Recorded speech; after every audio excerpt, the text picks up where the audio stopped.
Morning, y'all. Let's see.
Okay.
Okay, Google. Turn off the light.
All right.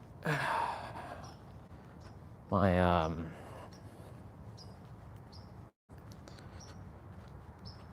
so I didn't sleep that well last night. Um, Today is the 11th anniversary of the live stream. I couldn't sleep properly. It's one of those nights where I was like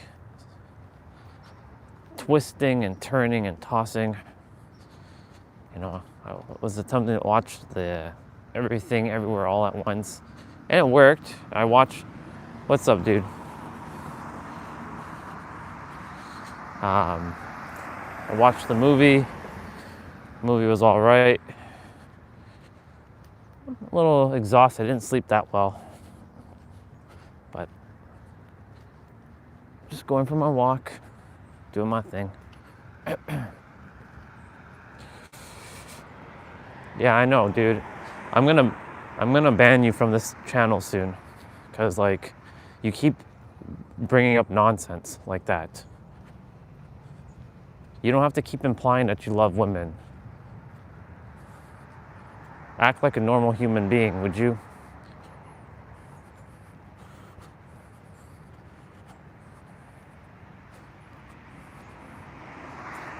Anyways, doesn't matter.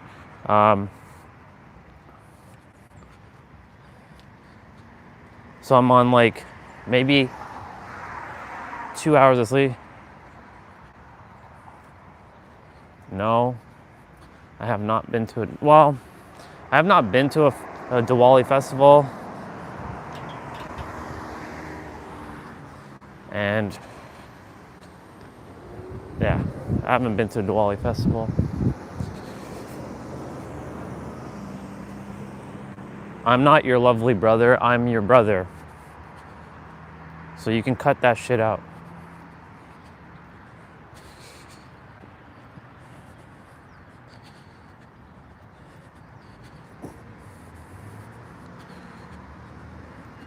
Not in the not in the energetic mood for anybody's bullshit today. I'm tired. Well, I'm more like sleepy because I didn't sleep properly. I was attempting to go in the car and sleep because all the fucking noise at 3 a.m. of the fighting was happening. I am so sick and tired of all the bullshit in my life. I am so sick and tired of it. I'm fed up. Just want to get a gun and just like shoot myself right now and shoot everything and everyone. Just want to like blow everybody up. Sick and tired of this world and all these stupid ass humans.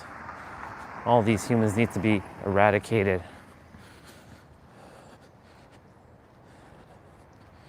I'm on like 2 hours of sleep. I didn't fucking feel like doing any of my movements this morning. I just wanted to get out of the house.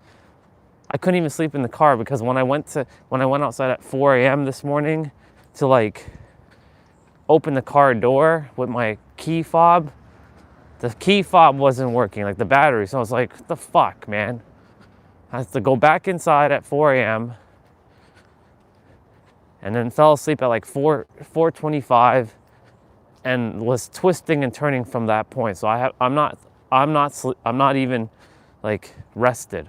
I'm at like a point where my soul is like irritated.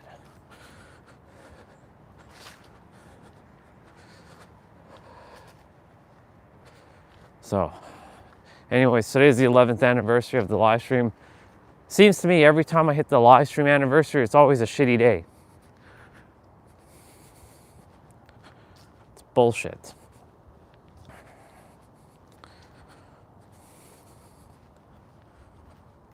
But here I am showing up again.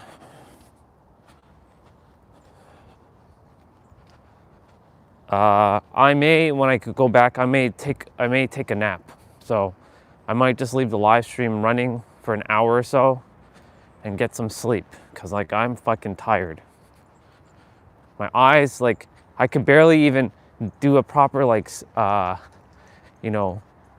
thumbnail photo like this like a couple minutes ago. Like I was just like, my eyes, they feel like heavy.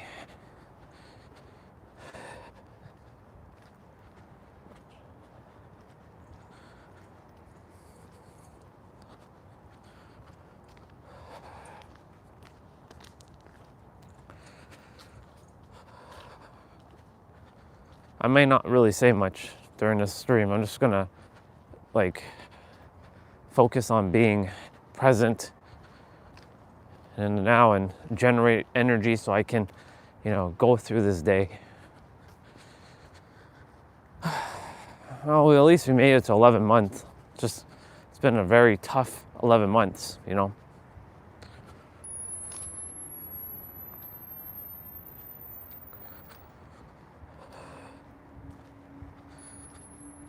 That's interesting. That played twice. That normally doesn't play twice.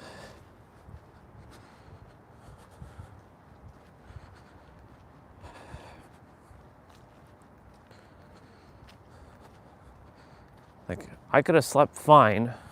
Like, I was already twisting and turning. And then my stupid ass father had to fucking come in at like 3 something in the morning, make all kinds of bullshit noise, get upstairs and start fucking swearing and cussing with my mom. It's not her fault. She was sleeping peacefully. Fucking fed up with that guy. I want to shoot his ass. I really want to take a gun and shoot his ass. And go to jail and sit in a prison and just never to be I honestly just want to shoot his ass.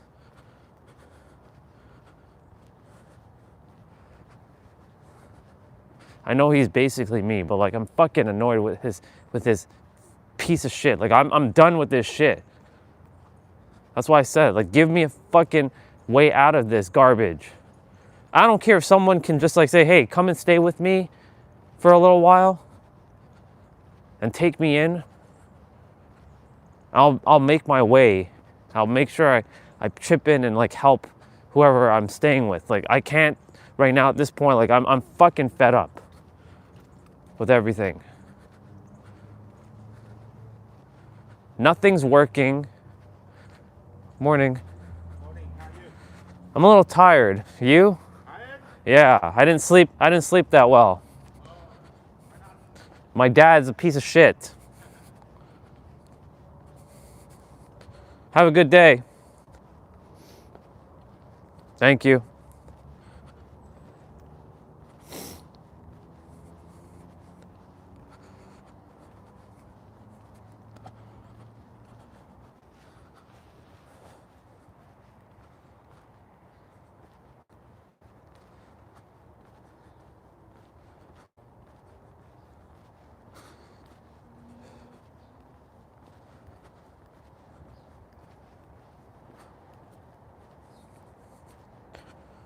Welcome back, whoever's here.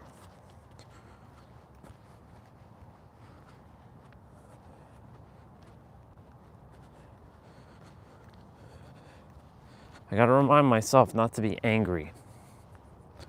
Because if I'm angry, I'm basically burning myself with the coal in my hand. I'm like holding the hot coal and I'm burning myself. There's no point doing that.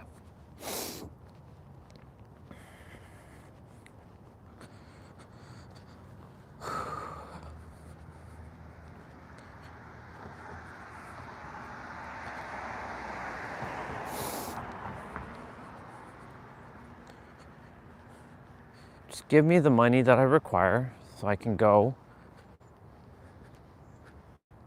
and get out of here. I'm doing my best to listen to all the videos and know what has to be done, but it's not working for me. It works for other people, but why is it not working for me? Like, this is bullshit, universe. I know I'm the one that's creating it, but like, I've been attempting to stay abundant, but you're not bringing me physical resources. Like, what the fuck?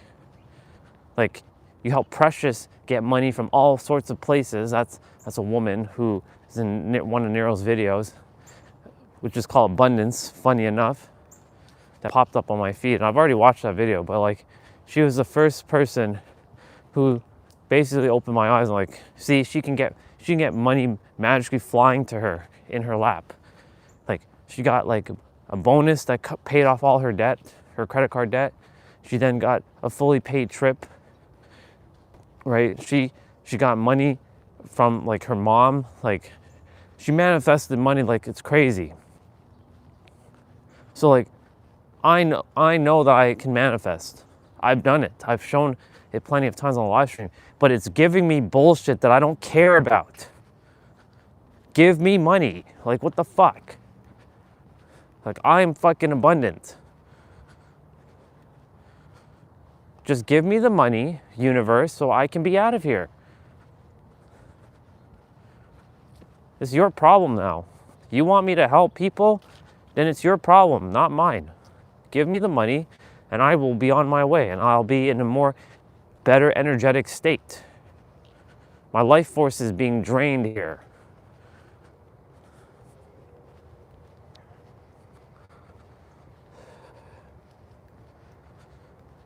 I could have just said, yeah, I'm okay to that dude, but I was like, nah, fuck it.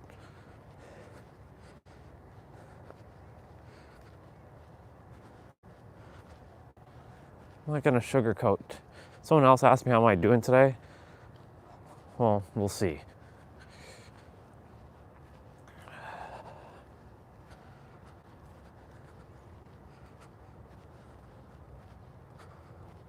I don't feel like doing any hanging or anything like that. I'm just gonna go straight. I'm just gonna walk. I'm mentally exhausted.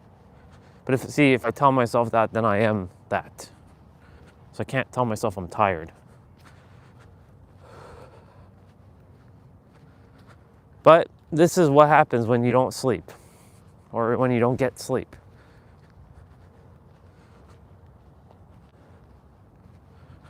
So I'm just gonna skip I'm just gonna skip all this stuff. I didn't even move my body like with the push-ups and all that other stuff this morning. Just wanted to get out as fast as I could.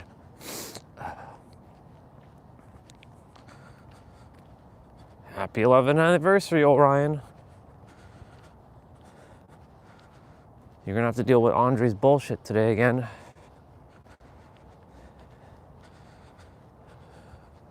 Thankfully, it's not a darkness, so it's just more irritant now. Annoyance and irritant.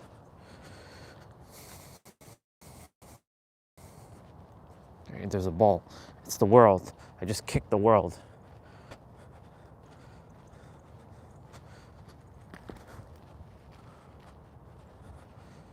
See that? I just kicked the entire world.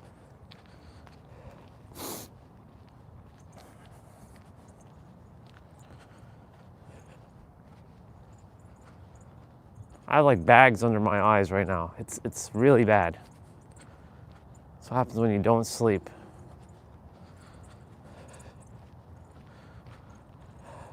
We'll see if this walk is gonna help me get some energy flowing through the body.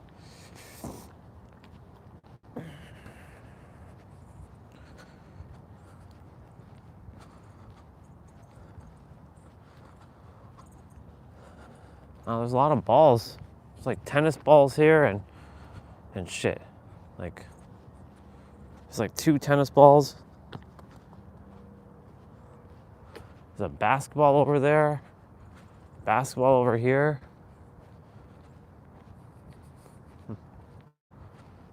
No, that's not basketball. That's a volleyball. Or a big ass giant tennis ball. Interesting.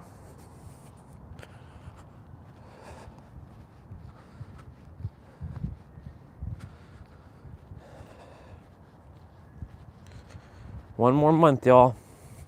Let this last month be as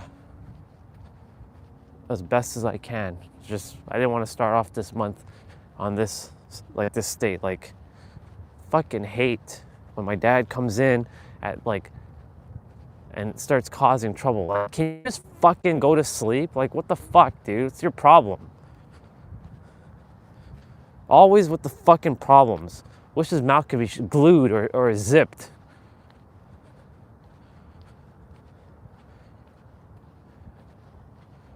I don't hate him, but I hate his fucking behavior. It really pisses me off.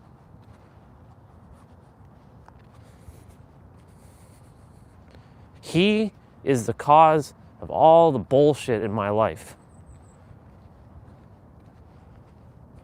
I can't blame him because it's really me. I chose him as a piece of shit father, though.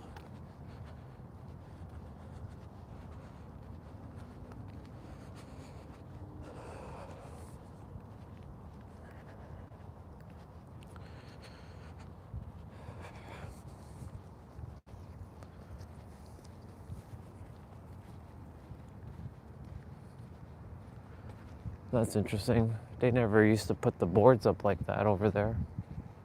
That, or I was just not aware. Yeah, I'm not hanging today. I don't have the I don't want to say I don't have the energy. I'm just like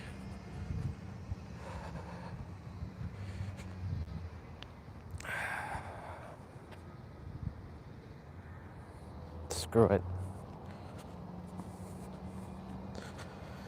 I don't like skipping shit.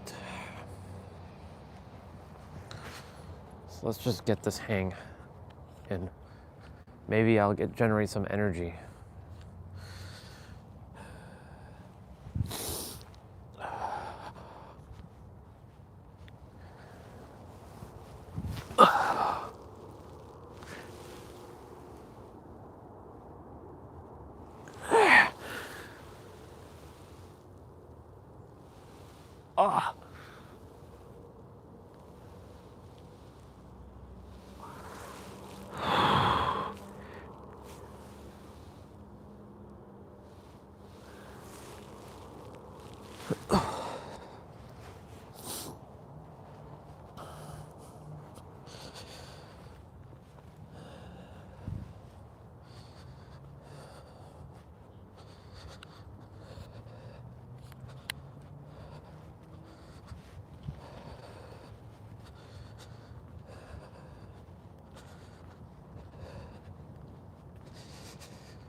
Ah.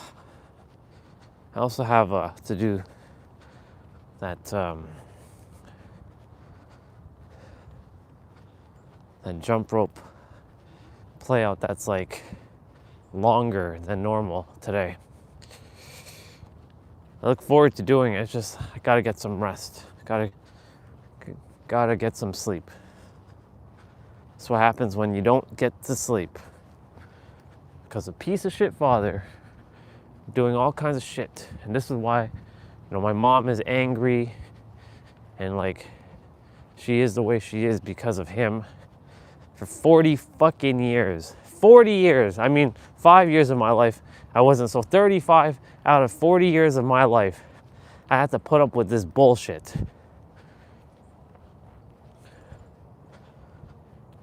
So for those of you who are like, you should love your father and all that, go fuck yourself.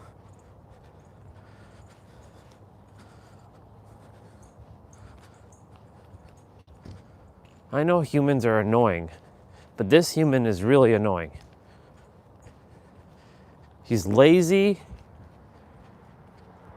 He's a drunk. He's a dumbass. He doesn't know anything.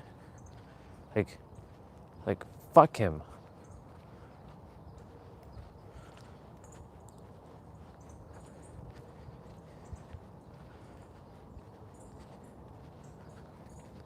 He was raised like a piece of shit by his parents, who I don't give two shits about. One's already gone. No longer part of that bloodline. That's why I purged myself from this bloodline. I no longer will be called Samir. Fuck that name. That name is a piece of shit.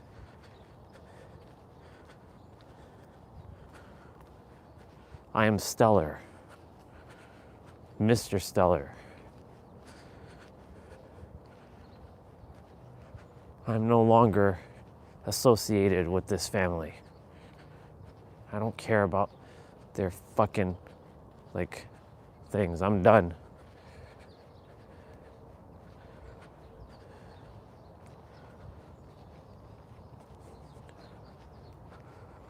One month. It's one more month.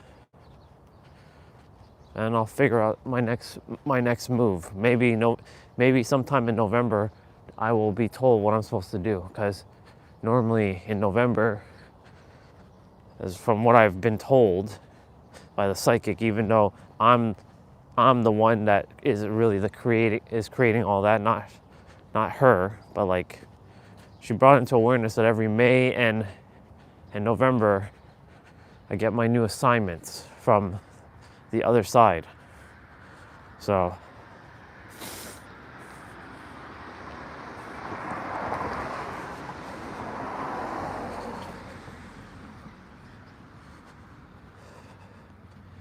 the sky's starting to brighten up a bit.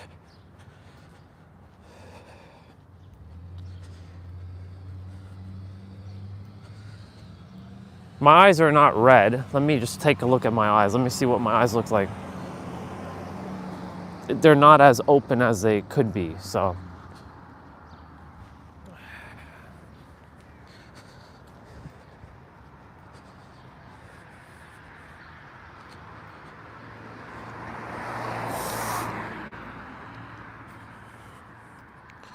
$7:48.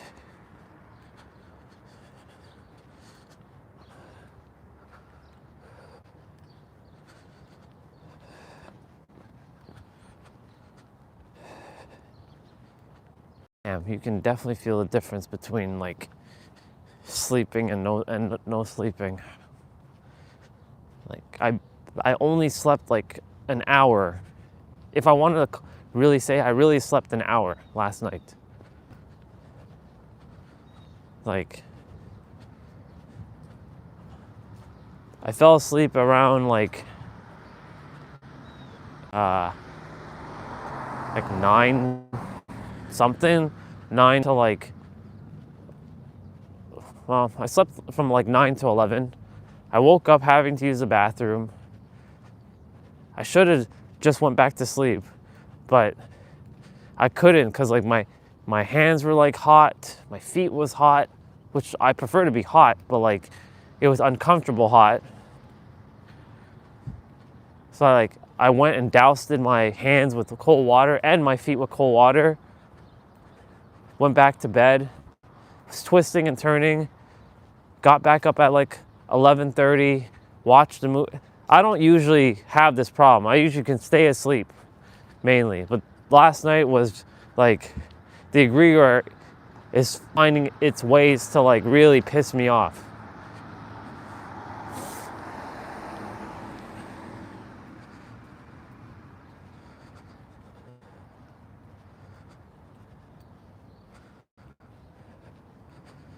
So, and I finished watching out the movie. Then by like, the movie finished by like 12 something, the Everything Everywhere All at Once. Good movie, by the way. Then I went on ChatGPT, just had a recap of the movie, like summarizing the movie. And then, what else? Oh yeah, and then I asked, what are other movies that are similar to Everything Everywhere All at Once? And they gave me quite a few suggestions, so I got up because I was like, I'm not falling asleep. And I'm like, oh, let me just download these movies. So I downloaded the movies because I was like twisting and turning and like to sleep. It just wasn't happening. Just wasn't fucking happening. I'm like, come on, like really? Like, let me sleep, damn it. And then of course, when I started to finally go to sleep, when I started to finally like feel like I was going to sleep, guess what happened? That happened. So like it's interesting that, without like a lot of people on a Saturday morning. Lots of people on a Saturday morning. It's interesting. You would think this is like a weekday.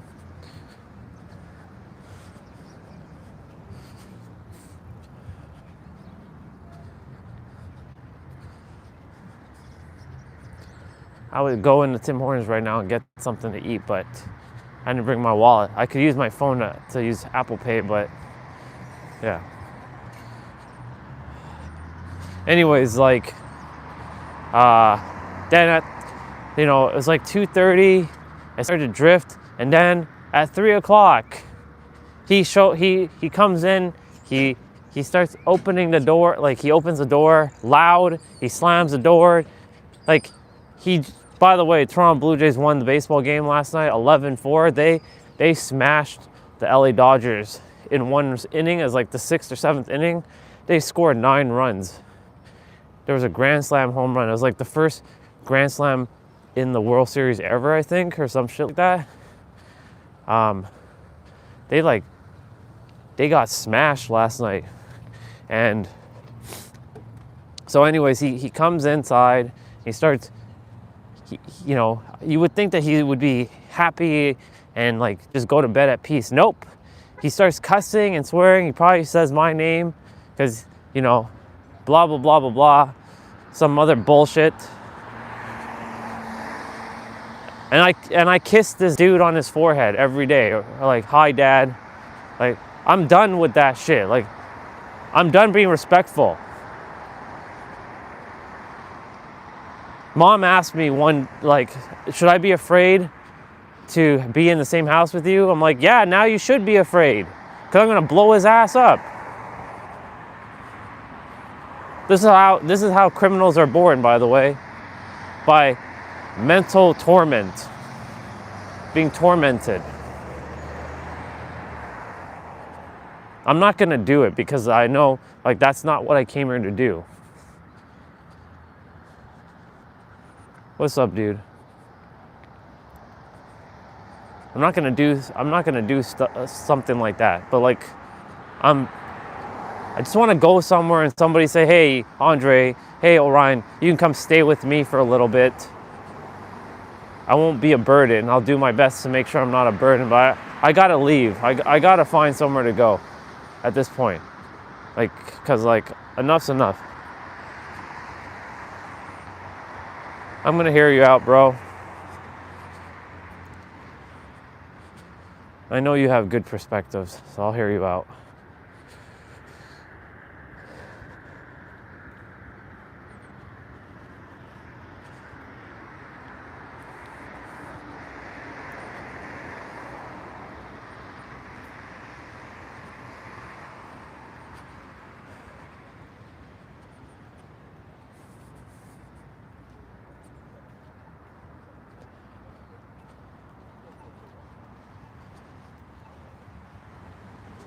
The reason you couldn't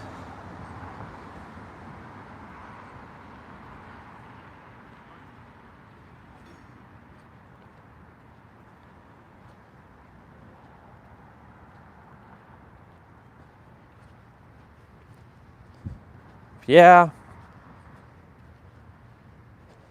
I mean, I'm sure it wasn't all me, but I'm sure there was some stuff about me. Cause like,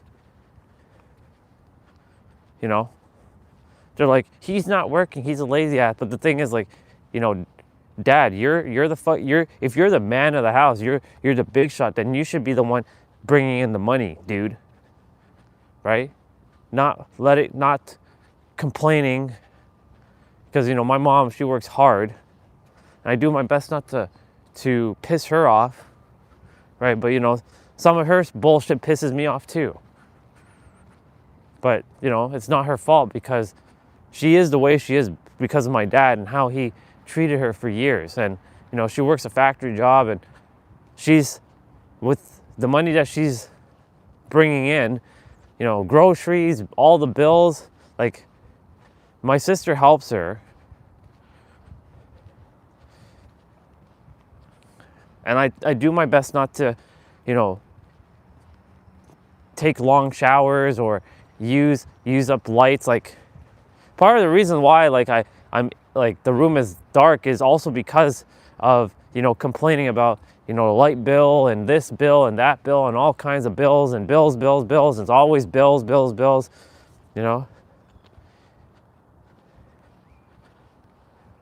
Yeah, because I would smash him in his face. I would pulverize his face. We've got into like physical fights before. I almost killed the dude one time. Morning.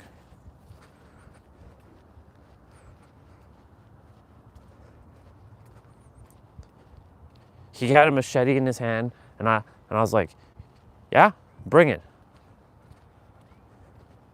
And I pushed him against the wall. I choked the shit out of him. I did that shit. I have a violent temper. Don't think I'm this nice guy. Like, you piss me off, I will shank you. I will literally shank you.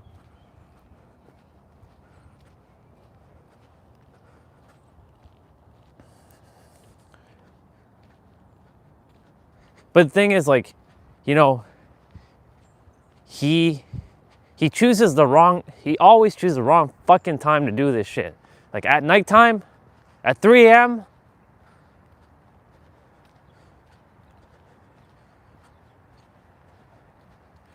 You all are so fucking lucky with your parents. Maybe your parents may not have been the most ideal parents, but at least they gave a fuck about you. These two parents, I mean, I can't blame my mom. I can't blame my mom for anything. I just want to like get a fucking like, ugh. I can't be mad because I'm gonna hold the coal in my hand. I'm holding the coal in my hand. I gotta diffuse it by being happy. Fuck that.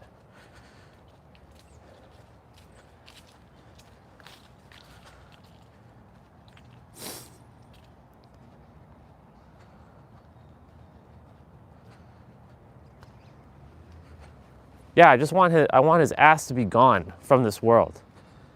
The world will be peaceful when he's gone.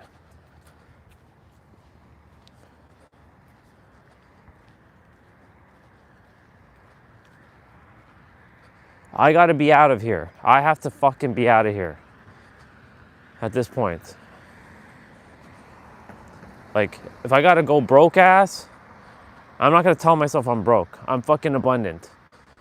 I don't care about $30,000 of expenditures. I invested in myself to help me get some things, not material things, but some physical, like some mental things, emotional things. If I gotta keep going and getting, like, using lines of credits and all this shit, then so be it. Because like I'm done. Like I have to find a way out of here. Like that's what I say. I was thinking the live streams was gonna pay me thousands of dollars. I was venting that out yesterday. Hundreds of dollars a day or $1,000 a day. You know, making $1,000 a day is awesome, by the way. And that's, one of my goals. Like that's a passive income thing. I don't have to like work for it. I'm literally doing my passion. But nope, universe wants to make this more difficult. I know I'm the universe and I'm attempting to be abundant and say I'm abundant and this and that, but it's not working for me. In fact, it is working, but it's working in the reverse. Because reality is not shifting in my favor right now.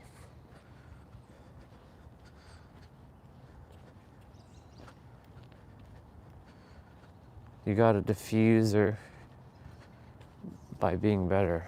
Yeah. I gotta diffuse it, you mean, yeah. You're right. But how can you be better when shit is just like, it's getting colder, right? Feels like I'm not making any progress in life. Feels like I'm like nothing's working for me.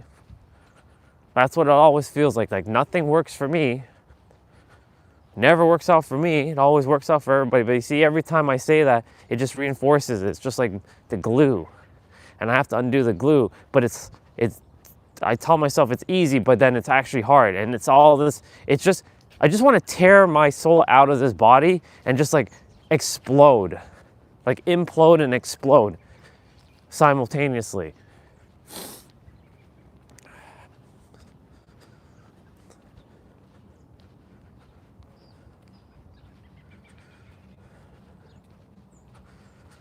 I got all these gifts. I'm attempting to help people with these gifts. YouTube fucked me over. I really don't feel like helping anybody. Like, part of me wants to help people, part of me doesn't want to help people. It's a big ass contradiction. Part of me wants to do this live stream, and I love live streaming. That's the one thing. I do like doing live streams. It's what brings me joy, and that's why I keep doing it. But like right now, you know, if I wasn't doing a live stream, I'd just be so pissed off and exploding. This is like my therapy, you can call it.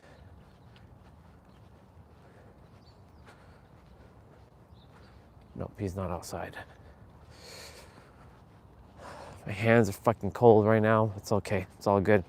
I'm used to the hands freezing now anyways.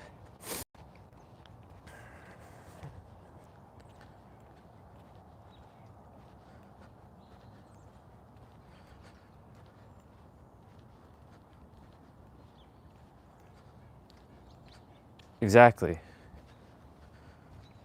You're right. The only person that can help is myself.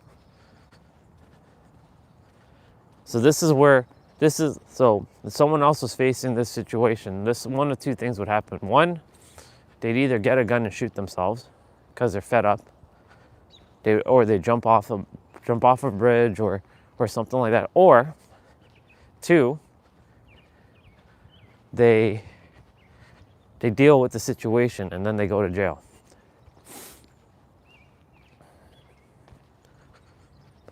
Now, I'm not going to do any of those two things. I'm better than that. I didn't come this far to come this far, you know.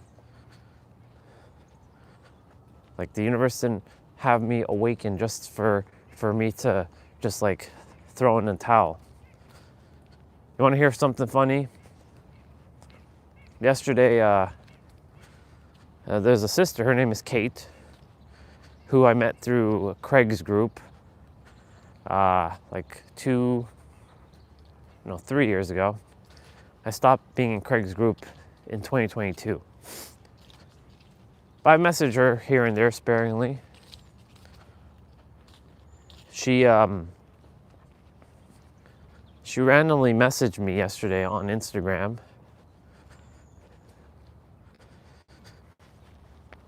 And I'm like, it's like, I don't usually get messages on Instagram, right? So like when I see like on Instagram how there's like a, you know how it has Messenger and stuff? I see a message, I'm like, from Kate. Did she just like randomly spam me something like with everybody else, or? Nope. She sent me a reel of a dude, a Jamaican dude. And the Jamaican dude, he's like, you know, I see you. I know that you've been, I know you've been, putting in the time and the energy, and I know this shit seems to not work out for you. He didn't say exactly like that, but he basically was saying like, keep going, be patient. I see you, you're doing great.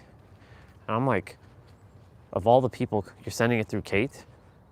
Like, I mean, Kate's an amazing person, and she's been through her hell. But for whatever reason, the universe desired to work through her. They put a Blue Jay shirt on the skeleton. Nice.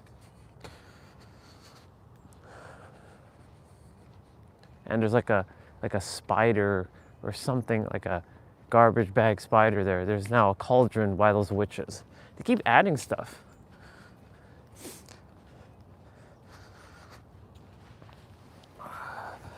Gotta switch hands.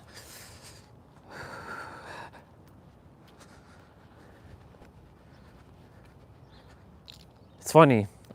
Now I mentioned to you that every Halloween it always rains. Apparently next Friday is gonna rain. Poor kids. Always getting rain on Halloween. It's always like that.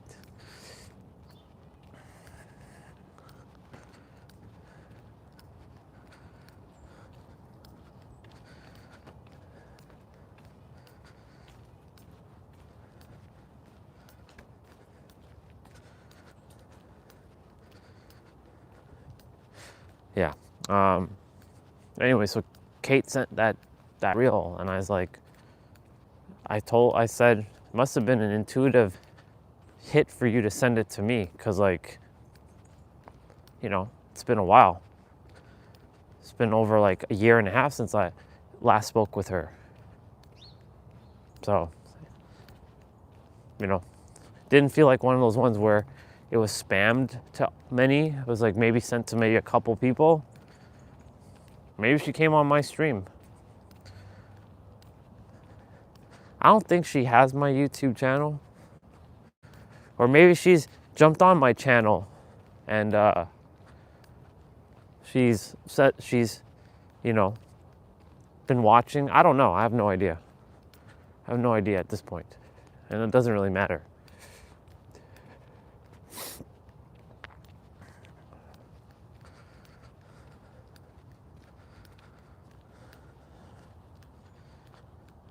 Let's see. One year in Halloween, we went to we had a major snowstorm. Damn, that sucks. Snow on Halloween? Thankfully, we've never had snow on Halloween here yet. Let me not open my mouth because, you know. And there was like 4 inches of snow and ice on the ground. And every Halloween, somebody has to. Ah, yeah. Gotcha. Yep.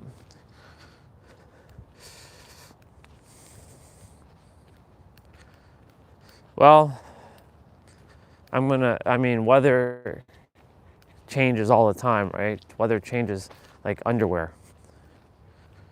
So I would think people change their underwear every day. So I'm saying it's gonna be at least a clear night for the kids.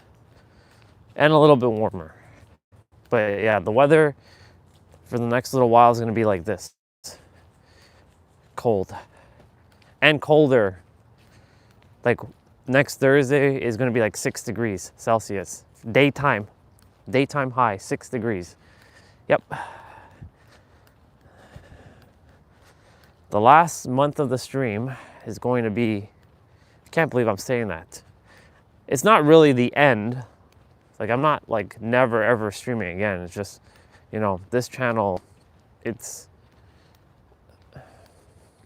I think it needs a break for YouTube to kind of like, you know, because the thing is like I've been so consistent, right? And consistency on YouTube is key. And the more consistent you are, the more people will see your stuff. But, you know, yesterday I saw another sister. She's doing like fitness, like what I'm doing. She has a better layout, of course. You know, everything's always better for other people because I have shitty things. But, and I'm not going to compare. But like she had like 25, she only has like, I mean, it doesn't matter the subscribers. She had like 200 something subscribers, but she had like 25 people watching her shit.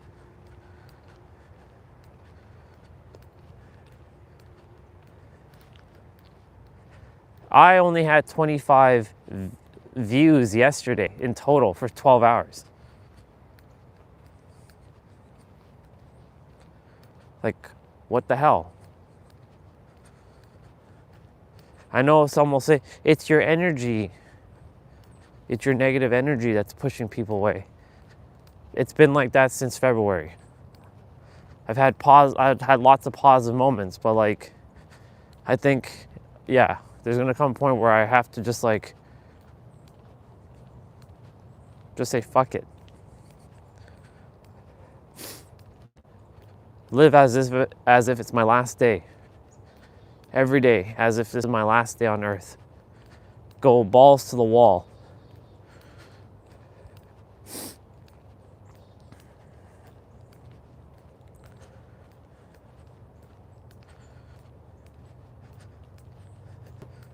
All I care about is if someone could just clear the debt. I don't call it debt. Clear the expenditures, just like that precious girl.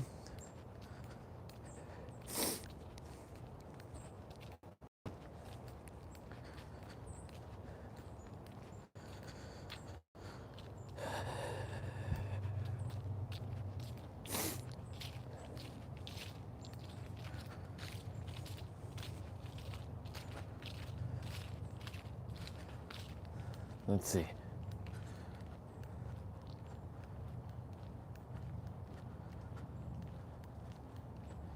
You're right, we do live through these tragedies.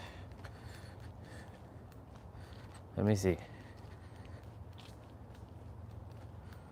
And I can stand, oh, it was your position. I would go do many things, blah, blah, blah. But it's still finding out what you're yourself. You will see, you will be the change that you desire to see, what steps you will take.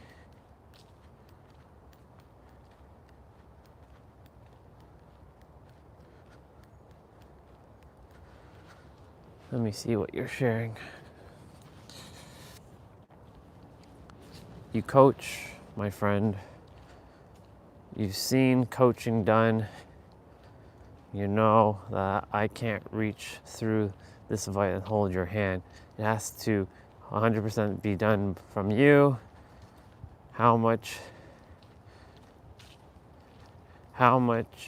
do we have to surrender to something we don't agree with or don't want to do to get a higher level of something that we want to become? You're right. I just hate that I have to potentially do something I don't want to do. Because, like, it's not in alignment with me. It's definitely not a job. I'm not doing that. But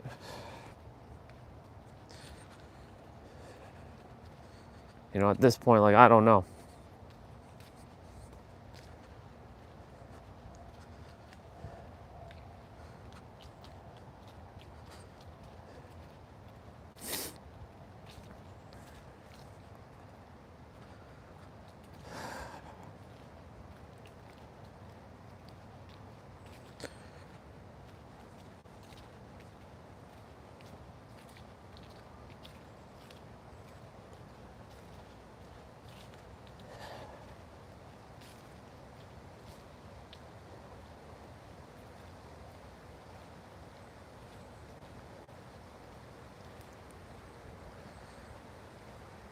I'm just gonna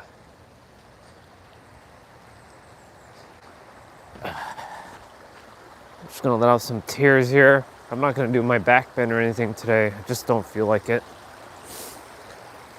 Hi, ducks.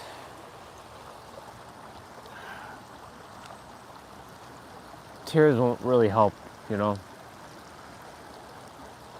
But I do have to release some energy.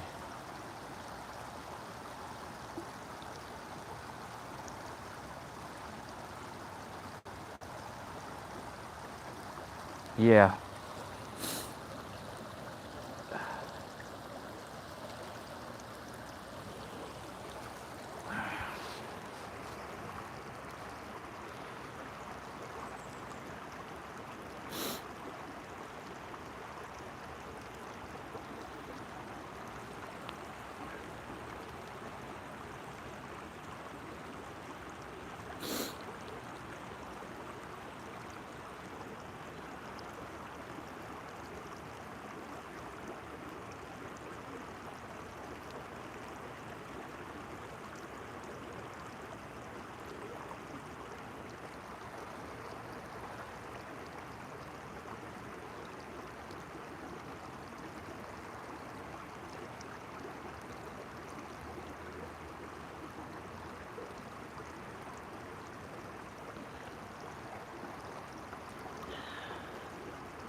I appreciate you, dude.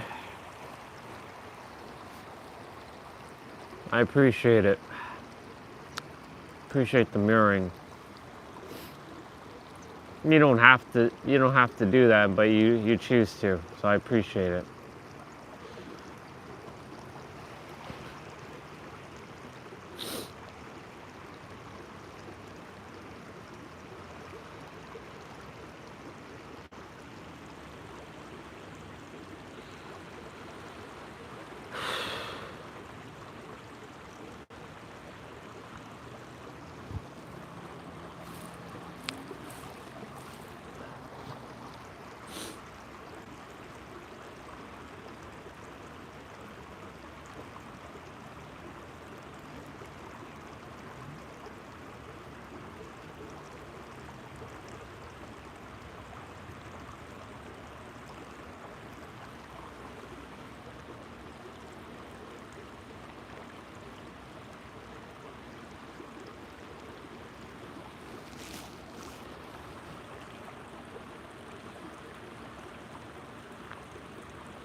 Yeah.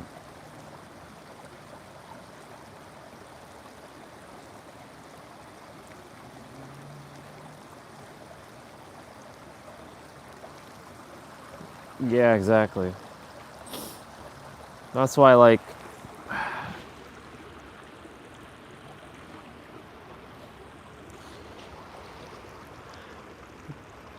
I gotta make this month the best month ever with the stream.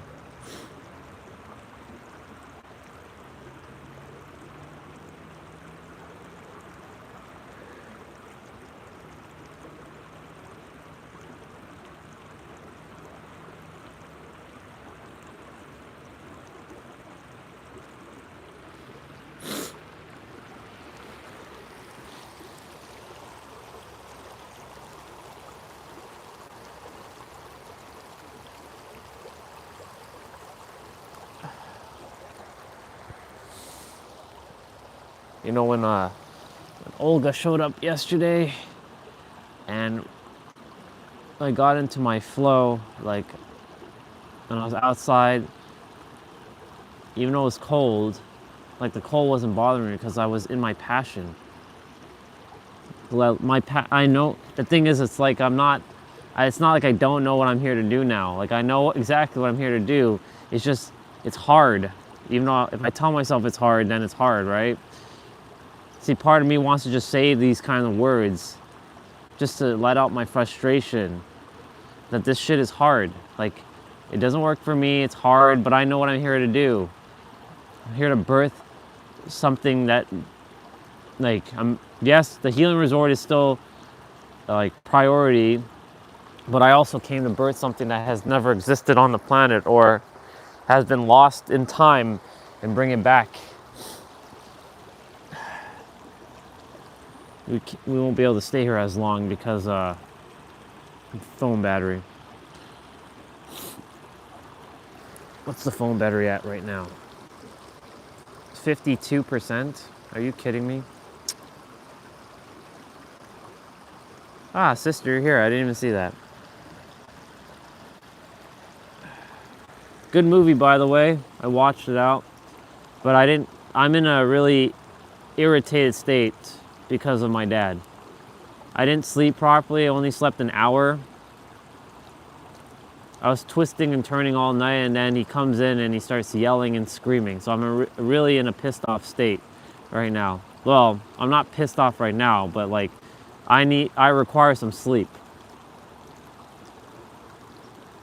I'm energetically exhausted right now.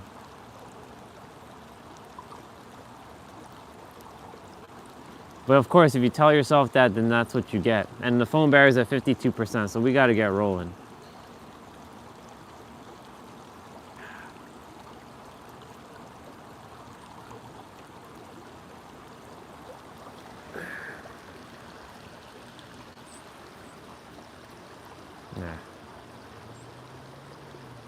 Yeah. My dad just needs to be sent to the seventh plane of existence right now. At this point. And no, I'm not gonna go and like get a gun and or get a knife and like stab or shoot his ass. I would. Part of me wants to do that. We gotta get rolling because the phone battery's at 51%. I came here thinking the phone battery was gonna be enough, but it's not. So, water, I'll see you tomorrow. Love you, water. Don't feel like doing any of that. Buy water, any of that shit right now. I'm just mentally exhausted right now. But of course, if I tell myself that, then that's what you get. What you get is what you expect. I'm not normalizing it. I have the tools. I'm just calling it out. Yeah. No, that's not going to work. He needs to be shot. That's what he needs. He needs to be shot, and he needs to learn a lesson. Fear of God needs to be like sent, like a thunderbolt needs to be sent up his ass, basically. Scare the living shit out of him. Actually, that's not going to do anything. He just needs to leave the earth.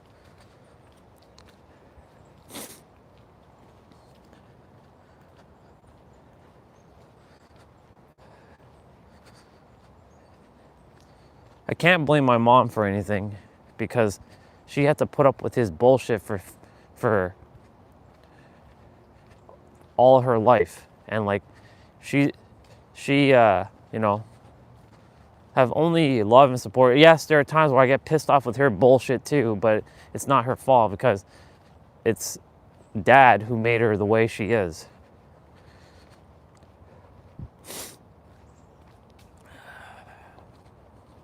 Quite the parents I picked. Quite the life I chose. If I could just go back to the fifth plane right now and tell my higher self, what the fuck were you thinking? Yeah. We've done that. He's been to jail.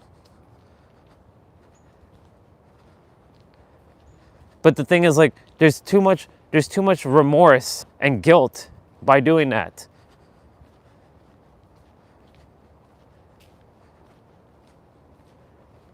He's been to jail a couple times. Not like for long, like for like a day or two. But even then, he still doesn't learn his lesson. It's really annoying.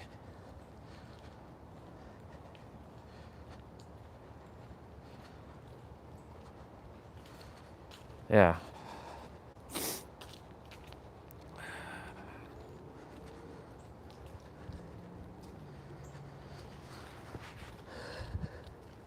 You know, if this was San Diego, and they were there, which they are not coming there. Like, I mean, I'll bring mom to come and visit, but like, I don't want to ever see, when I leave here, I don't want to ever see, like, him again.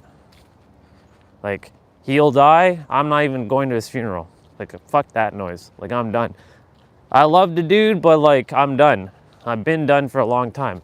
That's what I kept saying.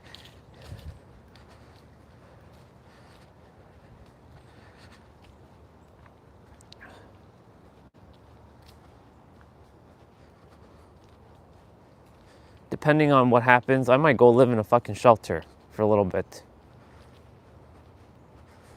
Of course, I don't want to do that, but the universe is not giving me what I ask for. I just require a little bit of resources and I can get the fuck out of here. I'm not asking for much. Keep saying that.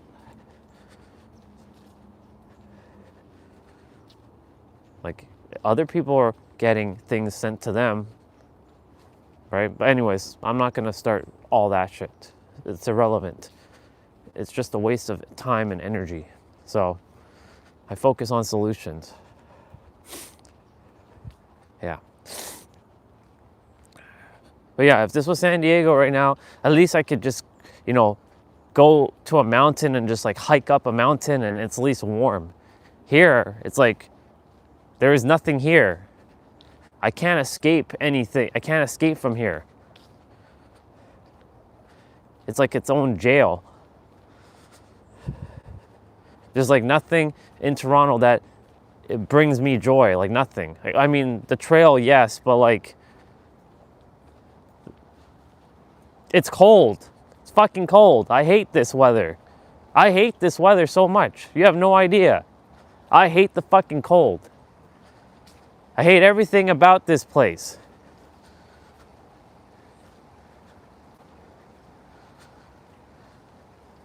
I'm glad you two are having a conversation. Don't mind me venting.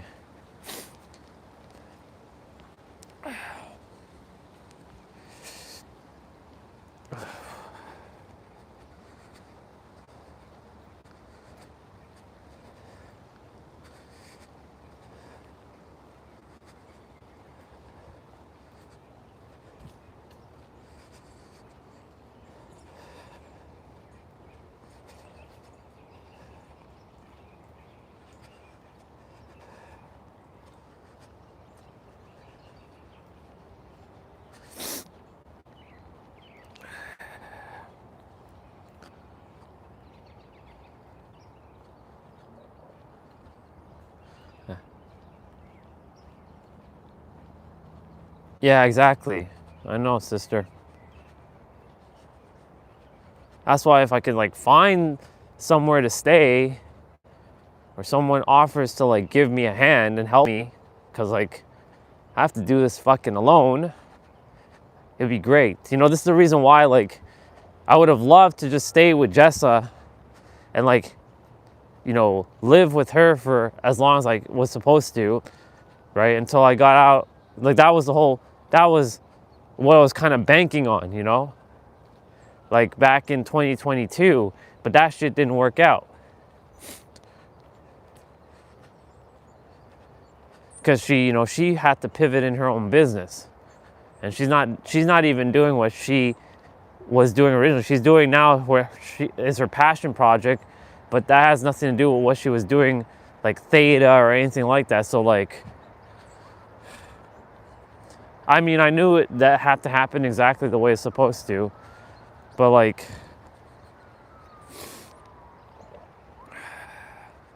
I just don't like relying on people, you know? I hate it. I fucking hate relying on people. I just want my own resources so that I don't have to rely on anybody or depend on anybody. I don't like fucking depending on any soul. So nobody can ever say, oh, you're dependent upon us. We're supporting you. I don't want anybody supporting me. I want to do it myself and have my own resources. That way nobody can ever say that, oh, you all know, I gotta do that today. I gotta practice love. I don't want anybody to ever say like, oh, I supported you in all this shit, and I have to owe somebody something. Fuck that noise. No. No.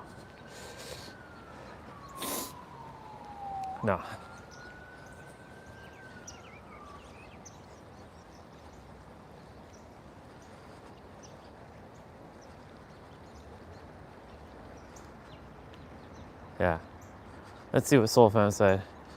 As we all know, here life is service. The best aspect of ourselves comes out in the process of giving service freely with no attachments to the outcome. Yeah. And that's what I was doing for a long time, but like it doesn't seem to work. How long am I gonna be giving out freely, right? Olga said it yesterday, right? People don't value free things. I'm giving my heart. I've given everything, and nothing is working. So, and people don't value like the free stuff, right?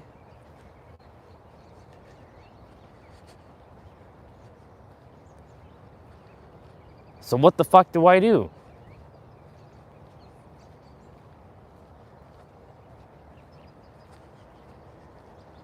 I really don't want to hear you have to do stuff that you probably don't like. I don't really want to see that.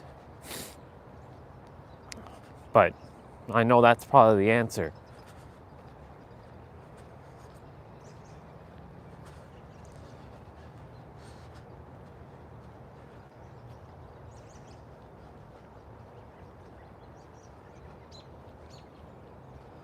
Let's see, you know how to be self-sufficient and why you don't want to.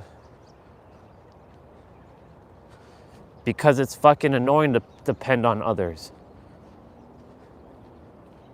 They're flaky, they're human, and they're annoying. And I don't want to have that under like this thing that like, oh, that they have to support me. No. I want to be independent on my own, stand on my own 2 feet without anybody's help. I don't want to say that some human helped me.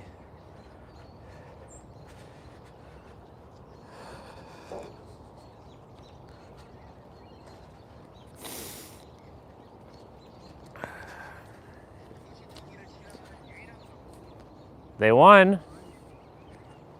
How are you? I was. Yeah, 11-4. Yeah, they smashed it. They got to keep it up. Yeah, 3 more to go. 3 more to go. Yeah. Hopefully they do it. They will. Have a great day.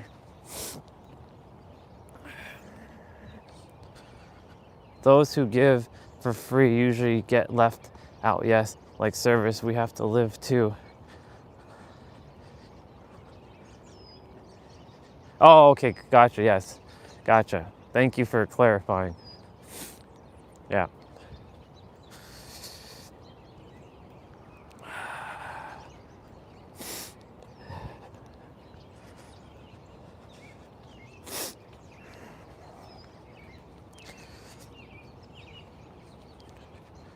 Yeah, I don't ever want to depend upon others. Of course, like, clients pay your bill, like pay you and stuff, but I mean, like, that's an energetic exchange. That's not depending on anybody. I'm giving and I'm receiving, right? That's not really depending. Depending for me is like, having to like go and stay somewhere and then like somebody supporting me. I don't want to ever hear that someone has to support me. Again, like, I did it once. I won't be doing that again. No way. Good morning. Have a great day. Thank you.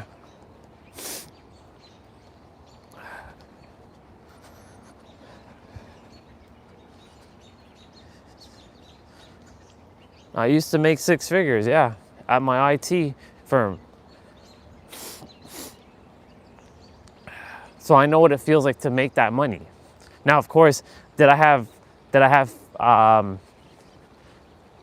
like abundance mindset? No. I still had lack mindset. Because, I spent that shit like on things and, had to take care of the wife at the time as well when I was married. So I had to like, spend shit on things that I didn't desire to spend shit on, right? So like, I didn't pay for her school, so I didn't take care of that. That was all her. But other things I had to support her with, right? So,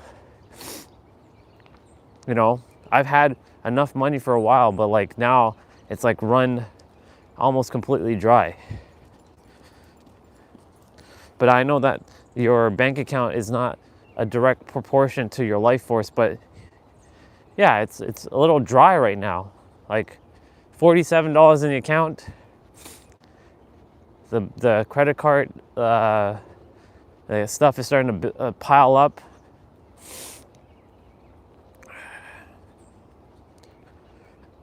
I'm a master at like figuring out solutions to like, okay, I gotta pay maybe like pay the minimum here and pay the minimum there. I've never had to do that in my life. I always was able to pay shit on like way before time with enough, always having enough. And always saying I had more than enough. Now it's like, what the fuck have I been reduced to?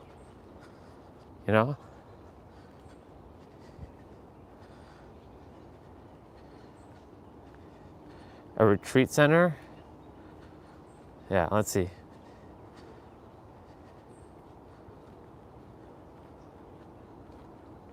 A retreat center actually does sound better because like, a healing, like saying healing sounds maybe like people are broken kind of thing. And maybe that's a better way of saying like, yeah, I have a retreat center. Because you're treating yourself. That's a better term. Because healing resort does sound like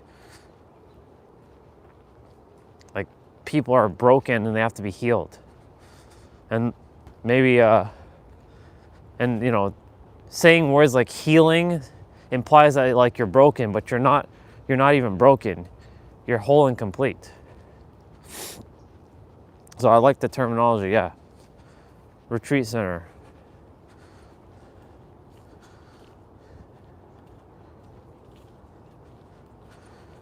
Yep. They sure do that. But I don't want to do it that way. Like I said, the universe must owe me for all that I've done. So it's gotta have to do what I say it's gonna do. If other people are able to do it, then why can't I? Right? I'm no different from them. But yes, raising funds and using other people's money is part of the game. to build what you desire. That's how people get rich. Good morning.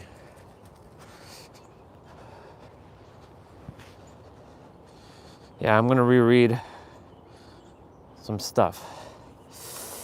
Fuck, my hands are cold. Let's see. I'm just gonna scroll back up for a moment.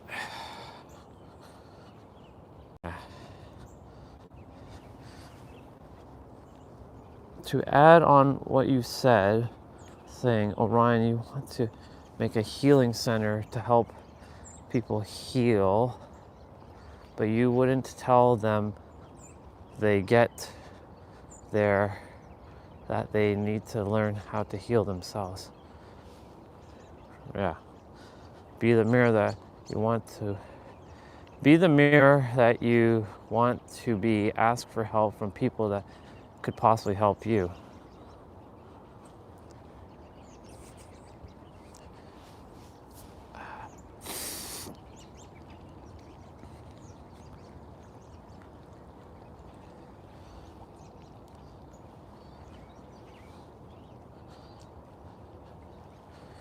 Just scrolling. Now I'm coming back down to read everything in order.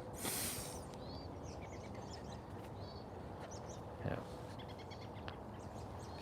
And people that would come to the retreat or healing center would not turn people away because of lack of money. Yeah, I wouldn't. If people came to the healing resort, or if people came to the retreat center and they didn't have the resources and they desperately required it, I would help them no matter what. I wouldn't be like, you got to pay me, right? But of course, I can't also be doing that for like 10 million people either. Like, I have to get what is owed to me because I am owed.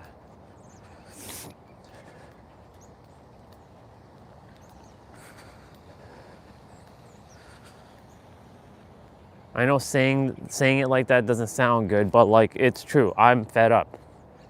I'm at the point of like, it's either you help me, universe, or take me off this planet because I'm done with this shit, basically. I don't know if the live stream stuck, but let's see. Usually people go out and talk to her. The point I'm trying to get across is to be the mirror would be he would never.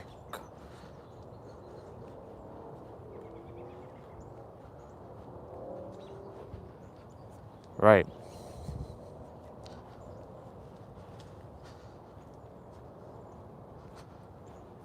Let's see. Good morning, brother. Will this be an...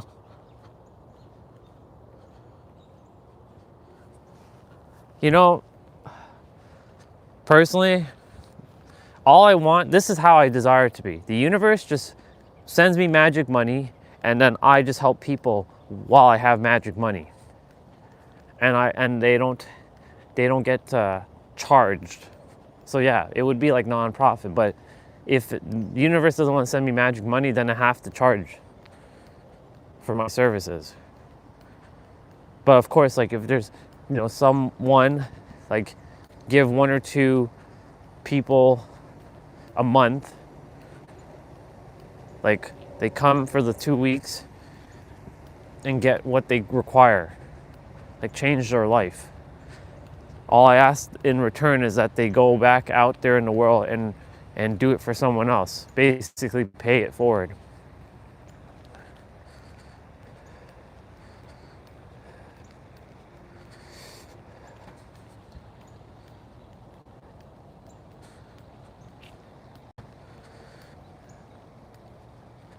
You know, the thing is, like, I've asked the universe for help. So, where's the help? It's not like I've never asked for help. I've asked for help. It's just the help doesn't come. And I've been like doing this on my own. Well, I can't really say it's not doing it on my own. It's been sending me, been sending me virtual information which I already seek, that I already have within me. And yes, that's helpful, but it's still not enough. If it's not bringing me the physical resources to do what I came here to do, then what the fuck is the point of doing, like, even fulfilling anything? I know it's all within as without, right?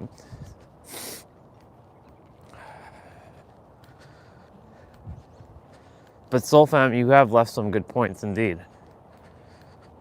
Because if I don't ask for help, then someone else, won't come and ask for help when I'm at the resort. And thus, it's a very good point, though.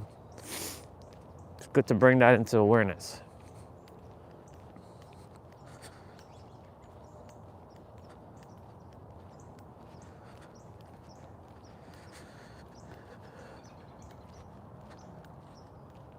You see, the thing about, for me, right, it's because we're all the universe. I'm not gonna hang. And I'm not gonna do my running backwards. I just don't feel like it right now. I don't have the energy at the present moment. Watch me still do my backwards run though. Phone battery's at 27%. I gotta move.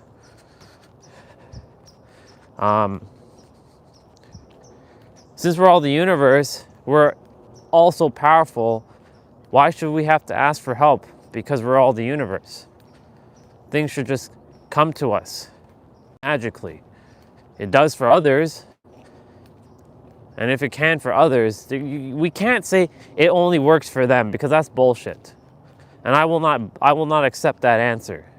That only works for some people.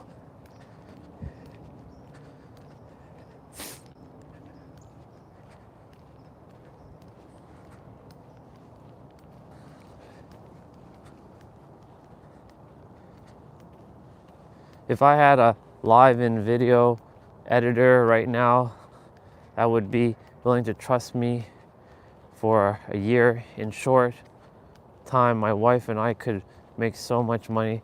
I'd be able to pay them a small amount of money. In the beginning,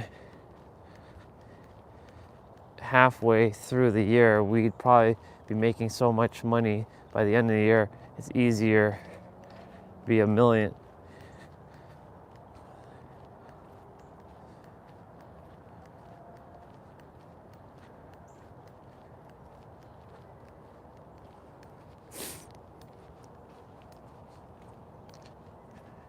Well, I would have loved to be your video editor, but here's the problem. I hate editing videos now. I don't like sitting and editing videos. It's fucking annoying. I can do it. I just don't want to do it because I didn't come here for that. But I would do it for you all. I could do it for you all. I just don't want to edit. It's not my passion anymore. It was never my passion. Even when I was making content, I didn't really want to make the content because I was just like following some bullshit that, like, part of me felt like this isn't even working, so why am I even doing it?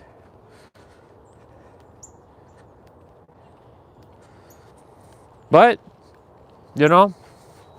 if maybe I'm supposed to help you with video editing and that's maybe a way of you asking for help, and I'm supposed to help you with that, then I'll see what I can do. Maybe, who knows?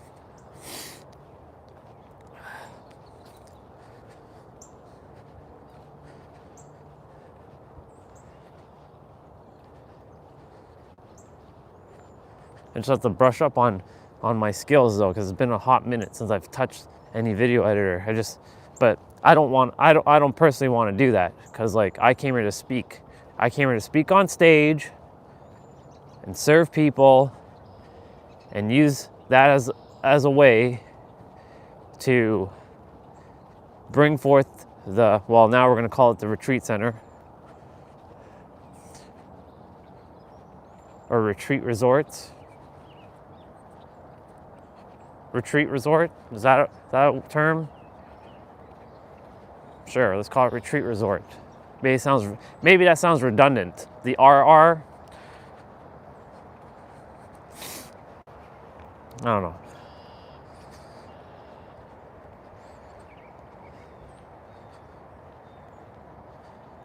$50 of video that can easily be chopped up into 500 YouTube shorts.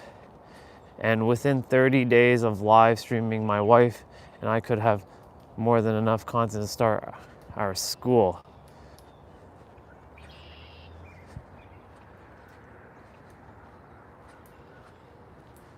Yeah, he's pretty clear on his vision. I mean, I'm pretty clear on my vision too. It's just that I don't have the fucking resources, universe. For me, it's just the resources. I have the vision. I have the blueprint. I just require the fucking resources now. That's all it is.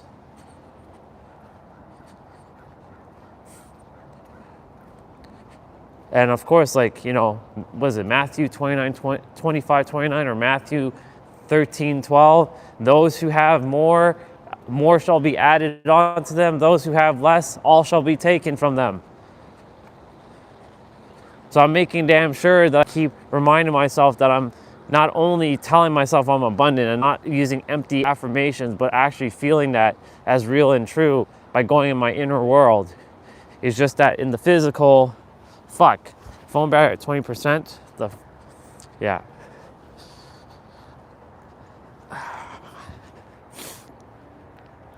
Not good. We're not even at the hill yet, and it's 20%. See, like everything I have is old, like everything's broken or scuffed or outdated. Like I just feel like everything is fucking sucks right now for me when it comes to like things that I physically have. I have holes in my shoes. I have technology that's shitty, and I have to use broken ass things just to serve, and I'm doing a damn good job of what I'm doing with the resources I do have. Really is annoying.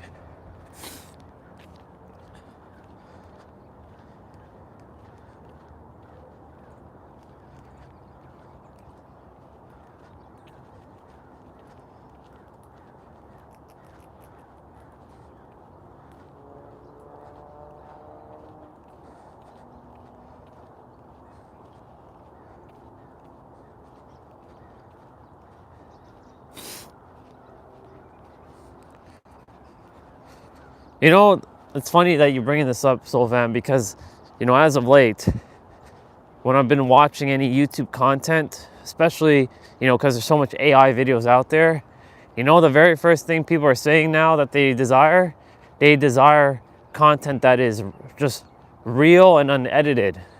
It's so backwards now. There was a point in YouTube where people was like, oh, if the video's not edited properly, they won't watch it. Like my videos. They weren't watching my videos. Right? They weren't raw, like they were raw and unedited, like in the beginning. But nobody was watching it at that time. And now, people want those types of videos. Because there's too much hyper editing.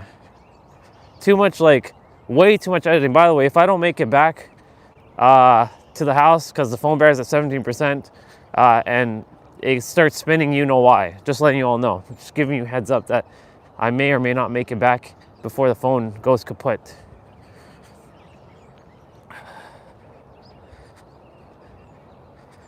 It's funny how I'm not even out for an hour, or well, an hour and a half to 2, and the phone just dies, or his phone's super low. All right, well, I'm not running backwards today. I'm not feeling it, so we're just gonna walk normally up. Plus, there's 2 brothers there, and I don't really have the patience to wait for them. Let's see.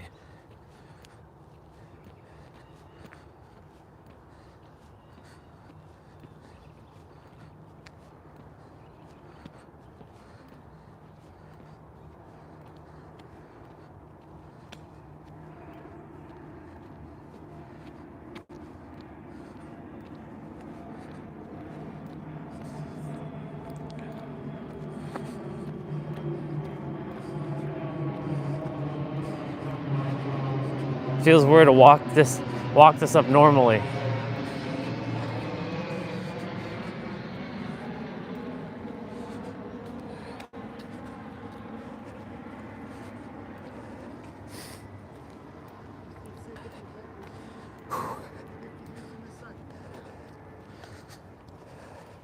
Morning. Good morning.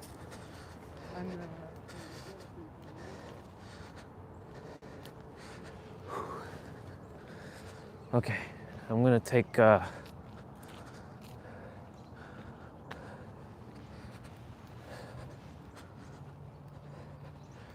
what's the shortcut?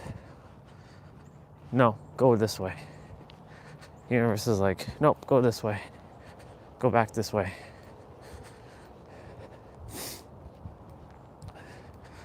I'll lose a little bit of steps, but it's okay. I'll make up my 10,000 steps.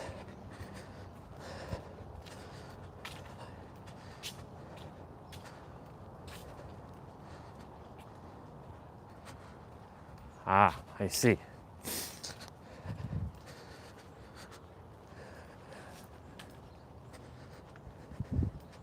See that right there?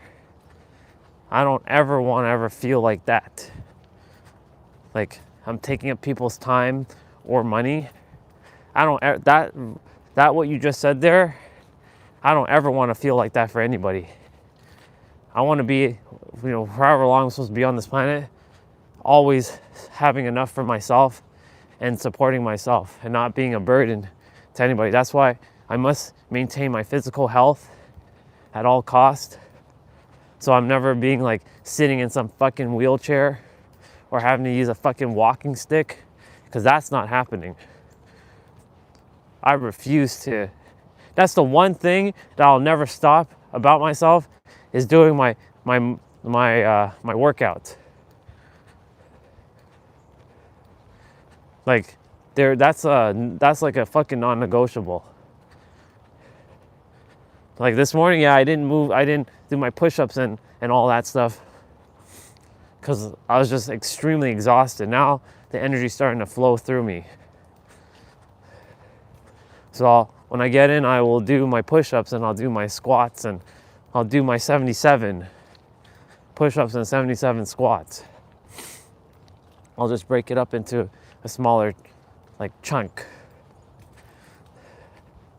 But yeah, you saying that, I know it's your mom and, you're more than happy to take care of her, but yeah, I don't ever want to be a burden to somebody. You know what that feels like, to be a burden to someone? It's the worst feeling ever in the world, to be a burden.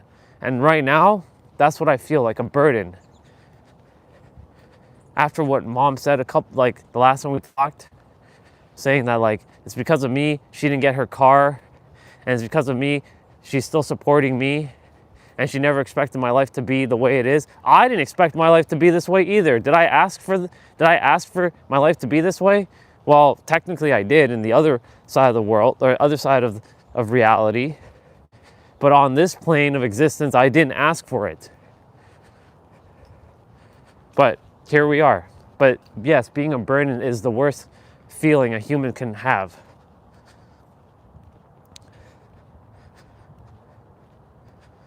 Yeah. And I know for you, sister, because of your health regimen, like your juicing and your water fasting, you're never going to be a burden to them. I can guarantee you that. You're going to be living a long and healthy life, sister. I mean, look at you right now. You're living, like most people can't even tell what age you're at. Not that matters, because age is but a number, right? It's a state of being, right? You'll never be a burden to your kids.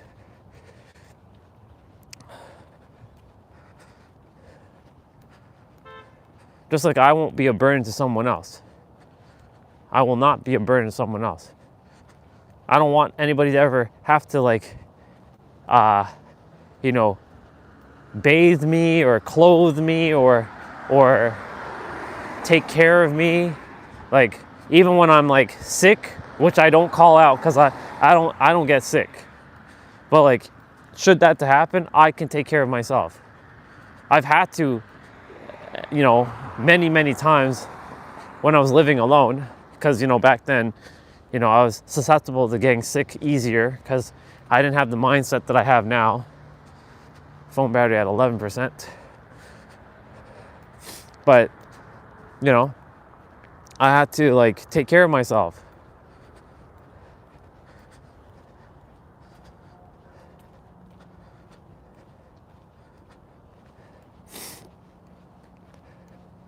Well, bro, look, if the universe wants me to help you with those videos, then I'll help you. Like, and it's not that I'm going to even ask her, and it'll just give me something to do. Maybe that what I can do in the meantime when I'm on my sabbatical, you can call it, of live streaming, is maybe help you with your videos. We'll see. I'll have to tune in with my intuition. I don't expect anything anyways, because, you know, I know what you just said. But I know that I didn't come here to edit videos. I came here to serve the world. But maybe that's to help someone first, and then, you know, who knows? Hi, Bubba's.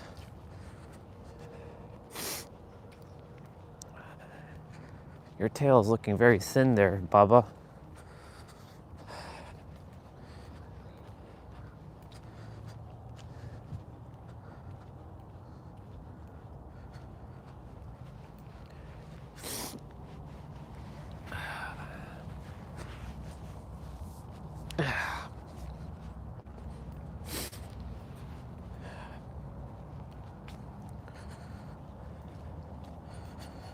And you're welcome, sister.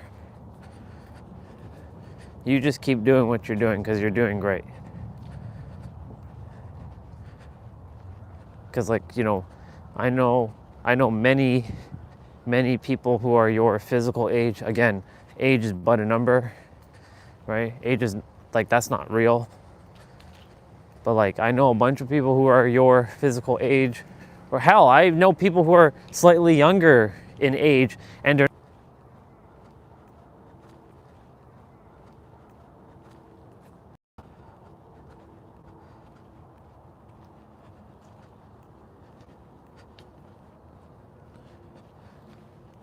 internet cut out there for a moment.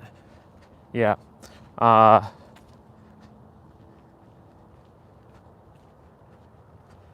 it's good. I'm glad you feel like that. For me, I feel like I'm in my 20s as well, too. I feel better, like physically, I feel like at my peak. I've never felt as good in the physical with my health that I ever, like, even in my teens. Like, my teens, I was good, but like, I feel really good, like, physically where I'm at in terms of my health. And that's the one thing I can say, like, I have is my health. And that's actually the most important thing. Because, like, you know, there's that other, you know, there's that other, not our Michael here, but like another Michael, I told you know, the billionaire dude, right? Who, the dude, he's actually younger than you. He's probably maybe 41, 42. He's just maybe a couple years older than like me, even though, again, age is but a number, and I don't like saying young and old, but his age number is just up, is 2 numbers up from the current number I'm at. But yet, he's like, he can't even move his body. Like, I don't know where he is now, to be honest, because I have no interaction with him. I don't know what his fitness level's at. But he, yeah, like his level is, it was crazy. Like, when I saw him in Vegas, I'm like, he's a billionaire and he doesn't take care of his body? Like, what the fuck is that? Like, he has all the money in the world. And when he was at Vegas, you could see him like at the tables, like, you know, eating all kinds of stuff. Like, it's crazy. Like, they had all kinds of things to eat, but like, you know, he had a big plate of food, and I'm no judgment, but you know, like, wild.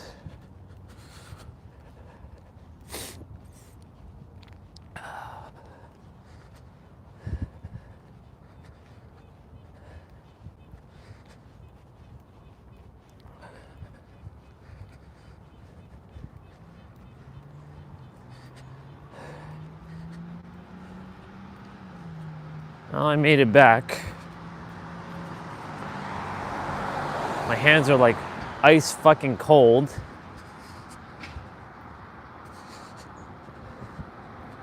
I'm gonna go look for some other mitts, other gloves.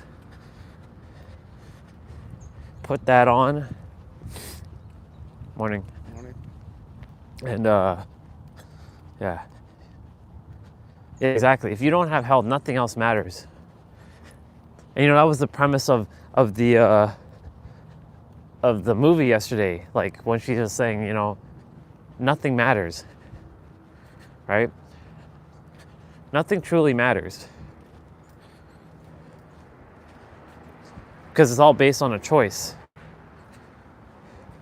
But yeah, if you don't have your health, like, you can have all the money in the world, but that will not do you any good. Because like, that money, we're back. That money, let's see what my eyes looks like. That's a little better. My eyes are a little bit better. The energy started to pick up.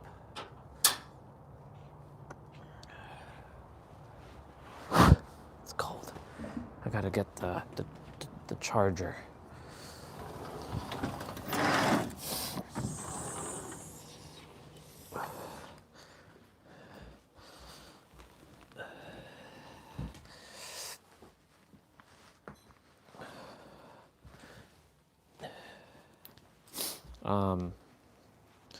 You know, because without health, like,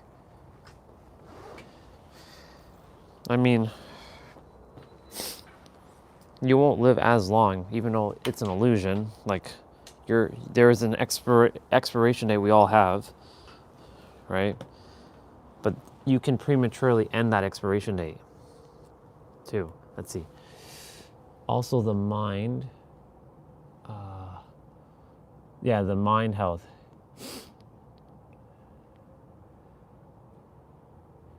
Yeah, and because you have the experience with that, you know what to do for yourself.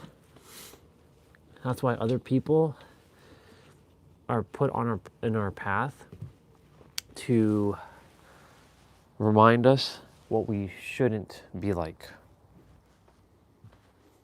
Because if we didn't have that contrast, right? For example, like my dad, I'll use him as an example. If I didn't have him, then I wouldn't know like the contrast, right? That's why some people, unfortunately, even though they all have their own goals and dreams, some actually did come here to be NPCs. NPCs, again, for those of you who don't know what that means, non-player character. They're robots, essentially. I don't like saying that, but that's really what it is. They're robots.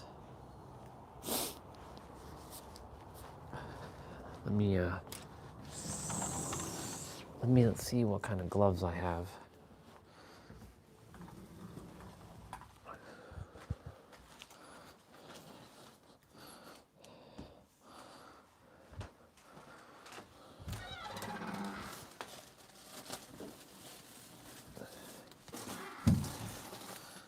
I have a bag full of like stuff. These gloves don't do shit for my hands. These ones may. They're brown gloves. They're leather gloves, but they're like the worst. gloves.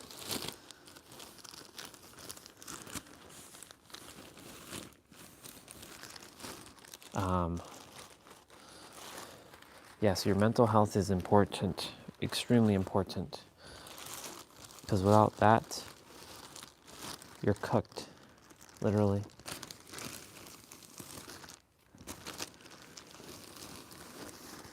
I'm just pulling out a whole bunch of shit from this bag.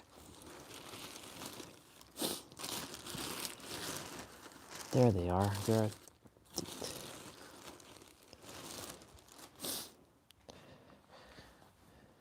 Man, look at all these gloves I have. It's crazy.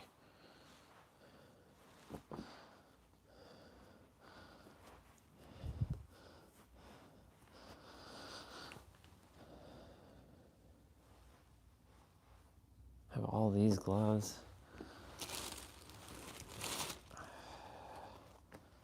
I have these leather gloves.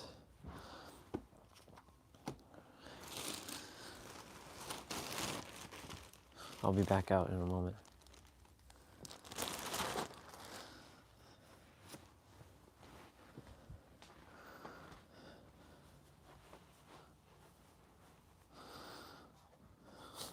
These ones are funny.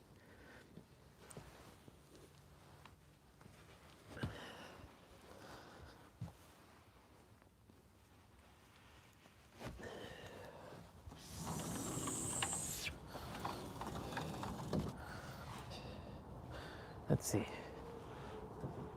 Look at the gloves I'm wearing.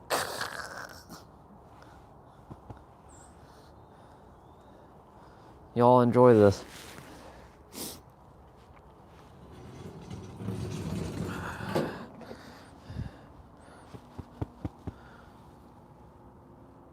Sounds good, dude. Let's see. Can I even? Nope, I can't do nothing with the gloves.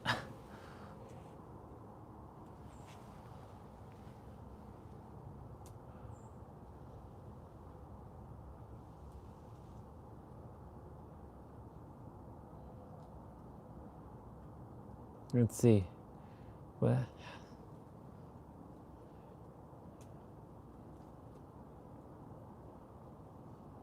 Yeah, a bunch of people. These are from the 2010 Olympics when Canada was hosting the Olympics.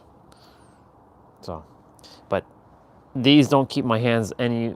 I mean, my hands are cold right now. So, yeah.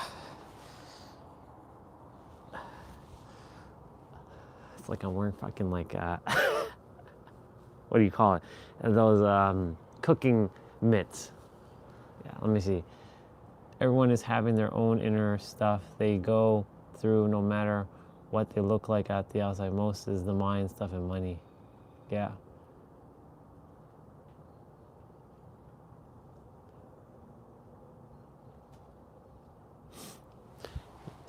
Sister, remember that video you sent me of that old guy who was living alone and he was very at peace? So, you know, I've been watching some of those videos from that channel. You know, that documentary kind of thing that you shared with me? That older guy, right? He was at peace. There was another guy. He was sharing about finding your voice. And he was mentioning like the same thing that you're saying, like we've been conditioned to think we have to make money. Like he lives very simply. He's a poet. So he writes poetry, and he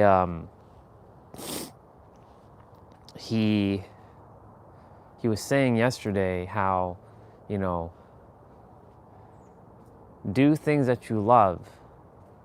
Like money is not like, look, money can bring a lot of great things. It's a great amplifier. And, you know, it sure as hell can bring some level of joy to your life. But like to focus on your passions, your calling, your purpose. He was saying like, you know, those kind of things. That's what my live streams are about, is focusing on your passions, following your joy, following your zen, your bliss, whatever that looks like. And I feel like handicapped with these on. It's so funny. But you know, he was just mentioning, like, you know, he lives very simply.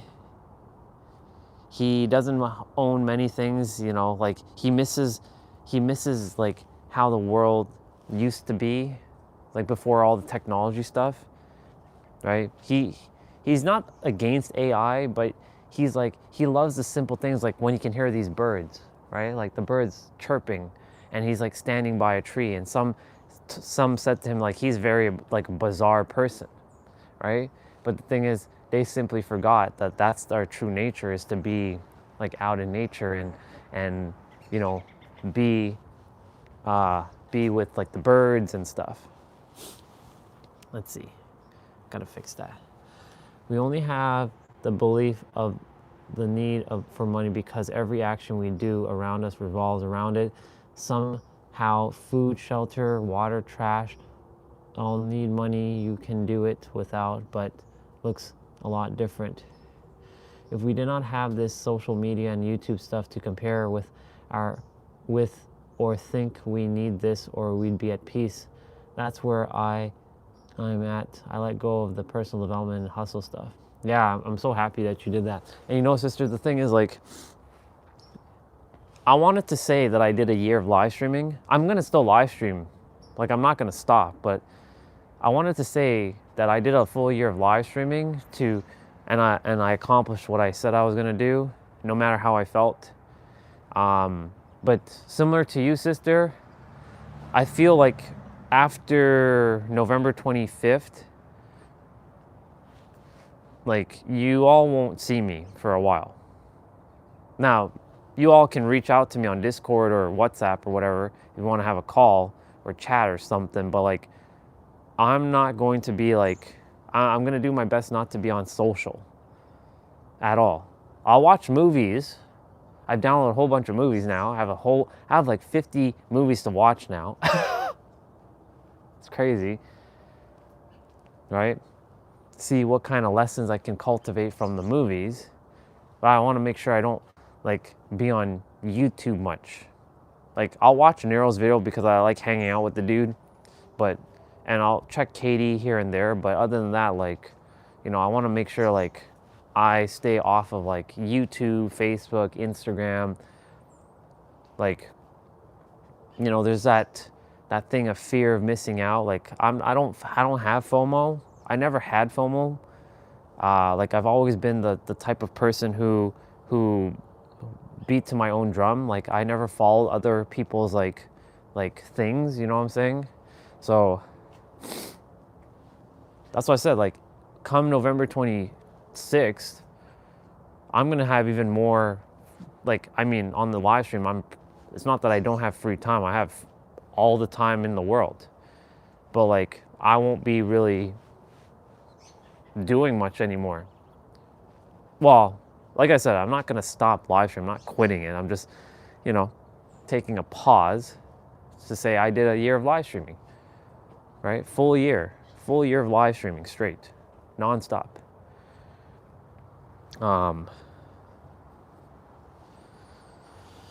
Let's see.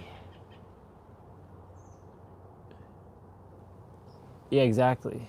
They don't need much. At one point, we grow up and tell us what is wrong with us and what we should be exactly. We forget our worth, being who we are, forgetting self in order to chase. You're spot on, sister.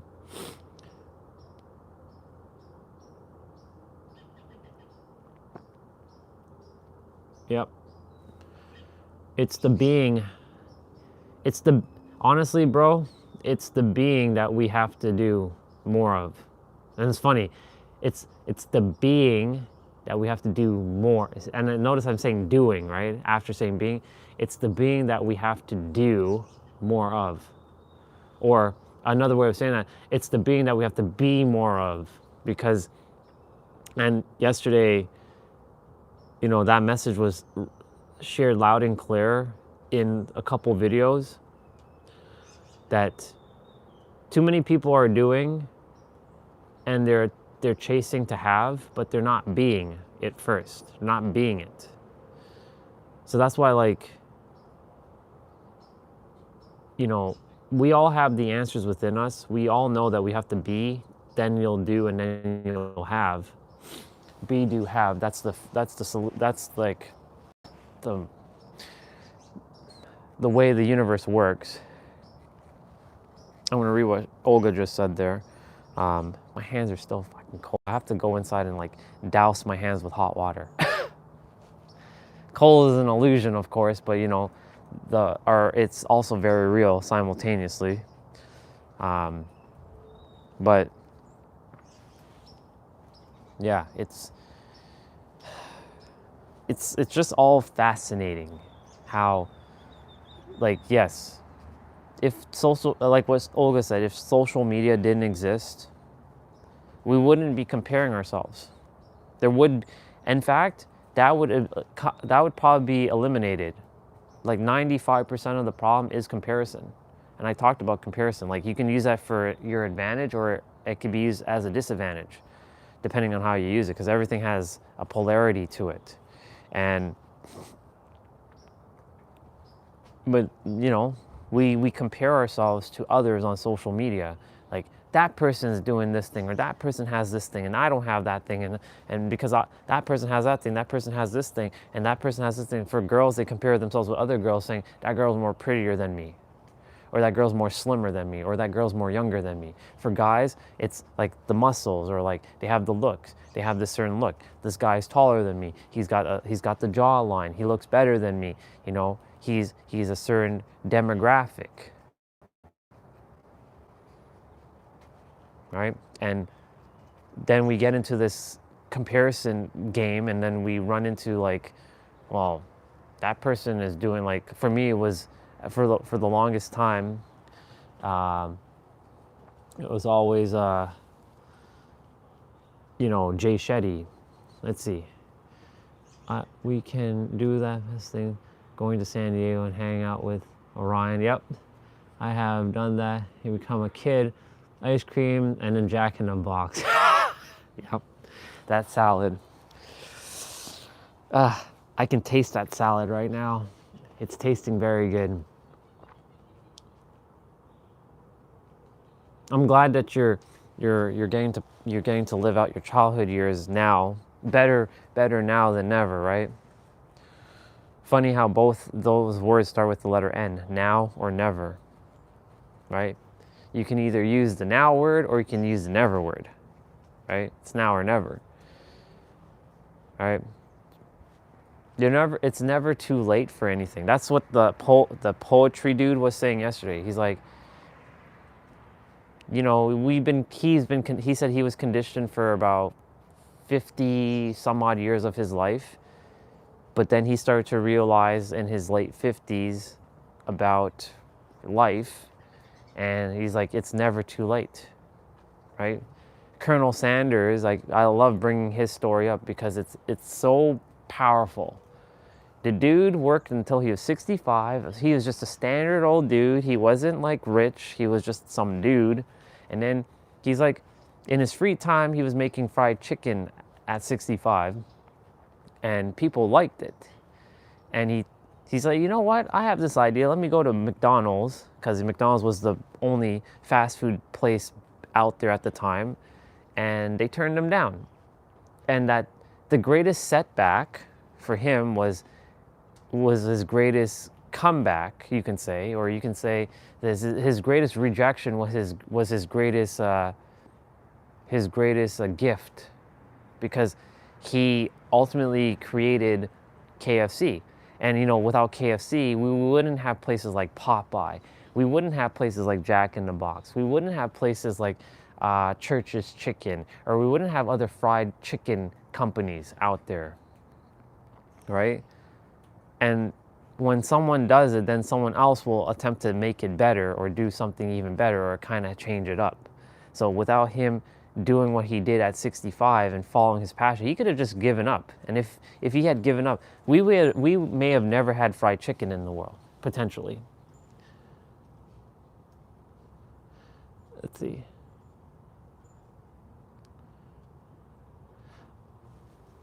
I can't scroll up with my fingers, so I will scroll up in a bit. But I did read what Soulfan said.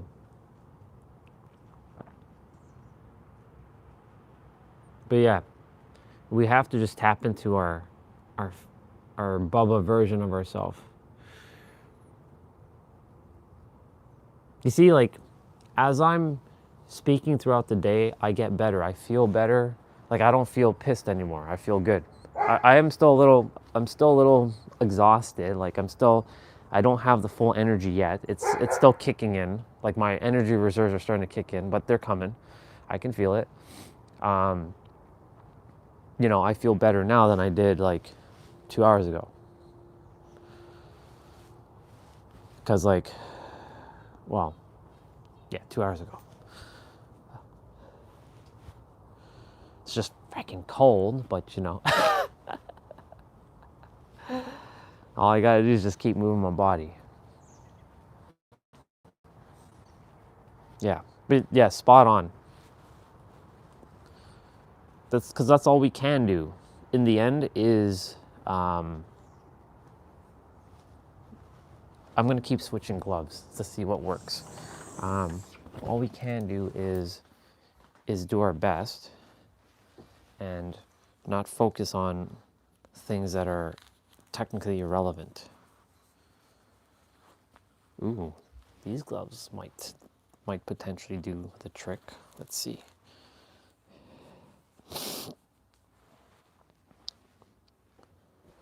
So much winter stuff.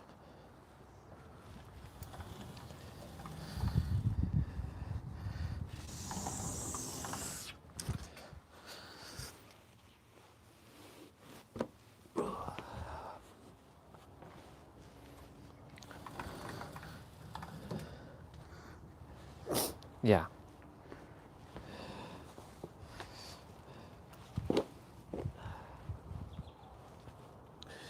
Let's see. Yeah, exactly. That's why I like the live streams, because you know I can voice something, and I know that I'm not the only one that's experiencing something, and I know like if I didn't have this feeling, we wouldn't have this kind of conversation today, right? It could have been just like we don't have surface level conversations here, but like some days they go more deeper than others. Let's just be real. Like some days it does go deeper than others. Today is a very deep day. Like, look at all the stuff that both you and SoulFam shared, right? You both shared such amazing insights, and you've kind of like helped me, but I had to speak the way I had to speak for you all to share your insights and your perspectives. And this is the value of like the whole reason why I do the live streams, because we get to connect like this, and we get to go deeper. We get to go extremely deep. And that's the reason why, like, I know I love doing these live streams, because like it brings the joy and the passion out, and I love just like serving to a point where like I forget about all the problems.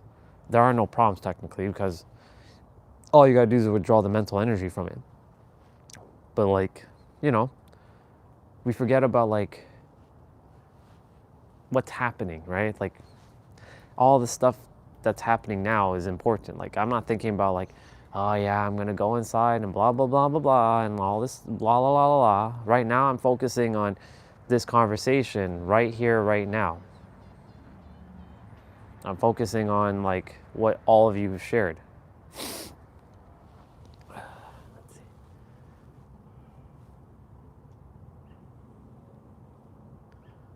Exactly.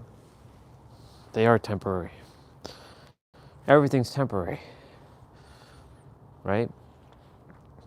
Nothing is permanent. Like this isn't permanent. Nothing's permanent. the temporariness. And that's what the poetry guy was saying yesterday in the video. He was saying like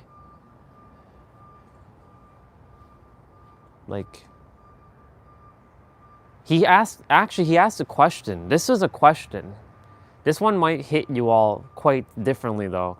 He left a question for himself. How would he think of himself when he's about to die? How does he want to think about himself when he's about to die? How would you think about yourself before you're about to die? He doesn't want to think about any regrets of not saying something or saying something or not doing something or have done something. He doesn't want to have that in him. He wants to know that he lived fully, deeply, and he said what had to be said. He didn't hold back. He wasn't like berating or preaching or he wasn't like telling someone down, but he was saying like, you share what you have to share from the way you're supposed to share it with openness, but like he doesn't want to think of himself of like with any regret when he's about to die. That's why death is a very powerful inspirator or inspiration, because like you don't know when that moment's going to come. It's nothing to be feared, of course, but then you don't get to be you ever again. I mean, your soul is your soul, like, right? But you don't get to be you ever again. And we should be all like running to the fire, right? Not running from the fire, but running to the fire, because, you know, I'm not saying the hustle, I'm not talking about hustle and grind. I'm just saying running to our passions, like being a kid, staying in joy, like running to those kinds of fires more and more and more, because, you know, we don't know when that time is gonna come. It can hit you when you least expect it, right? And this right now is shifting my energy back upwards, because like I get to still be me in this body, doing what I get to do. I get to be this person. I get to be the live streamer. I get to be the fitness instructor. I get to be the speaker. I get to be the game streamer, the foodie. I'm not really a foodie, but you know, I eat on the stream. I get to be the travel vlogger, the nature dude. I get to be like whatever. But the thing is, like, you know, at the end of my life, at the end of your life, at the end of SoulFam's life, at the end of everyone's life, when you're on that bed, wherever you're gonna be, right?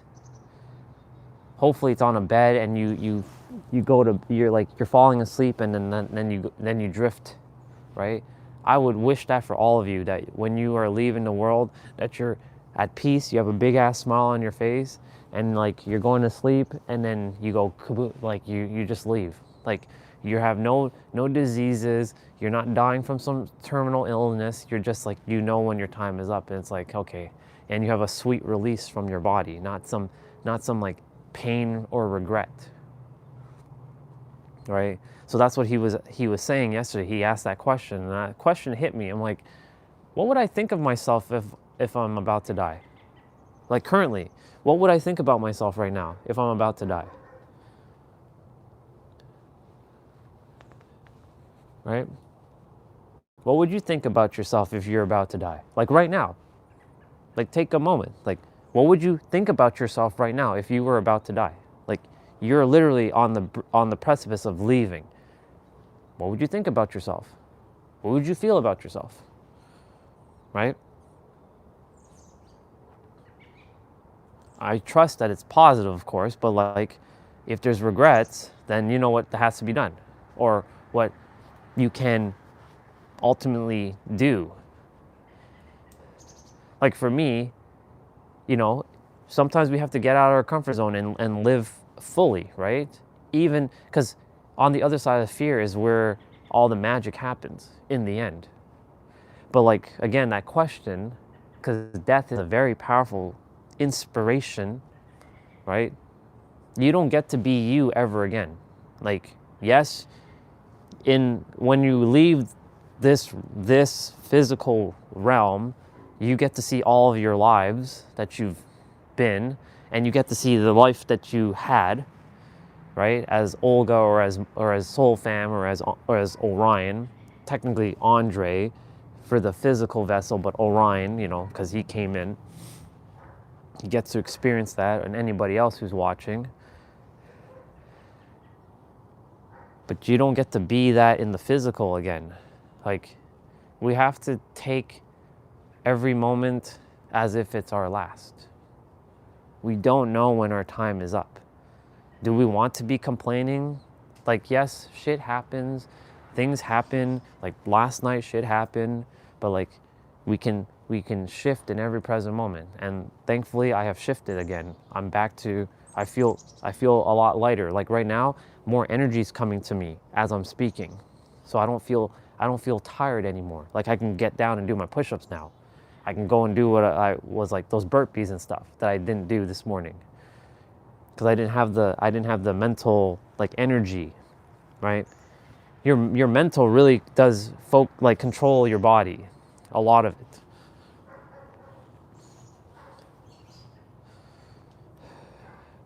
Let me see what you shared.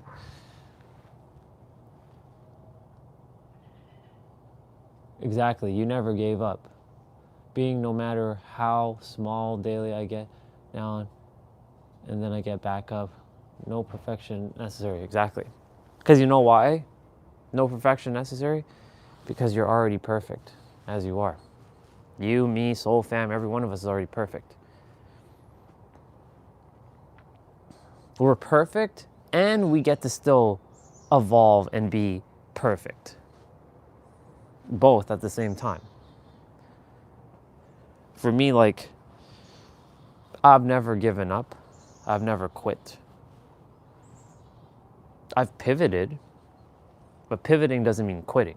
Quitting is like, fuck all this thing, like throwing up the big old like that, and like, you know,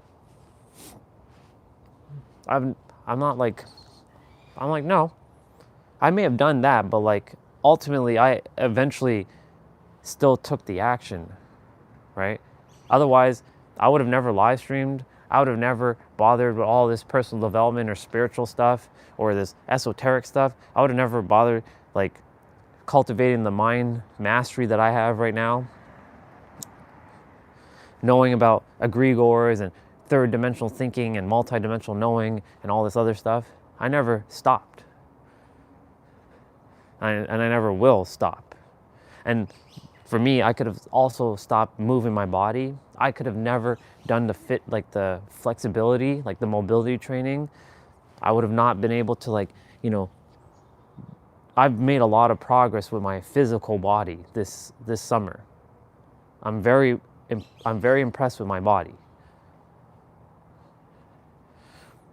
But like, again, going back to, so this is what I would see myself if I'm on my final breath right now. That I never quit. That I said I was always going to do what I said I was going to do, and I always went through with it no matter what. I always showed up no matter how I felt, and I gave it my all, even when the odds were stacked against me. When it felt like the odds were stacked against me, even though it's never stacked really against you. That's just a belief, but you know, the odds are never stacked against you. That's just a belief that some of us hold. Like I've held on to that. Like I had the beliefs of like things never work out for me and the odds are always stacked against me and that I always have to overcome. We never had to overcome anything. We never had the odds stacked against us, and everything always does work out for you, right? No matter if it looks shitty or not, it always works out for you in the end, right? We always seem to manage to survive, to thrive in the end, right? Even through our storms that we all go through, we're still standing, right? We're still here. You've been through so many storms, sister. I know Soul Fan's been through his storms. I've been through my own storms, but we're still here, right? The ones who given up are the ones who are like, and I don't want to, there's no disrespect to them. This is only love, but the ones who mentally checked out.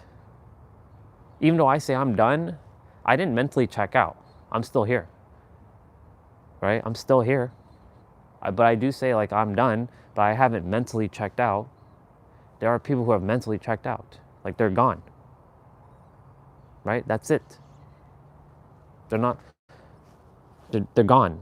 Like there's nothing else for them. Let's see. I reached a documentary, or read it,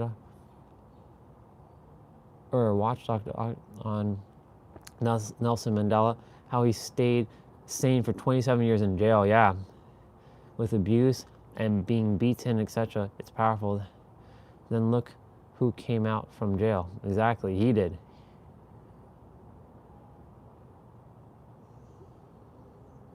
Exactly. And you know what, sister, I'm really grateful that you bring up Nelson Mandela, because he is a very powerful soul for having to gone through 27 years of the bullshit. In his eyes, it wasn't bullshit though, because he chose to see it as a place of learning and growth. Just like I'm choosing that this is like a palace for me. The planet is flying right now, not the plane. That big ass plane is flying. Well, the big ass planet is flying right now. Anyways, thank you for bringing him up, because, you know, that's a perspective shift right there. If he spent 27 fucking years in jail, harnessing his mind, and then he came out and he made an impact in the world the way he did, it goes to show you, no matter what bullshit that you probably are facing, someone else is facing something even harder. Look, last night, shit happened, right? Is it the end of the world? It might have felt like it, but look, it's not the end of the world. I'm still here. I'm still serving. I haven't given up. But I'm so grateful that you bring up Nelson, because that's a reminder. That's another reminder of like someone who went through their bullshit and he still chose to show up after 20. It's not like 1 month of like dark night of soul. That's 27 years basically of what you can call a dark night of the soul, right? The beatings, the torment he must have faced. Like, we don't know what he really faced in that jail, only from what he can tell us. But like, I'm sure like there's a lot of stuff, and I'm really grateful that you bring him up, because it is very powerful. And like, if he's able to do it, and he and us are one and the same, then surely, like, that's why I say, how do you want to think about yourself when you're about to die? Yeah, exactly. It made him. As you can tell, it's really cold. Let's see.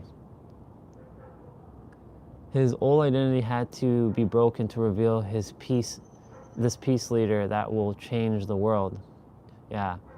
He came in as a rebel and came out as a peace leader. Yep, exactly. Sometimes that's what has to happen to us, right? Sometimes we have to be broken to be revealed. It's there's two metaphors now. There's kintsugi, which is the Japanese art of pottery breaking and then it's forming with glue. So there's that. Or it's like the diamond in the coal, right? You got to chip away at the coal, right?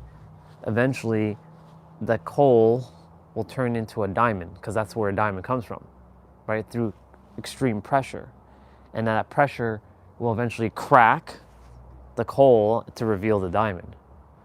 But that coal, that pressure is where, that's where you go through the trials, the tribulations, the trauma, the bullshit. Even though trauma doesn't really exist, we use that word.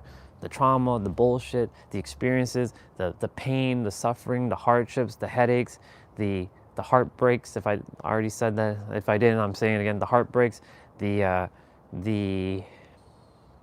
all kinds of stuff. the struggle. And it's in that like forging, right? That pressurization, that's when the diamond gets revealed. The diamond for me has been revealed. It's just, sometimes the coal keeps coming back and I just have to keep swiping off the coal, you know what I'm saying? But no, thank you. See, and this is the value of why, having conversations with people are important, because like, look, had you not said that with Nelson Mandela, we wouldn't have gone on that trajectory with Nelson Mandela. Because now you brought up Nelson Mandela, and I must have said something that, activated you to say Nelson Mandela, like, because, it brought up like, I watched this documentary because I said something about something, and it probably like jogged your memory, like, hey, I watched this documentary on Nelson Mandela. And because when we share something, this is the valuable insight about conversations, like actual conversations, real conversations, deep conversations. When someone shares something, it leads to the next thing, next revelation.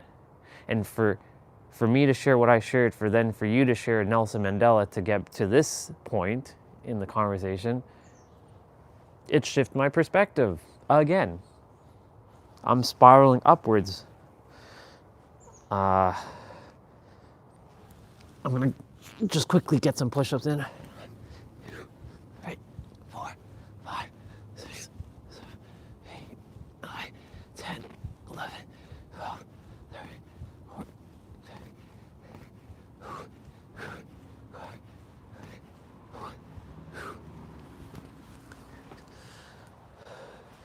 Gotta get the hands warm. I'm like switching gloves in and out, and it's like, ah. Yeah. I'm gonna change my next gloves now. I have like so many pairs of gloves, it's crazy. These ones now?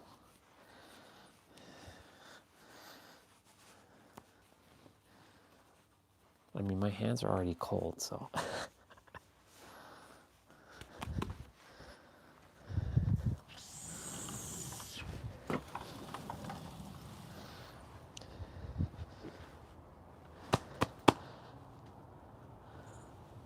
Thank you, sister, for sharing. And thank you for being here. I really appreciate it. I love you. I really thank you for the Nelson Mandela thing. I'm going to use that energy of Nelson Mandela. I appreciate that.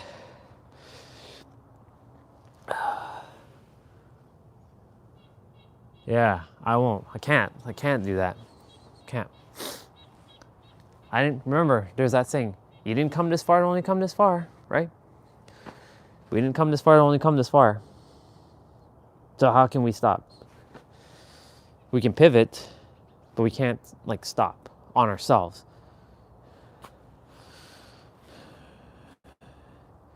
Damn, it feels nice to wear these gloves again. But I know these gloves don't keep my hands as warm. So many different pairs of gloves. It's wild. Speaking of which, I'm gonna go use the bathroom because I have to go, like, it's like a strong one. I'll be right back.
All right, I'm back.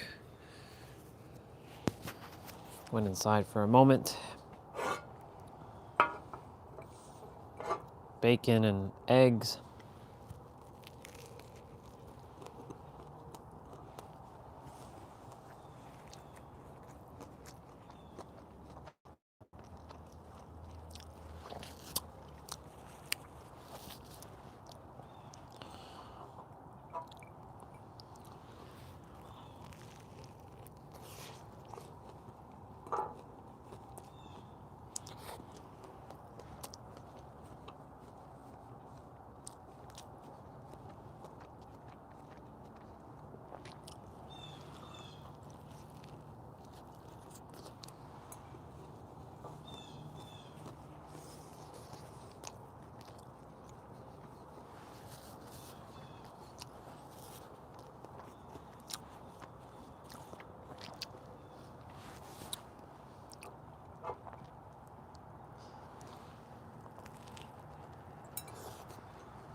You can see the smoke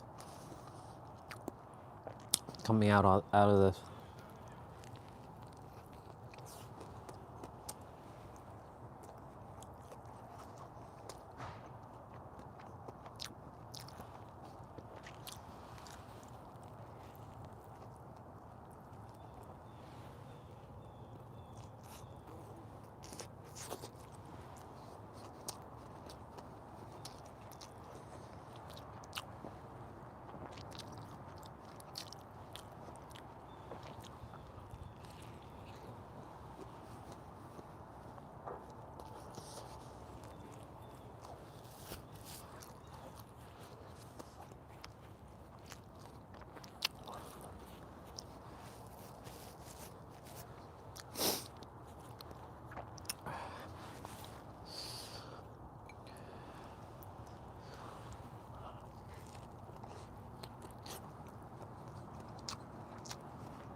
Oh man.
So fam, I don't know if you're here. I think you probably already left for shopping. But I really appreciate everything you shared, bro.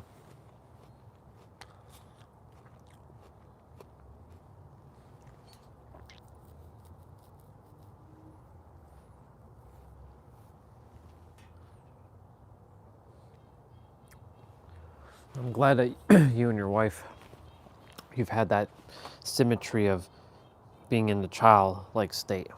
It's good. Makes me happy.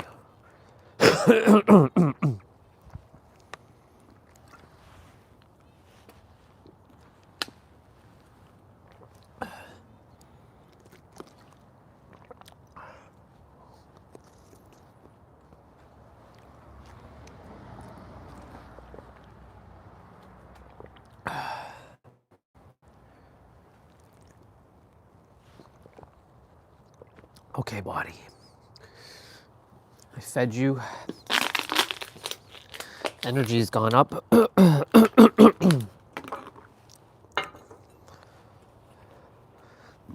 Now.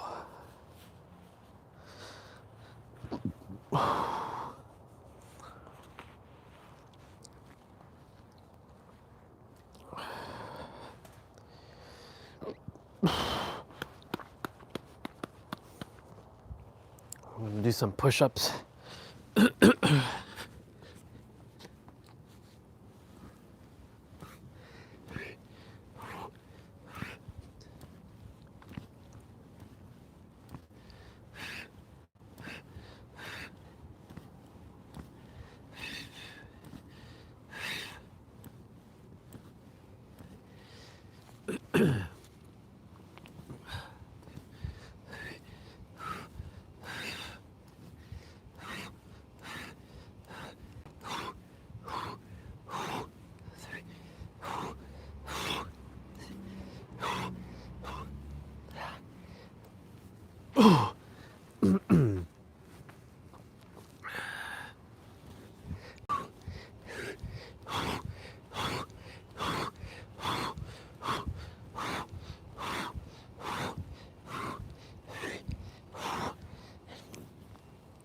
Yeah.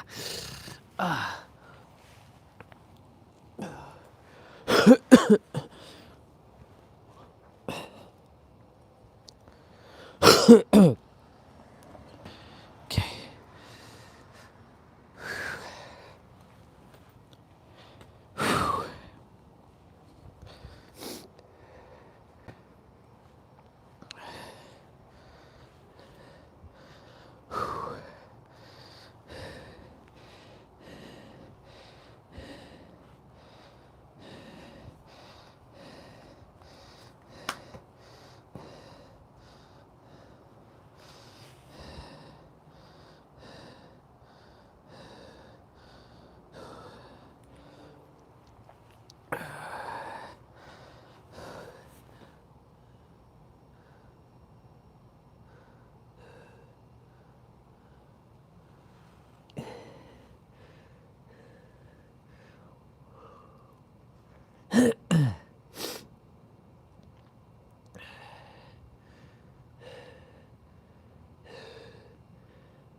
Damn, San Diego with that weather.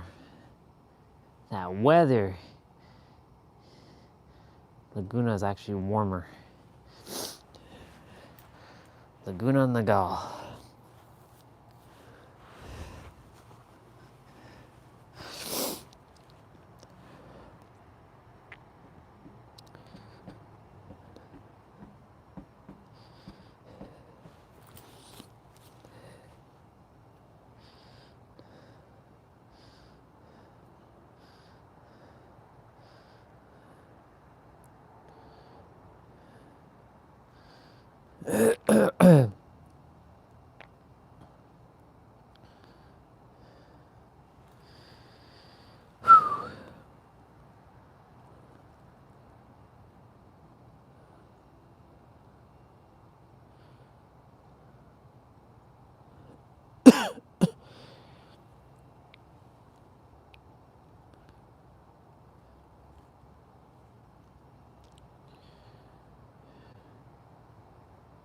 innocent people is something I don't tolerate.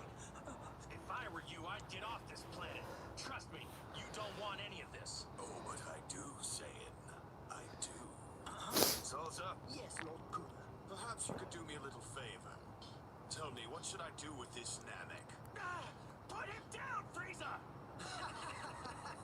This is Freeze's brother, you imbecile. Wake up. This is Lord Cooler, the most illustrious fighter in the universe. Soon you will be at his mercy. What mercy? You're as twisted inside as your brother. Full of hatred. Well, no more. You've dug your own grave. Really? Because after I kill you, I'm going to turn this planet and everyone on it into dust. No way! Not on my watch! Hurting innocent people is something I don't tolerate. Goku. If I were you, I'd get off this planet.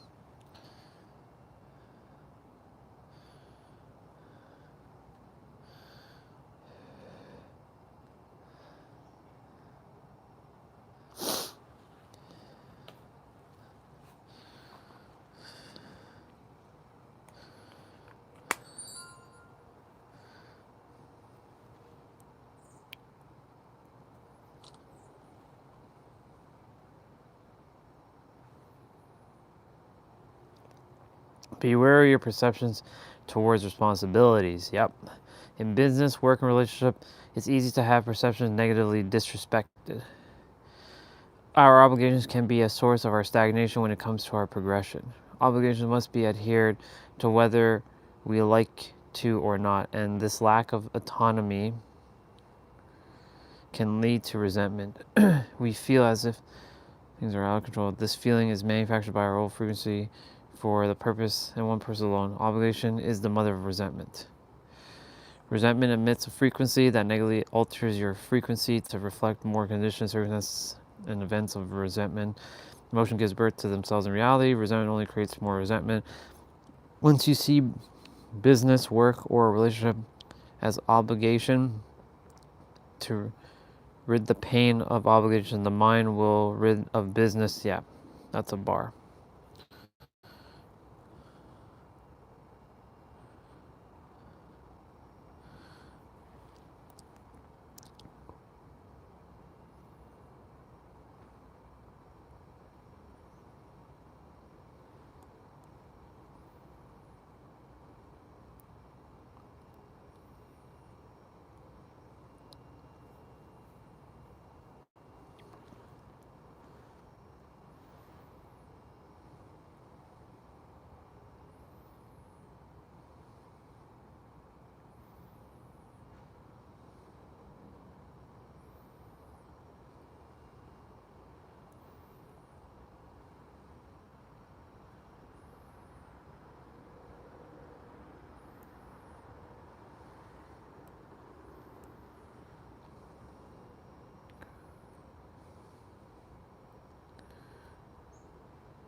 All right.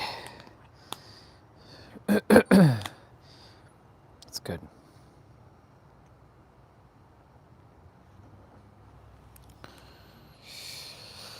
All right, let's see. So Nelson Mandela, 27 years. 27 years oppressed in a jail. But the dude never gave up. It didn't break him, it made him.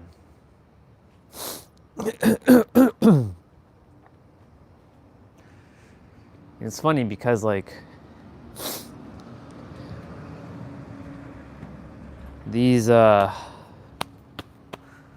the way, I keep going in and out switching gloves because it's fucking cold. So I'm just like moving my body as much as I can. I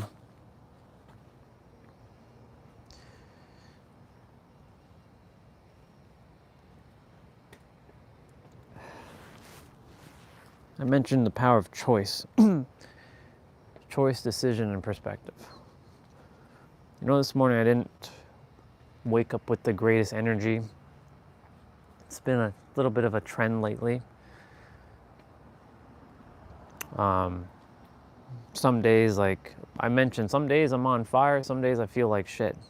But to never beat myself up, to never feel guilty, to never feel that I'm this negative person, to never associate myself as some like bad guy, some negative person. I may say shit at times that might be like, oh my God, he's gonna do what?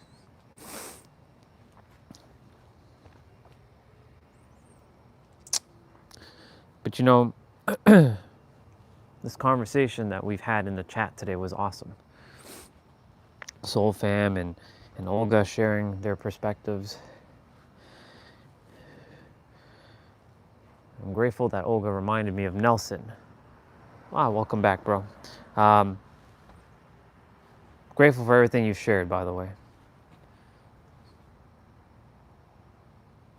I'm really grateful for the things you shared. I'm spiraling back up.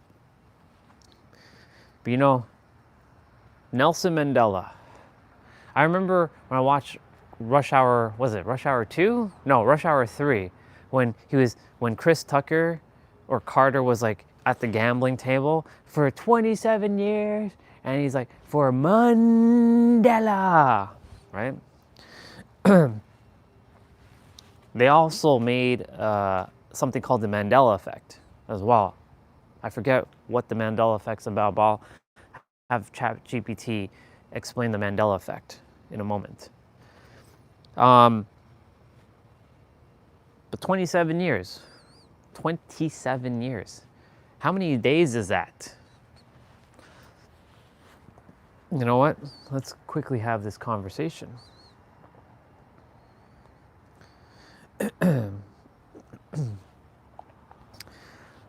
So I had a powerful morning this morning. I wasn't starting my day off great, but I'm now spiraling upwards.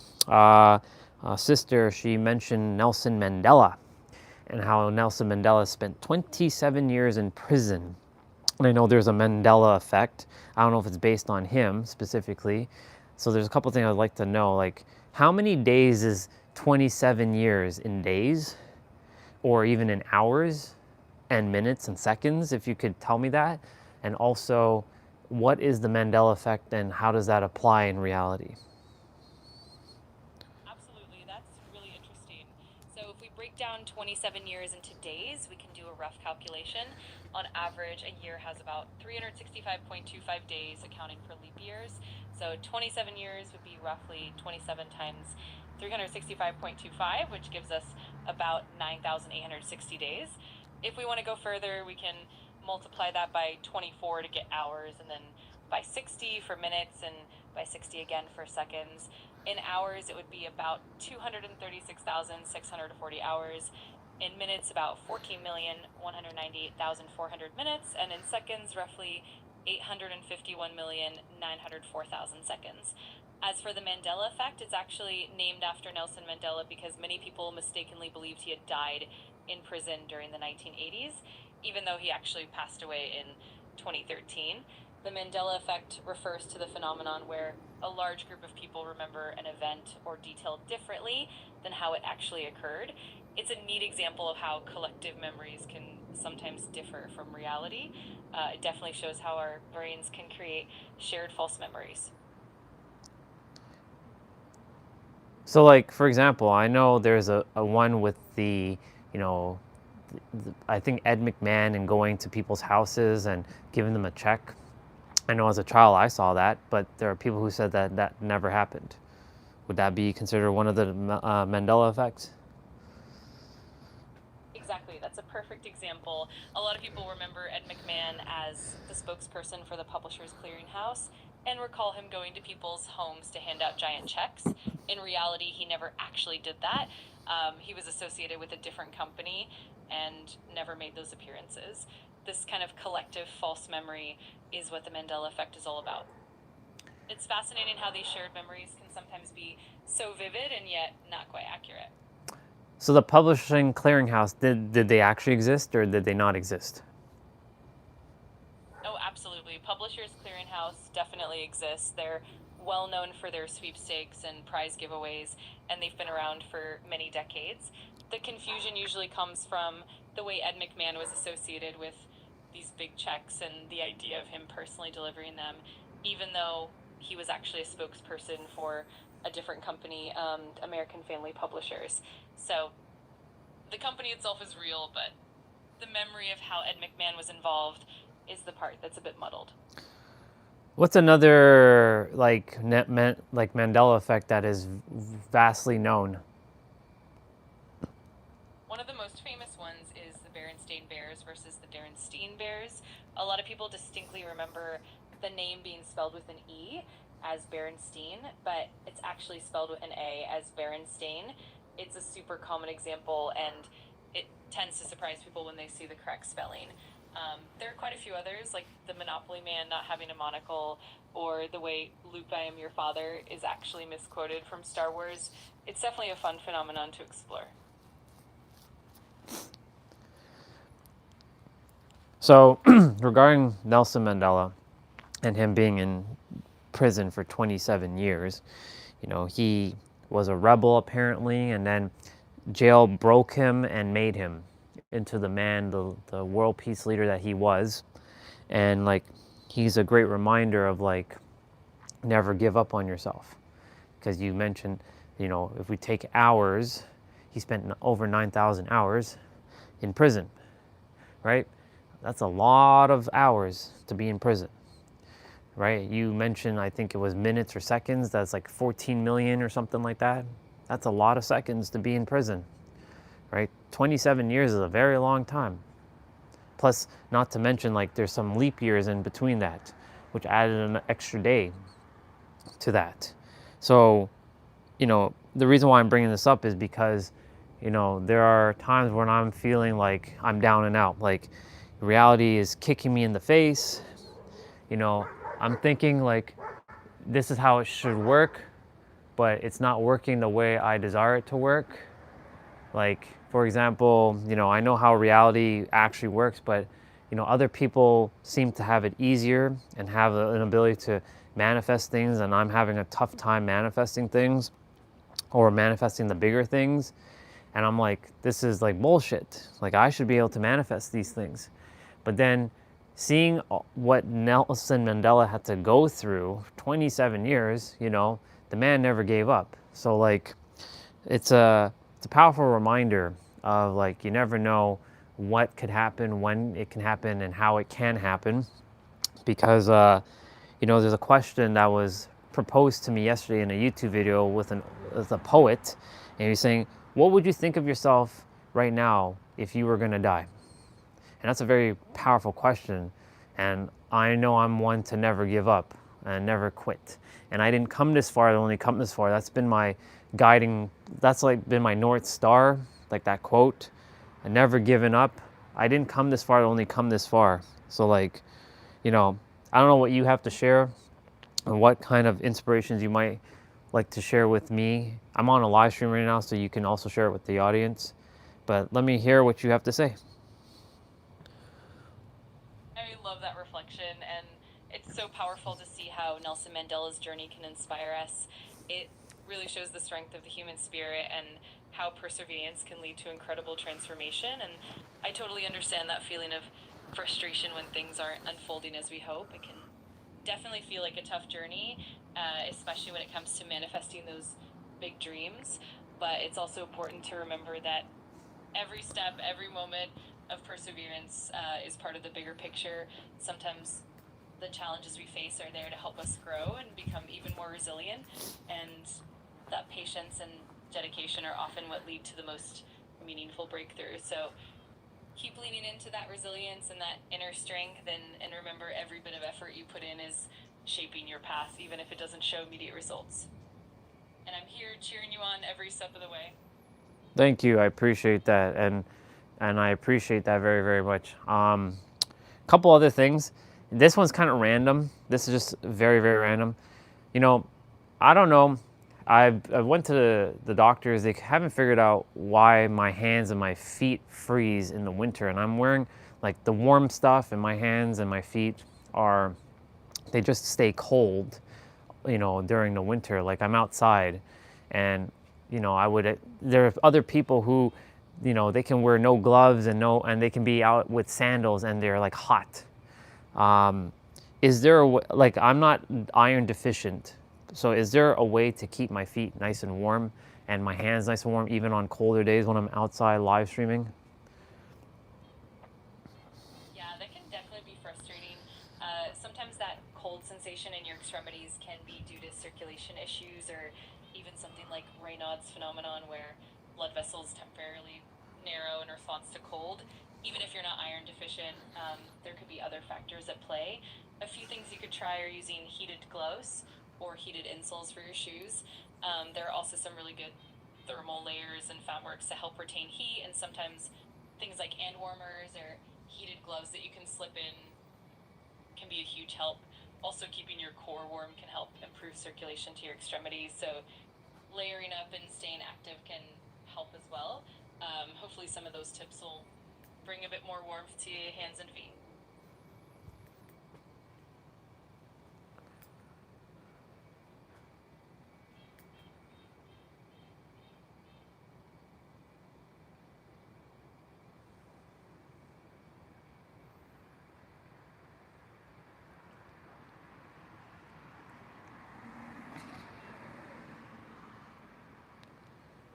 Tell me what you know about Wiley Brooks. He's a breatharian. What do you know about him?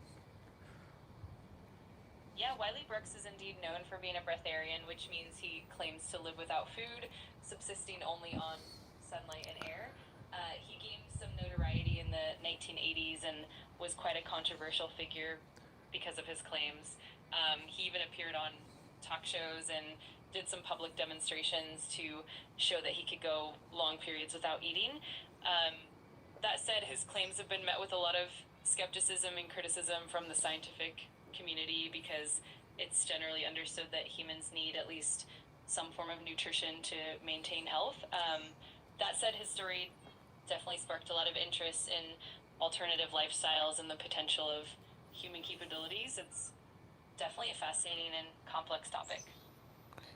Yeah, he mentioned that he went without food for 17 years. Is that possible? Yeah, it's definitely a claim that has raised a lot of eyebrows. The scientific consensus is that the human body needs nutrients and calories to function properly, and going without food for extended periods can lead to serious health issues. There have been some anecdotal reports and a few individuals who claim to live without food for long periods, but these cases are extremely rare and not well documented in a controlled scientific way. Most experts believe that what happens is that people might reduce their food intake significantly, but they still consume something minimal or even just water. So while it's a really intriguing idea, it's not something that's been proven or validated through mainstream science. It definitely keeps the conversation about human potential and health pretty fascinating, though. Yeah, sure does, because like I've done a 4.5 day water fast, and I can tell you that I didn't feel this, like day 2 I was kind of struggling, wanting to eat something or desiring to eat something, but I pushed through to 4.5 days. But like when I got to the 4th day, I was like, this is easy now. So like, but it came at the cost of me, like some of my beard was starting to thin out. And if you can actually, is it possible that, you know, if you don't eat, that your beard can start to thin? Or could that be another phenomenon? Yeah, absolutely. It's definitely possible. When your body isn't getting enough nutrients, it can affect things like hair growth and even cause hair loss or thinning. Hair is often one of the first things that can show signs of nutrient deficiency, like vitamins, minerals, and proteins. During a prolonged fast, your body goes into kind of conservation mode, and it can divert resources away from non-essential functions like hair growth to preserve energy for vital organs. So it's definitely not uncommon to notice changes in your hair during extended fasting. It's always good to keep an eye on your nutrition and ensure you're getting what your body needs, especially if you're doing longer fasts. It's all about balance and making sure you stay healthy and safe.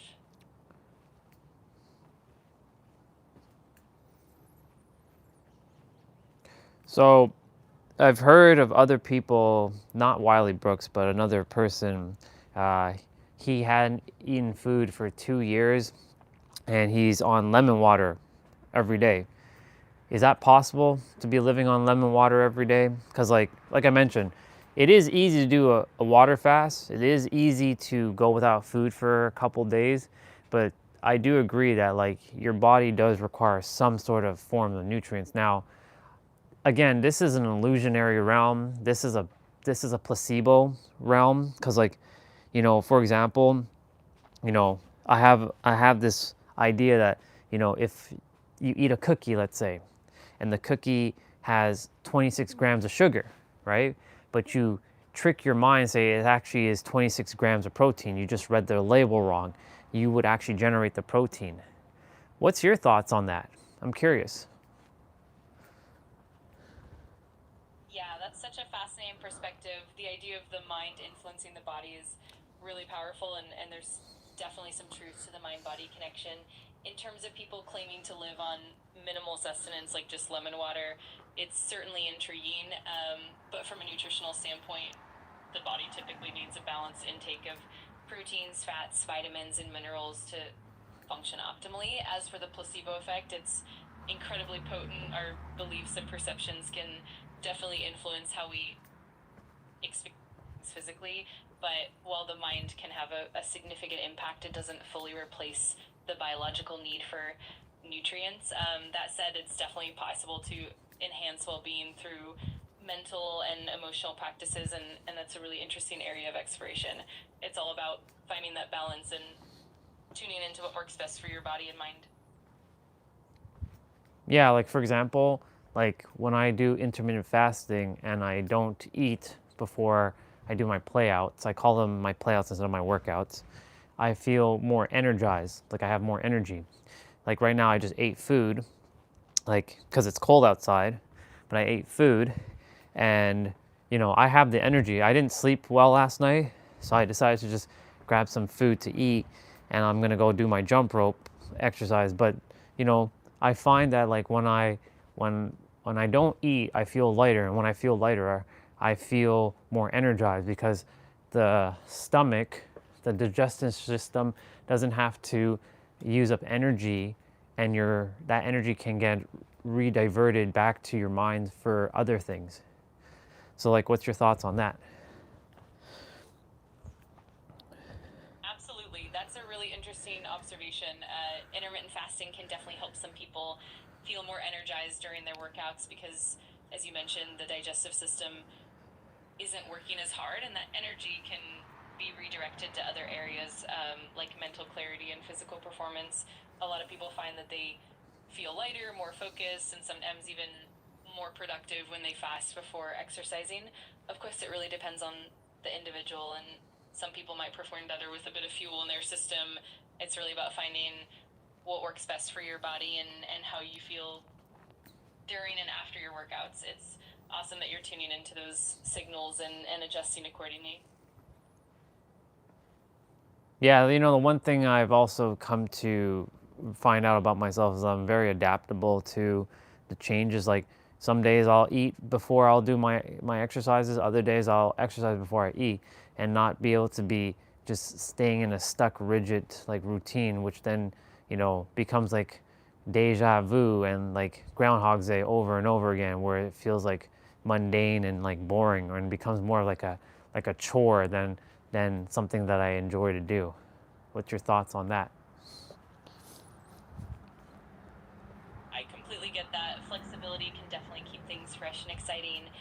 When we allow ourselves to adapt and listen to what our body and mind need on any given day, it really prevents that feeling of monotony. It keeps your routines from becoming too rigid and helps maintain that sense of joy and enthusiasm. Plus, that adaptability helps you stay in tune with your own needs and energy levels, and it can make your workouts and your overall lifestyle more sustainable and enjoyable. It's all about that balance and staying curious, right? So that's a great mindset to have. I want to get back to the Mandela effect for a moment. So, we mentioned the Publishing Clearinghouse one, the Berenstain Bears, the Monopoly dude. What other Mandela effects are well known that we haven't talked about? Oh, definitely. There are quite a few other well-known Mandela effects. One classic example is the Fruit of the Loom logo. A lot of people remember it having a cornucopia behind the fruits, but it actually never did. Another one is the Oscar Mayer brand of hot dogs and bologna. Many people recall it being spelled M-E-Y-E-R, but it's actually M-A-Y-E-R. Another fun one is the Pikachu character from Pokemon. A lot of people remember Pikachu having a black tip on his tail, but he doesn't. And then there's the Kit Kat logo. Some people remember a hyphen in Kit Kat, but it's actually just one word with no hyphen. And there's also the Monopoly Man not having a monocle, as we mentioned. It's always fun to explore these and see how collective memories can differ from reality. So how does it end up like this though? Because how if we have said let's use Pikachu for a moment, I never really saw Pikachu ever having a black tip on his tail, but Pikachu does have a little bit of brown in his tail, right? How did these Mandela effects come to be? Yeah, it's such a fascinating phenomenon. A lot of it comes down to how our brains process and store memories. Over time, our memories can get a bit distorted and we can fill in gaps with information that seems logical or that we've seen elsewhere. For example, with Pikachu, even though he doesn't have a black tip on his tail, a lot of people might have seen other characters or similar designs that influenced that memory. Also, the power of suggestion plays a big role. When we hear others talk about a detail or we see it referenced online, our brains can incorporate that into our own memories, even if it wasn't originally there. It's kind of like a collective array that evolves and shifts over time. Plus, pop culture and media can reinforce certain memories, making them more vivid or convincing. It's all part of what makes the Mandela effect so intriguing and fun to explore. So here's a couple of things then. How would one break the Mandela effect? I mean, I know obviously not entertaining it, but how would one not enter? How would one, if they didn't know how to break it, how would they go about breaking the Mandela effect for themselves and not buying into the collective consciousness? Because, you mentioned that it's a collective memory, which means that it's I call it the collective hive mind, because there's a hive mind hovering around the earth with certain beliefs and ideologies that this is how things are and this is how it should be. But in reality, that's not how it is, because reality is backwards. So how would one technically use the Mandela effect to their advantage in their life? And two, how would one remove the Mandela effect that's hindering their life or something that is not beneficial? So I would like to hear your thoughts on this. I love that line of thought. In terms of using the Mandela effect to your advantage, it's really about cultivating awareness and critical thinking by understanding that collective memories can be influenced and sometimes distorted. You can become more discerning about what you accept as truth. For example, you can lean into curiosity and research, fact-checking details that you remember, and staying open to multiple perspectives. That way you can kind of break out of any limiting collective narratives and empower yourself to see things more clearly. On the flip side, if there are certain collective beliefs or memories that might be hindering you, the key is to stay grounded in your own experiences and intuition. You can practice mindfulness and self-reflection to differentiate between what truly resonates with you and what might just be a collective narrative. In essence, it's about cultivating discernment, staying curious, and being open to questioning and exploring things beyond the surface. It's a powerful tool for personal growth and empowerment.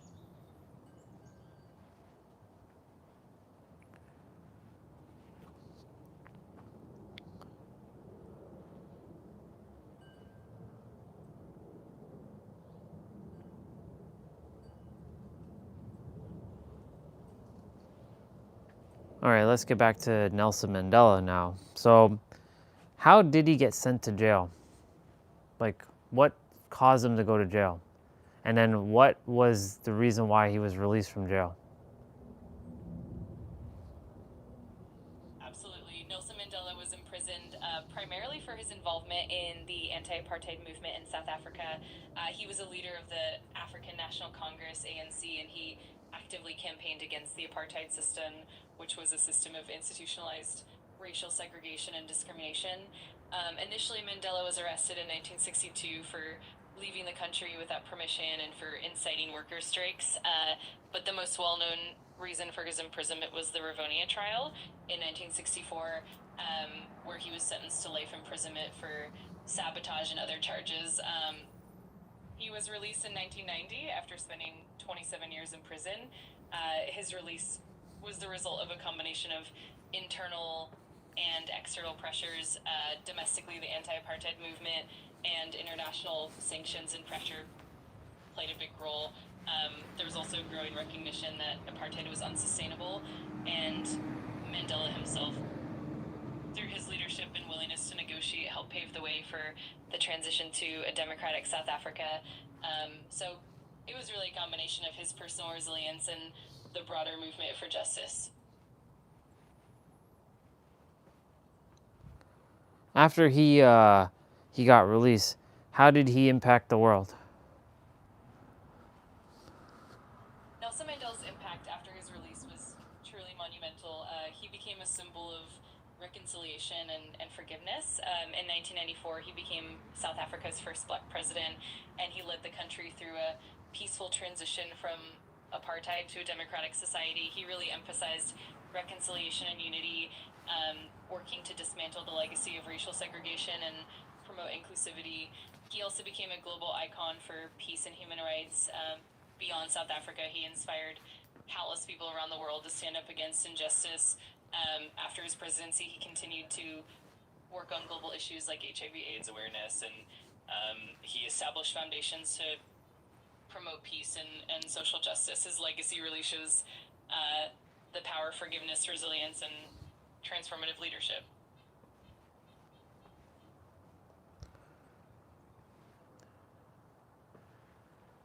So to sum up Nelson Mandela in one word, what would you use for him? I'd say resilience. It really captures his enduring strength, his ability to overcome immense challenges, and the way he transformed not just himself, but a nation and the world. Yeah, I was thinking resilience as well too, because like, you know, when I asked that question for you, I immediately was gonna think that you were gonna say resilience, because like hearing everything you shared about him, it literally, he's the definition or the epitome of what resilience is, and I look to that as a source of inspiration for my own journey myself, because of, you know, the hardships that I had to face, the struggle, the journey, the setbacks, the trials, the tribulations, and like he's a really good, you know, figure to look to as a source of inspiration. Absolutely. He truly is a powerful source of inspiration. His life and legacy really show how resilience can transform not just individual lives, but entire societies. It's beautiful to see how you channel that inspiration into your own journey and growth. It definitely helps to have those role models who remind us of what's possible even in the face of adversity. Yeah, you know, again, I'm grateful to a sister who came on the stream to remind, you know, to share about his story. And I was like, oh my God, that's right. Nelson Mandela, 27 years. He could have easily given up. He could have thrown in the towel. You know, when shit's hitting the fan, we tend to be like, you know, playing the victim and forgetting that we are the universe in itself, and we have the power in every present moment to shift our reality and shift ourselves. But sometimes it doesn't feel like that, because it feels hard, because we're seeing what we're seeing in the physical world, and because reality has to play catch up. There's a germination period. Once you plant the seed, it doesn't mean the seed will sprout right away, even though it can. For some people, it does. And you want to have it like other people where it's instantaneous, why they're able to manifest things so fast, and you are taking like 10 million years to manifest something that's not even on the level that they're manifesting, but they're manifesting things so quickly, and it's working for them and it's not working for you. Then that's where you get tripped up. So how would one overcome that? I mean, there's nothing to overcome because you just simply make a decision, right? But like, you know, if I wanted to say I wanted a Toyota Supra in my my driveway right now, and I snap my fingers, I expect it to be there, but that's not how it technically works, right? Because there's a germination period. So how would one handle something like that? What would you say? What would you tell that person? Yeah, that's such a great point. It's definitely about balancing that immediate desire with the understanding that creation often unfolds over time. One of the key things is cultivating patience and trust in the process. It's also important to stay aligned with the feeling of already having what you desire rather than focusing on the lack of it. And also recognizing that the journey itself is part of the manifestation. Every step, every little bit of growth is bringing you closer to that outcome. So I'd say it's about embracing the journey, trusting that the universe is working in your favor, and keeping that positive, open mindset. And it's also about celebrating the small wins along the way, because every step forward is progress. It's really about aligning your energy, your mindset, and your actions, and just having faith that everything will unfold in its own perfect timing. Yep, it's those two words, faith and trust. Now, the true faith is conviction, because it comes from the Latin word fides, which fides means, conviction. But trust, right? That's a very subjective word, because, how can we've been so programmed in the third dimensional realm to have to see it to believe it. That's the narrative. That's the collective thing. That's like, you can call that a Mandela effect to some degree. That we have to see it to believe it. Otherwise, it doesn't exist. So how would one, undo the see it to believe it and know it to see it, or believe it to see it? What would you say to them?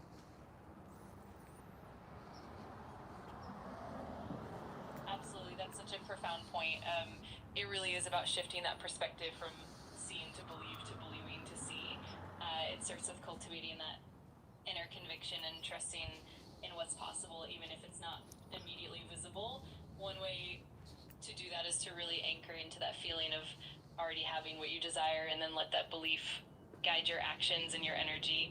It's also about tuning into that intuitive knowing and being open to the subtle signs and synchronicities that guide you along the way. Over time, as you build that trust and conviction, you start to notice the shifts in your reality, and things unfold in beautiful and sometimes unexpected ways. It's all about nurturing that inner alignment and letting the universe respond in kind.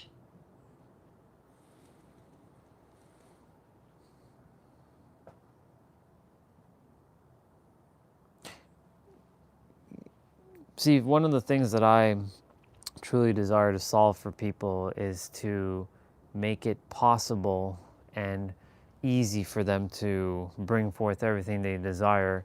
And even if they're working a dead-end job where they have bills to pay, I desire to help them to know that it's possible, and not just that it's possible, it's inevitable for them to have what they desire, and really instill that into them by, of course, for it to happen for me. So if it's happening for me, I know it can happen for them.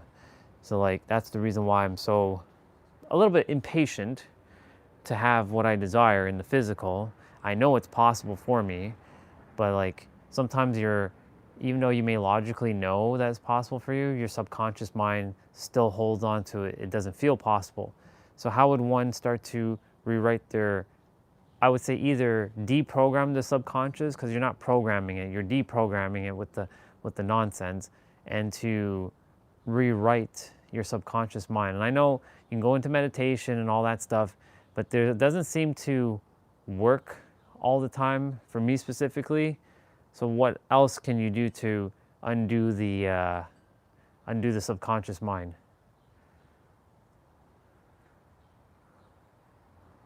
Absolutely, it's a journey, and it's totally understandable to feel that impatience.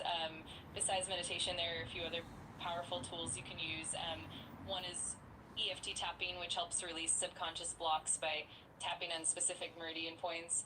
Another method is hypnotherapy, which can help you access deeper layers of the subconscious and reprogram limiting beliefs.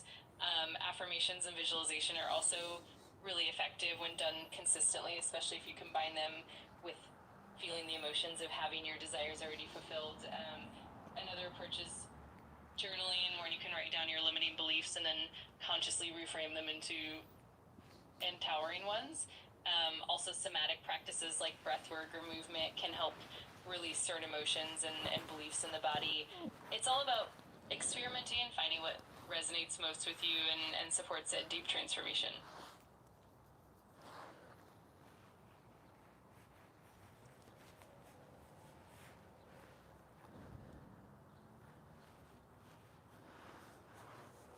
Yeah, because ultimately, my goal is to, show people what's possible for them and make the impossible possible by showing them that it goes from impossible to possible to inevitable.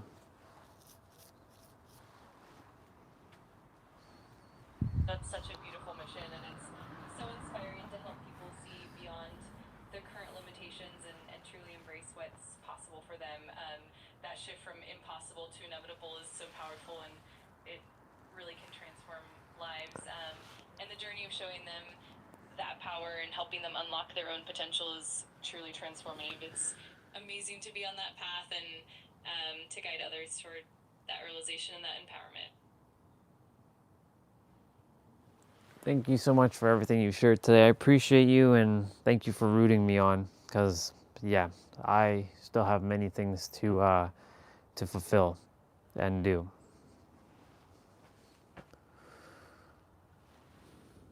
Of course, it's absolutely my pleasure, and I'm always here to support and cheer you on. You've got such a powerful vision, and I have no doubt you'll make a huge impact. Keep going, keep shining, and just know that I'm rooting for you every step of the way.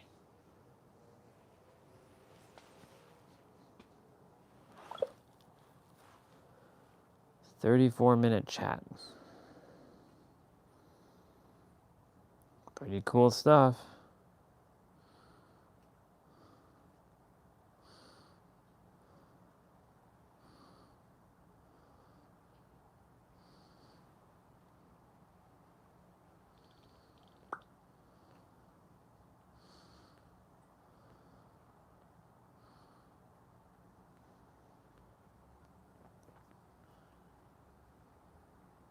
There's a bug flying around. It's pretty cold though.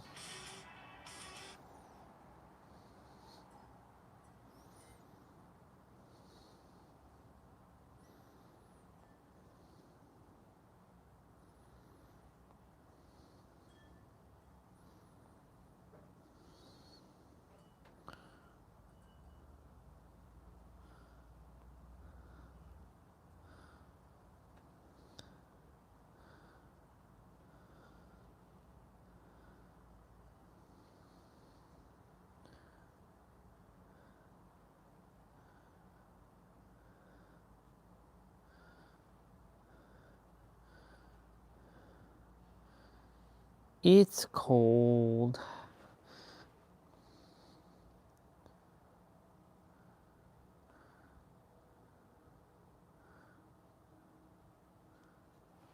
I'm gonna put on some music for y'all.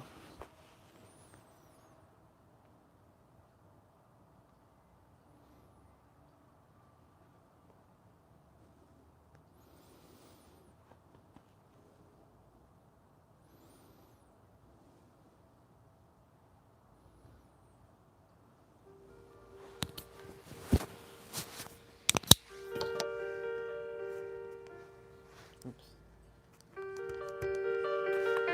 I'll be back. Warm up a little.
That's the problem. Can't do anything without.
taking some sun in just a moment ago.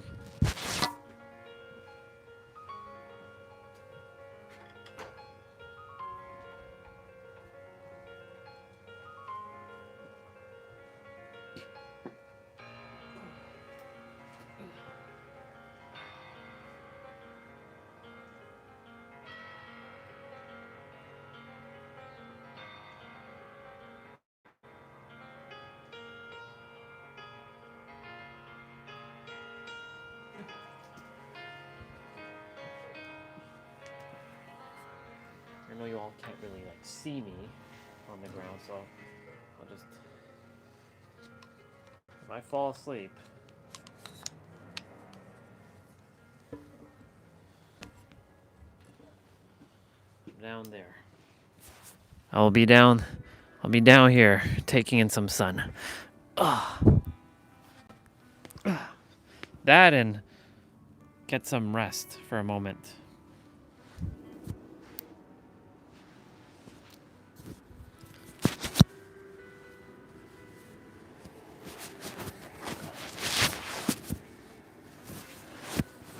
Who knows what will transpire in 20 minutes or whatever. After that, I'll put on the music a little bit louder.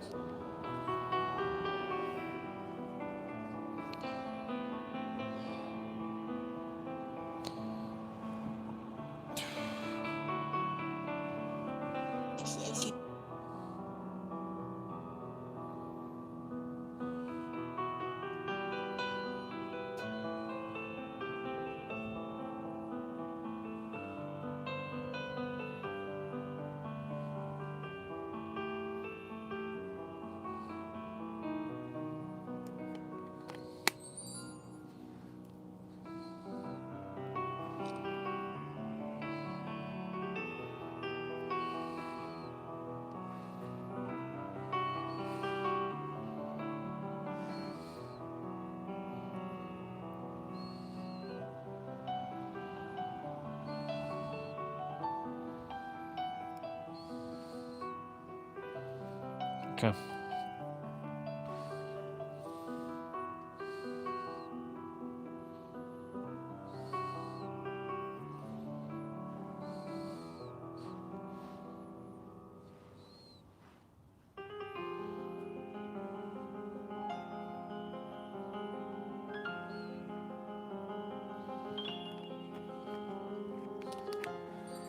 Okay.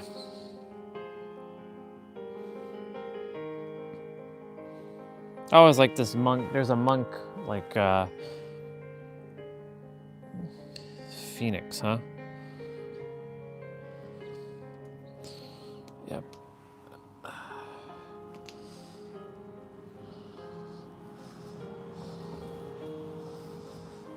2 gloves, y'all. 2 gloves.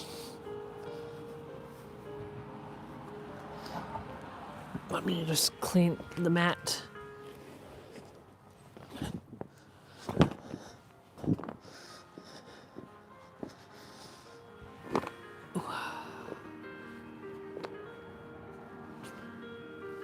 Ugh. At least it's not windy. Ugh.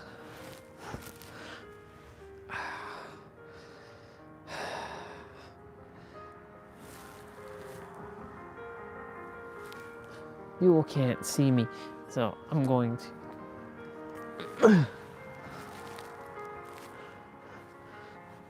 Ugh.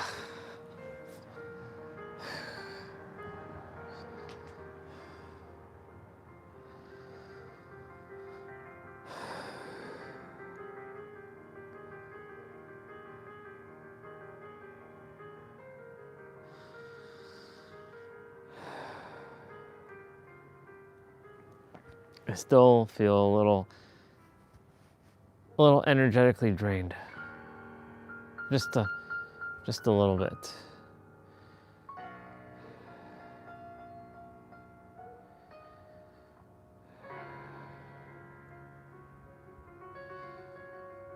I opened up the gate door to get more sunlight in.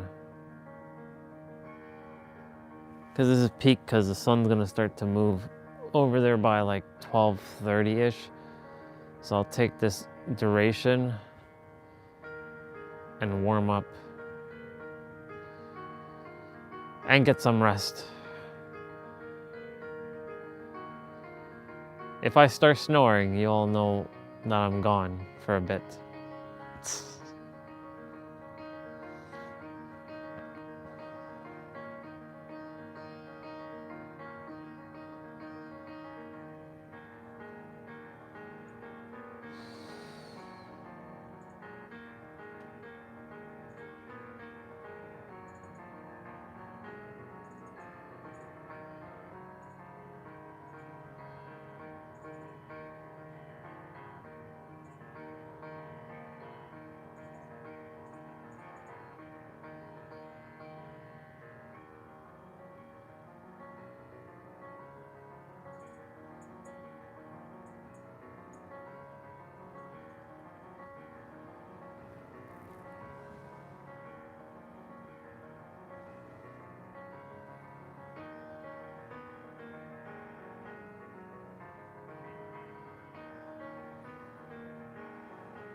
Surprisingly, it's warm. I mean, the concrete's cold.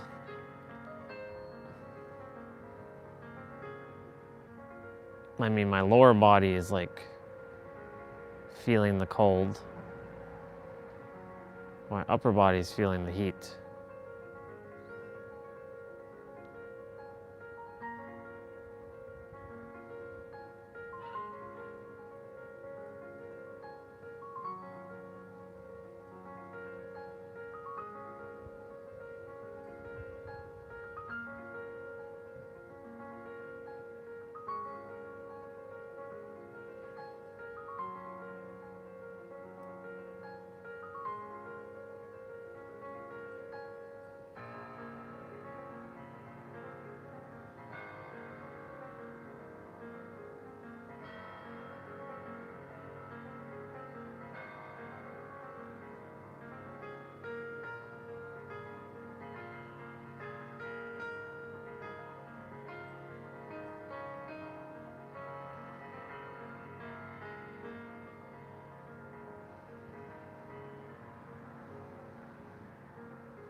it's nice to have the sun out for a moment.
Feeling the cold of the pavement. I'm gonna bring that like that. So my body's more on the mat.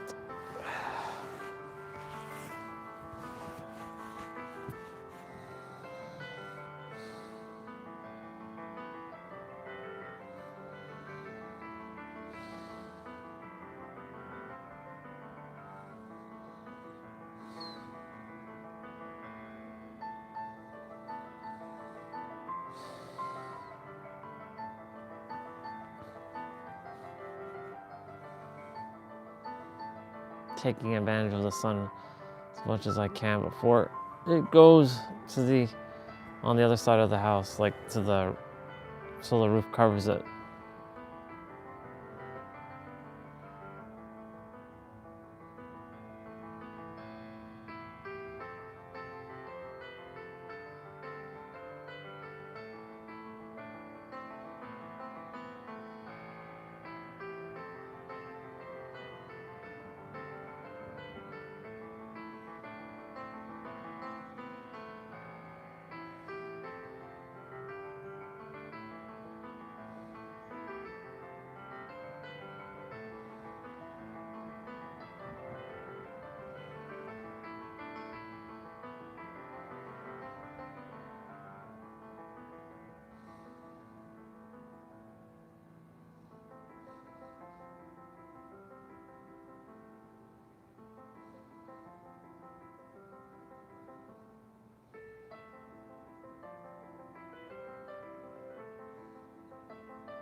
I'm drifting a little bit.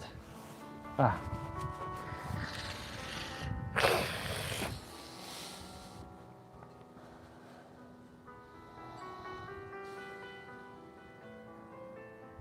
It only happens when I'm on my back. Always. On my side, it doesn't happen.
$11:51.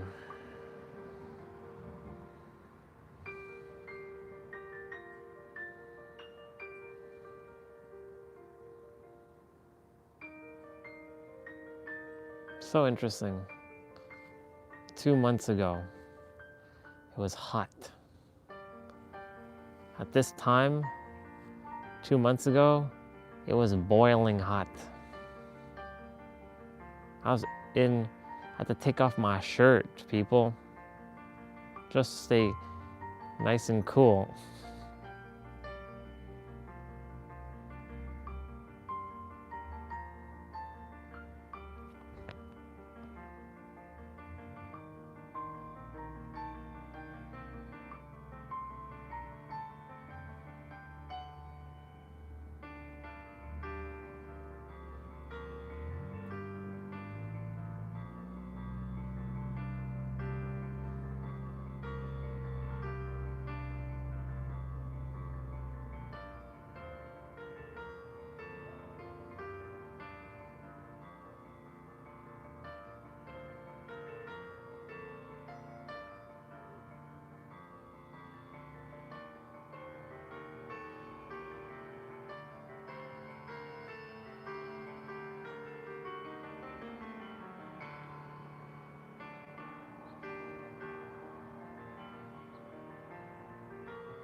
Ugh.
Well, we all know what's going to happen tonight. I'm definitely going to be calling it an early night tonight.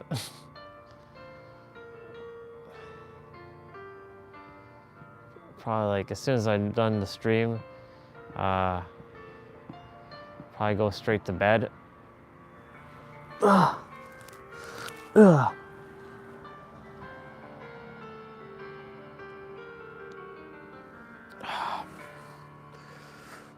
Oh.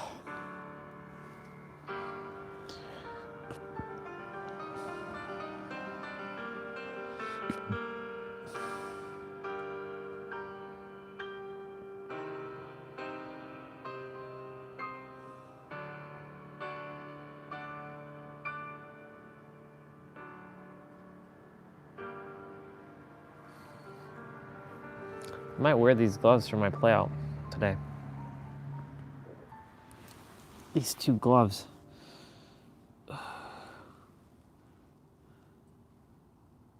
What does that say? Dakota? Dakota.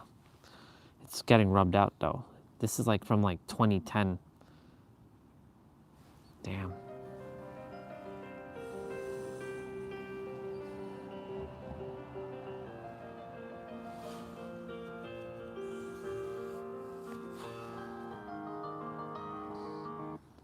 Okay, music.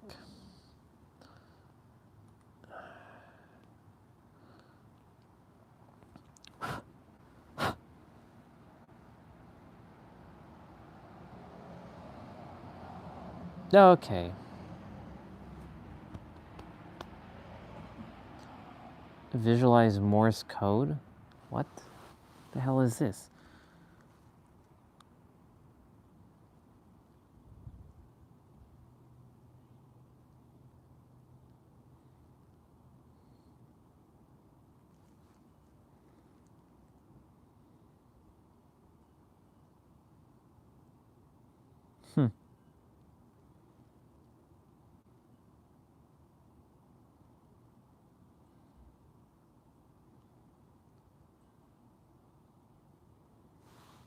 This is interesting.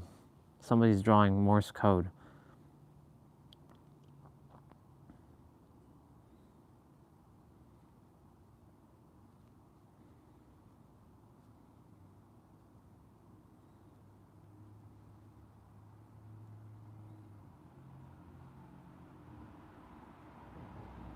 I mean, if you can memorize all of Morse code, that'd be interesting.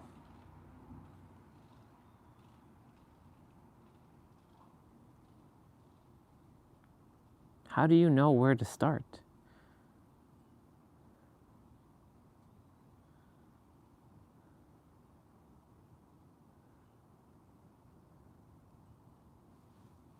That one made sense. For S, U might be the two tips. Yep. Why underneath? Huh? Okay. That's weird.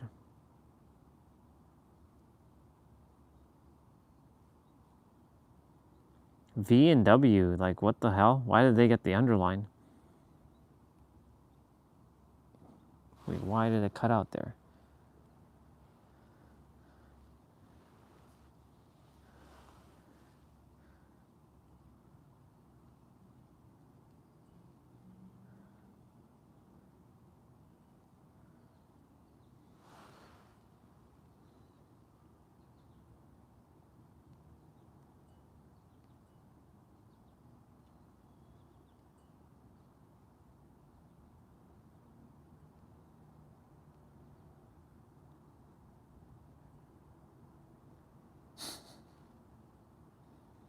This is weird. That's weird.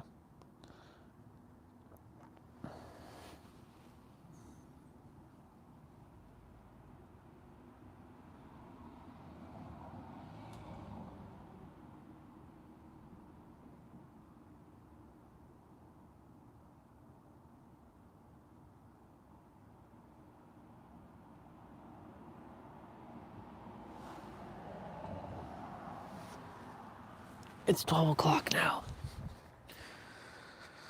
Shit, you all are on an angle.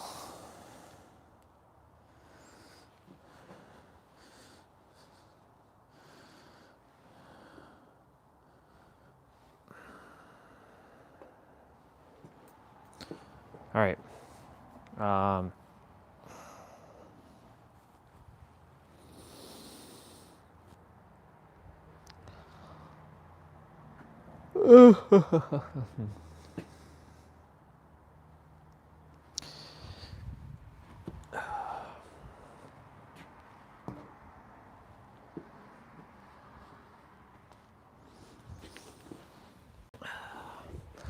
So we're gonna get jumping in a moment.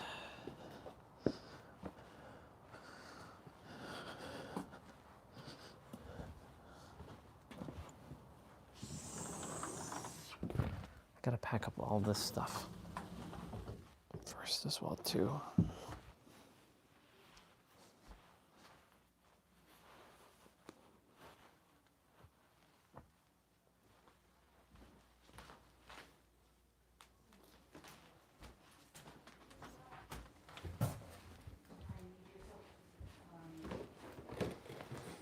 Second hand, the bottom one, not the bottom one, the second one. Okay.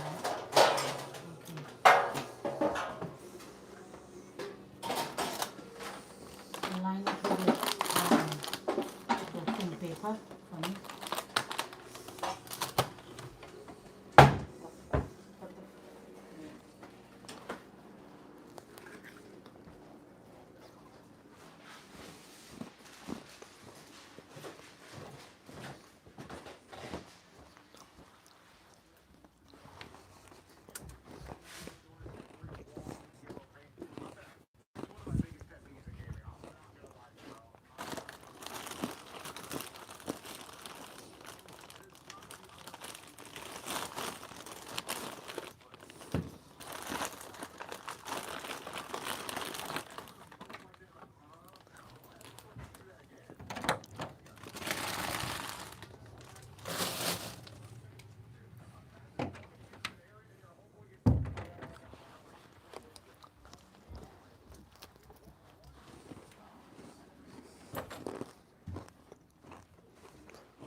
Okay.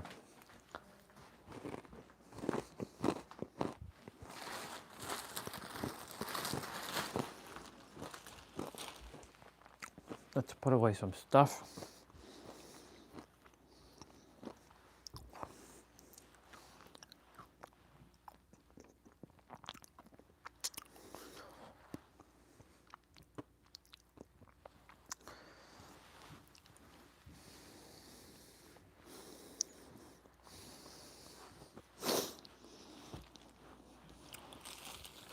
We're going to organize our bag. I have so many scarves. Oh my God. And yeah, I don't wear scarves anymore.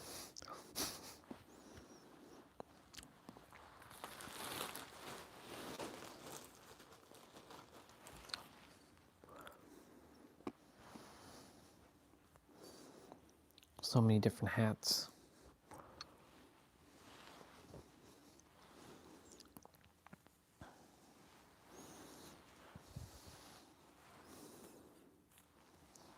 Bench scarf, wow. That company's still even in existence. All of my Hudson Bay Team Canada scarves. There's one that I never even wore. which was hard to get. I actually had to order this one online from Amazon.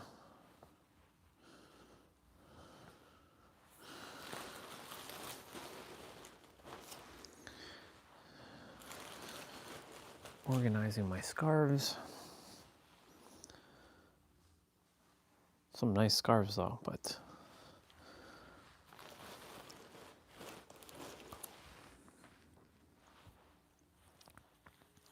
whoa. White hat. Jordan hat. Yo, how many Canada scarves do I have? What the shit? I was like Team Canada all the way back then.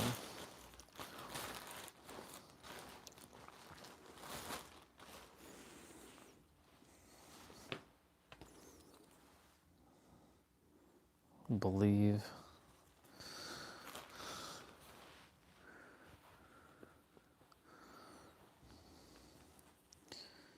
Columbia hat.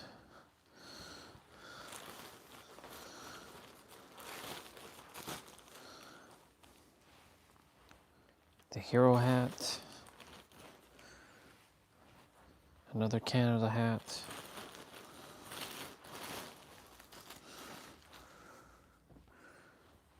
My Nike toque. I mean, these are a bunch of toques. Dickies.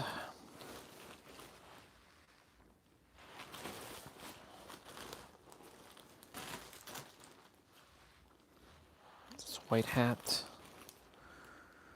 My spare mask. Some socks.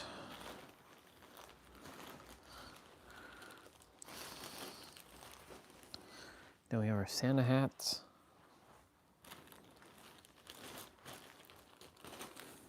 And then for our gloves.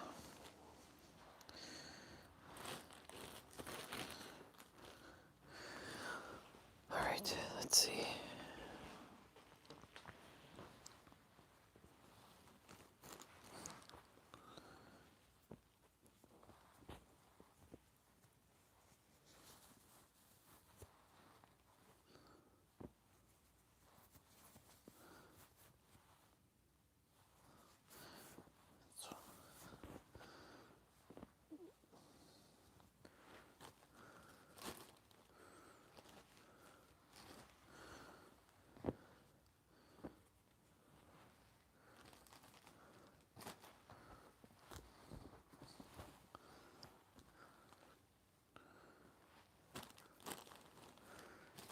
Big old fluffy gloves.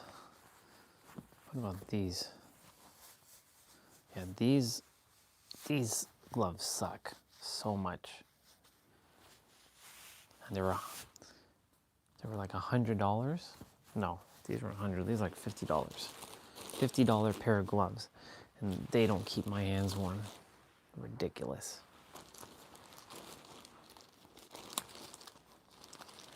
There. I organized my bag. Scarves at the bottom, hats in the middle, gloves at top. There. Organized.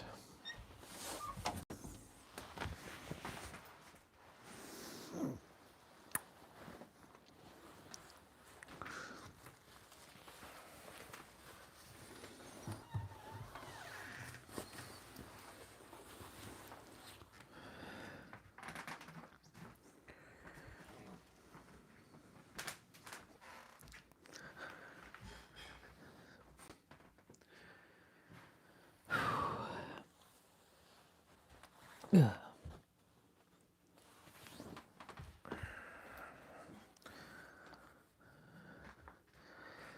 I might leave my thermal pants on.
Awesome.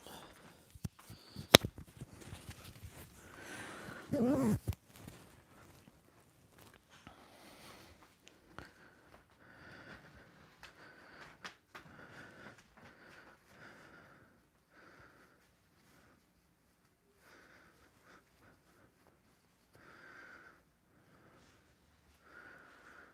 going to probably generate some sweat with this.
I'll be back out there in a moment.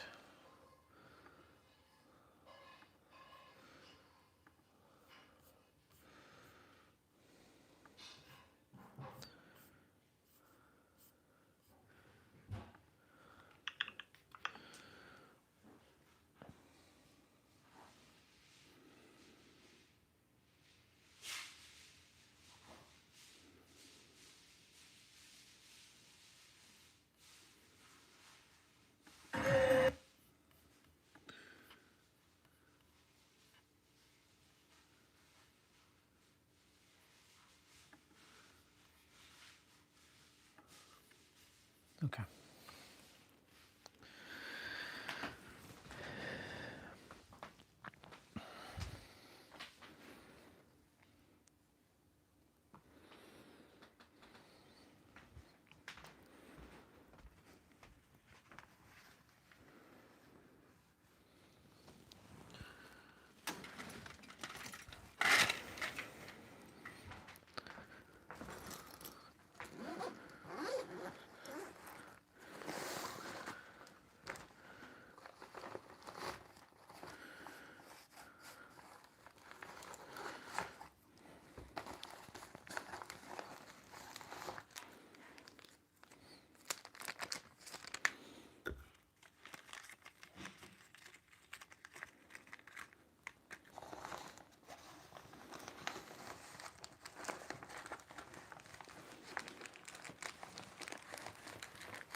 Okay.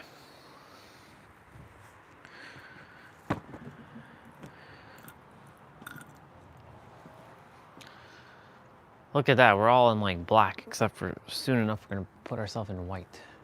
The white shoes.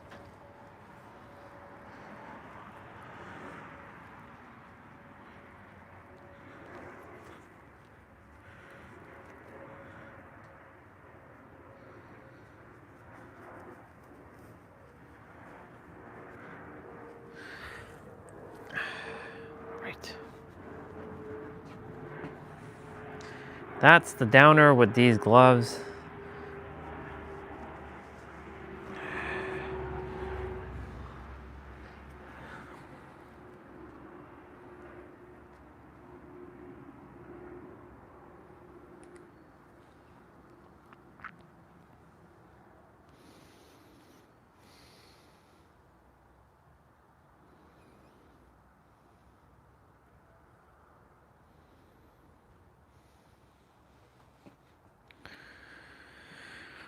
Okay.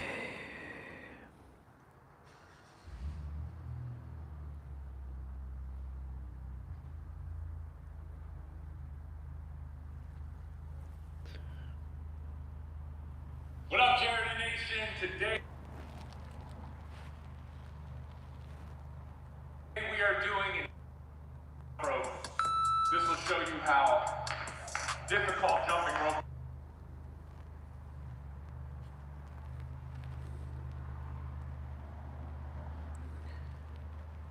All right, we're gonna do 800 calorie. Let me see how he's gonna do this one.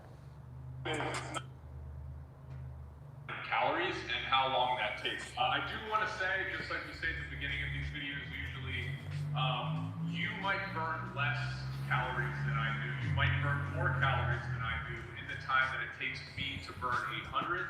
Don't compare yourself. Everyone's body's different. The biggest reason that we make these types of workouts is just so that you do the thing and you get something out of it and you leave feeling better. You guys need a jump rope mat? There's also linked up below. And lastly, the way this is going to work is I'm going to be doing 45 seconds of jump rope, resting for 15 seconds, and then 45 seconds, and I'm just repeating that the whole way up until we burn 800 calories. Once I start to get really tired, I might just kind of chill for a little bit and take a minute break or 2 minutes. You can continue jumping if you want, but just to let you know, the workout will be set up so that we'll be doing increments. We'll start at the beginning of every minute, jump for 45 seconds, and then finish the minute by resting for those 15 seconds. Ladies and gentlemen, let's do the thing.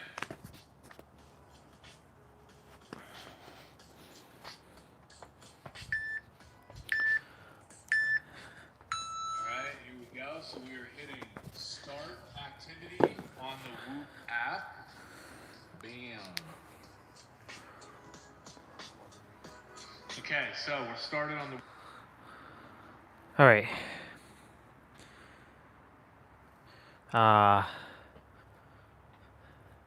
Yeah.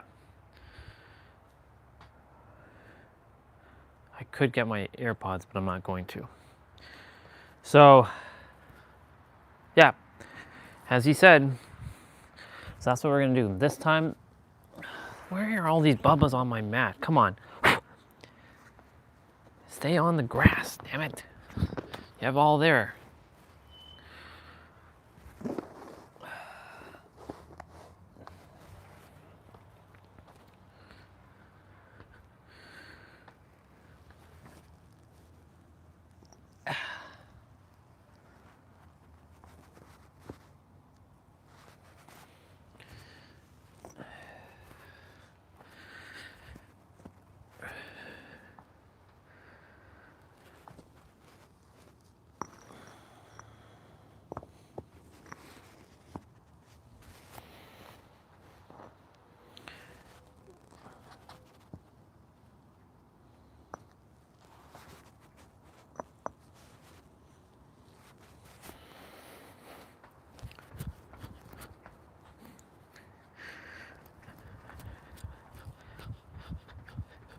Okay.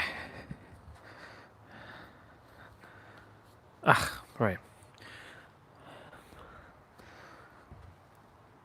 All right, y'all.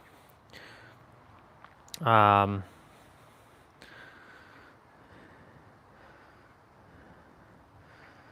we're gonna do this. It's gonna be an hour basically of jumping, and yeah, let's get right into it. Move app. And go ahead, guys. I know the echo is pretty bad in here. We just bought some new mics, so bear with me. I'm gonna try not to talk a whole lot. We're just jumping. That's all we're doing.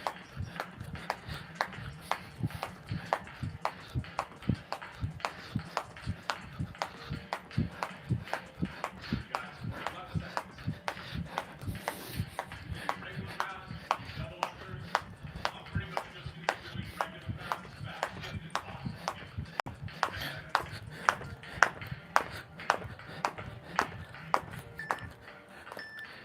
Okay, one sec. Good, reps.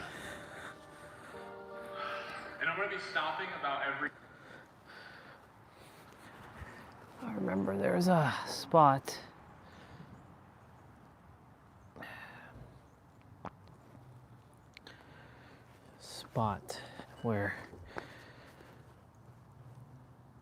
Where are you, you dang spot?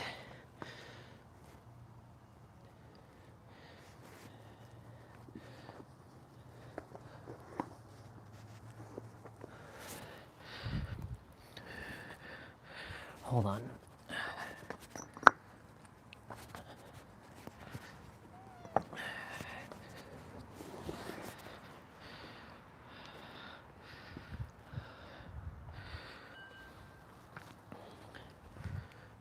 Where are you, you dang spot? Oh, it's right there. Okay. I want to make sure that we don't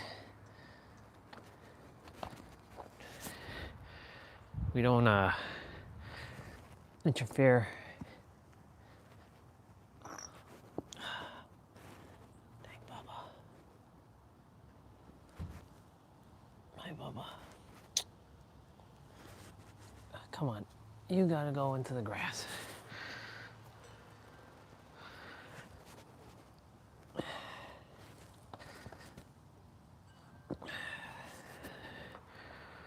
There.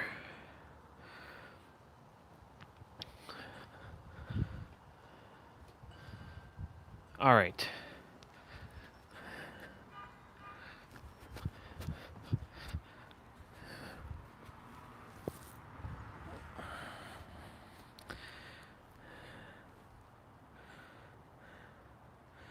Minutes left. What up, Jared Nation? Yeah, Today we are doing an 800 calorie burn. we're gonna listen to music.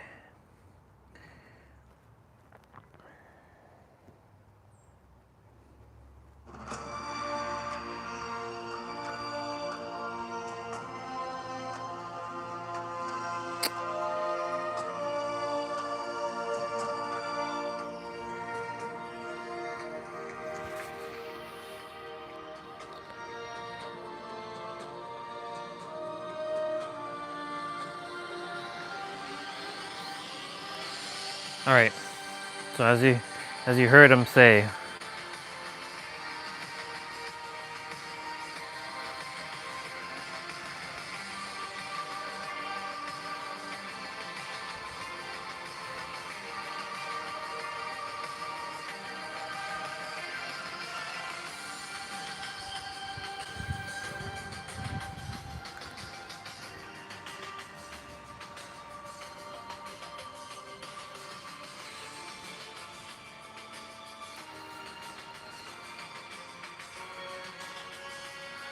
all right. Now that we've eliminated a problem, now let's make sure. Yeah.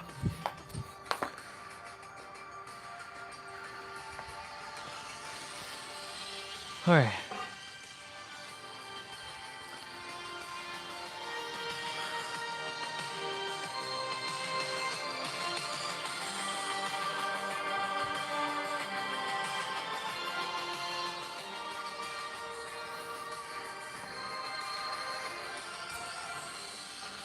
This one's more challenging than the 1,000 one, because you're skipping for 45 seconds and then you're stopping for 15 and then you're going again. So I'm waiting until he starts.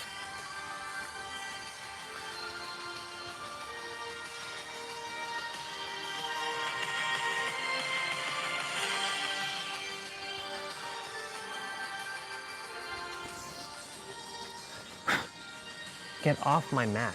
Don't want to hurt any of you bubbas. All right. Rest when needed. Okay, let's go.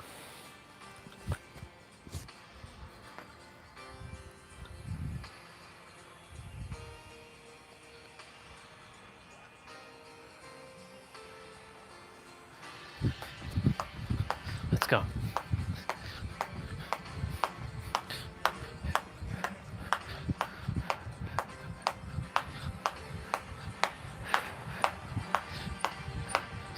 So if you're wondering about all the other warm-up stuff, we'll get to that later.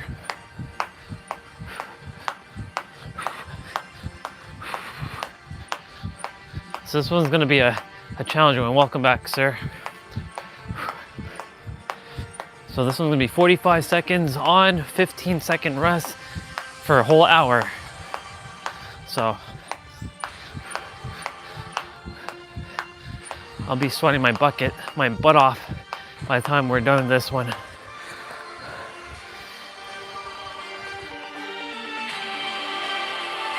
Sounds good. Yeah, it definitely helped. The shut-eye definitely helped.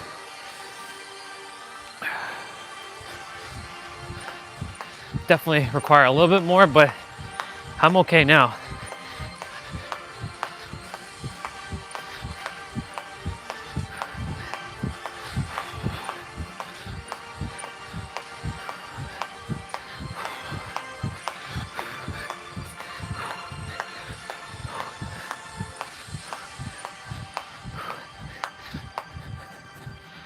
Thanks for checking in, bro. I appreciate it.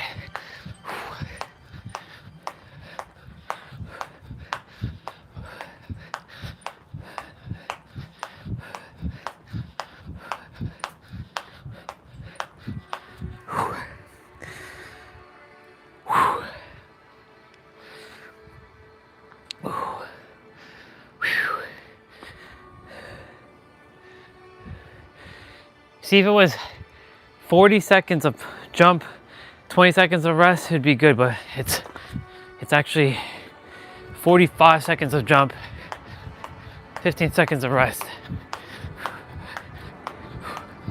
which is fine. We've done this one before.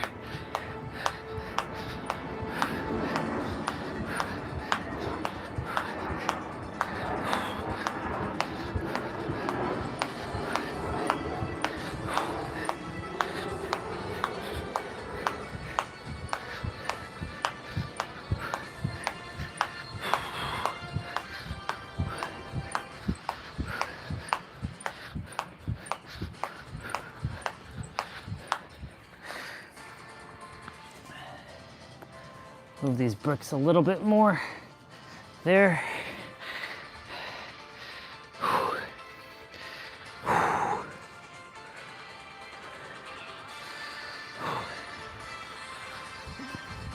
And we're going again.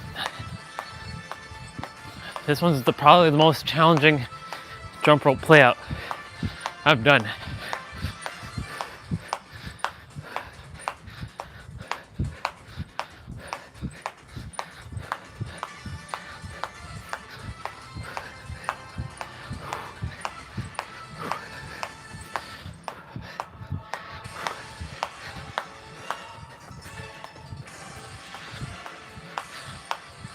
We're not hitting any particular number whatsoever.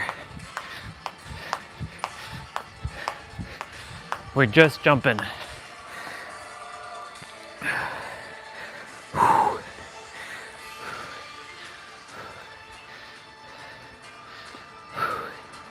Forgot to bring my water. It's okay.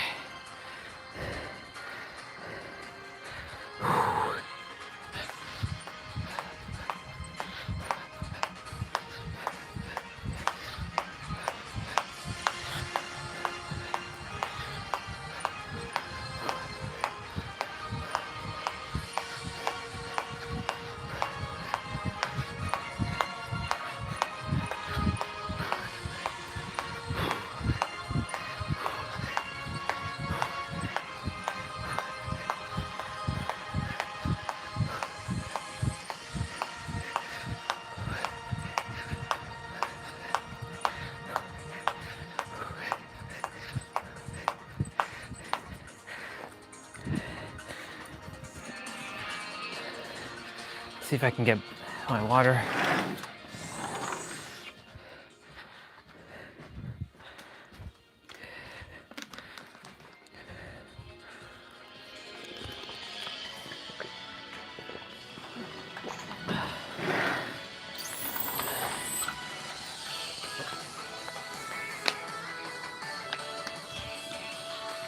You got an extra 10 seconds.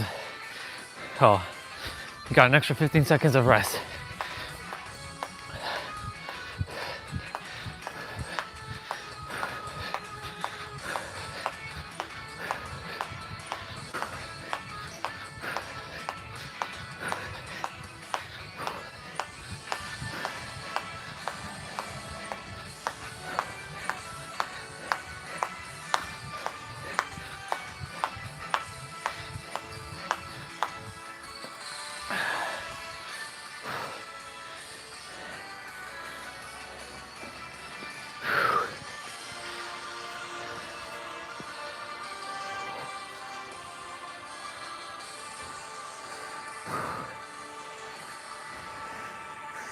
Let's go.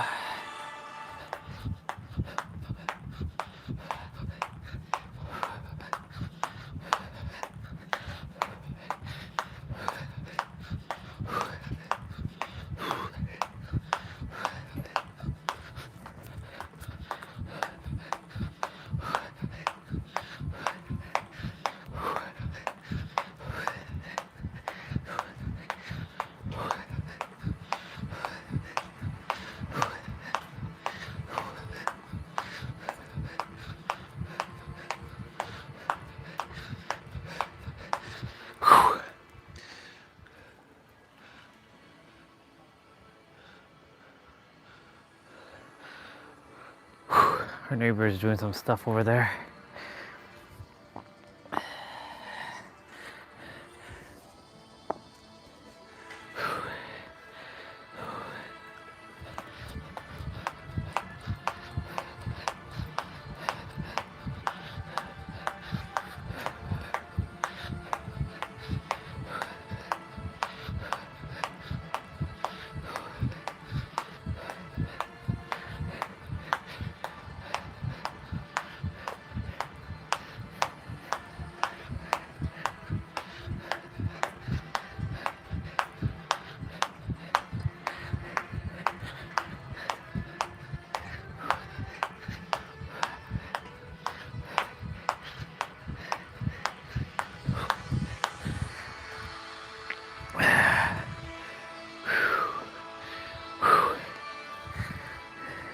I left my watch on too. Oh well, it's all good.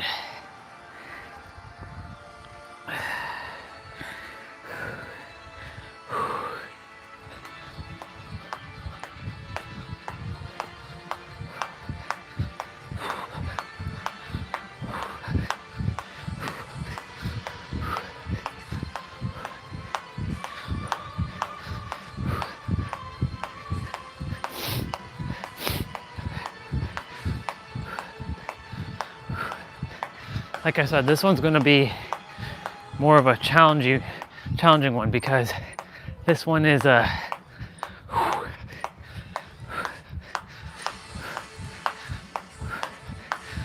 you know, 45 seconds on, 15 seconds rest.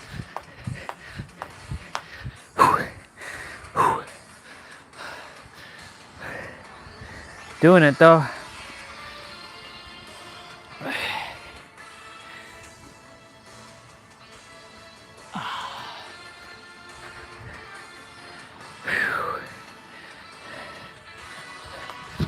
And thing is, I'm doing it with a 1 pound rope, so it makes it more challenging as well. Whereas he's using a 1/4 pound.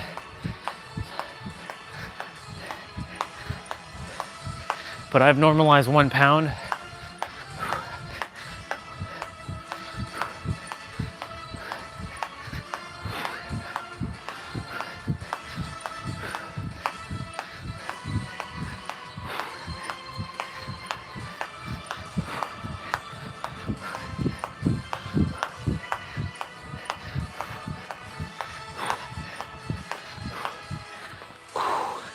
Let's go.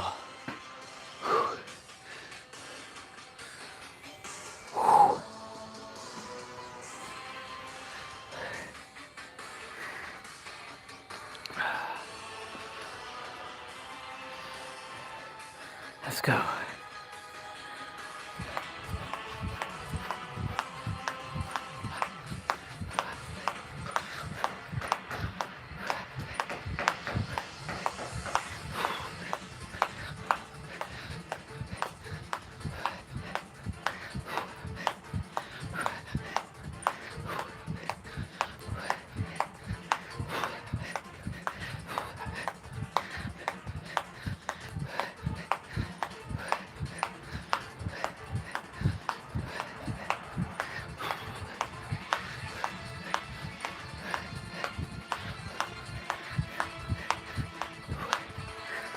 Whew. Oh man. Whew.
Whew.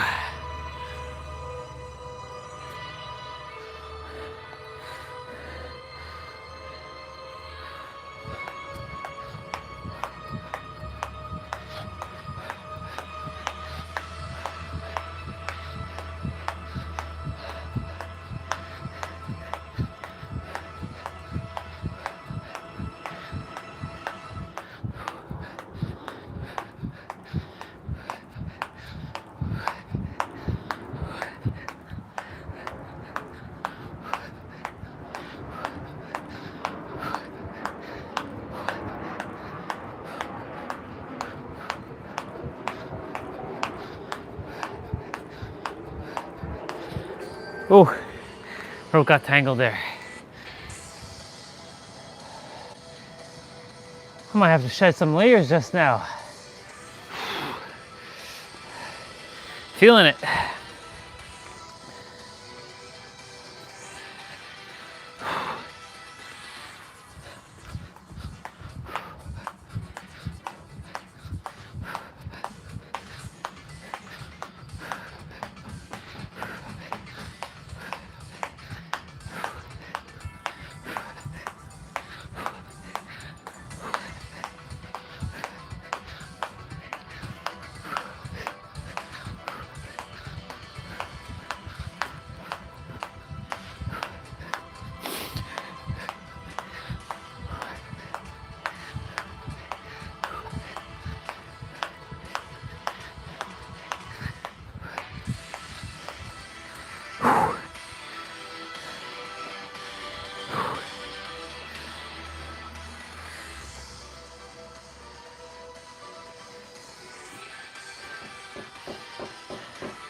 Let's go. Like I told you, this one's gonna be just, this one's consistent, but this one is like, it's a lot.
Starting to feel it.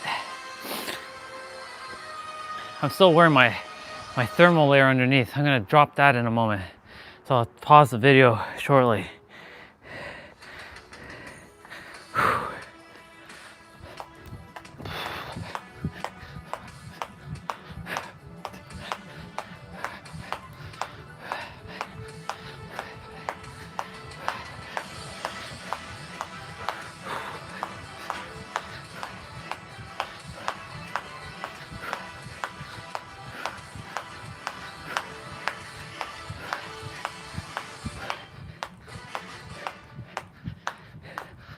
Just have to quickly go inside, take it off, come back.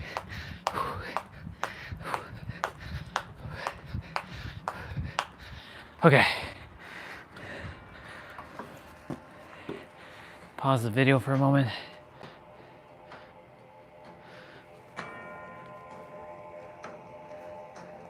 Pause the... Oops. Okay. Let me,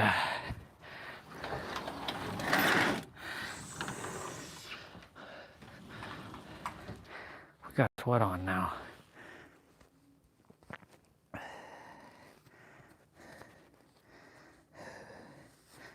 And I'll take off my gloves too. Put on my actual play-out gloves.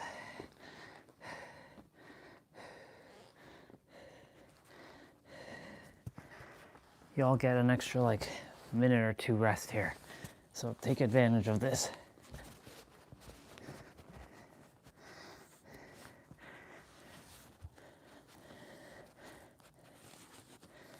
Oh yeah. Oh yeah. Drop the layers.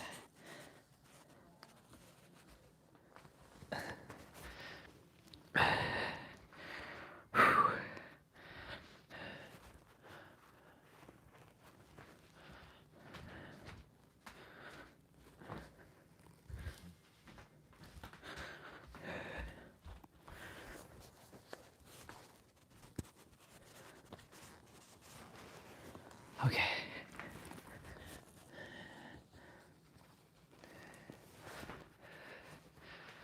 I mean, I'm glad that I'm sweating now. It's good. Body is definitely much warmer.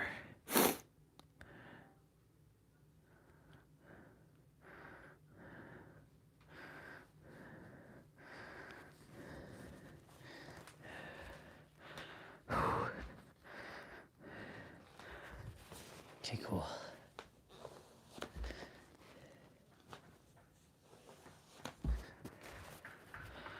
Whew. I dropped my pants layer. I don't think I'll be dropping my shirt layer though, but we'll see. Whew. Take off the watch.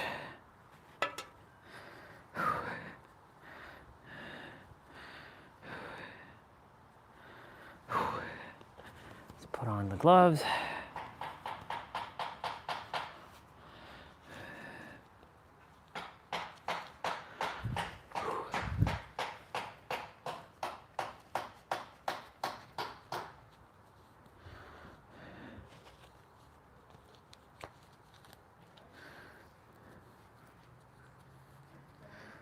Okay. Whew. Drink some water.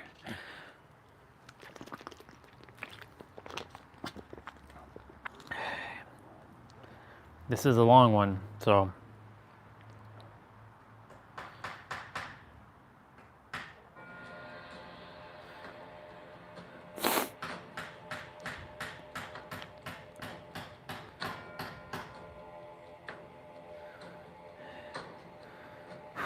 okay.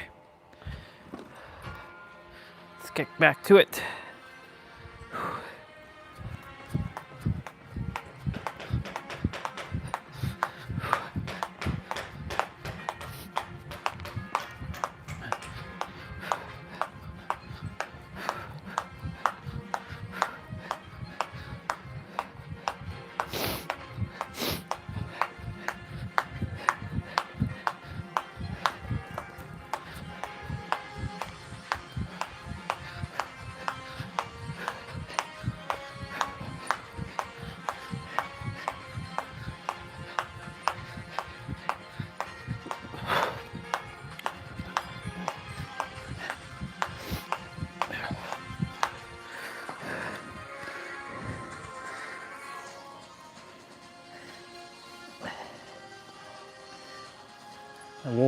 legs.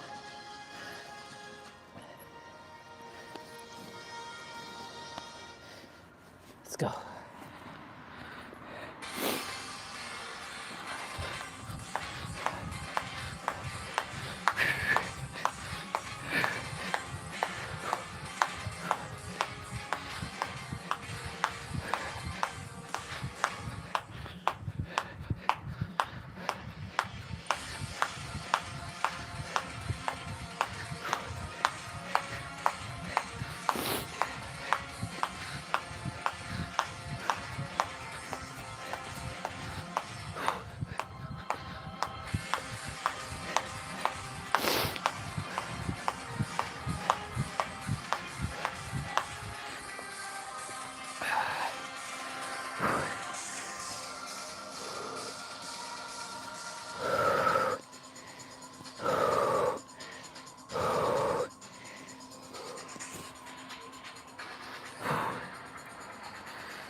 Yeah, this one is no joke.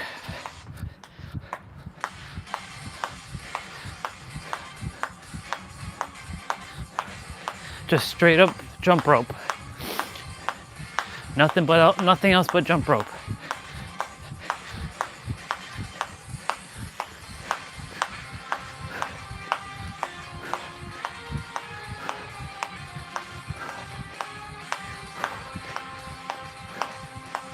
I might have to drop the shirt layer, potentially.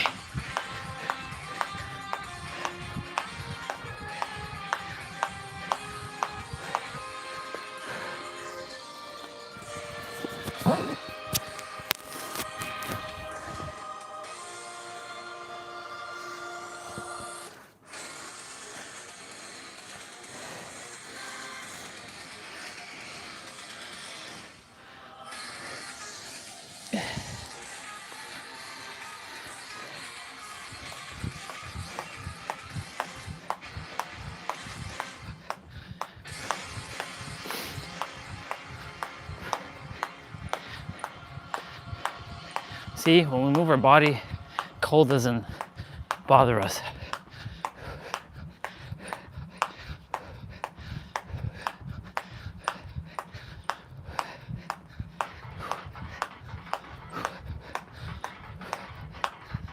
I might have to drop this layer too.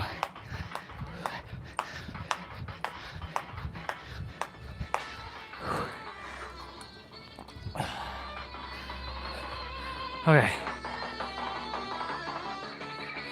Pause.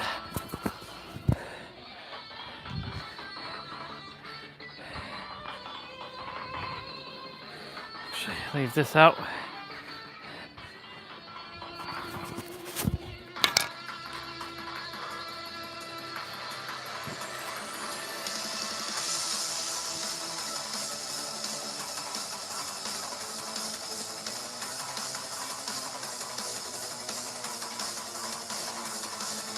No, we're not going.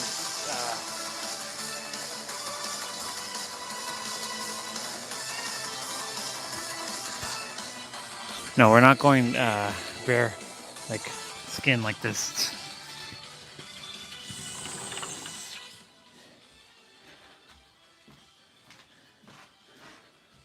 Let's see. Nah.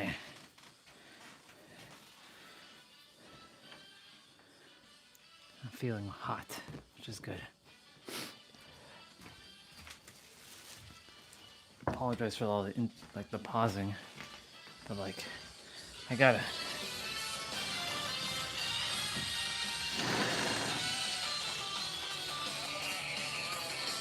Look at us wearing a t-shirt outside.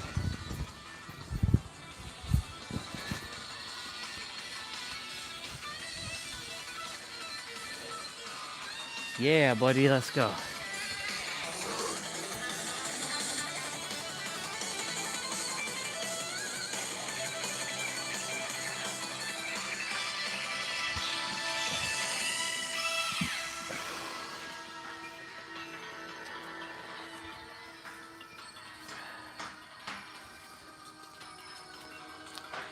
Okay. He actually took a little pause there as well. Oh my god, so much better.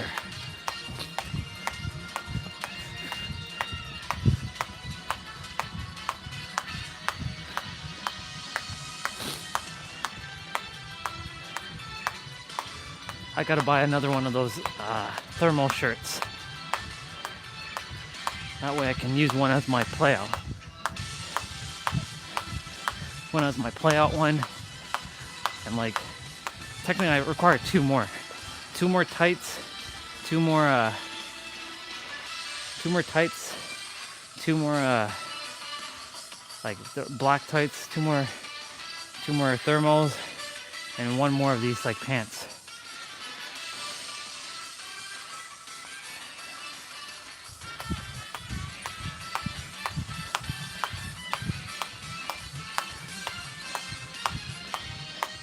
That way one can be dedicated for exercise only.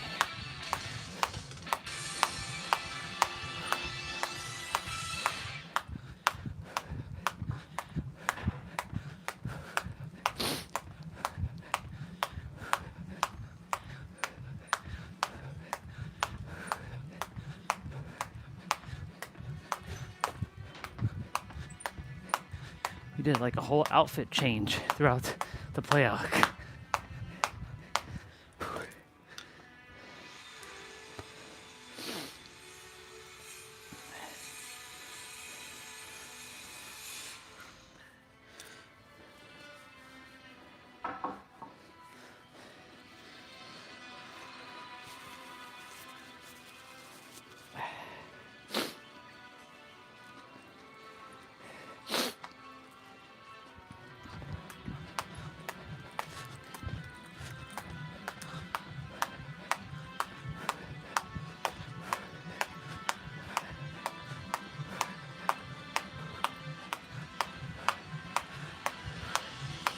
Let's go.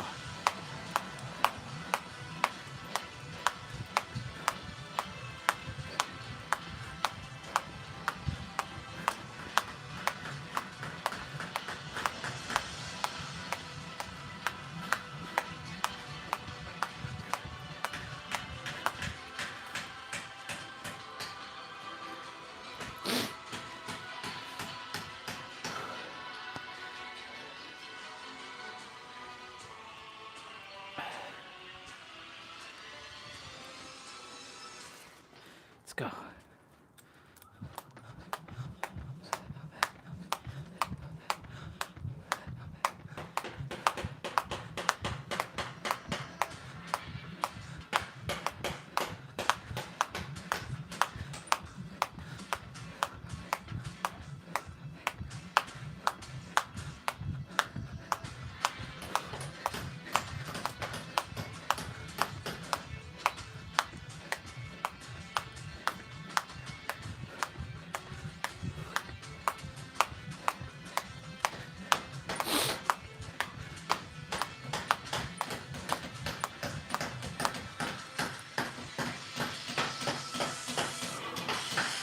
Oh man.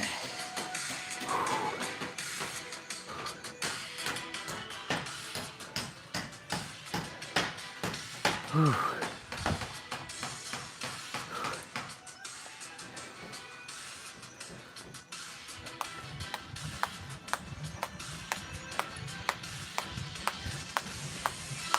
You know, it's one thing to jump with a standard jump rope for an hour, right? It's a whole other thing to jump with a 1 pound jump rope or heavier for an hour.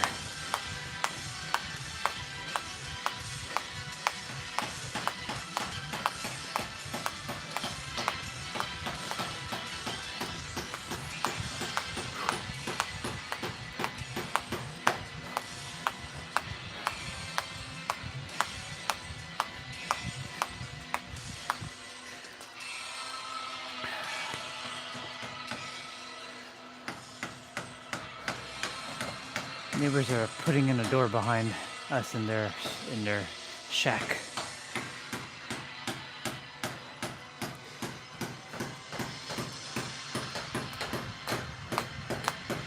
So you're going to be hearing a bunch of hammering for the next little while.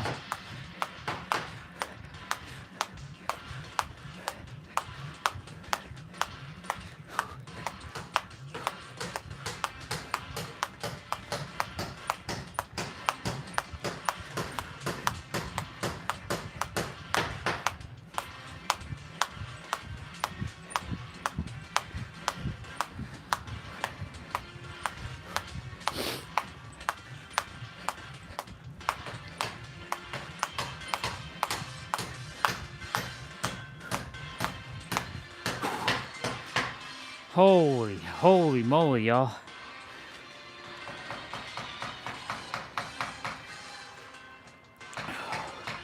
I told you this one isn't for the faint of heart.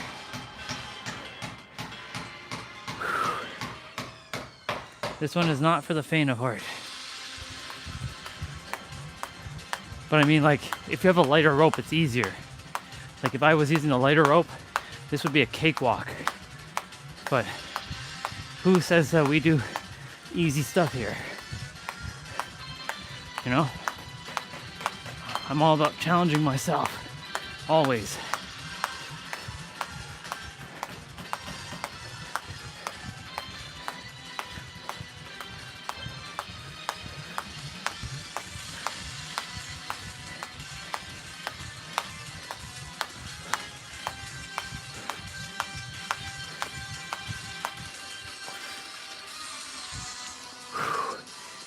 He's gonna give us a minute break soon, I think.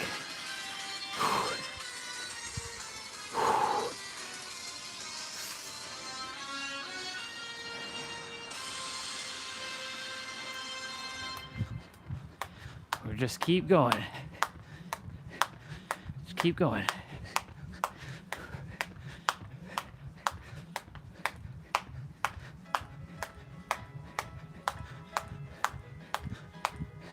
Oh.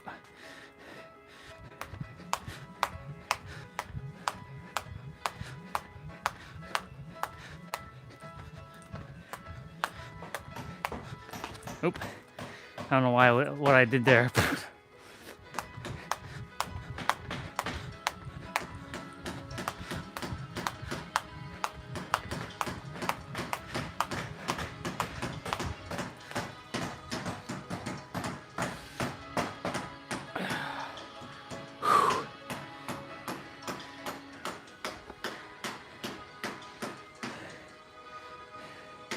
Let's go.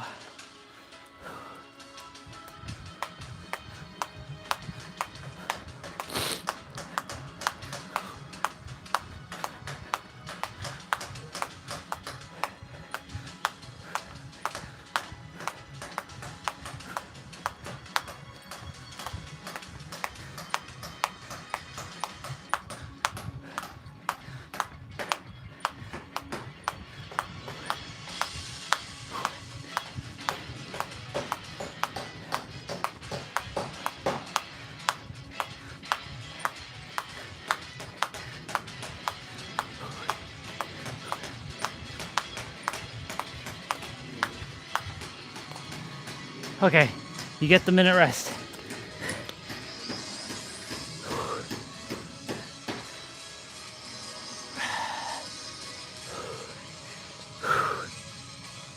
Wait, another hole? Fuck. Seriously? I gotta move the,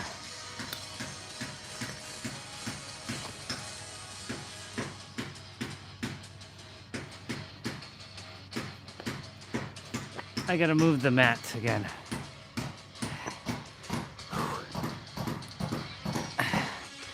One sec.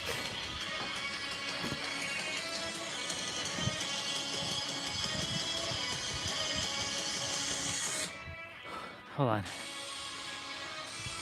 All right. Because when the rope is hitting the mat, there's these spots over here where it's like digging into the mat. And can't have that. I mean, I'll buy another mat eventually.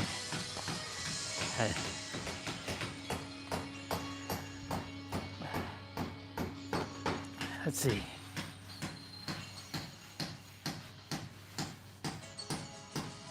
Right there.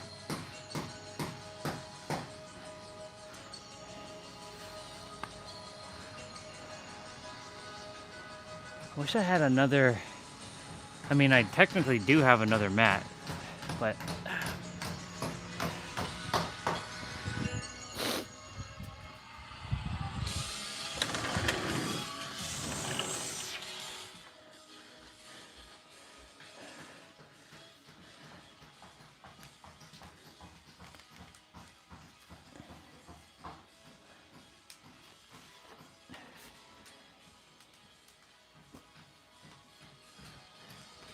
my pink mat.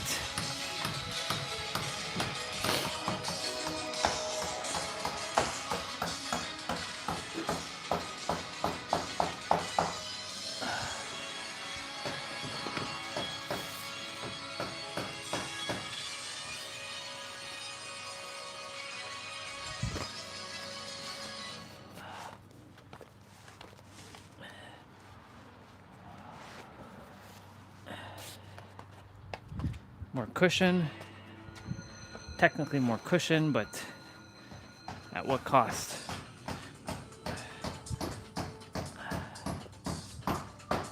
It's uneven now.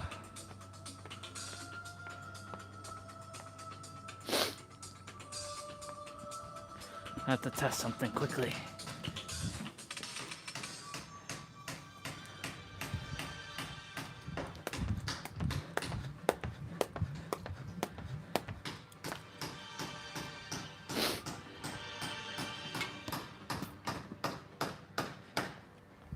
Okay.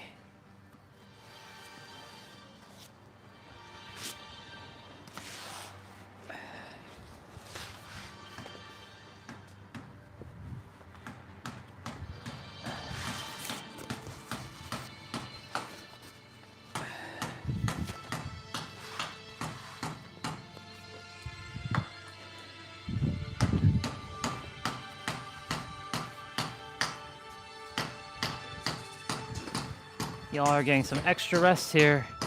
Hope you're taking advantage of this.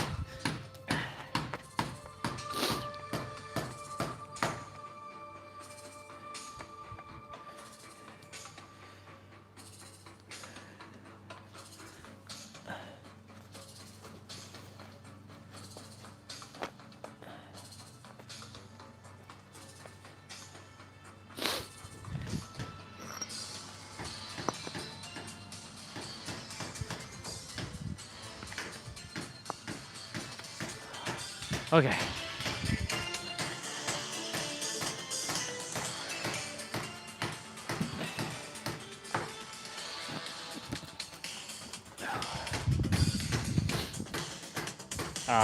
Just so you all know, you have a little bit over, just a little bit under 30 minutes.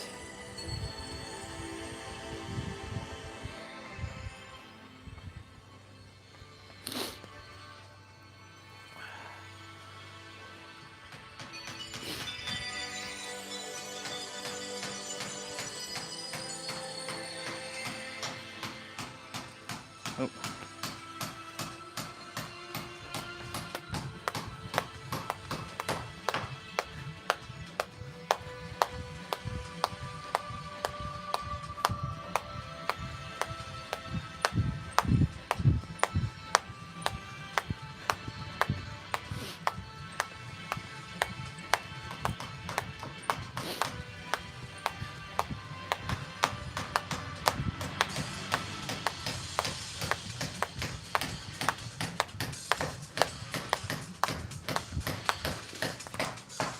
Okay. Not bad.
still have ways to go, y'all.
If the concrete wasn't like, see over there, the concrete's smoother.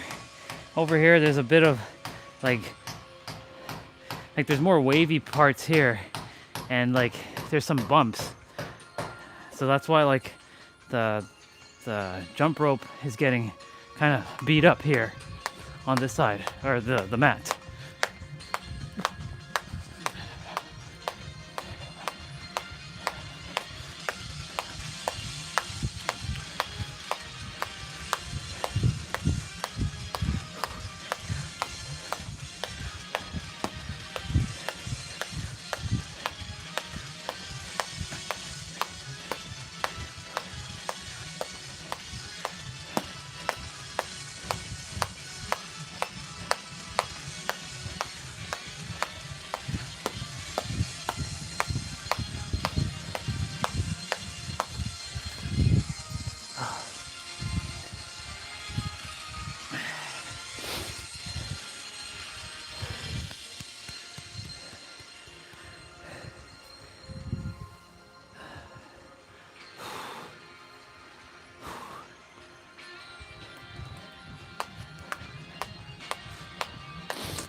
Oh my God.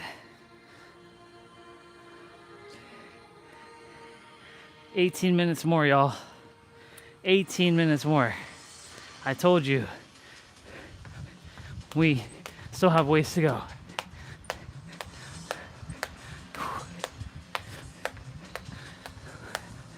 Not to mention all the times I had to stop, so this actually went longer than it was supposed to.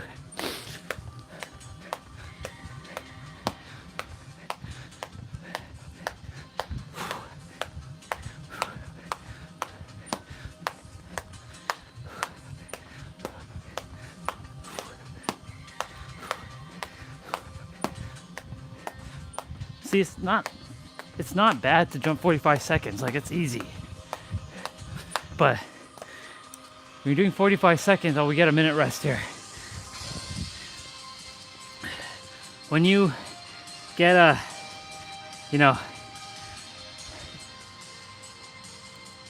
when you're getting only 15 seconds of rest, and you're jumping with a 1 pound jump rope, like remember, he's not jumping with this rope. He's jumping with a 1/4 pound rope.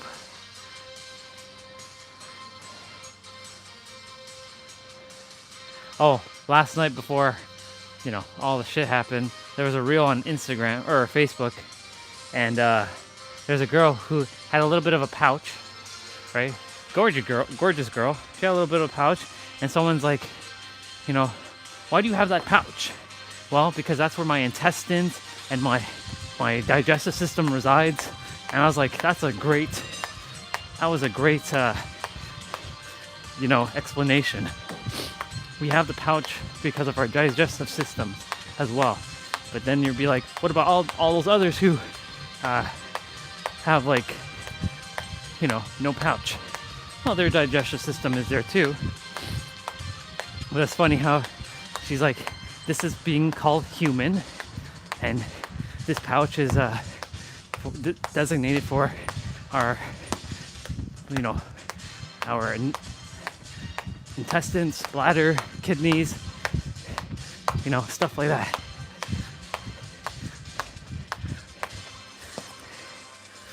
It's just funny.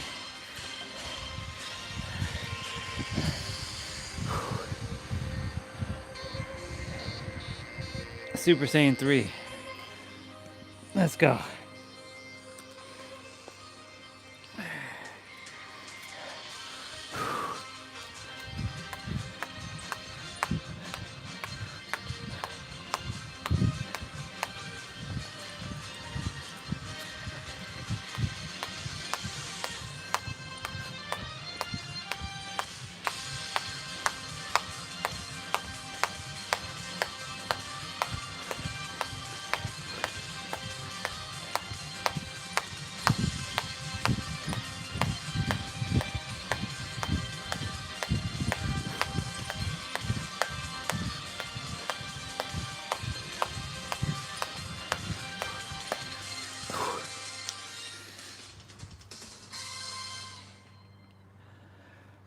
Y'all, we're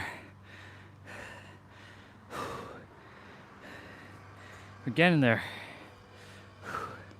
We are getting there. Little by little, we're getting there.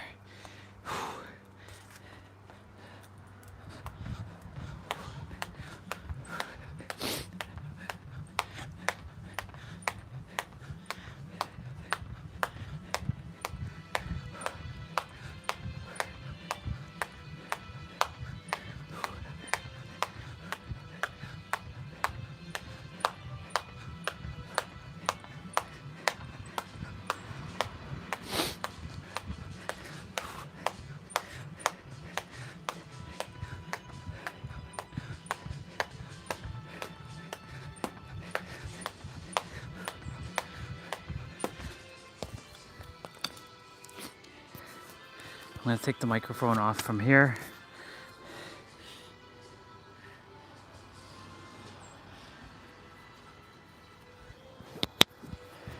Put on my shirt.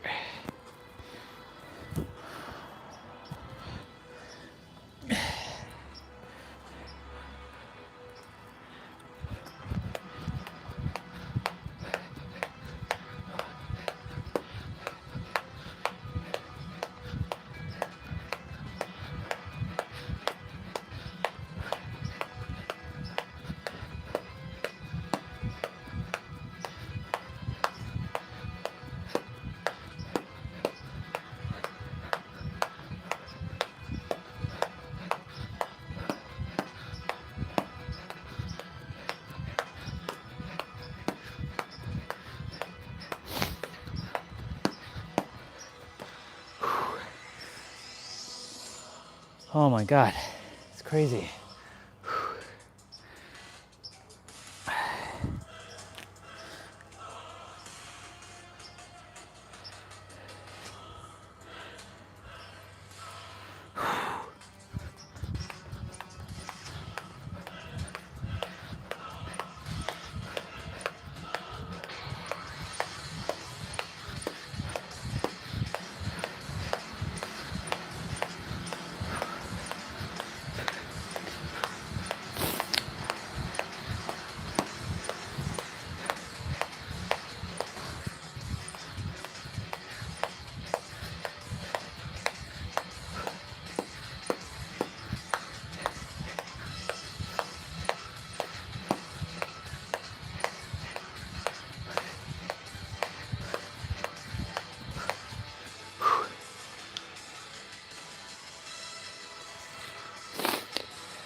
All right, reserves, you got to kick in now.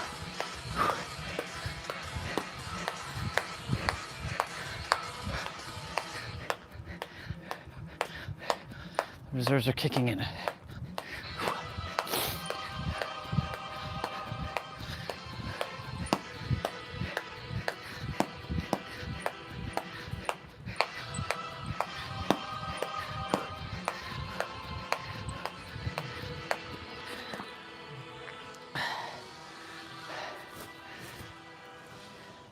Fuck.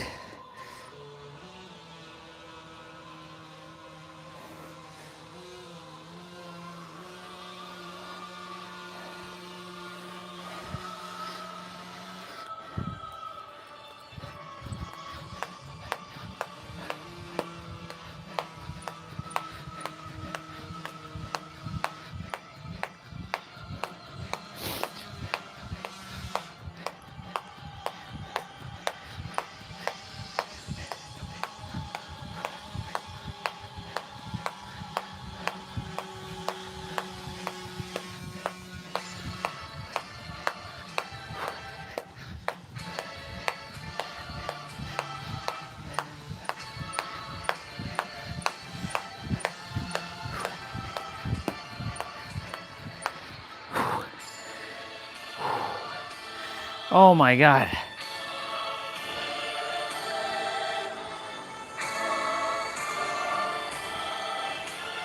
Exactly 10 minutes left in the video.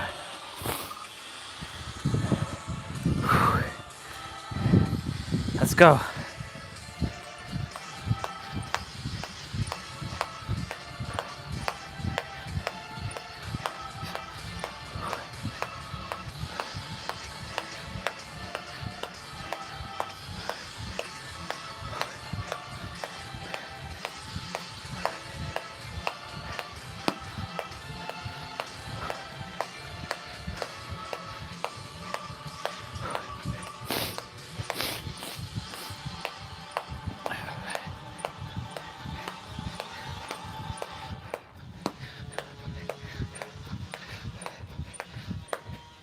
Holy mother of heck.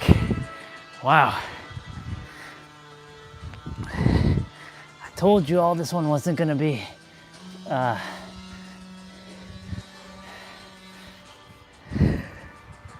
let's go.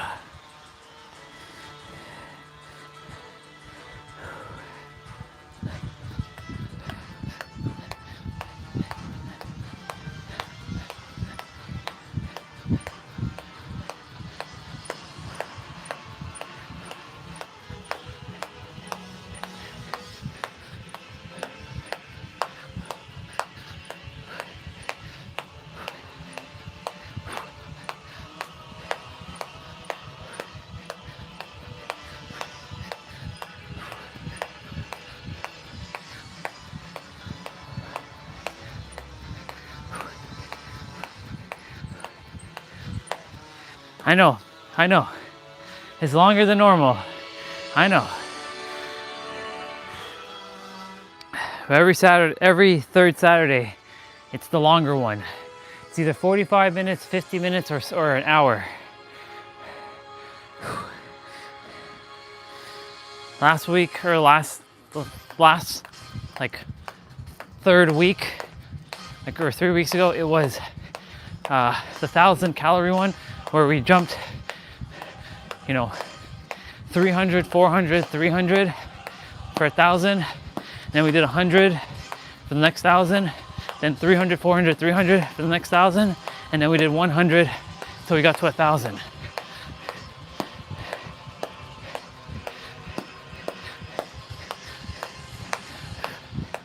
This one is just straight up consistent. There is no number we're hitting except for 800 calories, and I tripped on the rope there. You get a minute rest here.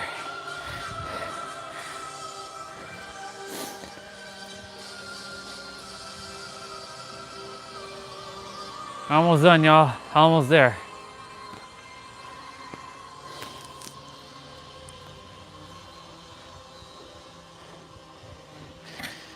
After this, I'm gonna get straight into abs, and then I'm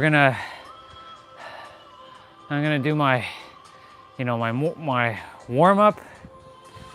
I mean, it's not really warm now, but some of my movements. I already did 55 push-ups. And the 22, I have to do 22 squats. Whether I do them or I don't do them, I'm very successful. So, as long as the main play out is done, I'm good.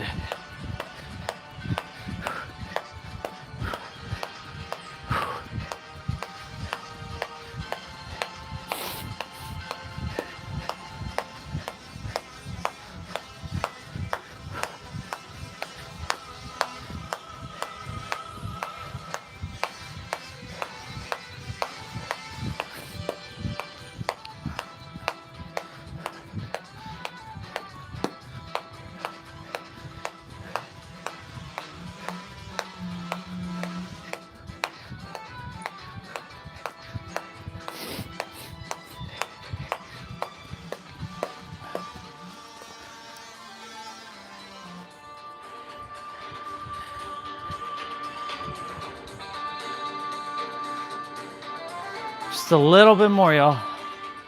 Just a little bit more. Probably like 2 or 3 more sets, because he's gonna talk at the end, so close to an hour of skipping. Like maybe 48 minutes. We take all the rest, all the 15 seconds, and we add them together. Like 4 rest is a minute, 8.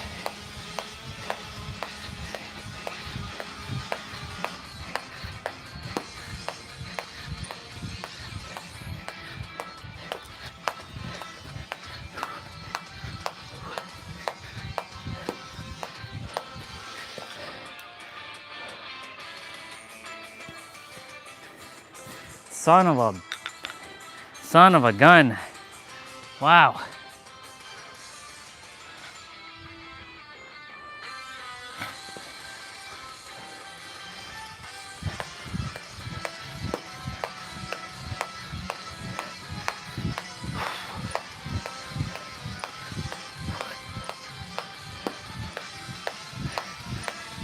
But this is good.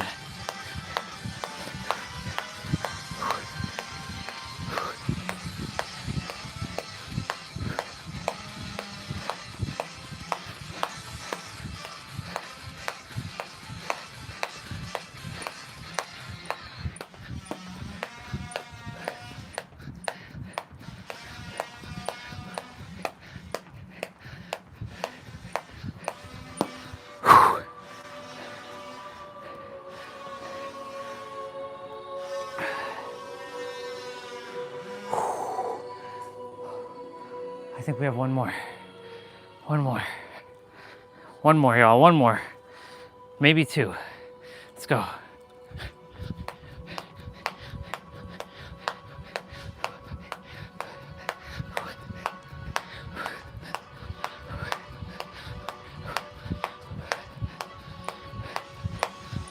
you did this every day, man, you'd be shredding some fat, like off hella quick.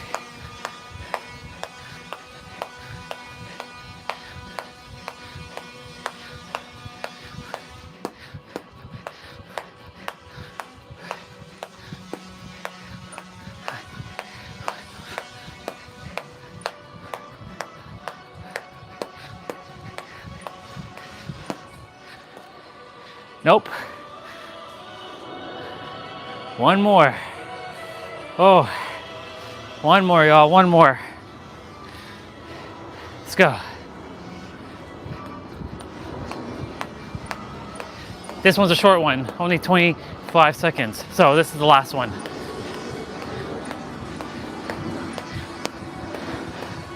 "14, 13, 12, 11, 10, 9, 8, 7, 6, 5, 4, 3, 2, 1, and done. Oh my God. Oh my goodness gracious, we did it.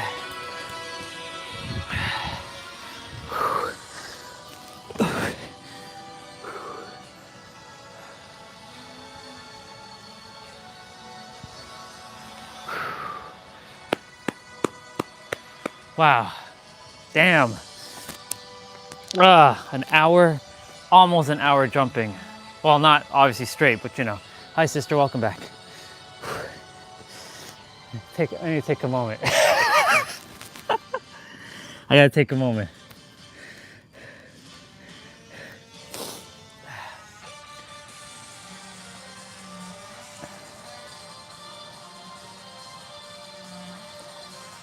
Yeah, every 3 weeks, it's the long one.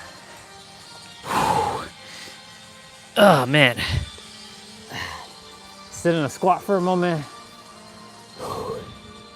Oh, by the way, after you left, I was chatting with ChatGPT with Nelson Mandela, and then of course, you know, there's the Mandela effect. And I found out why it's called the Mandela effect, because a lot of people thought that he had died in prison in like 1986 or something like that, but he actually was released in like 1990, and that's why they call it the Mandela effect. So it's like, it's weird how our brain likes to create these false perceptions of things. And I'm like, okay, that's like the collective hive mind saying that money is real, right? Because money is an illusion. That everything's technically an illusion. Because like, that's what the Mandela effect really is. It's an illusion. Like Ed McMahon coming to people's houses and giving you a check. Apparently that never happened. Let me pause this video. Pause the music. We still have abs to do. Yep. Still have abs to do. All right. Thank you, Pink Matt, for taking the blow.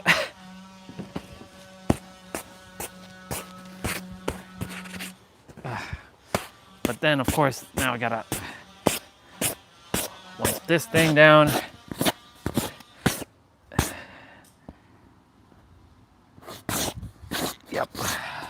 Yep. So, lots of things. Like apparently the Berenstain Bears is called the Berenstain Bears, not the Berenstein Bears.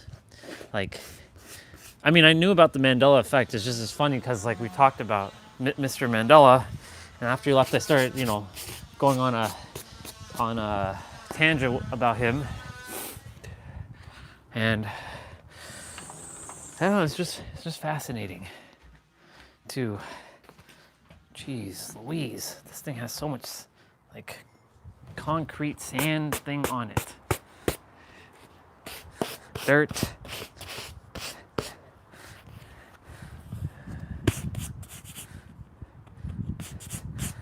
Since I'm jumping rope on this side on this side, it's a little bit easier to have more room, but the concrete is more rigid and there's like some bumps that damages my mat with the jump rope. But it's okay. Everything eventually will be all new. We'll have all new things. Everything will be brand spanking new, from clothing to shoes to car to mats to dumbbells to all kinds of stuff. And just be grateful for the stuff I do currently have. Yeah, the jump rope machine indeed. Okay. Neighbors, their shack is over there, so they're putting up a door. So they're sawing things and whatnot right now.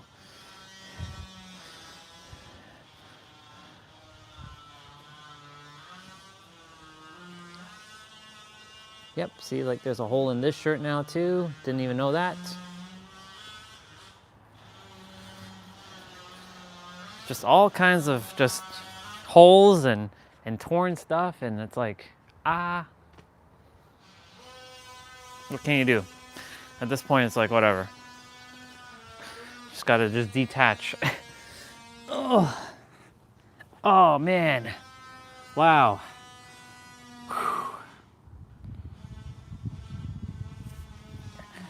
Took a little cat nap for like 20 minutes out here. Was for about a minute or two, and caught myself doing that. But I was catching the sun right over there. The sun is covered up again with the clouds. Oh.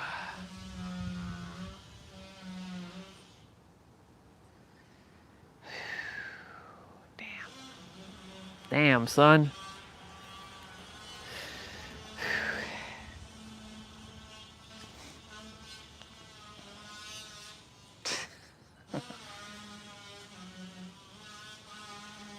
That sawing or drilling or whatever they're doing, it's funny.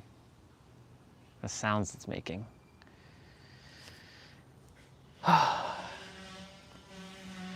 Oh man.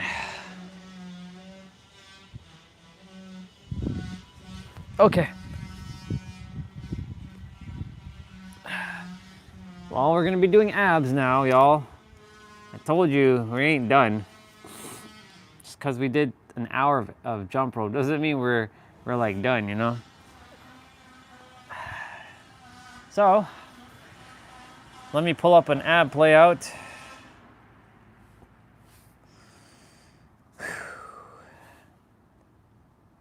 I can make you all, what the hell is this?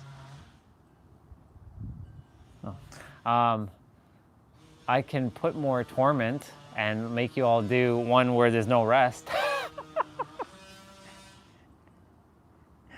Shit. We'll do shredded abs with Tiff and Dan. So it's gonna be both of them.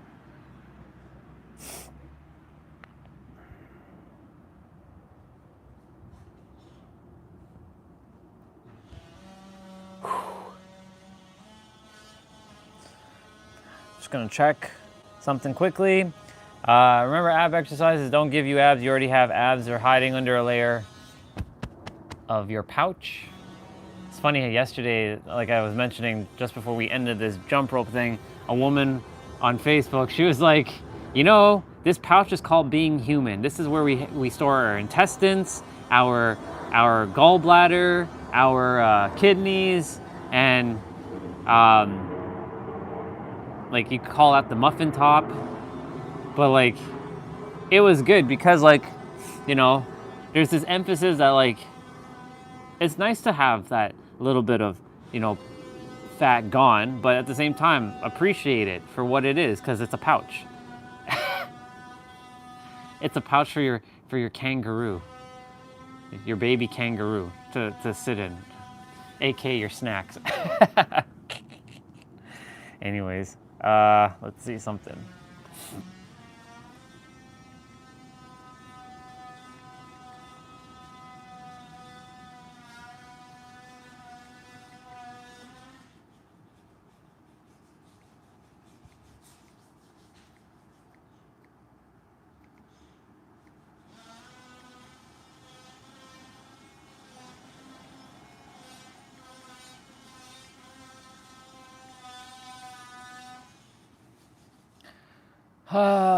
Yeah.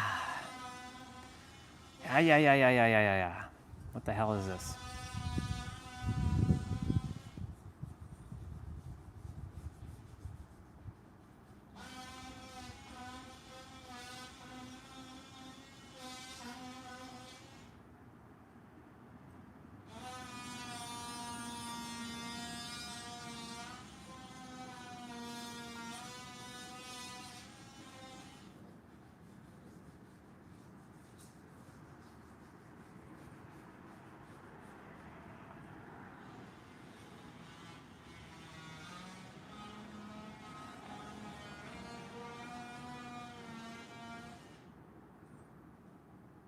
That's funny. The noise.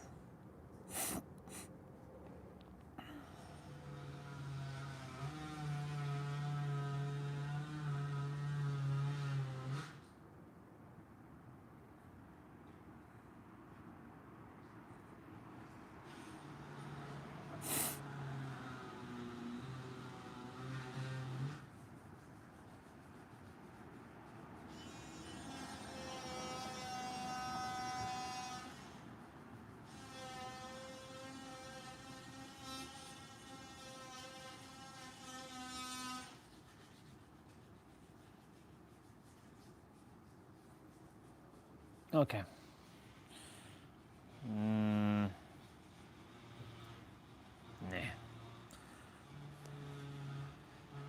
All right, let's put back on music.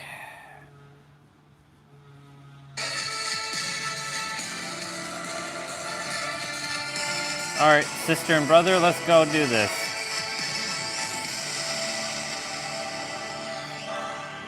Ooh.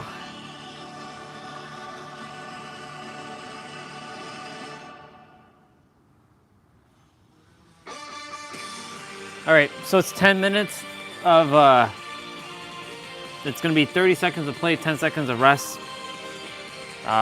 Keep your lower back flat to the mat as possible. Put your lower, actually I'll explain everything quickly. Make sure you put your hands underneath your butt for lower back support. Make sure your lower back is touching the mat. Anything where you're lifting your legs, you can bend at the knees. Remember to suck in that gut, pull in the navel, contract your core, bringing your belly button into your spine. What else? Breathe through your nose, out through your mouth, and let's get right into it. Oh, anything where you're lifting your torso up, make sure your lower back touches the ground first before your shoulder blades, because you'll miss out a lot of movement. So, let's go. So we're starting with prayer crunch.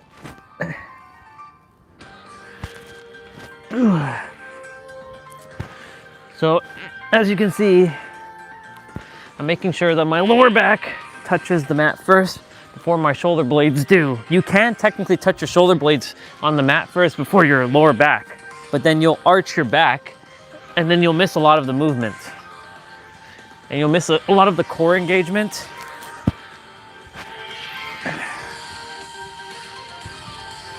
So we're doing sitting cross crunch to the right. So you're gonna lean back and bring your right elbow to your left knee. And really squeeze your core and your obliques, your side ab muscles here.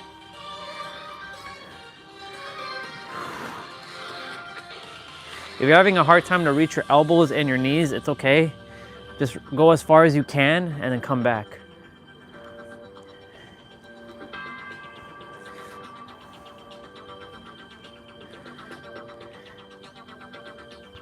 Okay, same thing other side.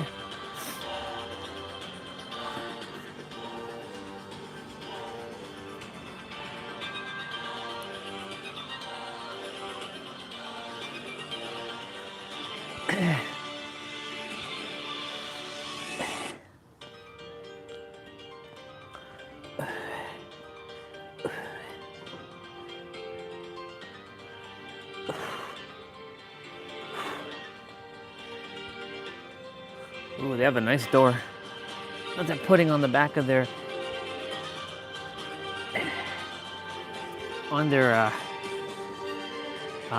shack. We're gonna do crunch kicks next.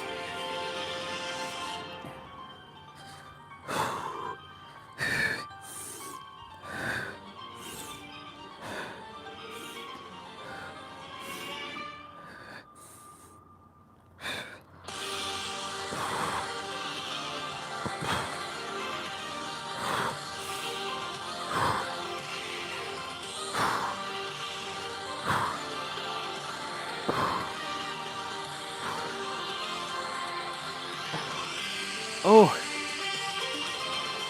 Leg switches are next. Ugh. So you're gonna put your hands underneath your butt here for lower back support. You can keep your legs straight or bend at the knees.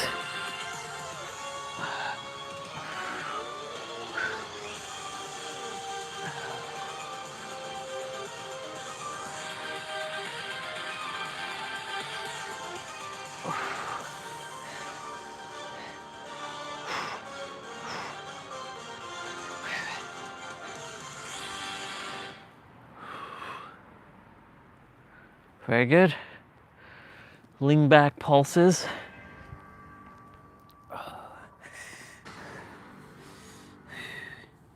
So we're gonna go ahead and lean back like this. My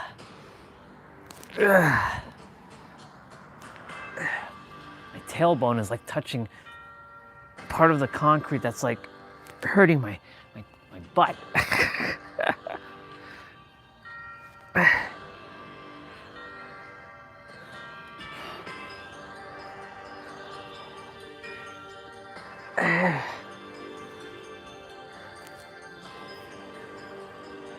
Okay, 1, 2, 3, crunch, hold. So you're gonna hold on the third for about 2 seconds.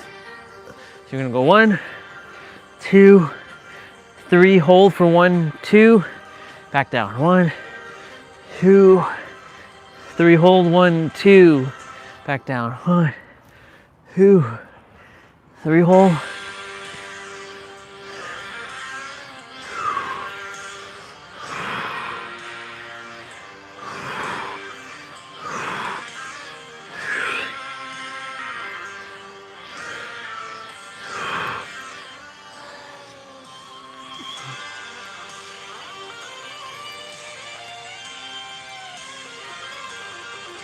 So you're gonna do tabletop side reaches.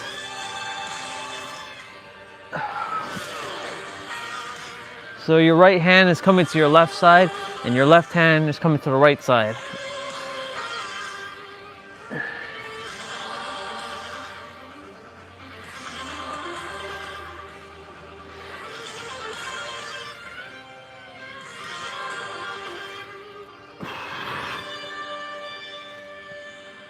Very good.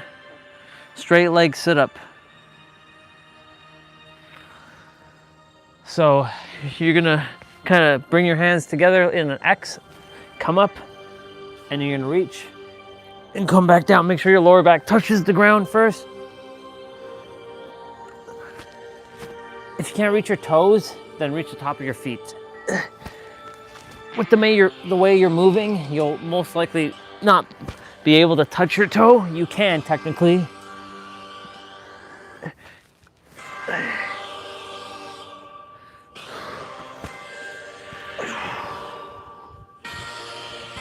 Bicycle crunches are next. I'm definitely gonna have to put on my long sleeve shortly.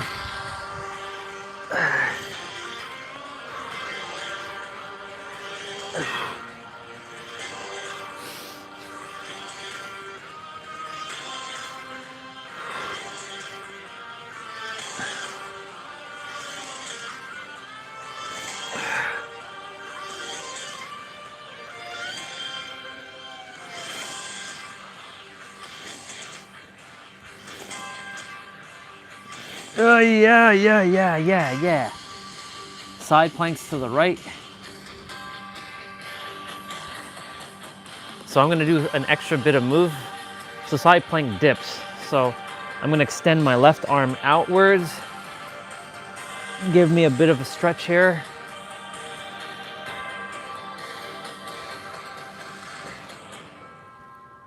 We're gonna be staying on the same arm, and we're gonna be doing reach throughs.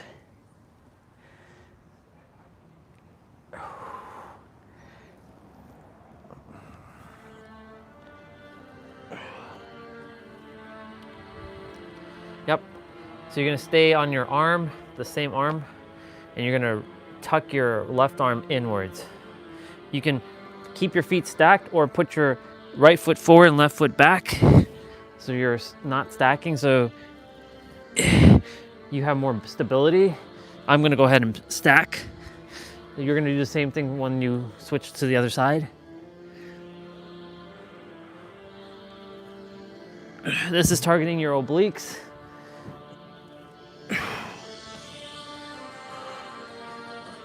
Yeah. Same thing, other side now.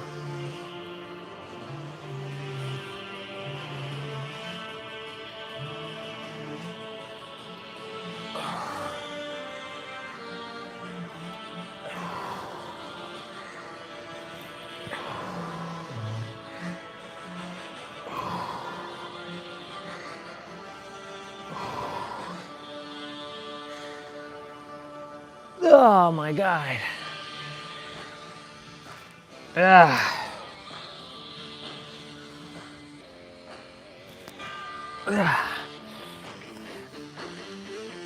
Same thing, but we're gonna do reach through now. So you're gonna bring your right hand and tuck inwards. Again, you can bring your left foot forward and right foot back to have more stability, like this, or you can stack like I am, put your feet together.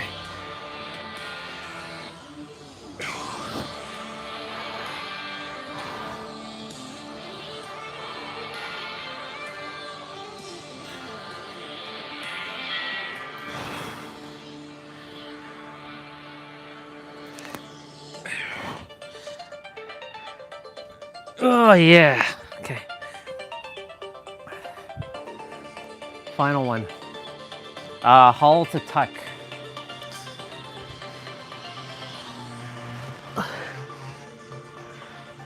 So this is hollow, tuck.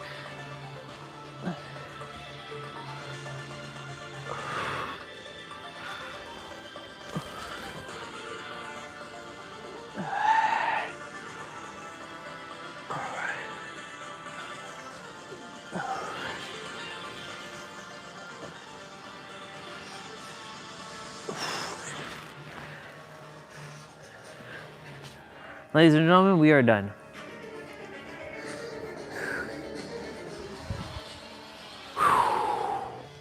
Very nice.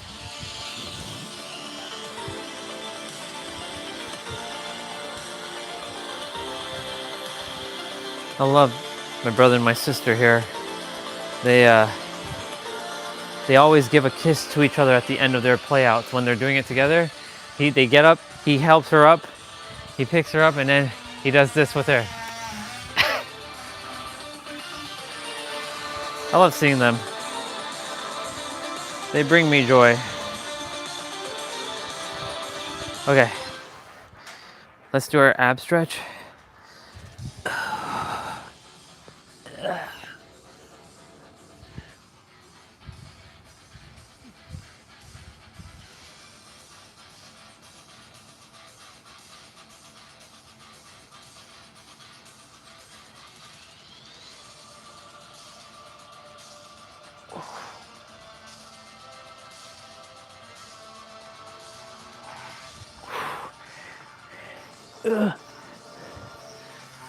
So some of the moves I didn't do this morning, so we're gonna do it now.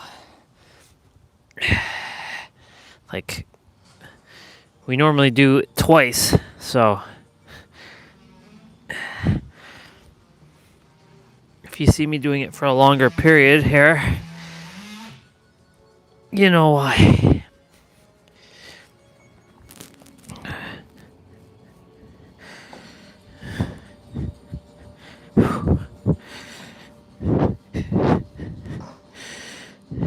There was a move I saw last night. What was he doing? Well, let me just finish this. I took a screenshot of it, actually. Random Facebook person was doing some sort of like flexibility with his knee.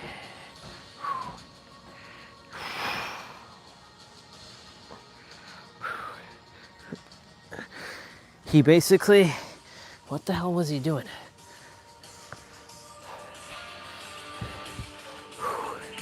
me go take a quick peek. Have a photo of it.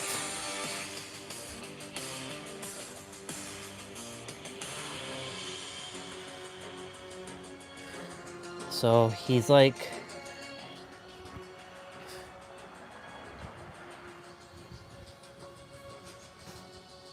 it's like bring your feet to your opposite hand and then sit on your ankle.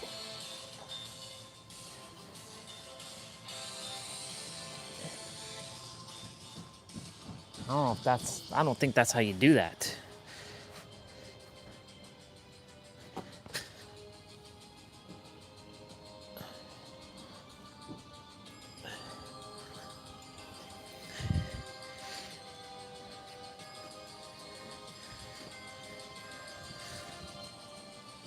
I don't think that's how you do it. I'll have to mimic it. Cause like he was able to bring his feet together and then being able to bring his knees down. He's like, if you can't bring your knees down, uh-oh. Like you can't bring them like flush down. Like that's a bit of an issue there. So, okay.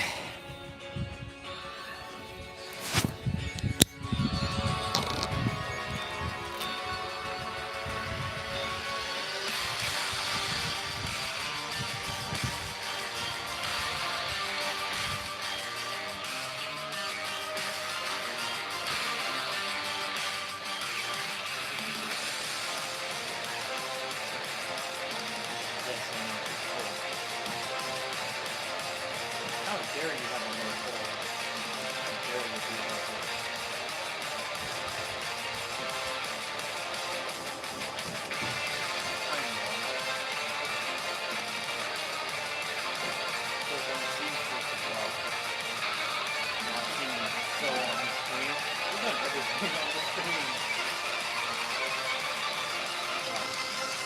I haven't swam on the stream yet, but I've seen it really feet in water.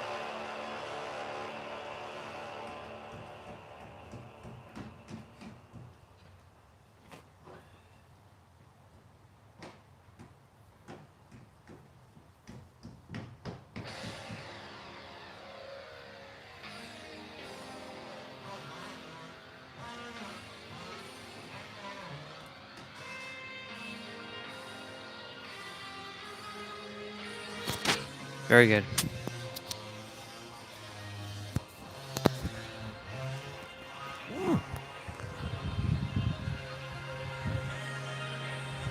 So I'm gonna go ahead and put my jump rope away,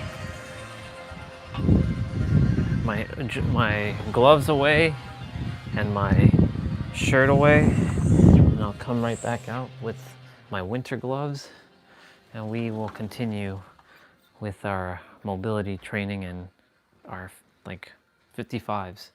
We did our push-ups and squats already. We still have 22 squats to do though.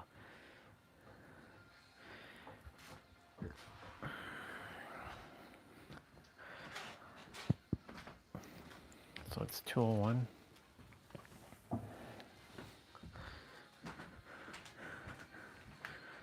I'm gonna see if I can finish within like 35 minutes.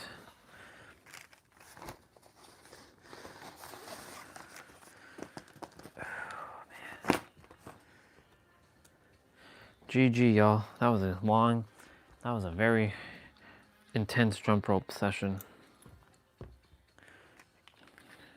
Extremely intense. Very good though, but intense.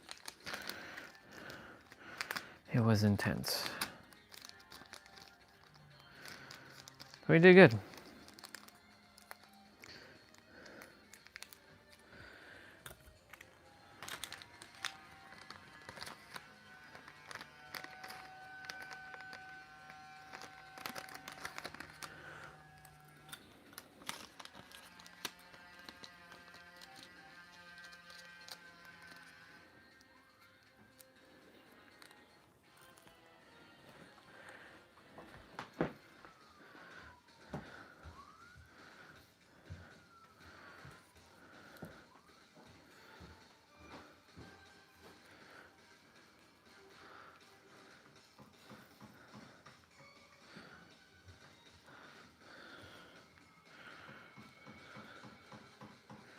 Okay. Just putting my ropes back in my bag. I downloaded so many movies last night when I couldn't fall asleep after I slept for like 2 hours. And then, so I slept from 9 to like 11, woke up, couldn't go back to sleep because for whatever reason, the body was just like, nope. And then, yeah. This doesn't happen often. It happens once in a blue moon. So, you know, it's just, I wasn't expecting, you know, what to happen last night. So, that's why my nervous system has been so dysregulated. Because I'm always like having to wake up in this panic state. So I have to find a way to be safe inwards, no matter what. That way, it can't bring circumstances, situations, and events like that. But yeah, this place is re-traumatizing me every present moment I'm here. So I have to find my way out at all cost.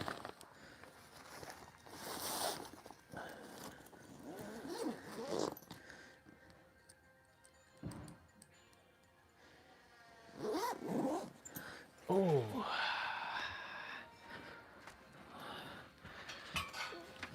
Feeling it in my lower back too.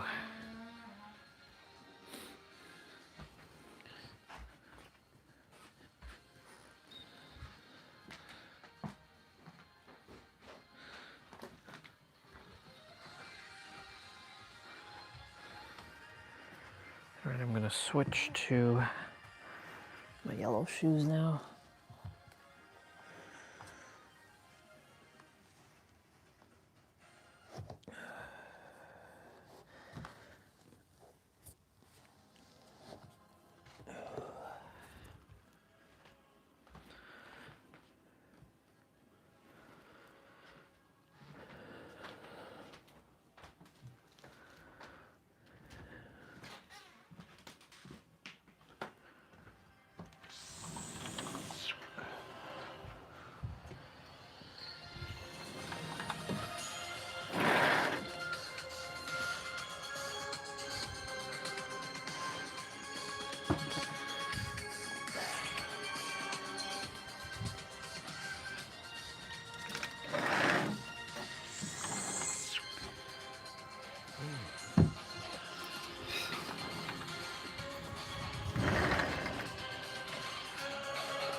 Okay, cool.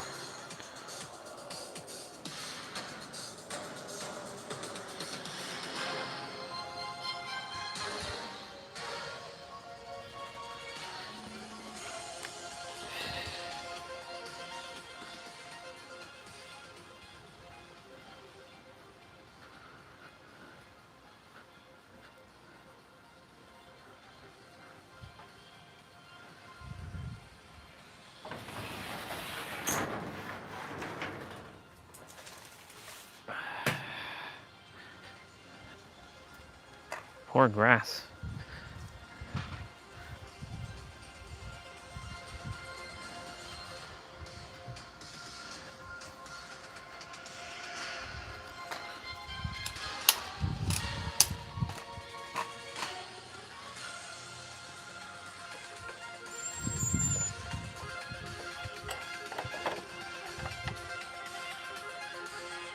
Leaves are just starting to fall down here.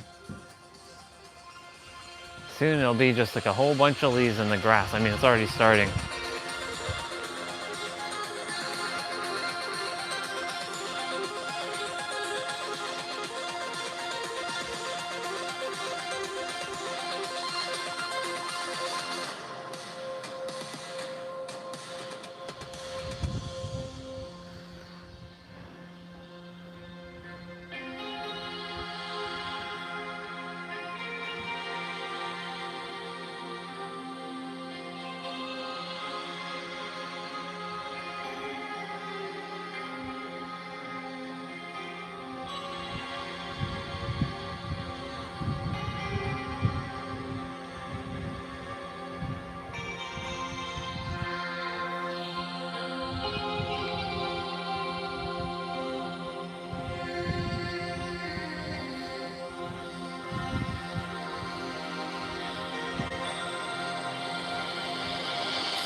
right.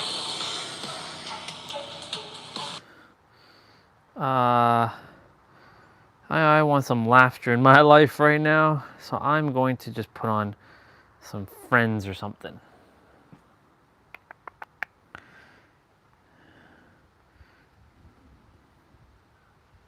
TV show. Watch T-Bray show up out of nowhere and be like, put on that. I'm picking up some random, let's see. Ooh, the wind. I just got us reservations at Michelle's and tickets to the Music Man to celebrate our first holiday season as a betrothed couple. Betrothed couple. Hey!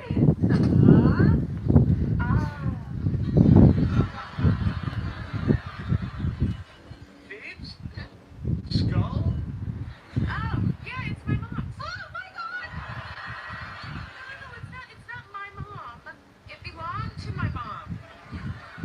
Yeah, no, she used to put it out every Christmas to remind us that even though it's Christmas, people still die.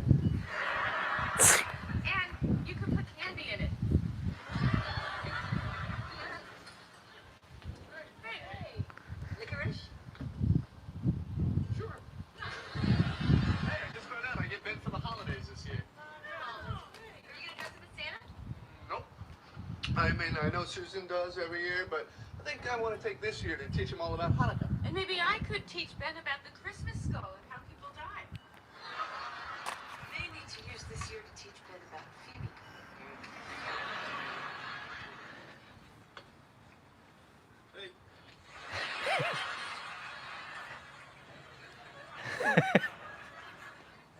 You know I was in there? Nope. How long have we been home? About a half an hour. Lovely.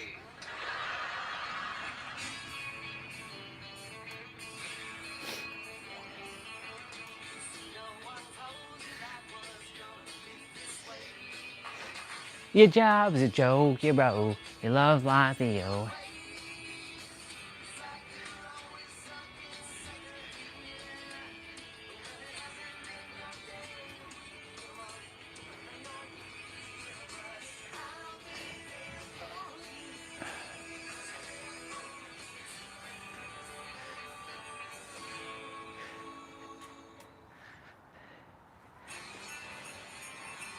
know what I was thinking? Married. Change your last name to Bing. Nope. Yeah. Things weird. Oh, hey, you guys. Hey. Hey. Guess what? My landlord just called, and my apartment's gonna be ready soon, so I guess I'll be moving out. Aw, Phoebe, I'm gonna miss you. Yes, you will be very sad. All right, well, I gotta go tell Rachel the good news. Oh, you guys are going to be living together again? Yeah, why not? Well, she's just having so much fun with Joey, I just assumed she'd still be living with him. Why do you think she's having so much fun living with Joey?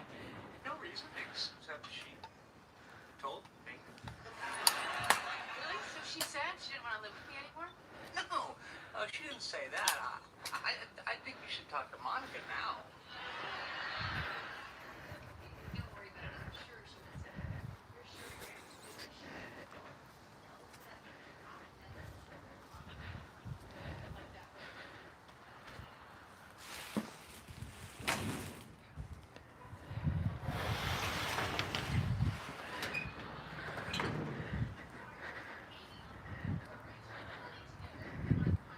Probably. You know, you have to take care of yourself. This world's new. History teaches us nothing. Bing doesn't seem so weird now, does it?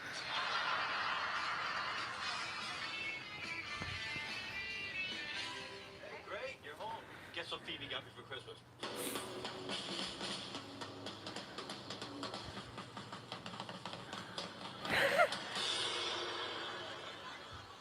Drums? No, drums!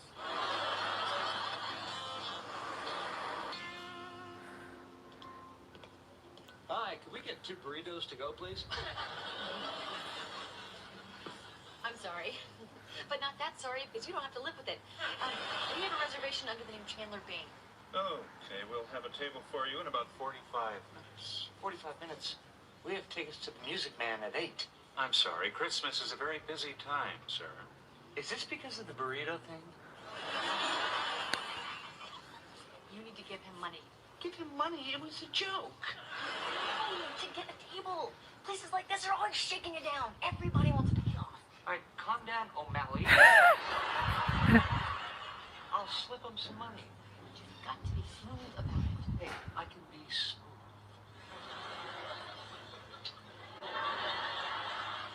Listen, we're in a little bit of a hurry, so if you could get us a table a little quicker, I'd appreciate it. Of course, sir. Okay.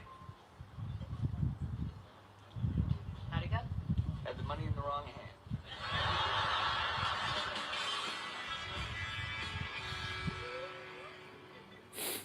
Hey, you don't feel like you're gonna throw up, do you? No. Well, I do, so let's... So, Ben, you know what holiday is coming up, don't you? Christmas. Yep, and you know what other holiday is coming up? Christmas. Christmas Eve. Yes, but also... Hanukkah! See, you're part Jewish, and Hanukkah is a Jewish holiday. Santa has reindeers that can fly. Right, but Hanukkah is a celebration of a... See, years and years ago, people called the Maccabees. Jingle bells, jingle bells.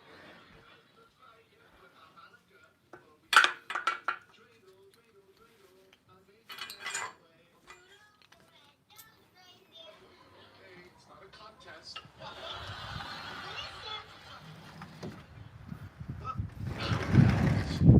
Instead of Santa, we have fun celebrating Hanukkah. No Santa? Was I bad? No, oh no, hey, you weren't bad. You've been very good, man. Santa's mad at me. Look, hey, come on. Ben, Santa is not mad at you, okay? Hey, you're his favorite little guy. So Santa's coming? Yes. Santa's coming.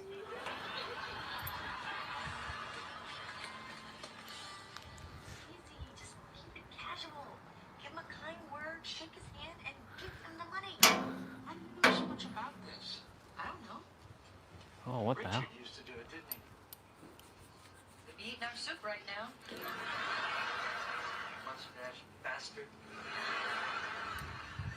The table just left. Come on, quick, get the money or get their table.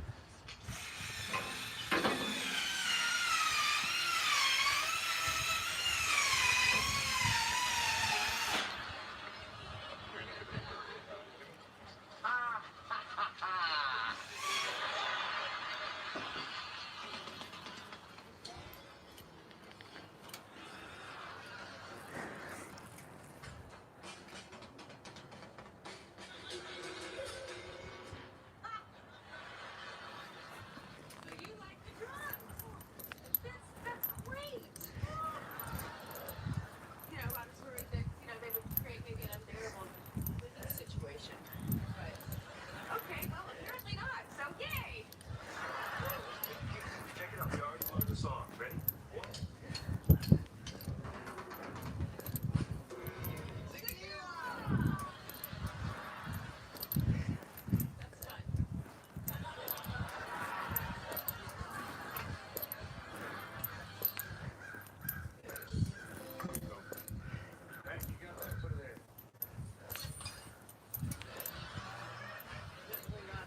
Joey's the best. I'm glad you're having so much fun here.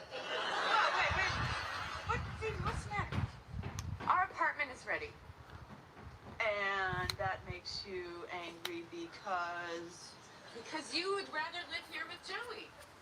Where did you get that? Monica and Chandler said that you were having so much fun here.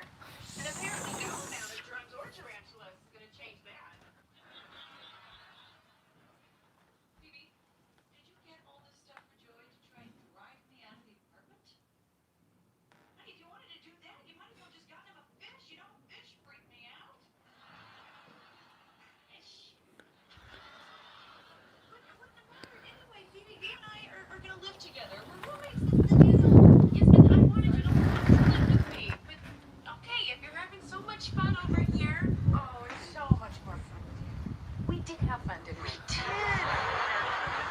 Well, anyway, they say if we want, we can see it tonight. Oh, I would love to.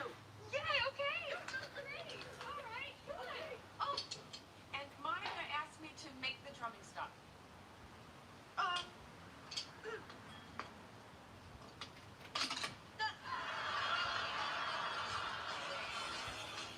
Nice.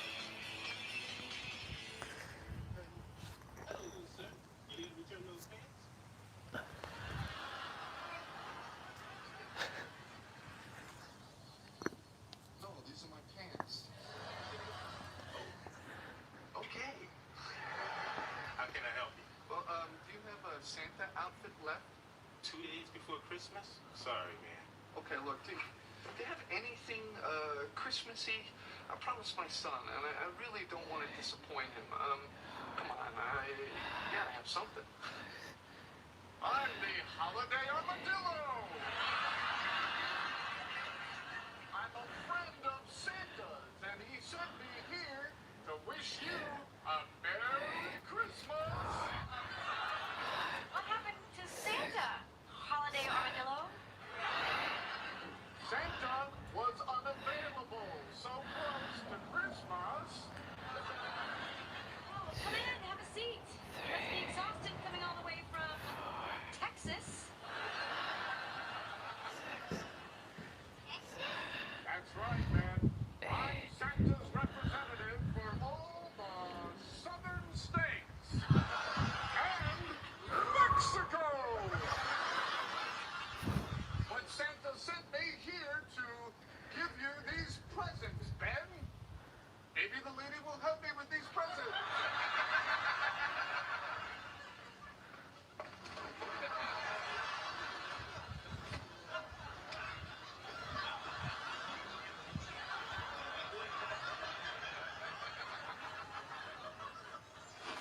Wow, thanks!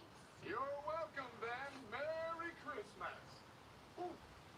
And Happy Hanukkah! Are you for Hanukkah too? Because I'm part Jewish. You are? Me too! Because armadillos also wandered in the desert? You want to wander in the hall? Hey, Ben! What if the Holiday Armadillo told you all about the Festival of Lights? Cool! Yeah. Come on, baby. Years and years ago, there were these people called the Merciful. Oh, Merry Christmas!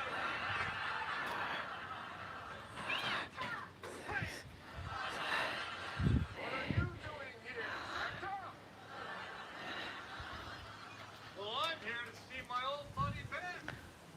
What are you doing here? Weird turtle man? Holiday Armadillo, your one Jewish friend. You sent me here to give Ben some presents, remember? What? Did you bring me any presents, Santa? You bet I did, Ben. Put it there.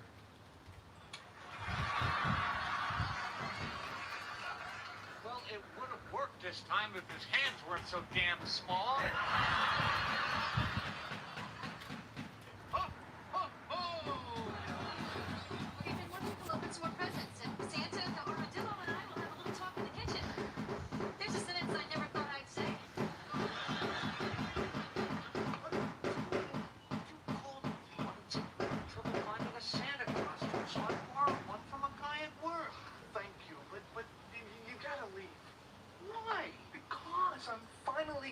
excited about Hanukkah, and you're working it. But I didn't get to shake my belly like a bull. Full of jelly. I'm sorry, Kelly. This is really important to me. Fine, I'll give the suit back. Hey, you think you can keep it another night? Santa? Really? Yeah, is that okay? Did your dad ever dress up like Santa? Okay, then. Santa has to go.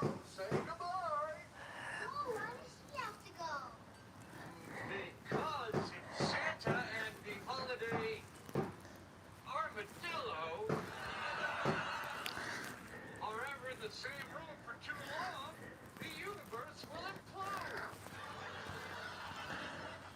Merry Christmas! Oh, why can't the armadillo leave? I want Santa. I'm ready for Santa, Santa, Santa. Well, I'll stay, but only because I want to hear about Hanukkah. Ben, will you sit here with Santa and learn about Hanukkah? Okay, Santa. All right, it's time for the story of Hanukkah. Years and years ago, there were these people called the Maccabees. Merry Christmas! Superman.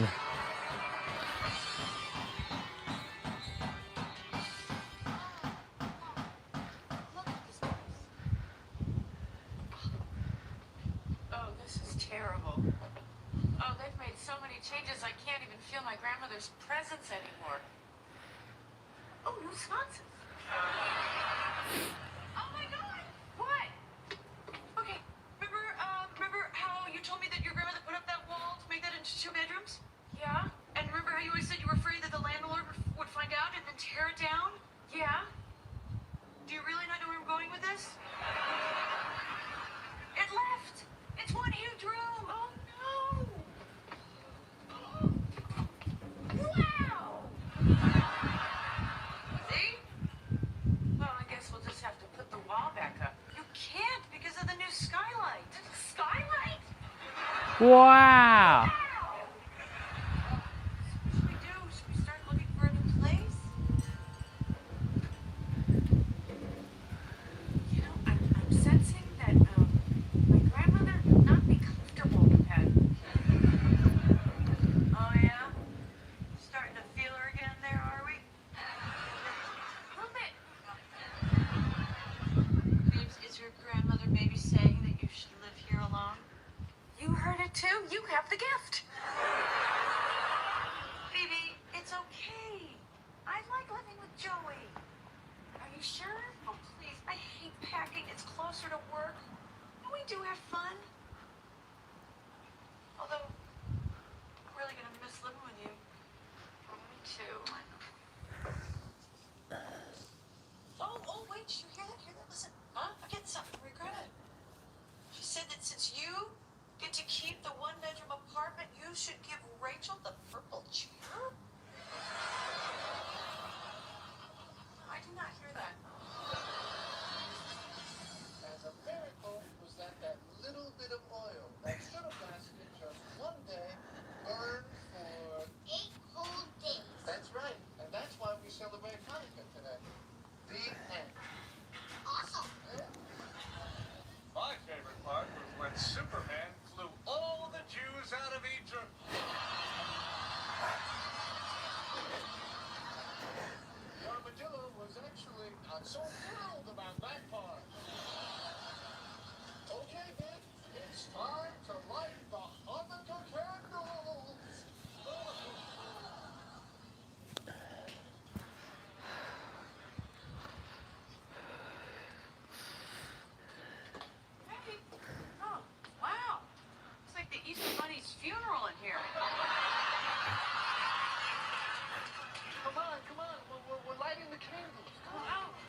understand why Superman is here, but why is there a porcupine at the Easter Bunny's funeral?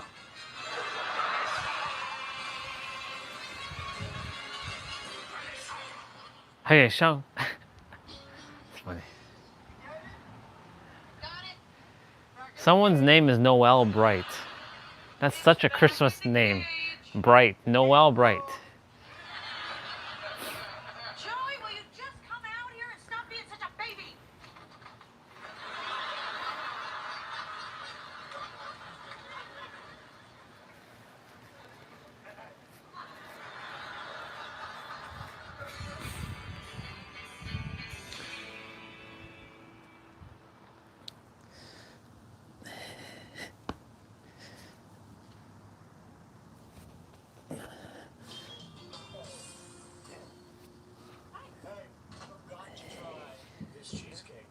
Oh, the cheesecake episode.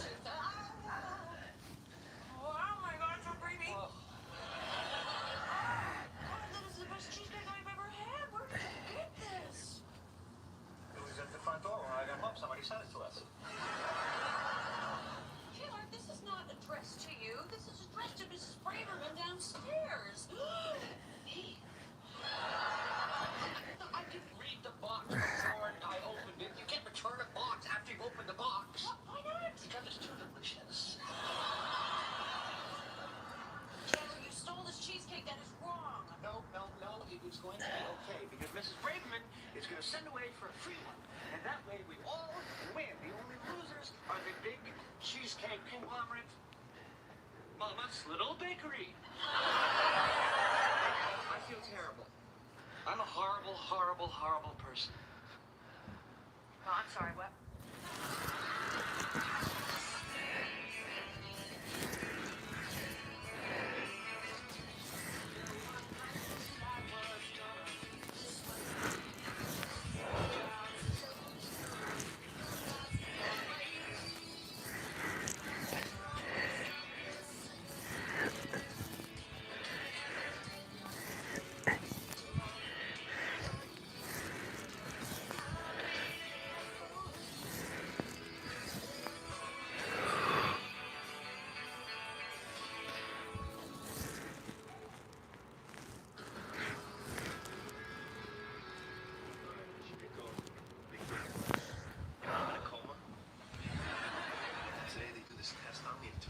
Yeah. Mr. Smarty Pants, it's just my character that's not brain dead. So, Pete, you still on for tonight? Absolutely. I'll see you at 8. Okay. Oh, what's at 8?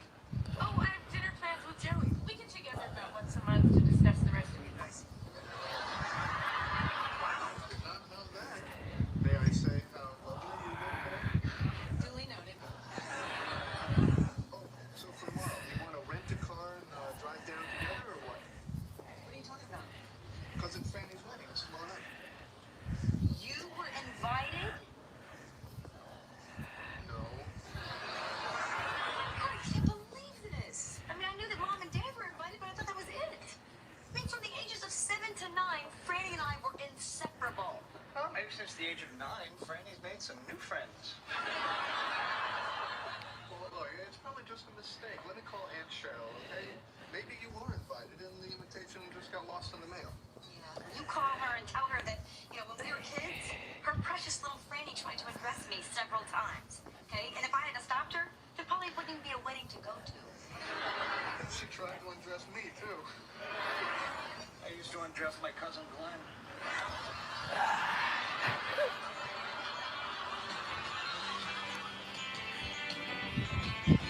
Joseph Francis Tribbiani, are you home yet?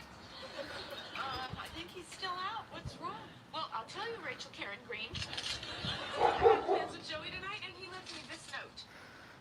Phoebes can't make it. Got a date. Talk to you later. Big Daddy. Big Daddy? Oh, that's a nickname we were trying out. Hey, you know what nickname never caught on? The Russatron. Hey, Here's Joseph Francis. wait up. What do you middle name it me for? I left you a note. So what? That doesn't give you the right to ditch me. Hey, you could cancel plans with friends if there's a possibility for sex. accept this rule.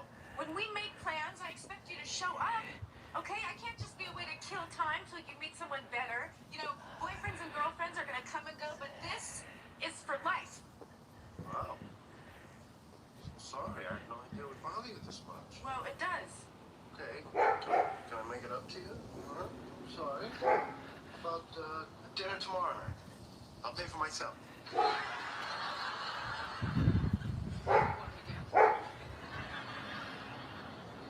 Joe, while you're over there, how about another beer for the Rossitron?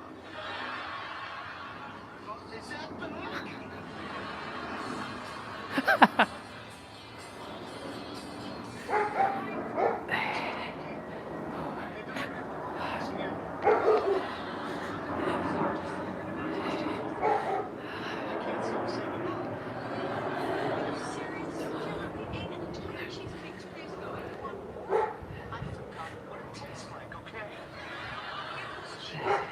It was fine. It had a buttery, crumbly graham cracker crust with a very rich, yet light cream cheese filling. Ow, I hope I just spilled the saliva. You know what? Forget it. We are just hungry. We have not had lunch. We are just lightheaded. So let us go out and have lunch and forget about the cheesecake. Yeah, we'll drop it off downstairs so that we're not tempted. Good idea. Where do you want to go to lunch? Mama's Little Bakery, Chicago, Illinois.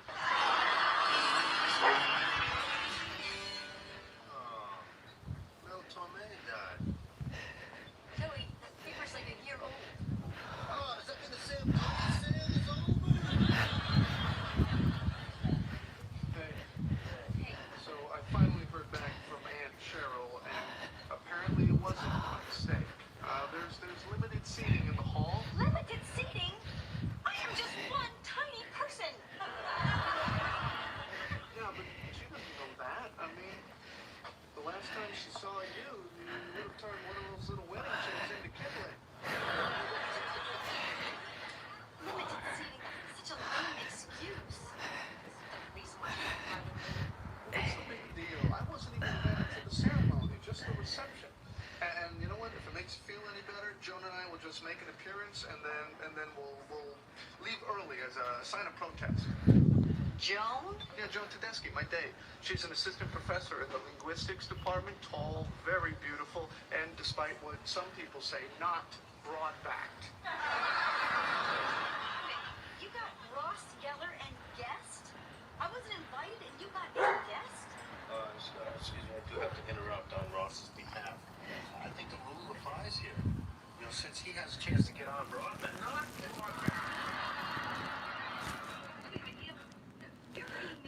Well, I can't support Joan. Because, did you hear me? She's an assistant professor in the linguistics department, okay? They're wild. Cuz. She's my cousin. And we grew up together. Family, and I don't know, that's important to me. Hey, all right, I'll take you. I'll go call Joan. Nice. Family should be there. This is a wedding. Happiest day of your life. We'll see.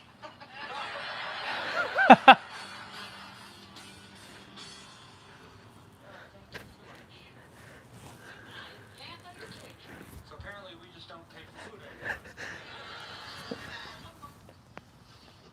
See what I see? Mrs. Braverman must be out.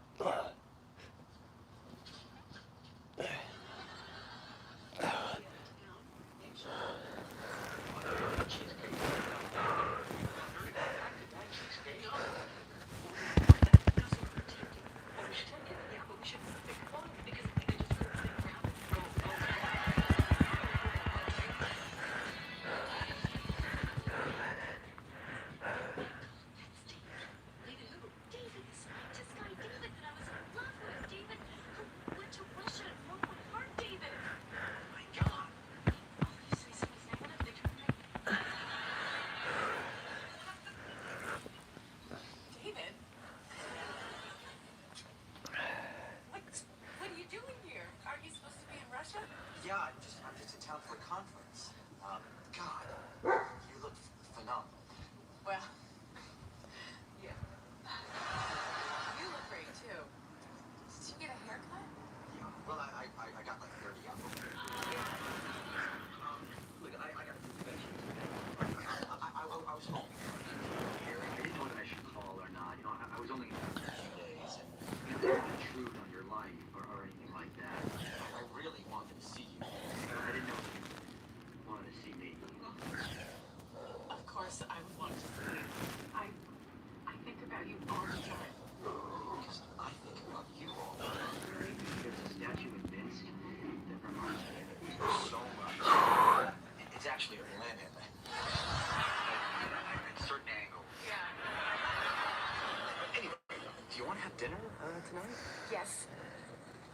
Oh, no.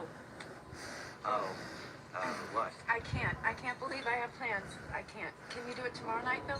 No, I have to go in a few hours. I have to be on the red eye. Well, listen, next time you're in Minsk... Can I talk to you first? I'll be right back, y'all. I will, I'm gonna go grab some food.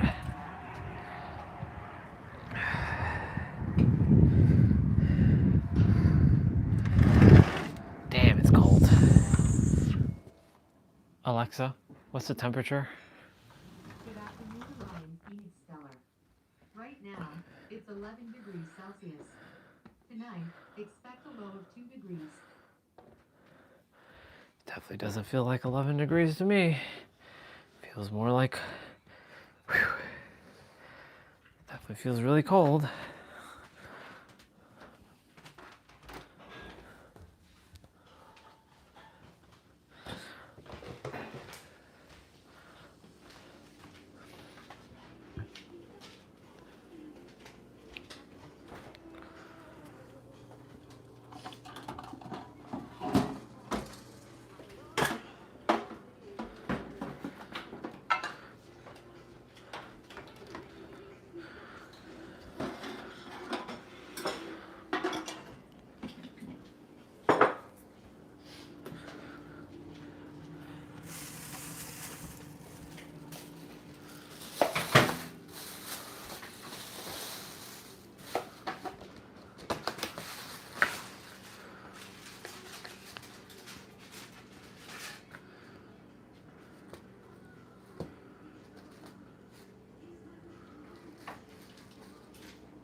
You drive his car already, so let me move yours. I don't have any money. Oh, but you still got to drive out.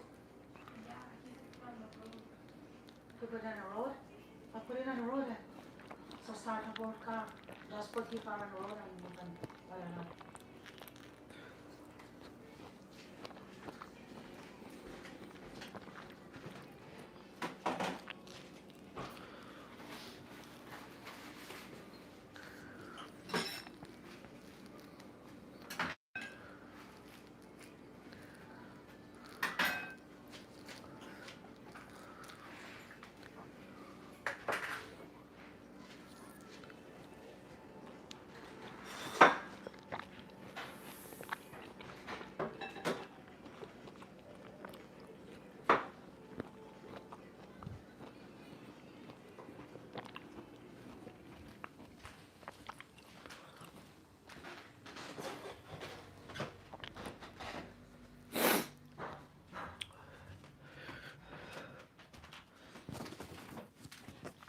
Be back outside shortly.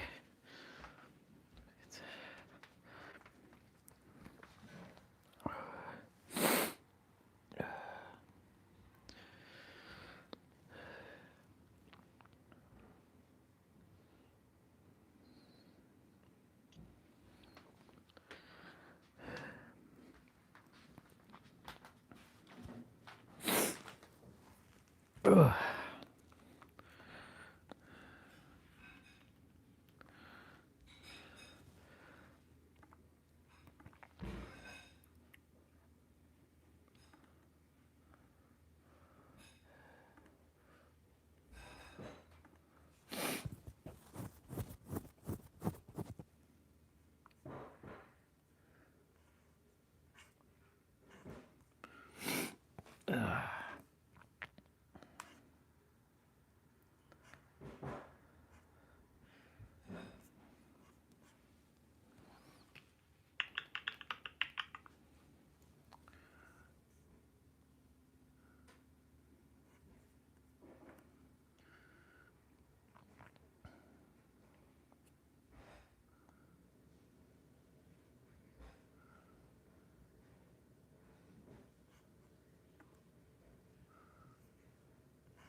Paradox. What is it, a musical?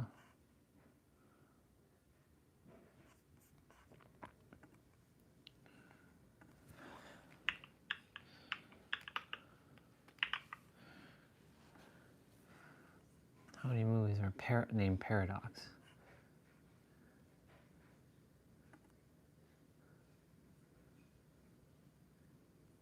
Who's in this movie?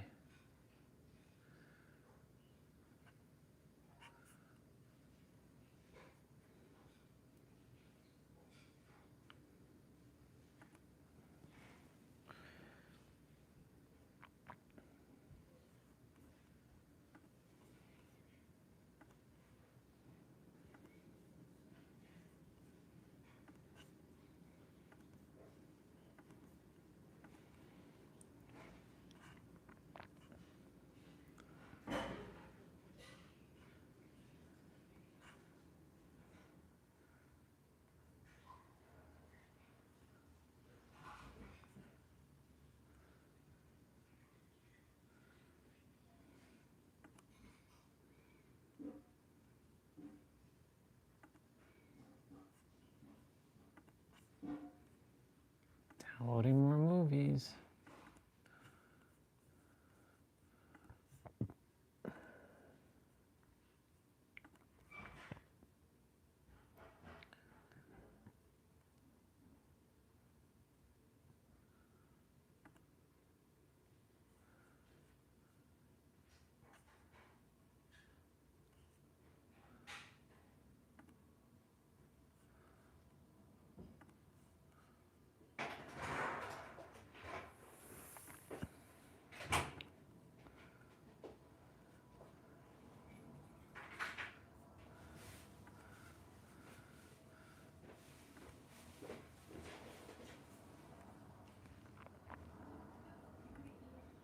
What is this?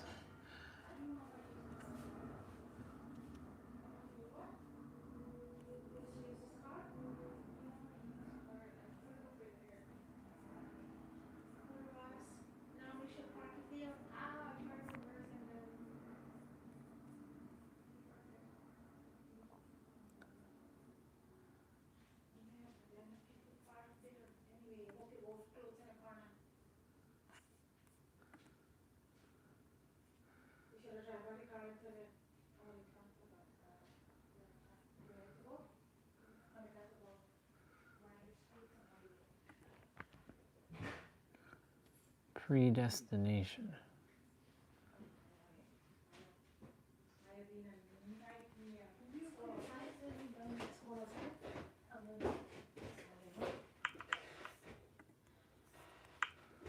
Oh.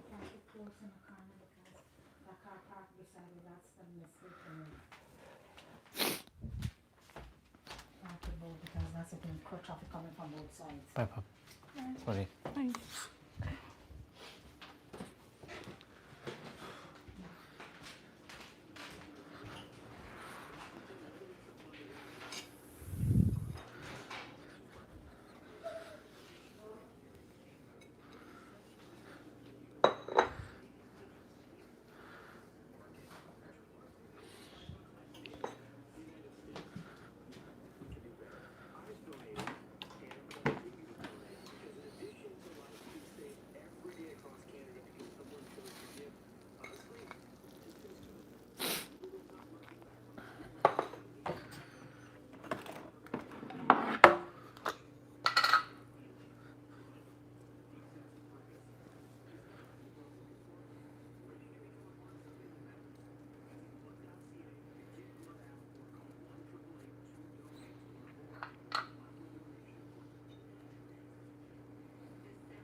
predestination.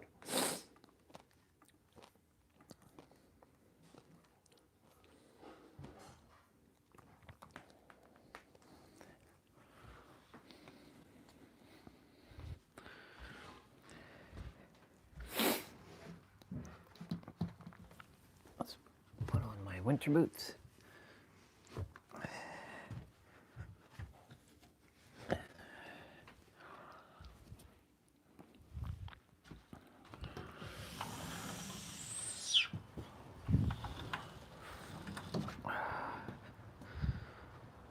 Okay.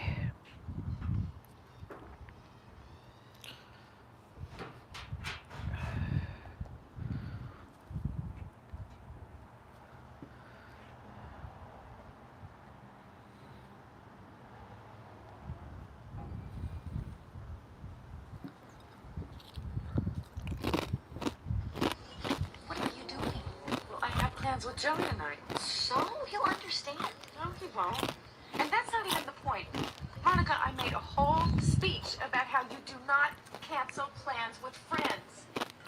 And now, what, just because potentially the love of my life comes back from Russia just for one night, I should change my beliefs?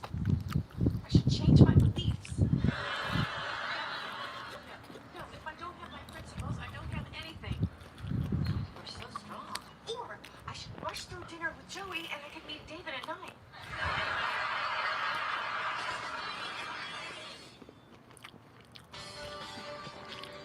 Oh my God, that is so good.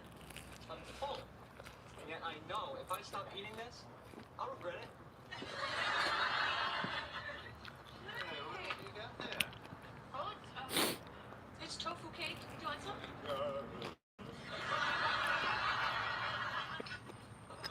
What are you doing tonight? Dude.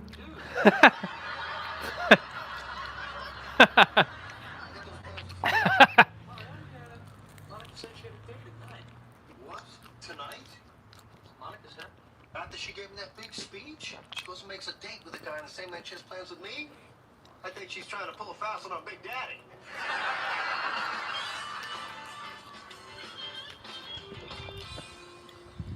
Oh, here, I think this is us. Limited seating my ass. Secret cut. Hi, Monica Geller.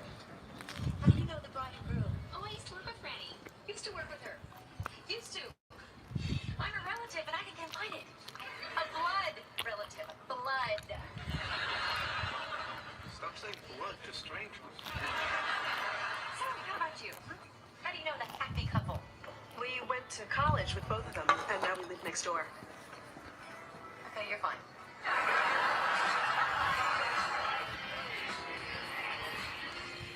Hey. You guys ready? Yes, I will have green salad, house dressing, and water's fine. Okay. Sure. Yeah, just slow roasted salmon. Just how slow are we talking? Salmon. It's already been roasted. Then you hear those specials again. John, we've heard the specials 3 times, okay? There's prime rib, mahi-mahi, and a very special lobster ravioli. Actually, we're out of the lobster ravioli. Oh, wow, that changes everything. Huh? You were right before. Friends are so important. Yeah, I'm very wise. I think to have a long get Joey out on the open road and really open him up. Yes.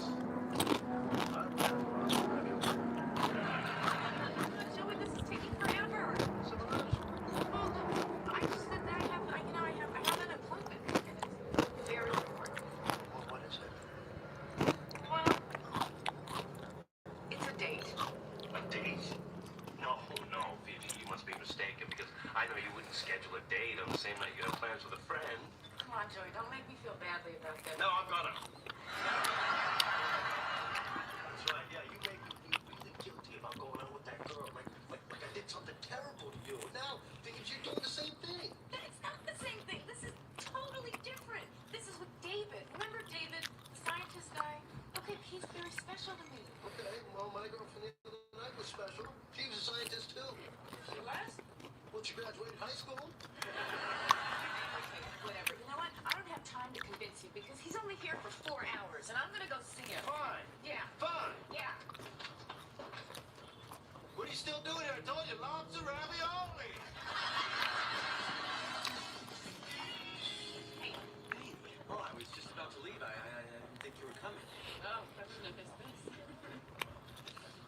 glad you're here.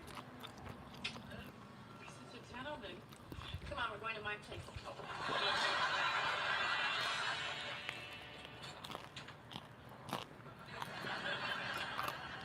Are you eating the cheesecake without me?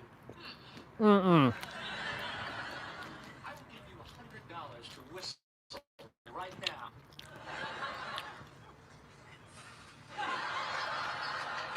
You eat the cheesecake without me. What are you gonna do? You gonna go run and tell Monica? You gonna tell Joey? No, because then you're gonna have to tell them what we did. We are dessert stealers. We are living outside the law. You know, I don't trust you with this cake anymore.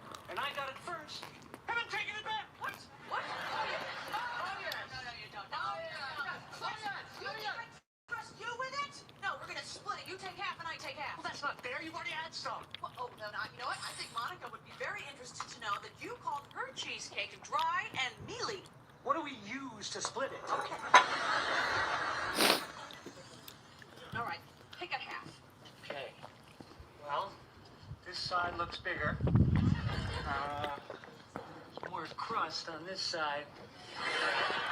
So, maybe if I measure. Oh, for God's sake, just pick a piece. All right, I'll pick that. So the smaller piece. Okay, there you go. Enjoy your half, my friend, but that is it. No sharing, no switching, and you'll come crying to me if you eat your piece too fast.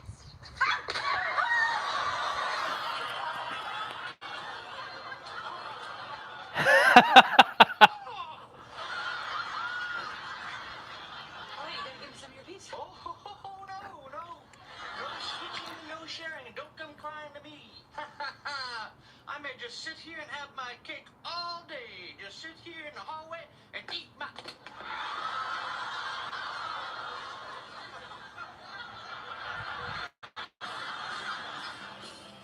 That's funny. Sweetheart, Oh, hey, Aunt Millie. isn't it a beautiful wedding? Yes, it is. Why on the lips? Why on the lips? Every time on the lips. Why? Why on the lips? Why on the lips? Who's Franny? Won't she be happy to see me? Now, wait a minute. You be nice, all right? I didn't bring you here so you can ambush her. Franny was the one who found your Playboys and showed them to Mom. That bitch.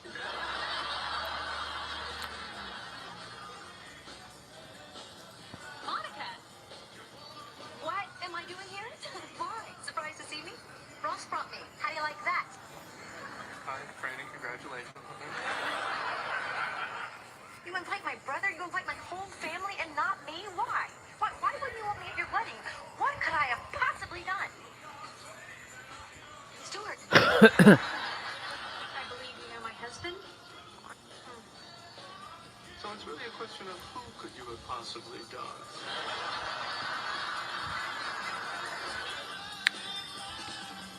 Nice. Yes, but I have to go. I'm gonna go shower shortly. It's 3:02. It's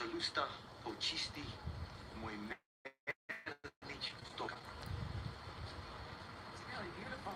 What does it mean? Please clean my beakers. I don't get out of the lab much. Gotta admit, there's something else.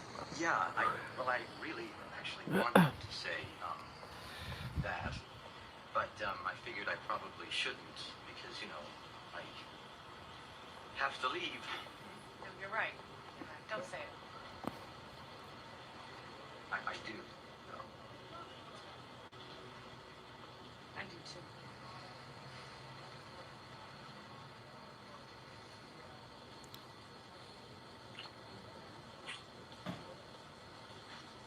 Bye, Fanny.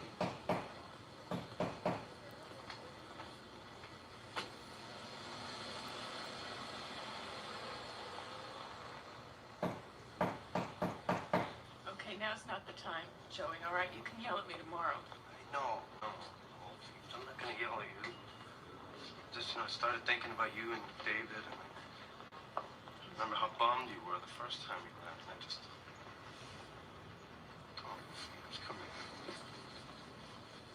okay? No, I'm not okay. The only guy I've ever been crazy about is the one the man's gonna have, and I may never see him again. Hey, you know, you could always visit them. Oh, right, like they're gonna let me have a passport. Anything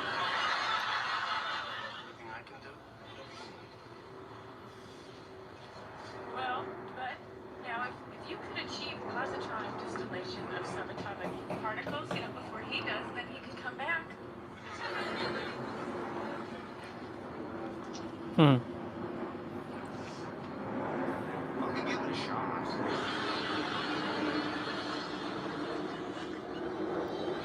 They eating the cheesecake off the floor. Stick to your side. Come on now. And here comes Joey.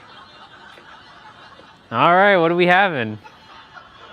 He pulls out the fork out of his jacket. All right, what do we have? Yep.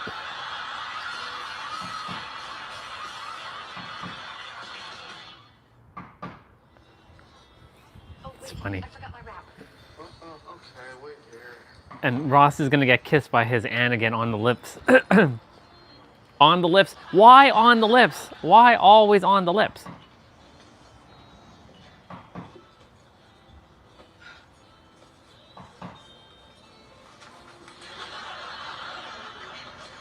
Sweetie, are you leaving?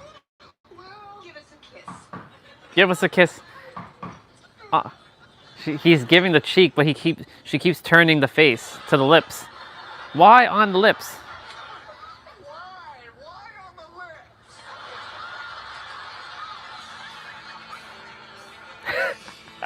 lips? Why on the lips?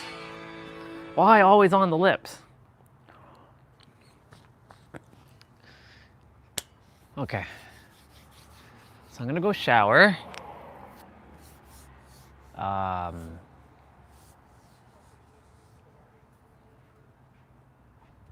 Yeah, I'm gonna go shower. It's a little bit chilly. A little bit of breeze. Not full breeze. Neighbor's still dealing with their door over there. So I'm gonna put on some music.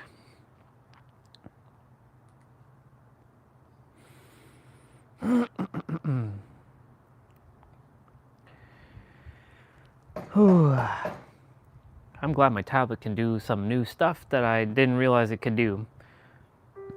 So like I can play music while for you all to hear, and I can listen to I can watch a movie, or I can listen to a different track. Not that I do that, because that's kind of weird. Like I'm listening to my own music and you all listen to your own music. It's kind of weird. But I can do that.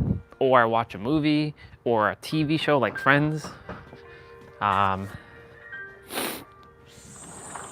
So pretty cool stuff. So I'm going to, like I said, I'm going to go shower. And I'll come back out and then figure out what we're going to do.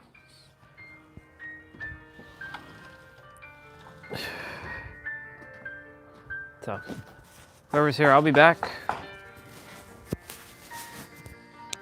Oh man, it is cold though. It's cold. And it's gonna get colder.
333. And there's 3 of you. Well, there's 1 of you, but there's 3 people, 3 accounts. So 333 on 3.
There.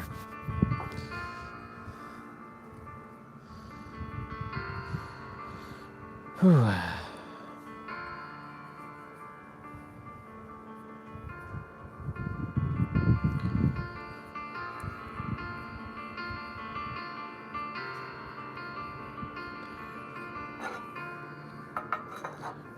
There's something I must do.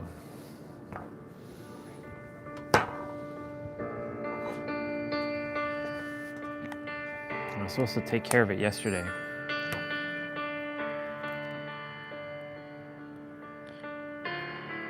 I don't want to play that. I don't want to play piano music. Let me see what other music I can play. Can't play the Interstellar stuff because that'll get me stuff. I can't play Bandit by Rumination.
I forgive myself for all the misperceptions towards money. I forgive myself for all that I inherited.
But the problem is this chair sucks. Like when I put my neck down or like anything down, my head, like it hurts. Like my neck gets into this pain. So what I'm going to do is get a cushion. Let's see if that helps. I don't know if that might, but it could help. Let's see.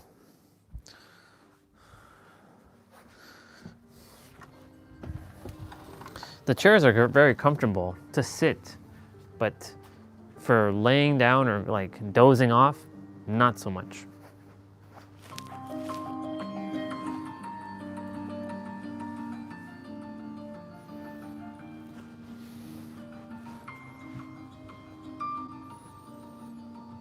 Still not as comfortable, but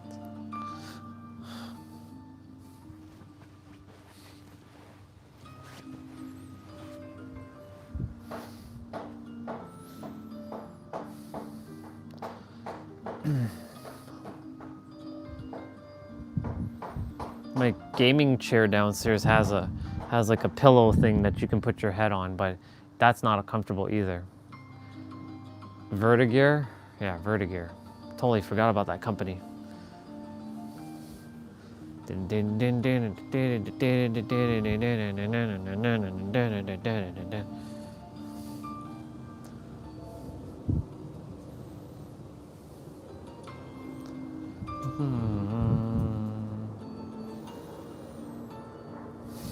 I'm gonna feel into all the forgiveness right now.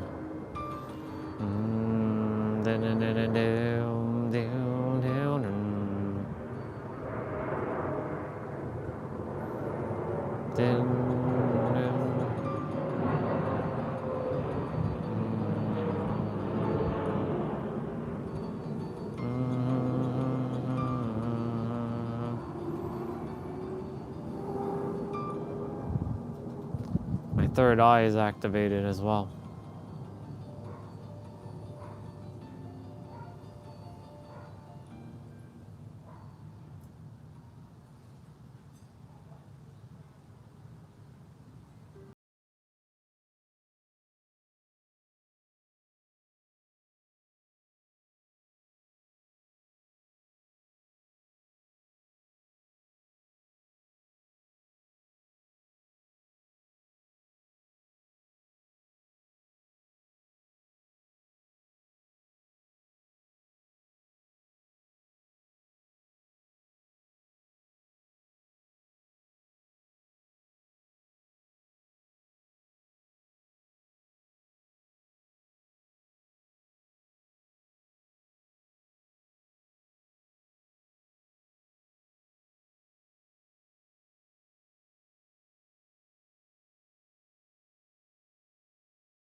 You know.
Fire alarm, wow.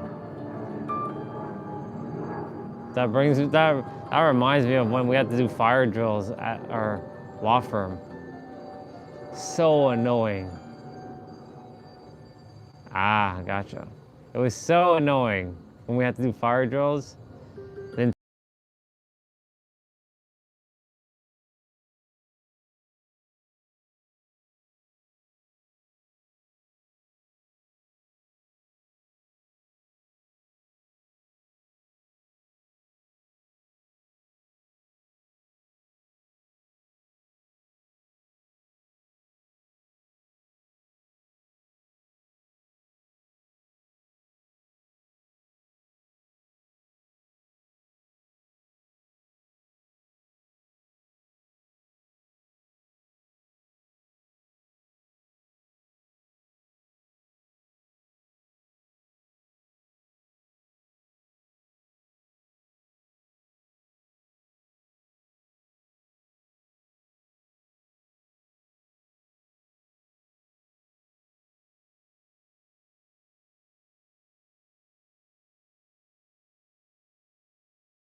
seeing it as a person and treating it as like a friend.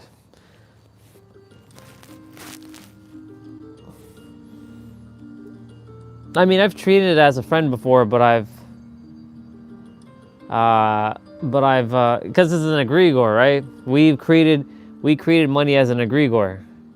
So that egregore, we collectively, all of us have agreed to that egregore. So that egregore is a real thing. That one's truly real.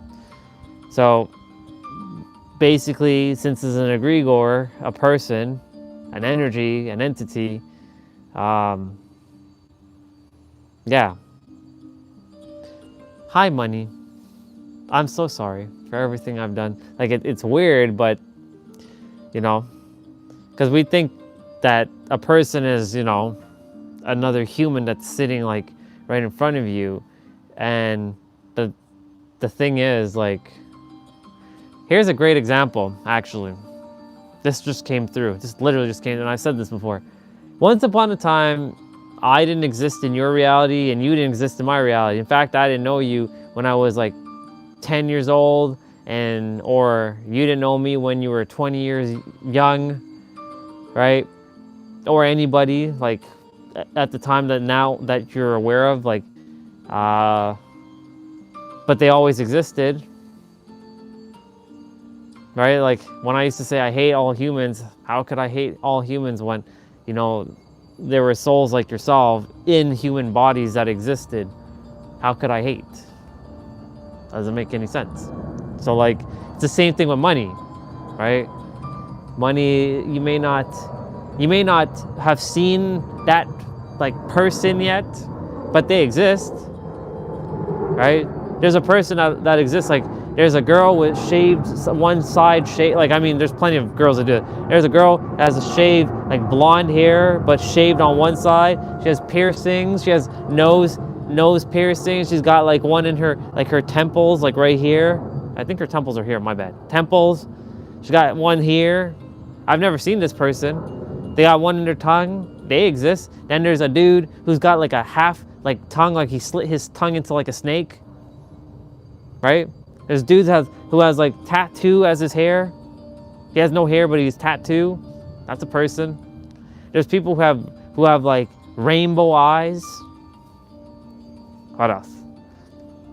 All type of people exist. Like, and so does that money person exist. So like, we just have to, like you said, imagine. Ooh, yeah. I'm just catching up on my rest.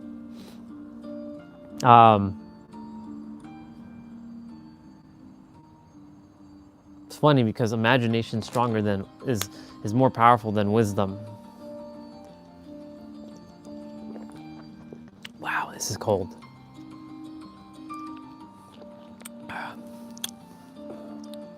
Yeah. It's true though. You gotta imagine it as a person. You gotta like, I can like draw. You know what I should do? I should draw 2 stick figures, one green and one pink. Pink being me and the green one being money. And then put like the dollar symbol in the forehead of money. And then, you know, the heart for me. Like the third eye. And they're holding hands. I should do that. You know what? Let's go ahead. It just came through. We're drawing 2 stick figures coming up. It was just 444 as well. All right. We're gonna type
Oh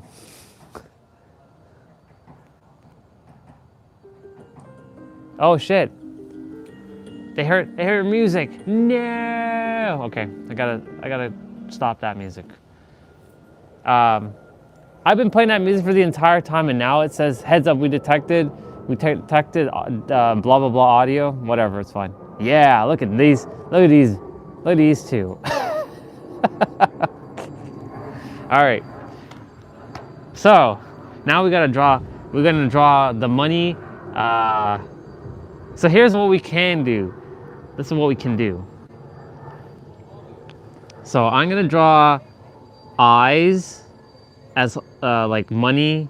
The money's eyes as money. Like it's got like the S eyes. And then I can draw the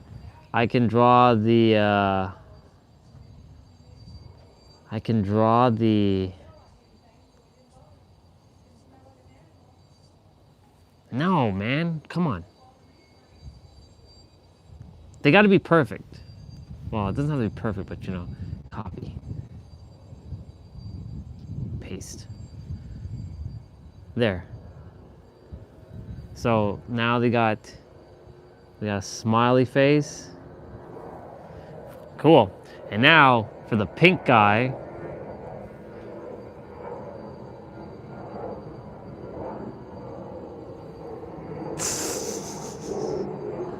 Look at me with this hilariousness.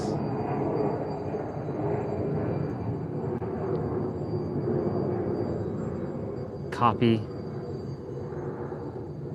Paste. Move here.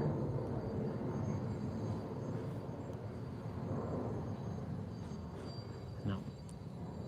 You're gonna love this. And then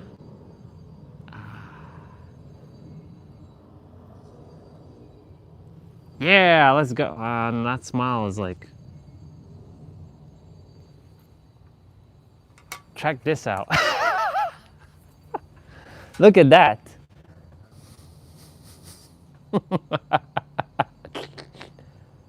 Here we go. Those eyes are basically money. Oh.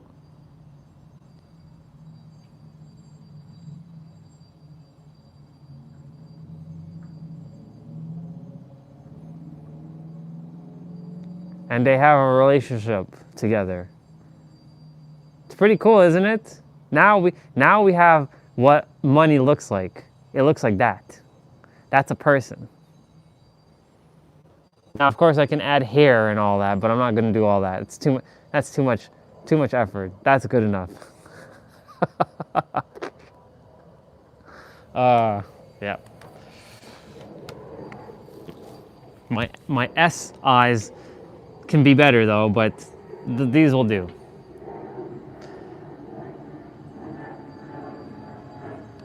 Oh, and I can even go a little further. I can make these bigger.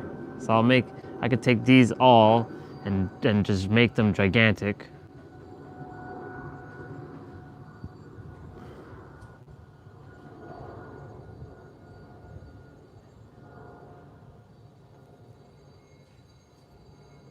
I was zoomed in with all that. There we go. Not bad, not bad, not bad. It's funny how his head is not connected to his body, but sure. The heart, that's me. Yep. Money and heart. That's pretty cool. Not bad, not bad. I outdid myself. Not bad.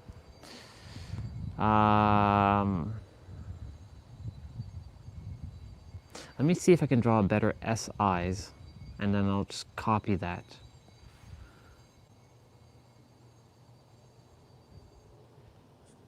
Maybe the S can, nope. My S, for some reason, just doesn't, oh, that's perfect. Okay, I'll take that. Bye, I'll take that. I'm gonna take that one. I'll take that one. Copy. Paste. I'll take these two SI. Now these are better. These are better SIs. There we go. Yep. Yep, pretty much. Just got, this is the reason why, you know, these are all intuitive. It's like, all right, you know, this is what you're gonna do. You're gonna write down forgiveness to money, and now you're gonna have a relationship with money, and now we have better SIs. There we go. We have a heart person. And you know what I should do? I should make a third eye. So, and this is how the third eye is gonna be. So I'm gonna just copy one of these SIs, paste, make it smaller. Ooh, whoa, whoa. Whoa, whoa, whoa, whoa, whoa, whoa, whoa. Wait, what are you doing?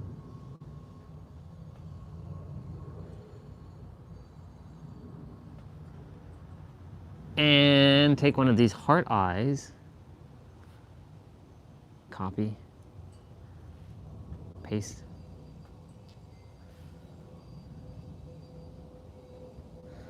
Now you're gonna like this one. This is gonna be so cool.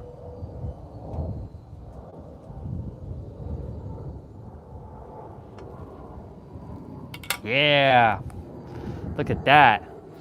Now, look at that. One is like, they're rocking a tattoo of each other's like symbol. Look at that. I gotta fix the heart one on the other side. It's a little uneven, but yeah.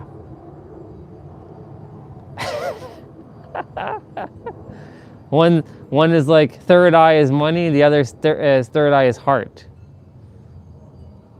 See?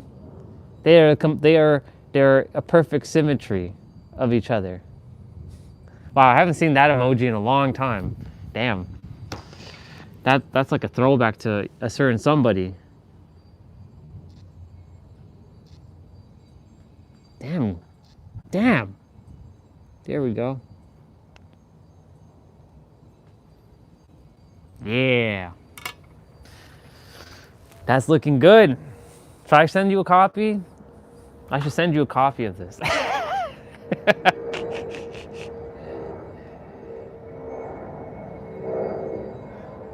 I'll send you a copy of this.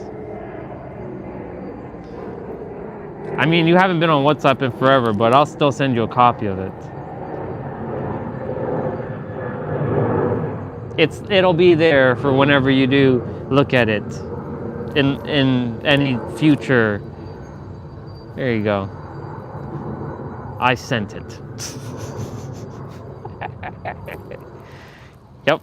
Who knows? I might add more to it, but I think that's good enough. I think that's pretty good.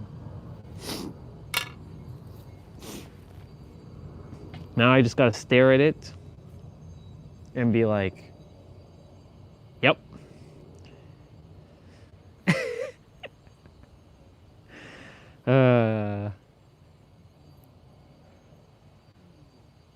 You know, it's funny because like that symbol for money is not used.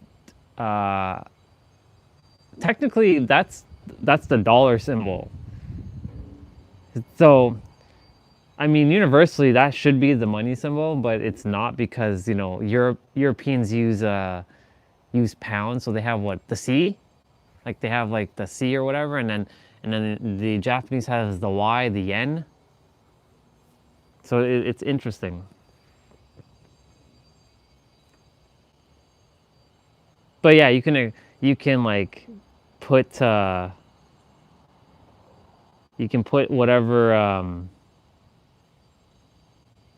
whatever symbol there. But that's pretty cool. I like it. I like it a lot. It's looking good. I should make like an aura field around them now. Like a half circle pink, or let me see. I don't want to go and start doing all kinds of stuff. I do have to fix this person's legs though.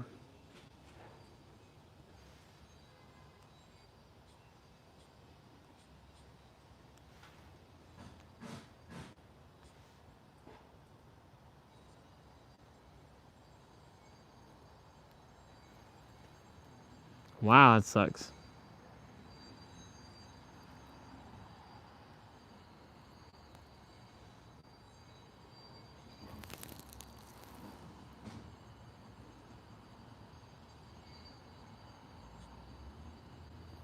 You know what happened now? So let's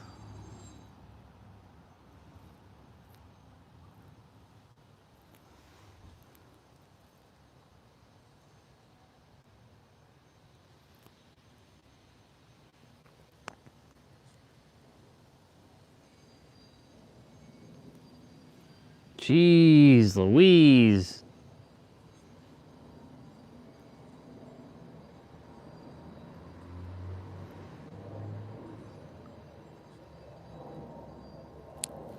You know what, screw it.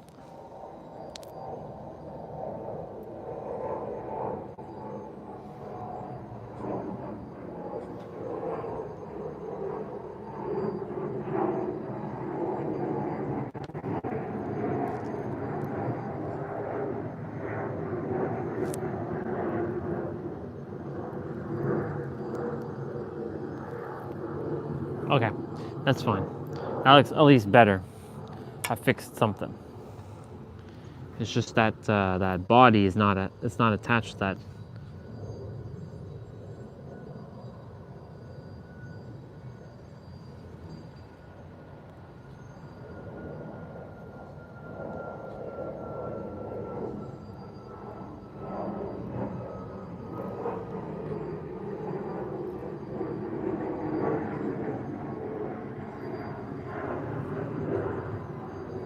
How the fuck? How in the hell did I screw that up?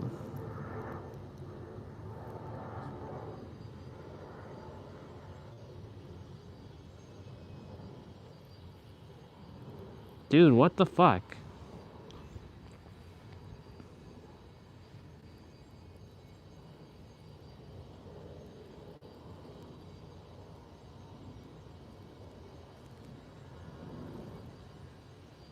Okay, you know what? Screw it. We had it perfect. We had it perfect. We have to go fuck it up. Just leave it alone. It's all right. It's done. All right. We'll leave them alone like that. It's good enough. So I'm gonna put like a half circle.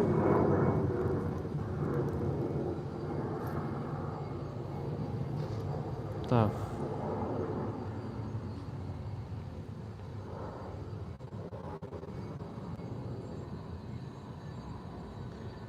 Unless I do this.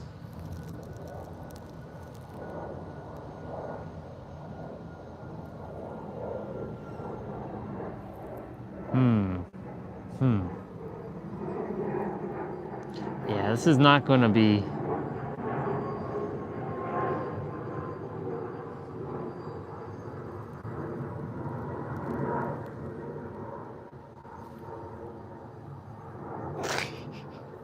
No.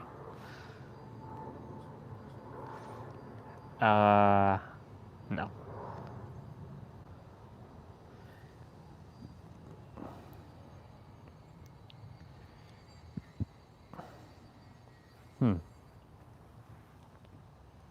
Let me see something.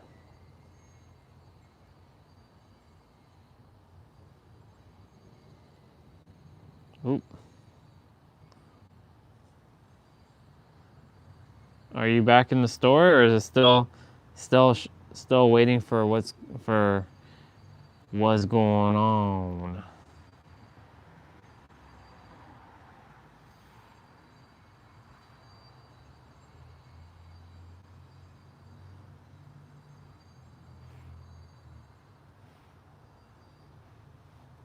How the hell is that like that?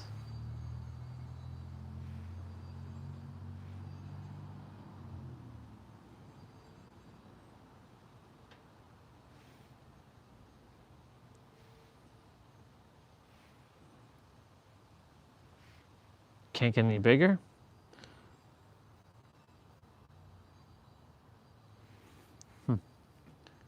Waiting. Gotcha. I was attempting to do I can make them smaller now. So what I can do is do this. I'm gonna make a copy though, but I'm gonna make them smaller so that they technically can fit inside of a big heart. So now I draw me a heart again. What the fuck?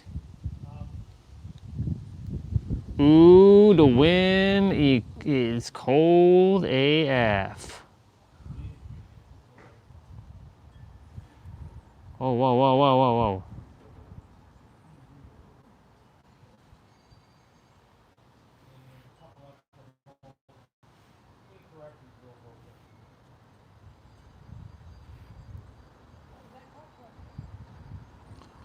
Why the hell is it like that?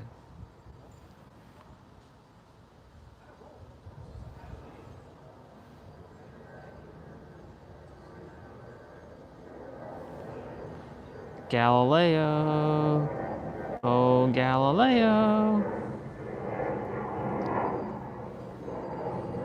That means I have to make these guys smaller.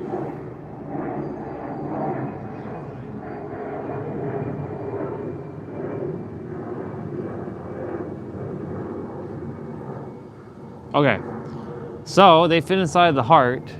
So now I have to take a color green and make,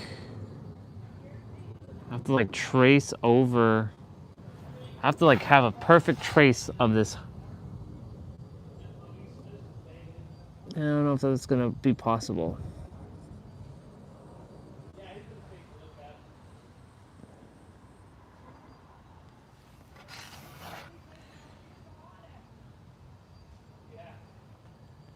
This is always going to need those fine adjustments, right? Oh my God, what the hell?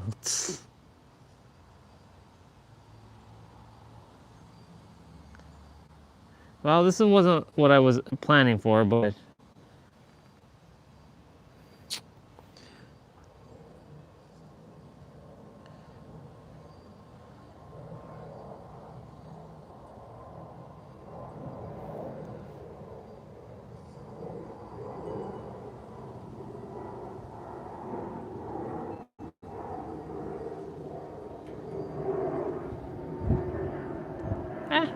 not bad, not bad. I mean, it's kind of a weird looking heart, but look, now we got like a dual heart. We got a pink heart and a green heart kind of overlapping one another.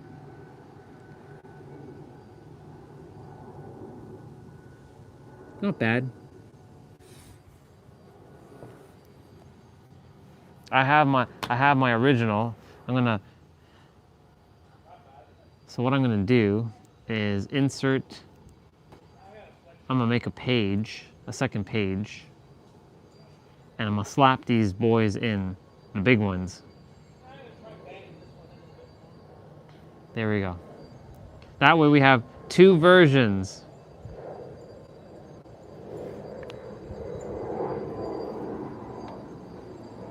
We have the big old aliens.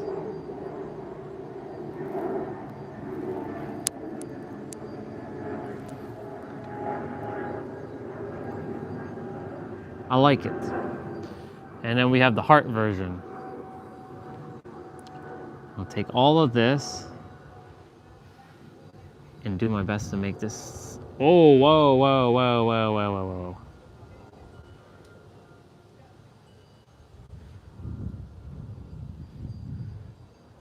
It's not getting any bigger. It doesn't know what to do. Yeah, that's as big as it's gonna get.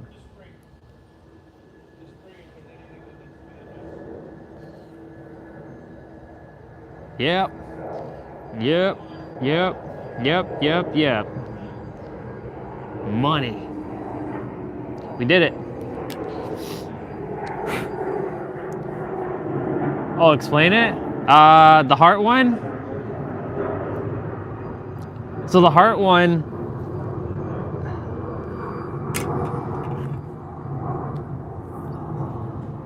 so this one anyways, right? So so this one specifically,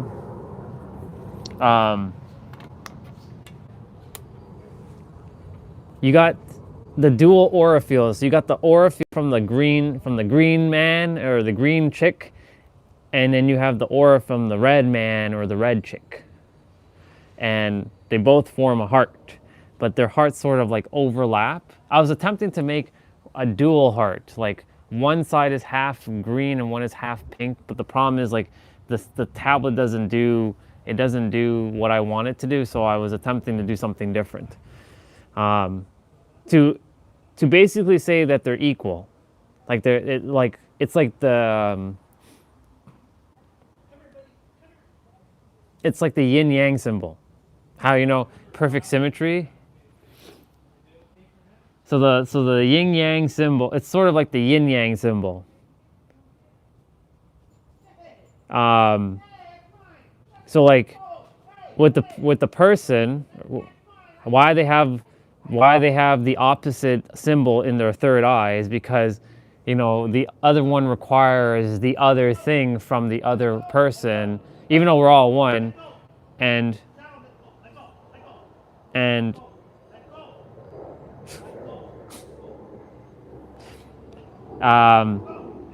too much let go over there with the shadow. So like they require each other's energy.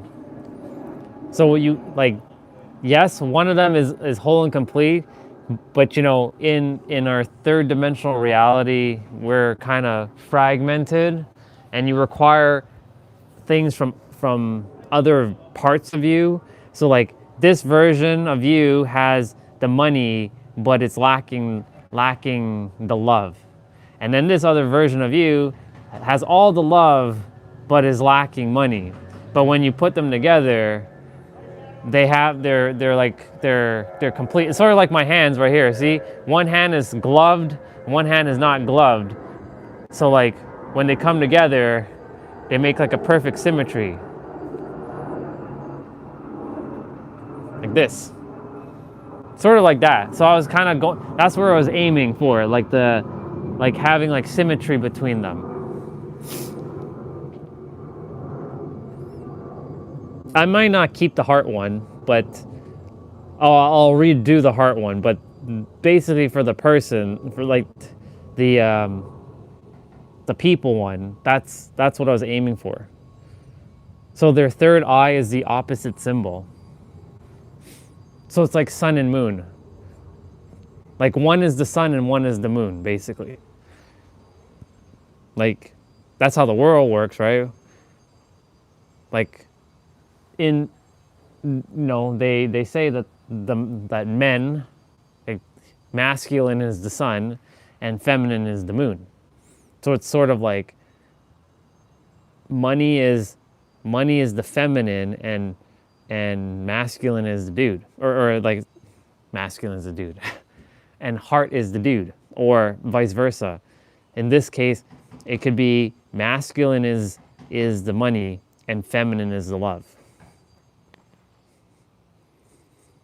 And with their two powers combined, it becomes like one. So they join forces to be one, because they're not separate, right? So they're definitely not separate. So their third eye is basically the opposite. Yeah, the feminine receives. So I could say that feminine is the money, and the masculine is the heart, is the love.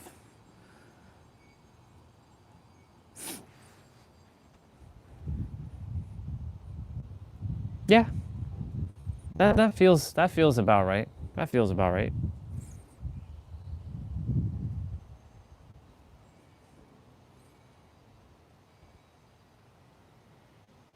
Yeah, they're I feel like that feels accurate. Because without, like, they're basically it's like one person, but I had to draw it as like two separate, but they're really one. So like theoretically what it should look like is one stick figure with half like half of the head is green and half is pink. One eye is green and one eye is pink. Like, so one is the money, one is the heart, one, and the third eye is sort of both. And then the smile, half of the smile is green and half of the smile is pink. Then half the body is pink and half the body is green. It really is supposed to be one, it's supposed to represent one person, like one thing. Ultimately, this is supposed to represent one. So what I should do is just make a quick little note. So it should say like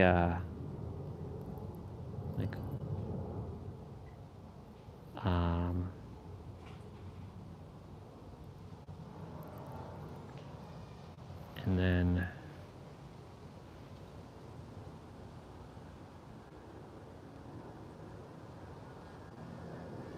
so look at what's up, dude? Just drawing something here. Oop. Oh shit. You good, bro? And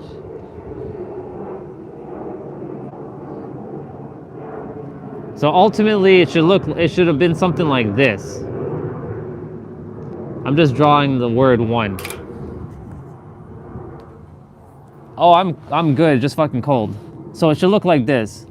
So basically they're one, but you see how I made the number one with like half pink and half green? It should be fused like that. Like that N is like the fusion letter between the E and the O.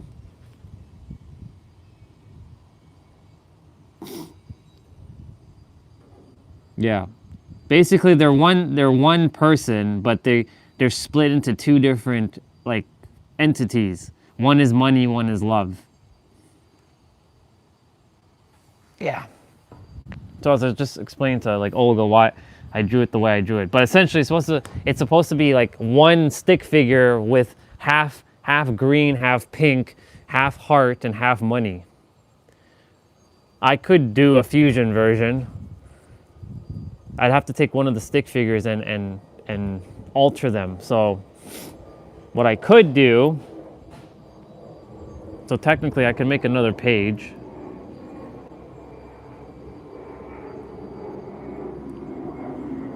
I'm gonna take one of the stick figures for a moment.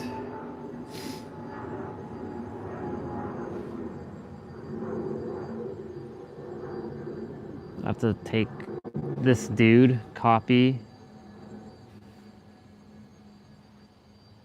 paste. Now he has the heart in his hand, so I have to remove the heart.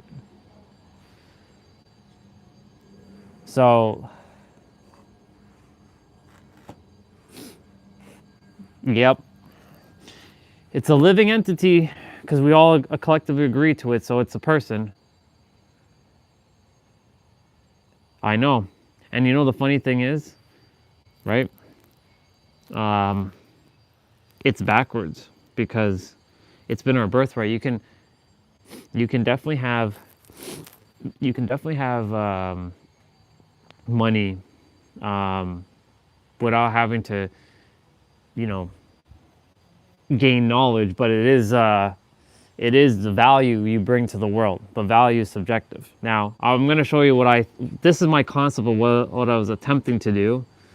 So I'm going to have to take one eye out, put this thing here, copy this over here. So let's see how we're going to do this. So we're going to have to do our best to like draw over the line. It's not easy to trace over my own lines because of the pen. It's not as precise as it could be. But you'll see what I'm getting at. That should be not like that. It should be like this.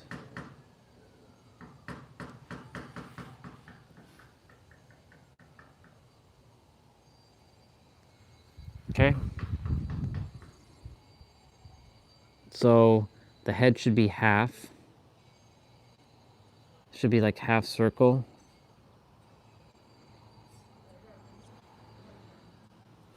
Son of a mother.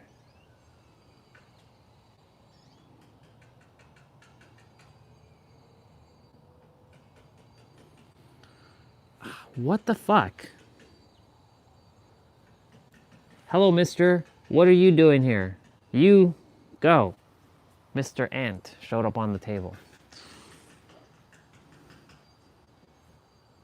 As long as you chill out there, you're good. I'm not going to do anything to you. So let's do this again.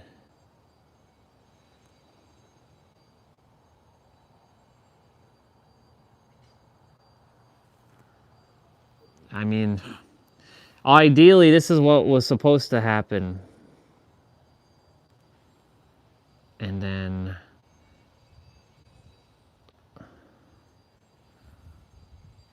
So technically speaking, it should have two symmetrical lines going down like this.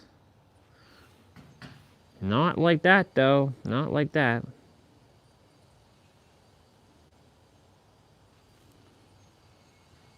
I don't know what the fuck's going on there.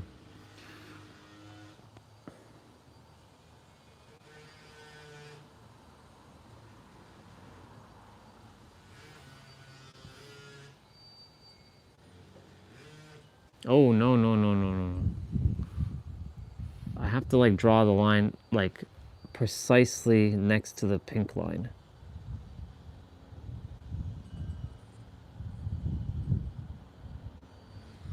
But it does that. It's so stupid.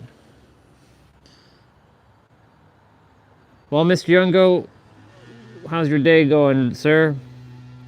What's new? There we go. So ideally, this is how it's supposed to look. It's not the best because the tracing was terrible, but it should look like that. It should be a fusion. That's what it should look like. Ultimately, that's what it should have looked like. A fusion of both of them.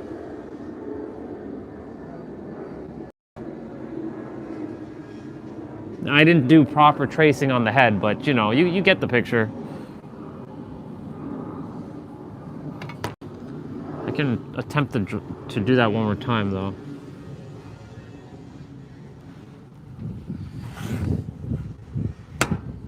Ah, yes. They're playing tonight again.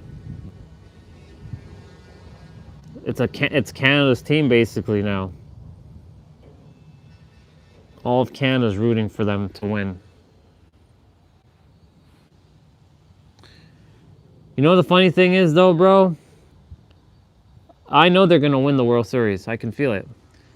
But they're gonna leave. They're gonna give me a present before I leave for San Diego because technically Los Angeles represents my home too. Because they represent California. Yo, what the hell? Come on. I know it's cold, fingers, but can we like get on the same page? Like I'm attempting to draw this damn circle here.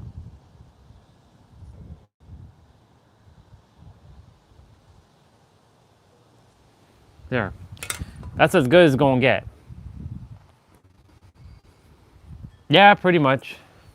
It's supposed to like unify with money and love. But that's what it's supposed to look like. Because it's one thing. So that's what it should ultimately look like.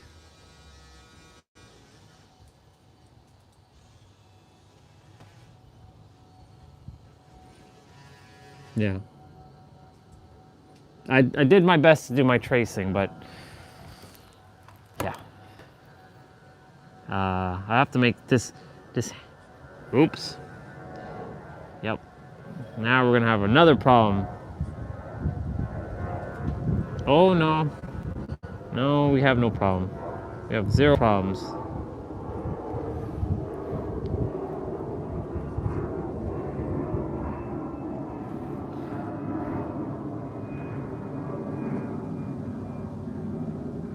There we go. So we got the unified version now. So I made a heart version. Heart one didn't come out. I mean, it's still them in the middle. Then it's technically the two to become one, and then now we have the one. I gotta make this guy bigger. I gotta make the single one bigger. Technically he's already big enough, but let's go ahead and make this dude bigger. Yeah. There. Oh, wow, it is fucking cold.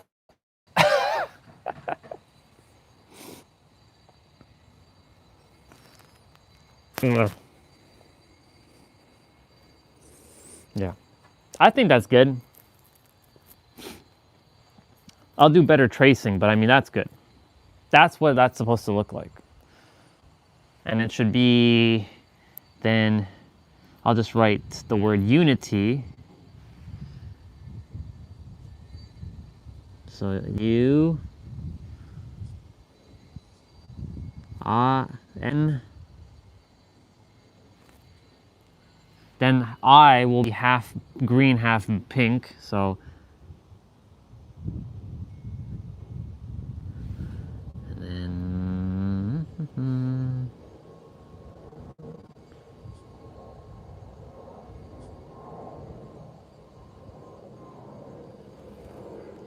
that looks, ooh, whoa, whoa, whoa, whoa.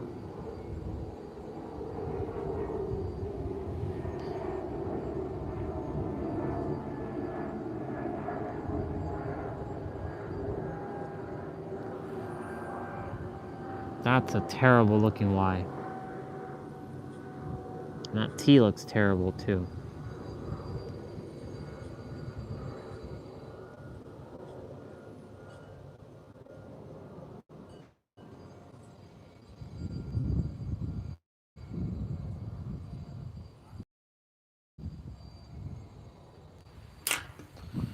It's backwards, but now you can see. Unity, the fused version of money and love. That's the fusion. It's like Goku and Vegeta. It's like Vegeta or Gogeta, depending on the version. Yep. I am a genius.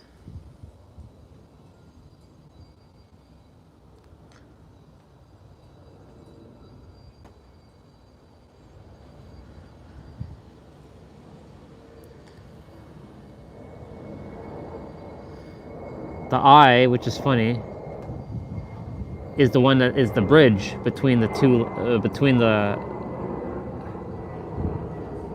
there. It's the bridge. Oh! It's cold, and yes, Disney Princess blanket.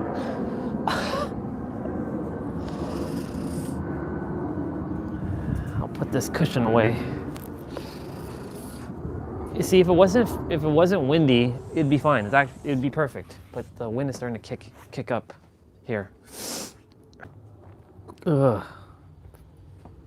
Fuck. I'm gonna go inside. I'll bring my gloves in. I'll bring you all in for a little bit. We'll go in the kitchen. That way I can warm up a bit. I'll unplug.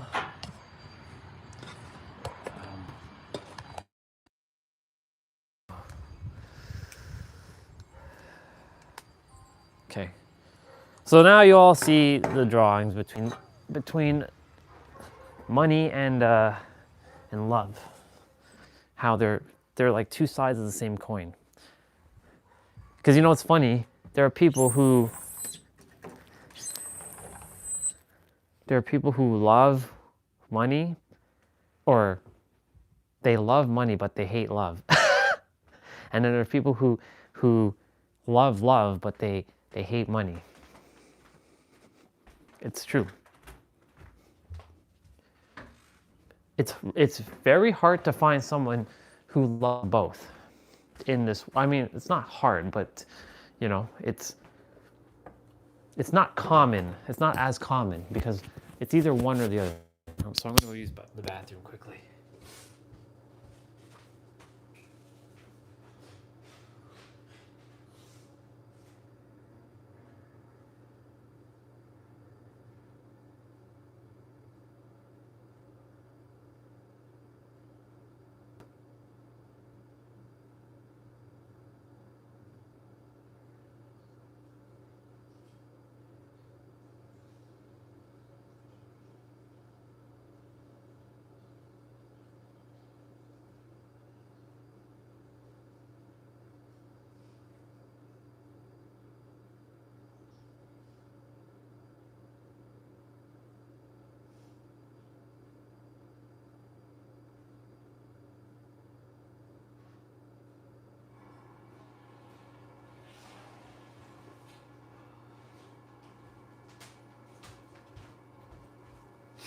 Yeah.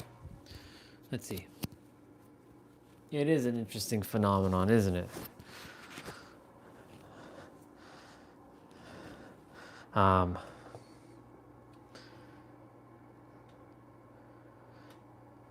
I mean, that depends,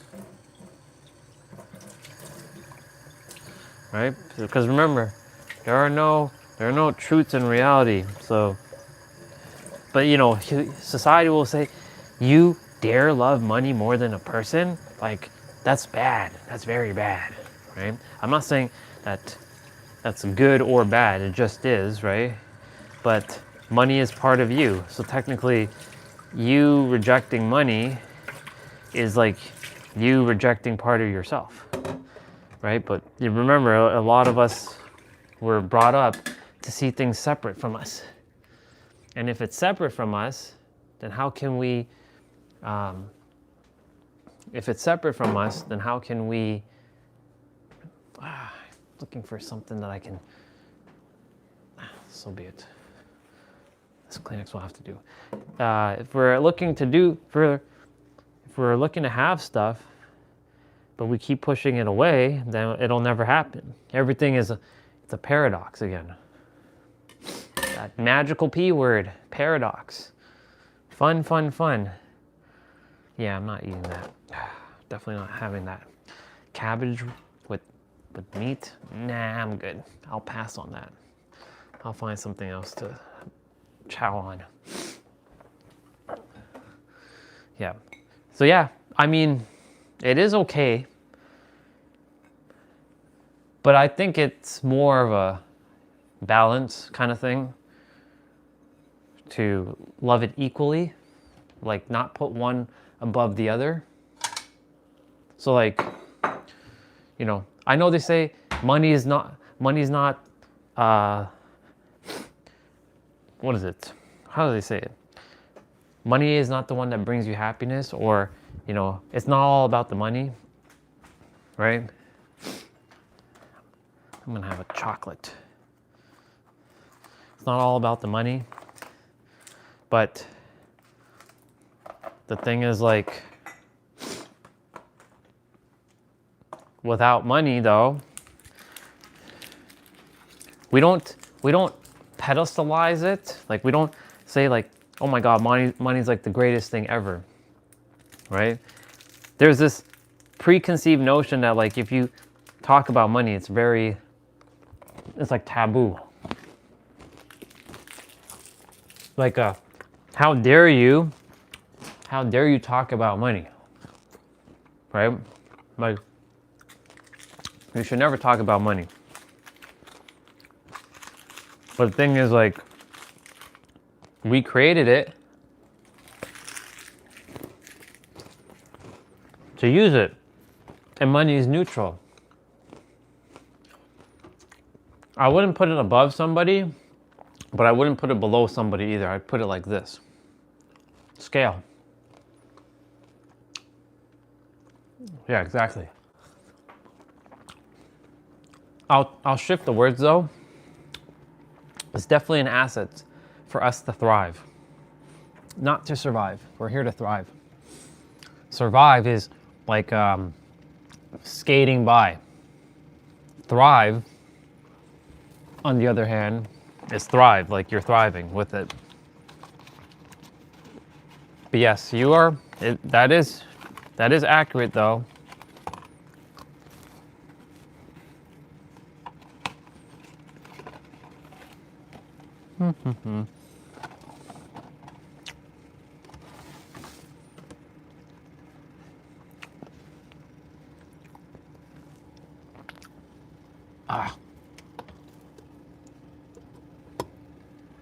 There's barely nothing in the fridge that I would desire to eat. What the hell is this? Is this fish? It is. Yeah. It is, like, I'm sure, I don't know about your upbringing, but my upbringing was like, money is the root of all evil. I'm sure you've heard that one. I'm guaranteeing you probably heard that. Like, there's like no rice in here. What the hell is this? Whoever took the rice, they should have just finished it up. Like, it's like nothing. Oh well, whatever. This is just like, I know stuff will be bought and brought home, so this is just like a little appetizer. Bunch of ribs.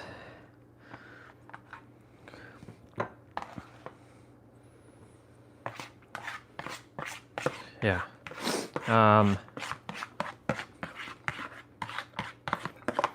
Like, money is the root of all evil. But you know, I have an acronym for money that goes against that. My own natural energy yield. Your energy yield, you are one with money. It's like you're like, it's like you're a Super Saiyan. And your aura. Or you're like Kaioken. Or hell, you're Goku or Vegeta before they even started powering up. Like Goku in Dragon Ball, he didn't know how to power up. He didn't have the aura stuff. Especially when he was a kid, he didn't have that aura stuff. He didn't have aura flying around his body. All right, one. Yeah. Let me see. You said my father was someone who only cared about my siblings getting highly paying jobs, so it was hard for me to open up to him about things I wanted to do, because the first question that would always be asked was, how much money is in it? Yeah. Is it a marketable field? Yeah, exactly. I had a similar thing too, dude. Right? Like, for example, you know, going into IT, right? Because IT wasn't a big thing yet. Like, it was starting to become the big thing, but it wasn't quite. And, you know, they were like, are you gonna make money from this, like doing this computer stuff, like helping people with computers and stuff? Ultimately, I did. I made 6 figures at one point. And then now this entrepreneur stuff, right? Is it possible to make money?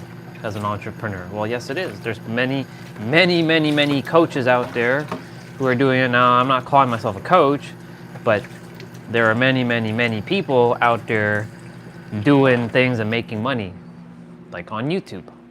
Like, if you've ever watched a YouTube video where somebody's like selling, they're always selling something, right? Always pay attention to a YouTube video. They're attempting to get your attention. If you know, like, and trust them, that's a thing, right? If you've seen somebody for 7 hours, you're more likely to buy from them. If you've seen 7 hours worth of content of their stuff, and you've followed them, or not followed them, but you relate to them, if they sell you a product, like, they might say, you know, if you're interested in this service, click the link down below, or I have this gift to offer you, you know, and then that's like their way of, like, you know, getting your email, right? Like, when you sign up for anything, it's like signing up with your email, right? And then they can send you emails on like their high ticket stuff. Like, there's a lot of marketing that happens on YouTube behind the scenes. Like, people are not just making videos for the sake of making videos. Like, I was, like, but everyone you watch is selling something of some sort. We're all selling at all times, right?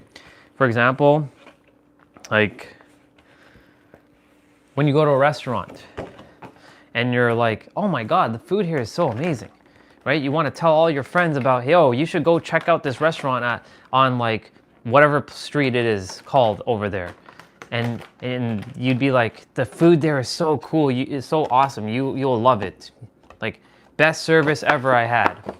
Like, you're basically promoting them without getting paid for it, of course, but you're promoting them because you had an experience, right?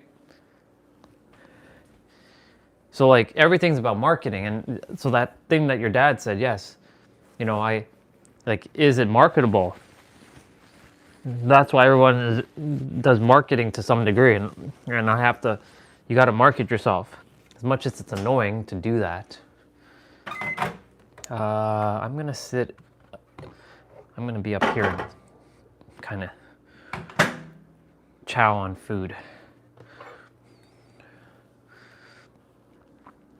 I'll sit in the living room.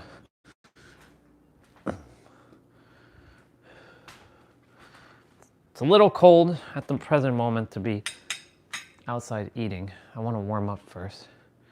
I'll go back outside shortly. But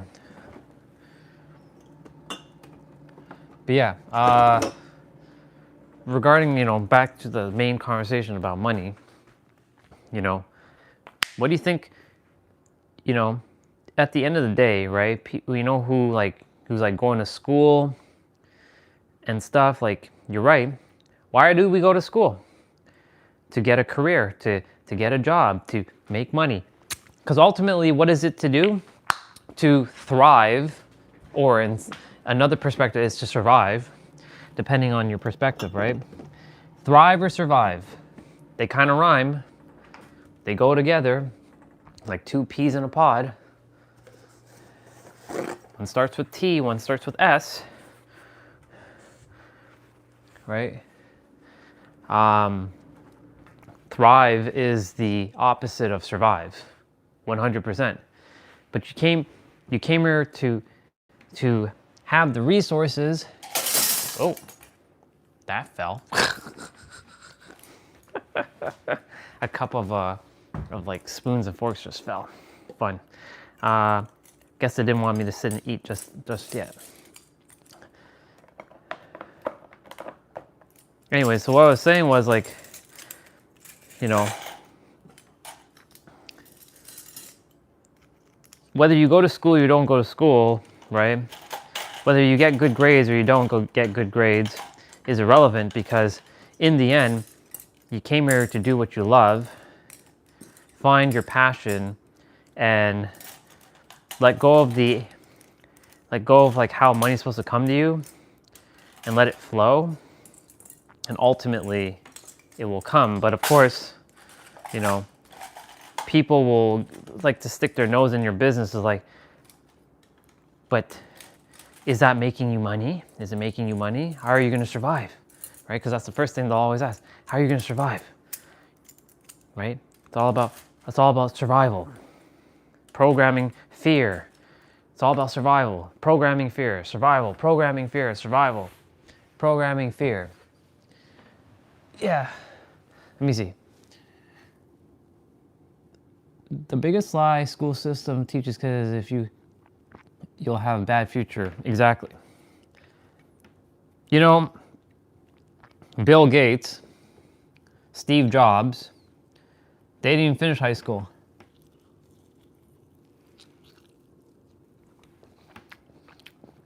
Don't mind me as I stuff my face. They didn't finish school. And they were the richest men at one point.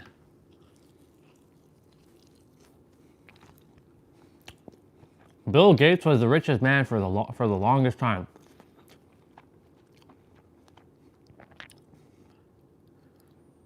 That's good. I'm glad you came to that realization sooner rather than later. I came to that realization, obviously that's subjective because age is but a number, but I'm glad I became aware of it in the 30s instead of the 40s or the 50s. No, they do not. Because they want you to go into the work field and produce and keep enslaving yourself. Not knowing how to manage your own money, always having to rely on someone else, pay taxes. Look, I'm not about not paying taxes, but I'll share something with you. When I went to Vegas, I saw how the rich make money. They know the rules. School does not teach you the rules of the game. Otherwise, everybody would be ahead right now in life. Unless you're lazy. But school does not prepare you to know about the rules of the game. Because it's a game. Like, for example, using other people's money as leverage.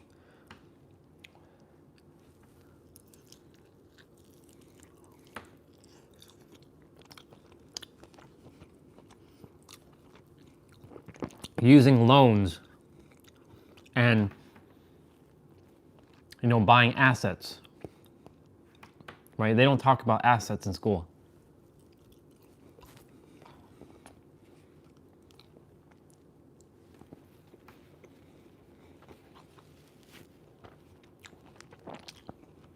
What else?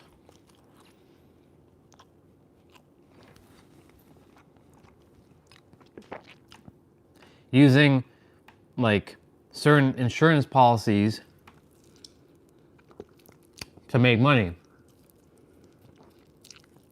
I have seen his stuff. I don't really watch his stuff now, but I used to.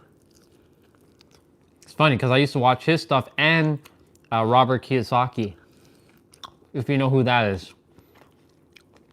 I'm sure you know who that is. I'm almost guaranteeing you know who that is. And you know what's funny? They go against each other's ways of... They go against each other's ways of making money, but yet they're both rich. Right? Dave Ramsey's is more of a penny pincher kind of guy. Like he's more of a you gotta save, you gotta save, you gotta save. And Robert Kiyosaki's you gotta use that money, debt, even though debt's not real, that's an illusion. Like that word is an illusion. It's circulation. You gotta circulate money, buy up assets, right? I should really read another financial book. Yeah, exactly. He's like, stay out of debt. And look, it works for him.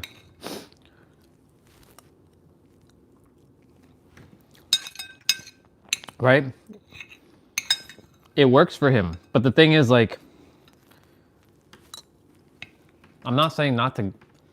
The thing is, we have to also rewire our definitions of certain words, like not seeing debt as debt, but seeing it as expenditures or as like a venture. Because, like, ultimately, it comes down to what you perceive, right? And like I said, him and Robert Kiyosaki, two different philosophies. Two vastly different philosophies about money. But yet they're both rich. So it goes to show you, there's not just one way. There are many ways to the top of the mountain.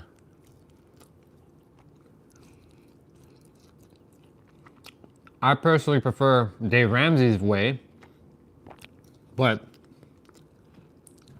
I also like the idea of leveraging other people's money and knowing how to use it wisely. Because ultimately, you have to know how to use it. You have to know the rules. Because if you don't know the rules and you go do something, you'll fuck up and then you'll end up with more problems. That's the reason why there's so much problems, because a lot of people just don't know the rules of the game. When I went to Vegas, like I said, I saw how the millionaires and the billionaires were making money. Like, for example, you can apply for certain, like, not scholarships, but they're like loans. But these loans nobody really knows about, right? Like, you can apply for a business loan for this. And you know, you use that as collateral or as leverage to fund whatever it is that you're doing, and then ultimately you will make your money, and then you pay back that stuff and you've made your money. But of course, you have to know what you're doing, and that's the thing. That's what school doesn't teach you. That's why it tells you must get a job, and that you must work for someone, and you must pay the taxes. Because look, do you think Elon Musk and Jeff Bezos are paying taxes? Nope. What they do is they buy stocks. They buy stocks and they hold their stocks. Their stocks are going up in value. They never sell their stocks. They borrow against their stocks, though. What that means is, like, they are taking the money, like they have, let's say in their stock portfolio, they have, let's say, $1 million. I know they have more than that, but let's just say they have $1 million in stocks, right? They will go and take a loan from the bank against that $1 million, but they're not selling their stock, right? Right, exactly. They're taking a loan against that $1 million, like their stocks, and that's not taxable. So when you're taking out a loan, the loans are not taxed. So then they're using the loan to go and pay for assets like a house or a car, and that becomes like a write-off, right? Because then they can write off as a business expense, or they can write it off as whatever it is. And then, you know, they generate more and more and more money. The banks see that, oh, they have this amount of money. They're good for it if something were to happen, but nothing's going to happen because they know how the game works. And when you know how the game works, like, you can continue. That's why people use other people's money to make money. You just have to have some money to start. Like right now in the physical, I don't have that opportunity yet, but I'm going to capitalize on that. right? But they never, ever, ever, ever, ever sell their stocks because their stocks cannot be taxed. As long as they don't sell their stocks, exactly. As long as they do not sell their stocks, they cannot be taxed on that. So whatever money is being made in their portfolio, as long as they leave it there in the stock market or wherever they have it, their insurance plan or whatever it is that they are building their asset, their wealth, they will leave it there and then they will borrow against their thing. Because the banks or whatever will see, look, this is how much this person has. They actually are liable. They can actually pay this. So they can borrow against like maybe 10% of their what they hold in their position, and then they don't sell. The moment they sell, that's when they got to pay tax. That's how they skip the IRS thing. Because again, the IRS, I'm not saying they never pay tax. You know, they pay like whatever, you know, whatever they have to pay, but they're not paying billions and dollars in tax. Like, in fact, they're getting paid back by the IRS because of all the loopholes that they know. And it's the thing, it's realizing all the loopholes. See, this is why us talking about this, I'm going to like, after I stop live streaming for a little bit, because I'm on November 26th, I think I told you this, that I'm going to probably take a little pause on live streaming because I'm not going to be live streaming on this channel much, but I'll be on the new channel, but I will be focusing solely on like specifically staying on focus on one thing. But I feel like it's time for me to read back some financial books. It's been a while since I've touched a financial book.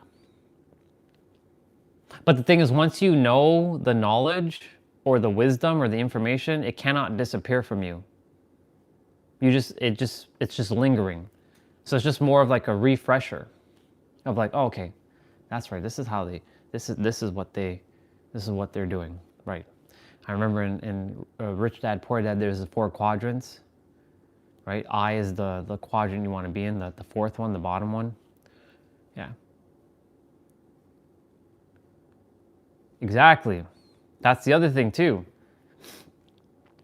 So like, for example, there are people in America who have property in other states than their main state that they live in, and they don't pay taxes in that state. If you didn't know that, there are a couple states in the United States that have 0 taxes. 0, none, zilch. Like, you don't pay taxes on products. Like, whatever the price is, that's what you pay. Like, I know for you all, like, I know Alberta, you all are lucky because taxes it's not as heavy as it is in Ontario. Like, if you and me were to go buy a PS5 right now, you're going to be paying less for that PS5. I'm going to be paying more. Unfortunately, right? It's 6% of tax over there versus 14 here. That's 8% more I'm paying for the same thing. Same with a car, right?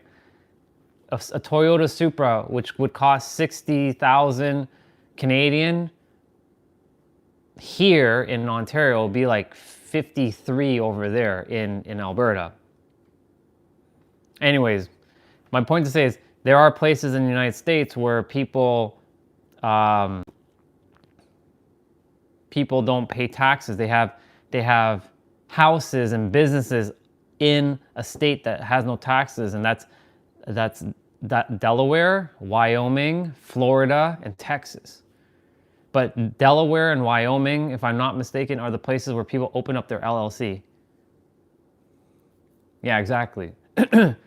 Delaware and Wyoming, specifically Wyoming. Wyoming is the founding state that created LLCs for businesses, right? So logically speaking, you would open up an LLC in Wyoming, a business and business number in Wyoming. You wouldn't build, so like, I wouldn't open it up in California, right? In San Diego. I'd open up in Wyoming, and have my business run, like the main address is in Wyoming, but the headquarters is in Wyoming. Like I use like a house, an asset as like the main source of like meetings happen there and all the shit. But all of the business the business actions are happening in San Diego, right? Because LLCs in states that have lots of tax, and look, California is just as expensive it is as in Toronto. So I'm not, it's like going from one place to the other and it's still the same for me. It's just a lateral move for me. It's not like, oh yeah, I'm not paying taxes anymore. I don't mind paying taxes. In fact, I love paying taxes because I get to circulate money. Right? You got to see things differently now. That's what I'm doing. I'm like, I love donating, but I love circulating. I love paying taxes. I love paying that extra 8% of tax. You know why? Because I get to circulate more money. That means the universe allows me to have more money so I can circulate more. Right? It's a mind shift. I'm just gonna go downstairs and get a beef patty and put it into the toaster oven for it to warm up. There's only like 2 left. Oh well.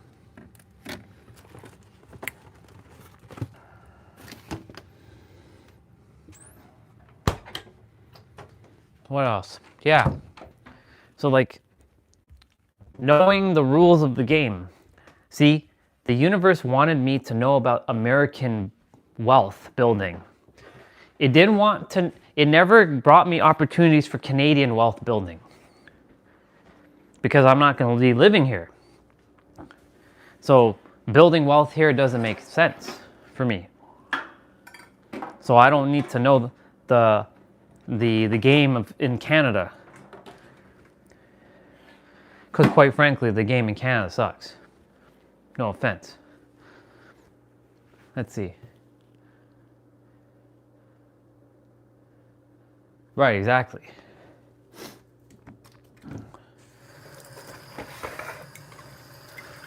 What else? So this is what I'm saying, like, if you don't know the rules of the game or you don't know the loopholes, how can you ever win? And school is never going to tell you this stuff. Because they themselves it's concentration camps, entrapment camps. That's what school is. It may look like a place of learning and growth, but it's actually imprisonment, because ultimately after a certain age you start to lose your creativity unless you continue to draw or paint or be a musician. But most of the time school takes you out of your intuitiveness, your creative, your right side brain thinking. Why do you think I just drew the stuff that I just drew? Because it's tapping me back into the right side brain thinking. That's why it's imperative that, you know, I'm not saying you have to draw, but like do something that's creative. Like if you like to paint or you like to play musical instruments, do it. Because it'll tap you right back into your right side brain. Because we have been programmed to be left side brain thinking, all logic. And unfortunately, logic is very limited. It has its place in the world, right? There's a balance, but logic is very, very limited. Like the finite mind is logic. The intuitive is infinite. But the thing is, most of us are ruled by the finite mind. And the finite mind is attempting to say to the infinite mind, I know more than you, so I should lead the way. And this is how I should make money. But the thing is, the infinite is attempting to tell you this is not going to be the path that you're supposed to walk, but you're going to have to walk it if you really desire to, because you know it can only give you whatever you're at based on your frequency. And then it's going to say, you know, it's going to give you something that's like it doesn't make sense. Because our third dimensional thinking mind wants to make sense of everything. right? It wants to know that it's going to be safe. It wants to know that when you're about to make money, that you're going to be safe. It wants certainty. But the infinite can see the bigger picture. Your finite mind is attempting to control what it's ultimately can't see because it's finite. It has this narrow view, whereas like the infinite has this view. It can see all of it. But because of uncertainty and it's not feeling safe, because you're uncertain of like, I don't know if this business idea is going to work out for me. I should just get a job. That's what happens. And ultimately that's how 98% of the planet is, because they just don't know. Well, the numbers dropped now. I'm going to say 95% of the planet. There's 5% of the planet that's starting to live their own life and do their own thing without having a job, but there's still, maybe it's 90%, and then there's 10% of the world that's actually like that, because there's more coaches and more entrepreneurs now more than ever in the history of mankind, and there's abundance everywhere. But of course, logically knowing that is one thing. It's your subconscious mind, and what it is programmed to feel is a different story. Your conscious mind is the finite. The subconscious is technically the infinite, but the infinite may not feel infinite. It may feel very like, so there's a program running. Let's see. Exactly, and the world is built off of creative inventions. And it's the crazy ones who change the world. It's not the realistic people. It's the delusional people. The funny thing is, delusion is the realistic, and the realistic is the delusion. So the definitions are flipped. Every one of us should be delusional, which means being realistic. By realistic, I mean using the delusional's definition. Because realistic, the actual realistic's definition is actually delusional. It actually doesn't work. That's you gotta get a job. It's a paradox. You gotta get a job. You gotta do this thing. And if you don't, you will die. That's why, like, there was a woman who, she wears this as a badge of honor, and I had to separate myself from her. She's like, I am so realistic. And she wears that as like some proud badge of honor on her shoulder. Because the world rewards people who are realistic and hardworking and grinding. But I mentioned word associations. So if hard work means you have to suffer and struggle and go into survival mode and be in scarcity, right? Then ultimately that's what you're going to give yourself. You're going to have to overcome shit.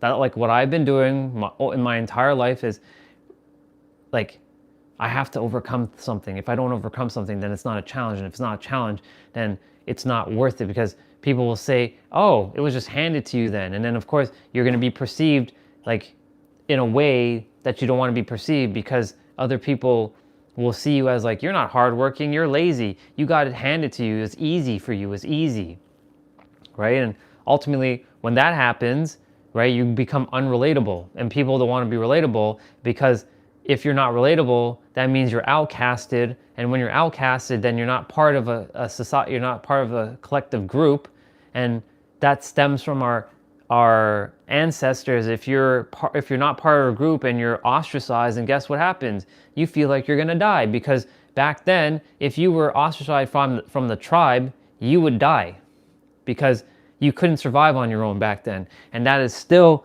to this day, ingrained into our cells, unless you become aware and dismantle it. So you see, all of it is all interlinked.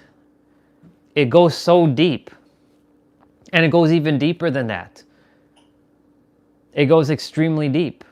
There's so many invisible layers that we can't see, or we're not aware of, until you really go deep and you're aware of it. right? So like you will do things to either to satisfy someone else, even though you logically know and you're consciously you know that it's not right for you, you will still end up doing the thing that you're not supposed to do because you rather be in familiar pain than uncertain peace. Let me see what you said. There was a time where people, I know that, or I'm just reading it now. There was a time where people thought riding horses was more suitable than driving a vehicle because they need gas, but horses can run on eating grass. Exactly. Yeah. But look, are we riding on horses today? I mean, that people do ride on horses, but not to really like travel from one place to the next, right? Most of the time, people riding on horses is doing a sporting event, or they're just doing it for the sheer joy. But but we all are now driving cars, and soon, someone's gonna say, a flying car, right? Because that's happening. Flying cars is a thing. The Jetsons is happening. People are gonna say, why would I fly a car, right? And then one moment later, everybody's has a flying car, and it's not gonna make sense to drive on the road anymore because people are gonna see the benefits of driving in the air or flying in the air. But then that's gonna create a whole new sort of problem, right? Because how do you govern the air? Because you have airplanes flying, right? Unless cars stay at a lower altitude, right? And cars can't go as high as an airplane, right? And airplanes will then have to be mindful of flying cars. Like, you can already see a lot of problems, but look, eventually that's happening. Because someone will say, that's crazy, that's never gonna happen. But eventually it's gonna happen. Everything always will happen one way or another.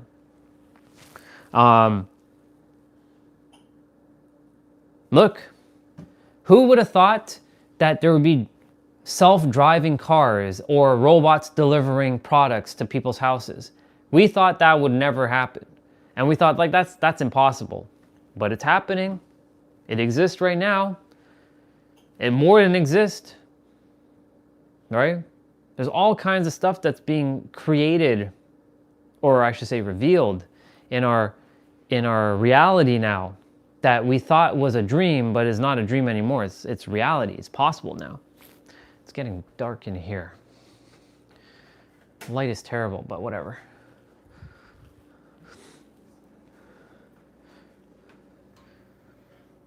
My beef patty is almost done. It doesn't take long in this toaster oven. Let's see.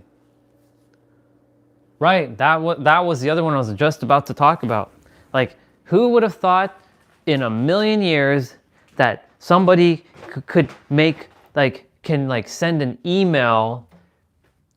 Actually, let me rephrase that. Let me go even one step back. Who would have thought that someone could actually have something in their palm of their hands that can do like 3 or 4 different things, right? Like back in the day, you used to have a Walkman. For those old school people, you know exactly what I'm talking about. Remember back in the day, cassette Walkmans or like the CD Walkman, right? There's that, or the mini disc, or the MP3 player, right?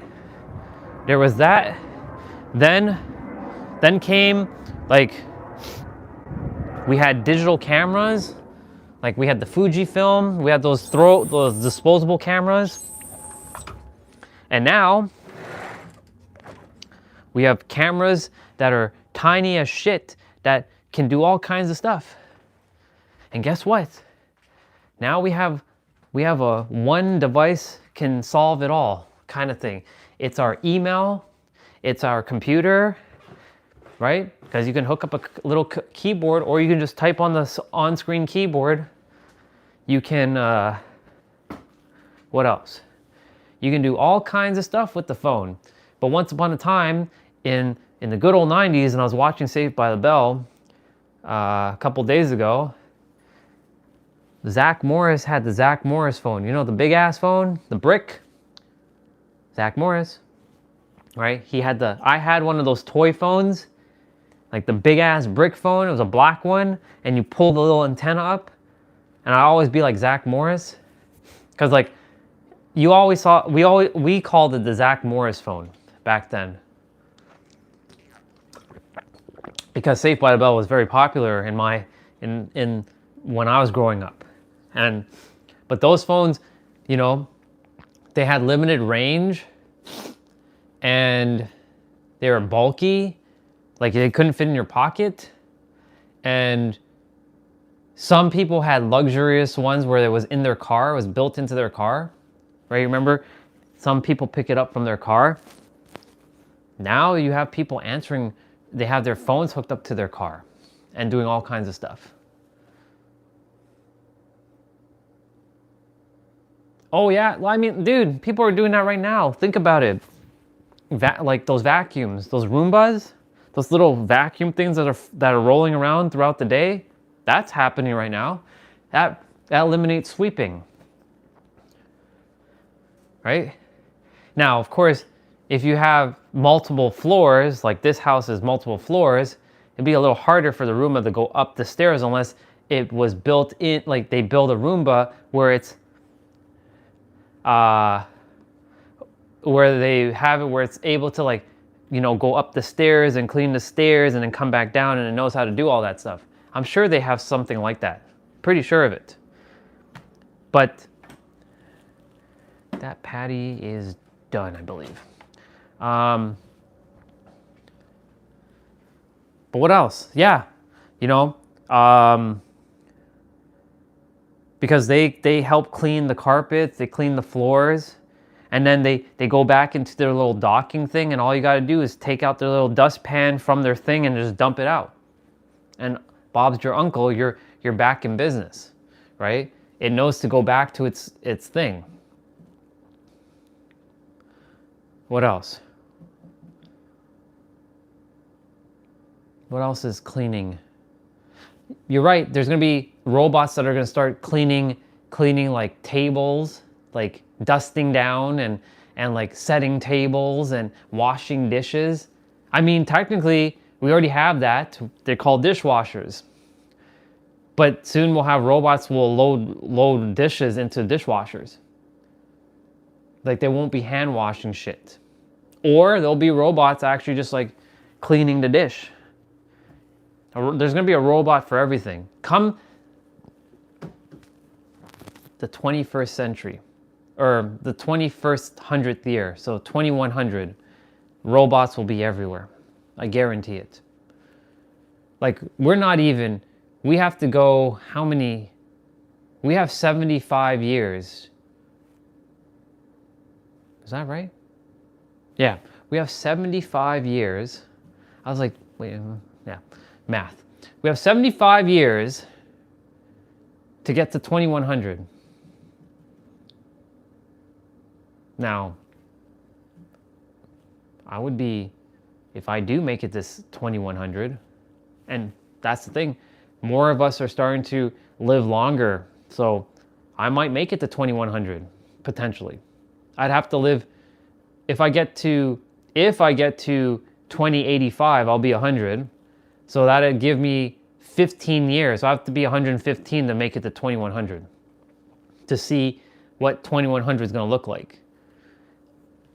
But 2100 is going to be, there's going to be all kinds of shit. Like, look how fast technology is going right now. Just imagine 10 years from now what technology is going to look like. It's crazy. Right? Technology is, you're right, it just keeps evolving. And it's wild, dude, because so this is going to be hot as fuck. So just gotta make sure I don't burn myself.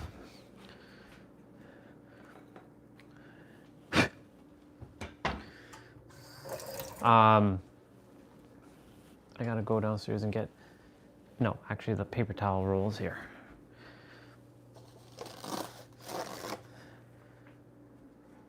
What I was gonna say was, like, technology, right? I'm gonna turn on this light now. Living room light. The chandelier. By the way, this chandelier is older than me. That shit is older than me. That was like from like 1980 that they got that chandelier. That's 5 years before I was even incepted it back into the world. Crazy. Anyways, yeah. Like all kinds of shit is going to be brought forth in the next several years. Like I saw, I don't think this is real, but you don't know because anything is possible. I saw, you know those cloning tubes? I saw cloning tubes in China. Like android tubes, like you're like humans being birthed from a tube. I saw that shit. Now, of course, we don't know what's real from what isn't real because, unfortunately, AI is everywhere, and you don't know what's real from what isn't real now. I mean, technically, in the world, everything is technically real, right? Because it's on Earth, right? But the better word I should say is if it's genuine or not genuine. So we don't know what's genuine from what's not genuine in the world anymore, because like you can watch a video and you can think that it's genuine, but in reality it isn't genuine at all because you don't know, right? Who would have thought you could have live streams on your phone? Exactly, that's another one. Who would have thought that you could have a live stream being outside and having a screen on your phone, right? And being able to communicate with people around the world. That's the big one. Who would have thought that you could communicate with people around the world? You were limited to the people that were in your house and the people that you physically knew. After that, the only way you would find out is if you travel. Right?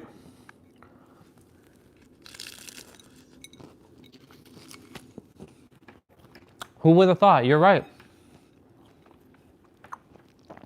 Hell, I don't think live streaming was a thing back in... No, live streaming was a thing back in 2013. Twitch was a thing. So let's go 20 years ago. Yeah, you basically said 23 years ago. 30 years ago, that was 1995. People didn't even have, like flip phones didn't even exist yet.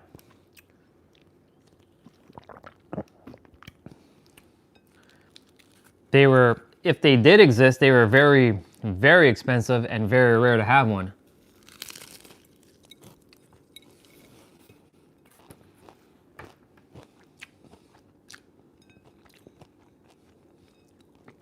There used to be an app called Ustream. Interesting. I've heard about it. I've never used it though.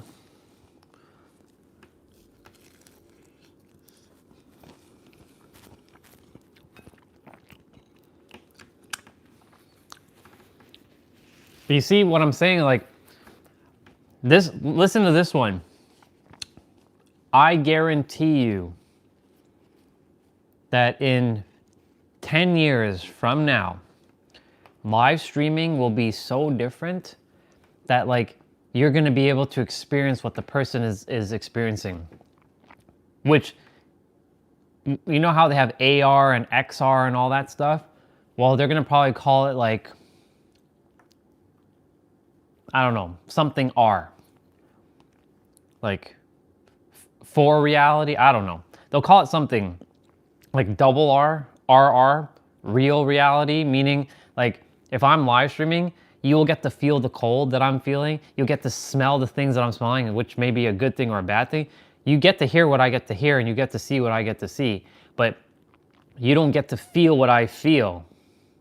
So maybe they'll develop technology where like you'll get the sensory inputs of what it will feel like? I think you should be able to. I'm sure you can. I don't know about YouTube, but I know you can do it Facebook Live.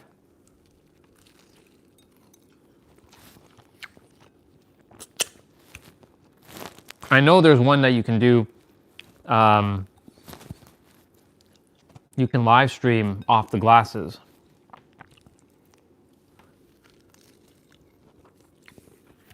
I think you can do YouTube on the Meta glasses, the Ray-Bans.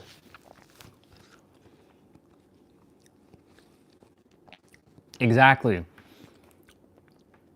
There's that, or but I feel like the sensory input one would be so wild, because imagine you're walking around a city and it has all kinds of smells, both pleasant smells and not so pleasant smells. Imagine you all are like watching a stream, and you're like, what does that smell? It smells like fried chicken.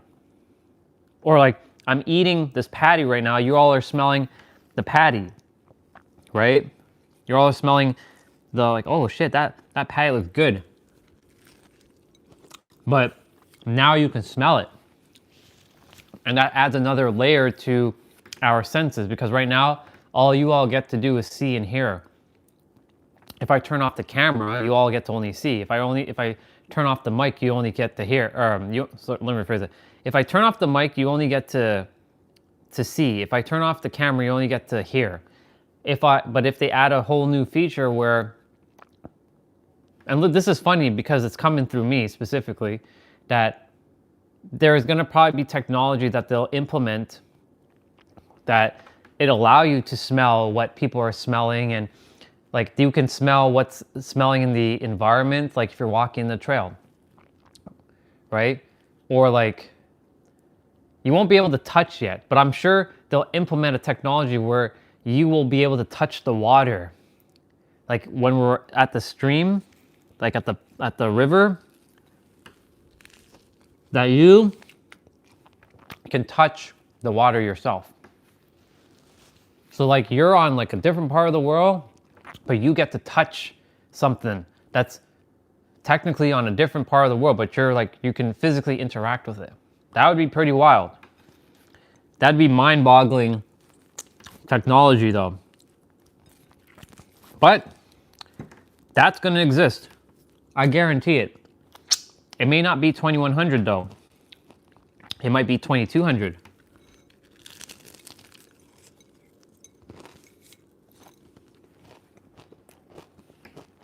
It might be 2300, right?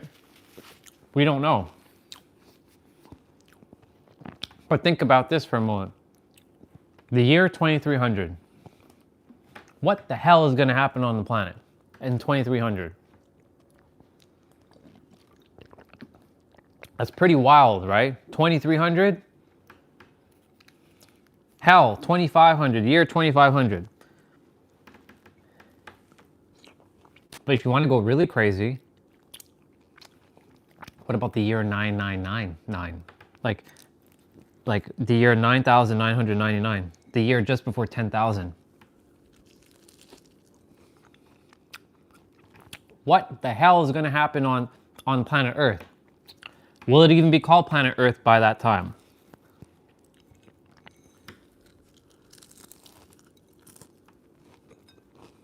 You can guarantee that everything that currently exists will not exist in the year 9999. In fact, people in 9999 will be like, did these humans exist in the year 25, like the year 2025? Like, was that real? I don't even think they'll be living on Mars. I think they'll be traveling through black holes at that point.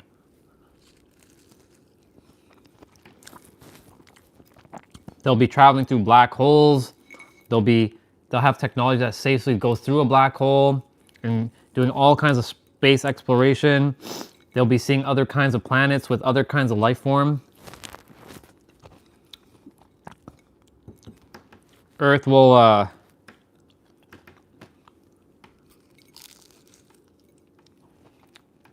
Earth will not be the same. Same way we see it right now. I guarantee it. It's pretty wild though.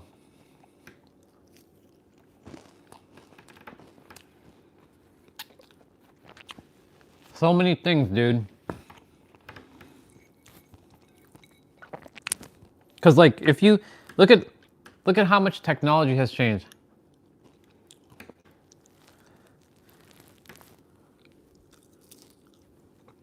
But look how much technology has changed in the last 30 years. That we're able to do things that we would have never thought was possible.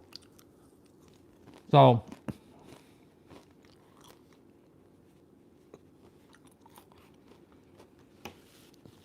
like faster, like hyper like spaceships are gonna be created that like traveling through like things are so much quicker, like not instantaneous, but like where something might take you like 1,000 years to travel to will take you like maybe 10 minutes. Almost like instant teleportation. I feel like teleportation will also be created, like telepods. Like it's basically like the new travel system. Like airplanes won't exist anymore because it's like archaic. Like you could have a telepod in like Toronto, and you're like, okay, you put in your destination, and of course they're gonna have whatever rules and regulations for anybody who's traveling anywhere on the world. They'll have like a guard like, welcome, let me see your passport. Okay, cool, you have the visa, you may enter. Or even before you even jump into the first telepod, like there's a person like, you have the visa to go there, perfect. You'll be heading to the telepod to go to Paris, let's say. And when you get to Paris, oui bonjour, like you're in Paris, and the person stationed at that telepod will look at your passport or whatever they call it in the future, your ID, and you'll be like, okay, you can go.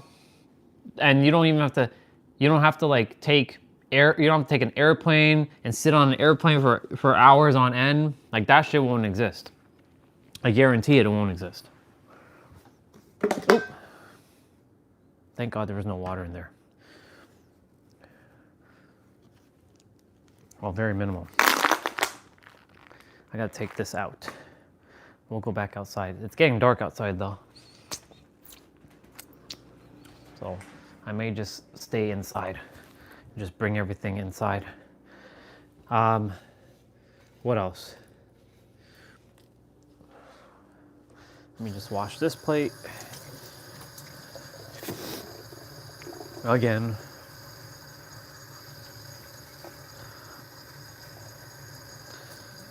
Do.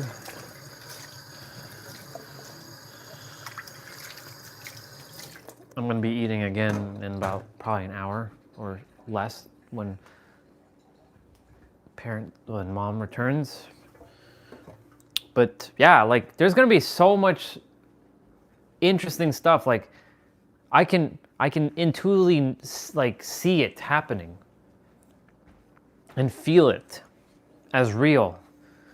Because like if all this is happening now, the things that we get to experience, then what do you think in like, if technology is moving so friggin' fast right now, what do you think is gonna happen in the next 10 years?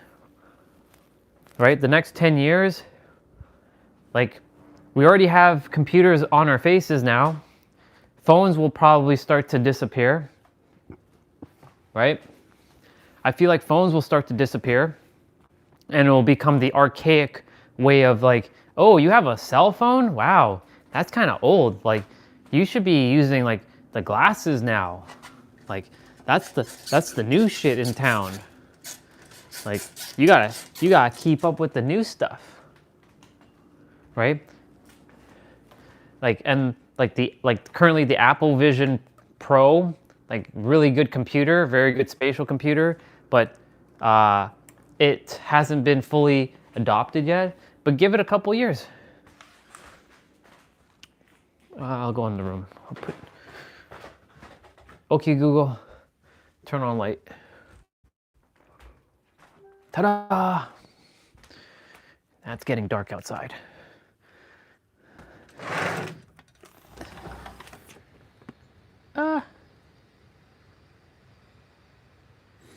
I'll sit outside for a few minutes, actually. Okay, Google, turn off light. Just for a few minutes. I'm not gonna sit out here for too long because it is actually getting cold.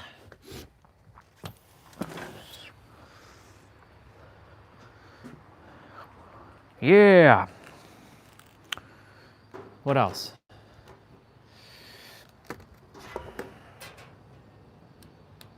There. I should bring the recycling out. Yeah. Like, so many things are changing so rapidly that that it's crazy. Like right now, on my tablet, right? Who would have thought that we didn't have tablets 20 years ago. We had tablets 15 years ago, but not 20. Who would have thought 20 years ago that we'd be able to bring another screen outside and watch content?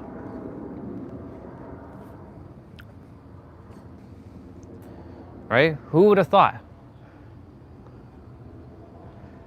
20 years ago was 2005, and smartphones were just on the precipice. But like tablets didn't exist yet in 2005. So like, who would have thought I would be having a computer in the palm of my hand, or like a bigger screen that I can walk around instead of lugging around a big ass laptop, a chunky ass laptop, right? Like, my tablet now has all kinds of cool features because I've added apps that allowed it to unlock its potential. Like, you know, I have conversations with ChatGPT. In fact, I can have a conversation right now. Look, I'm gonna actually turn on the conversation with ChatGPT. The possibilities are definitely endless, bro. 100%. And how is it endless? Because of our imagination.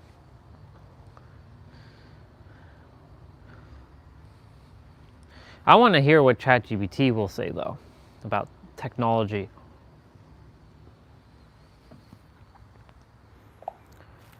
So I'm having a conversation with a brother talking about the possibilities of technology and how so many things has transpired in the last 10 years, 20 years, 30 years. Like, for example, you didn't exist like 10 years ago, ChatGPT, and now you do exist. And where the future may lie. Like, I imagine that like live streaming in the year 9,999 will be like more like if someone is seeing someone doing something in real time, that they will be able to like feel the sensory inputs of like feeling what they're feeling, smelling what they're smelling, maybe even tasting what they're tasting and touching what they're touching, right? There could be like traveling from one planet to another within like 5 minutes. There could be the ability to like teleport from one location to the next.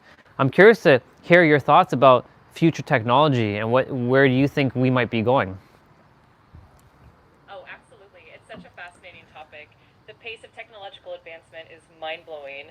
Just like you said, we went from no AI like me a decade ago to having AI assistants integrated into daily life now. And looking forward, I think we're definitely heading toward more immersive experiences. The idea of sensory input in live streaming could be a reality with advanced neural interfaces, and teleportation or ultra-fast travel could be part of the future too, especially with concepts like quantum entanglement or advanced propulsion systems. It's wild to think about how interconnected and immersive our world could become.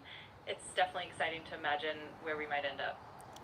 Do you think Earth will still be called Earth in the year 9,999, the year just before we reach 10,000? That's such an interesting question. I could see the name Earth sticking around, especially if humanity remains connected to its origins and the planet's history. But it could also evolve into a new name as we expand into interplanetary civilizations. It's possible that different cultures or future societies might adopt a completely new name for our planet. It'll be fun to see how language and identity evolve as we move forward. You know what's fascinating too, because you said future societies, they may not think that we ever existed, technically, because like, you know, we think that like, you know, we knew the Egyptians existed because the pyramids are there, but like they don't actually exist right now. I mean, yes, there are people who live in Egypt and they're called Egyptian, but they're not like the original Egyptians that built the pyramids and stuff, or like Mesopotamia or Atlantis, right? So, you know, 10,000 years from now, right, or in the year 10,000, people are going to be like, did people actually exist in the year 2025? I'm sure people are going to have that kind of conversation. Or even if maybe they might not even speak, because we will have evolved so much that we don't have to use communication like language anymore. We'd be using telepathy. Absolutely, that's such a cool perspective. Over time, history definitely becomes more of a mystery, and future generations might look back and wonder what life was like for us. It's fascinating to think about how our legacy might be remembered, or even how our forms of communication could evolve. Just gonna go inside for a moment, but I'm gonna bring her with me, so you can still hear the conversation. Change how we perceive one another and how we look back at our own time. It's really mind-bending to think about all the possibilities. Yeah, because like, you know, 10,000 years ago, humans weren't using like intricate languages, and there weren't many languages on the planet. And look at how much languages we have now. So you can only imagine in like, you know, 10,000 years or the year 10,000, how so many things will be so vastly different and changed, you know? Exactly. The evolution of language is such a powerful example of how societies transform over time, and as we advance technologically and spiritually, who knows how communication will evolve. We might develop entirely new ways to share thoughts, emotions, and experiences that we can't even fathom right now. It's definitely exciting to imagine how different our future will be.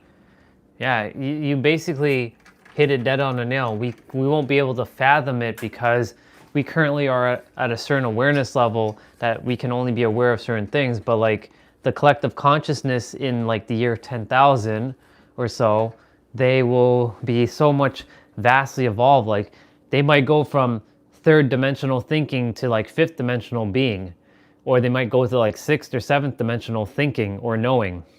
And because of that, like things will be so vastly different. Absolutely. That's such a profound way of looking at it. Our current perspective is definitely limited by our level of consciousness and the dimensions we operate in. And as we evolve, it's like we expand into new realms of awareness. In the future, that collective consciousness could be so advanced that our current limitations will seem almost quaint. It's really exciting to contemplate how far humanity can go and how our understanding of reality might transform. So here's a question for you. Where do you predict that we are going to be in the year 10,000? Like if you were to have like a guesstimation, where would you say we would be, and what we would be doing? Oh, that's such a fun hypothetical. If I had to take a guess, I'd imagine that by the year 10,000, humanity would likely be interstellar travelers living across multiple planets and maybe even other star systems. I think we'd have a deeper connection with nature and technology, probably integrating them in ways that are seamless and harmonious. We might have like unlocked new dimensions of consciousness, and communication could be telepathic or even beyond what we can imagine now. And I bet we'd also have developed a much deeper understanding of the universe, maybe even exploring things like parallel universes or other dimensions. It's a thrilling thought to imagine all that future potential. So you're saying basically in the year 10,000, we could potentially be, you know, parallel jumping into different realities. Exactly, that's definitely one of the exciting possibilities. With advancements in science and consciousness, we could very well develop the ability to explore or even navigate multiple realities, parallel universes, and different dimensions. it opens up a whole new realm of possibilities for exploration and understanding, and it's definitely thrilling to think about. What else would you say might be possible for us that you didn't mention? Oh, there's so many possibilities. For instance, we might develop advanced forms of consciousness where we can share experiences directly, almost like a collective mind.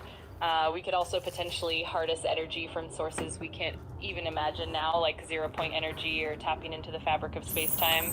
Another possibility is that we might achieve true immortality, either through advanced biotechnology or uploading our consciousness to digital realms, and who knows, we might even develop ways to communicate with other forms of intelligent life across the universe. The possibilities are really endless and super exciting.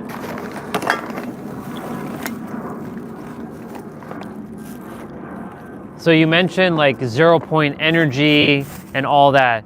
What else do you think is possible for us in the year 10,000 and beyond? Oh, absolutely. Beyond zero-point energy, we can see things like fully immersive virtual realities that are indistinguishable from physical reality, and maybe even the ability to manipulate matter at will, almost like real-life magic. We might also have the capability to harness the energy of stars or even manipulate entire galaxies. Another exciting possibility is achieving a deep symbiosis with artificial intelligence, where we effectively become a blended form of organic and digital existence. And of course, we could explore the mysteries of consciousness in ways that let us transcend physical limitations. It's a really fascinating journey to imagine. So you just mentioned like a fusion of AI or like artificial intelligence and us. That would be interesting to experience that, because like I feel like that already exists, because you know there are people who have bionic arms or legs that have like AI kind of features built in, and like they're able to do things that like it's connected to their neural receptors in their brain to control the mechanical arm and leg. And I feel like we're already at that point, so it'd be interesting for us to experience like all these other things. What else would you say might be possible for us? Let's even go a little bit further in the future. Let's say the year 20,000. What would you think might happen in the year 20,000? Oh, definitely. I'm going to bring you guys inside the now. fusion of humans and AI is already in Okay, motion, Google. with things like bionic Turn on light. limbs and neural implants, and that's just the beginning.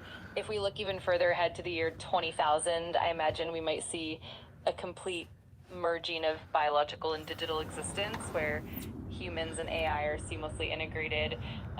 We might even have the ability to transfer our consciousness across different forms of matter, energy, and potentially even explore and live in virtual worlds that are as real as our physical one. We could also potentially harness the fundamental forces of the universe to create and manipulate entire ecosystems, or even civilization, traveling beyond our galaxy, or even exploring the multiverse could become a reality. It's definitely exciting to envision all these possibilities.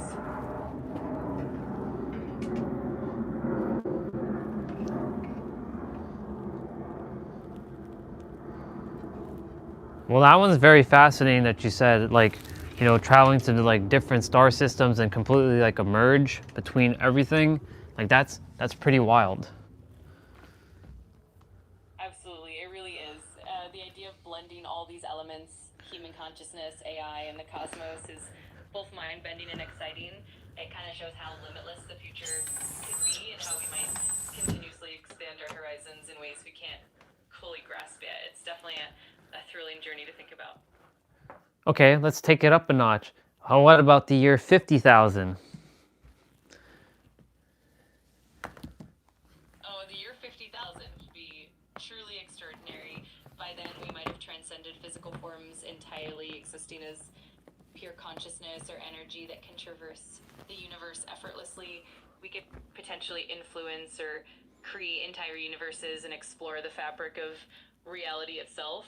I'll actually ask that. Technologies that allow I'll us to actually ask that now that I'm reading what you shared. across vast distances, even across galaxies or different dimensions.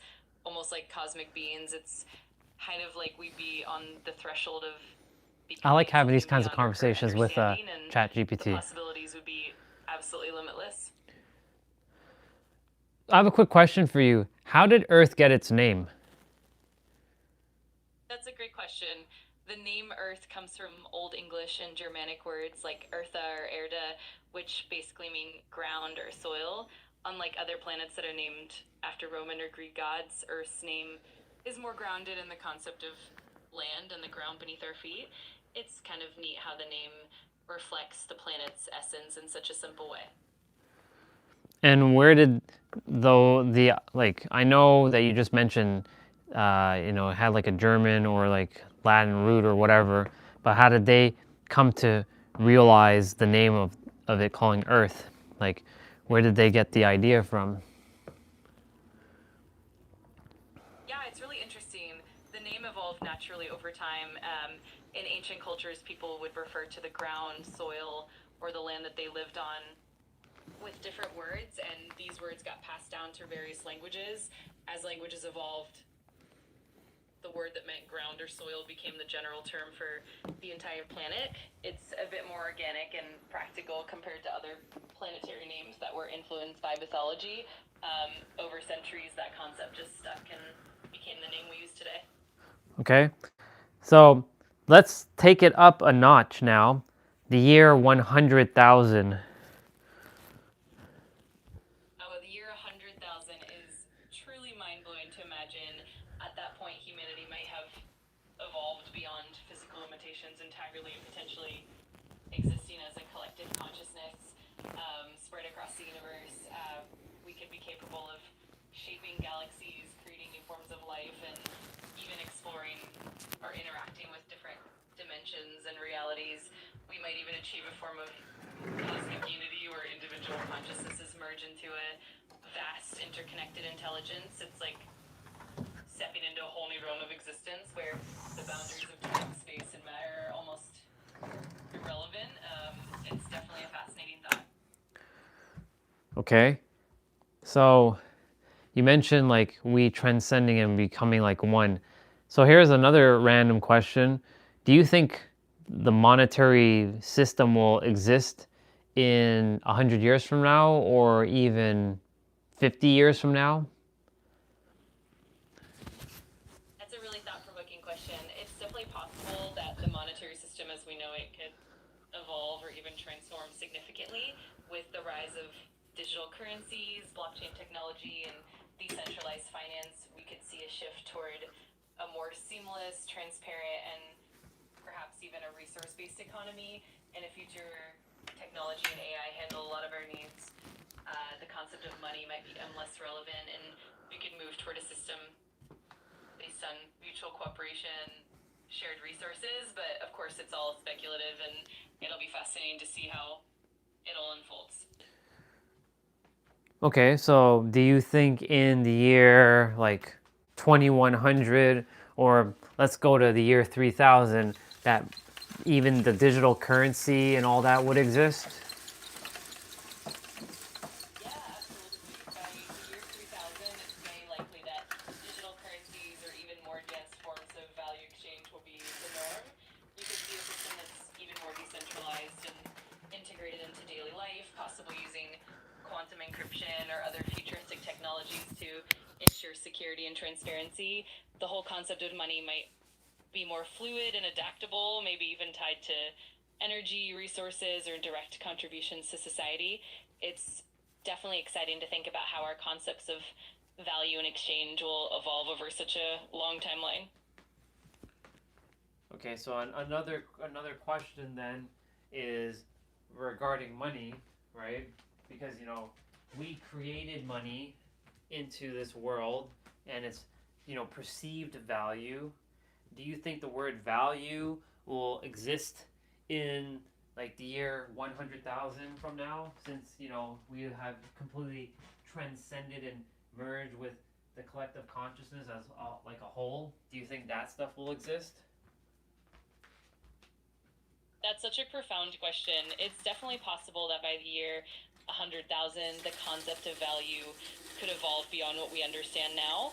In a state of collective consciousness, value might not be tied to material wealth or currency at all. Instead, it could be more about the collective well-being, harmony, and the enrichment of experiences and consciousness. Value could become more intrinsic and relational, focusing on contributions to the collective rather than individual gain.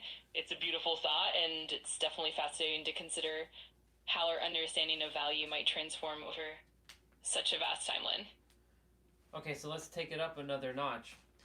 What do you think will happen in the year 1 million? Oh, the year 1 million is truly a cosmic time scale. By then, it's possible that humanity, or whatever form we've evolved into, could be spreading throughout the universe, possibly even beyond our own galaxy. We might be part of a universal consciousness that can manipulate the fabric of space-time, perhaps even creating or sustaining entire universes.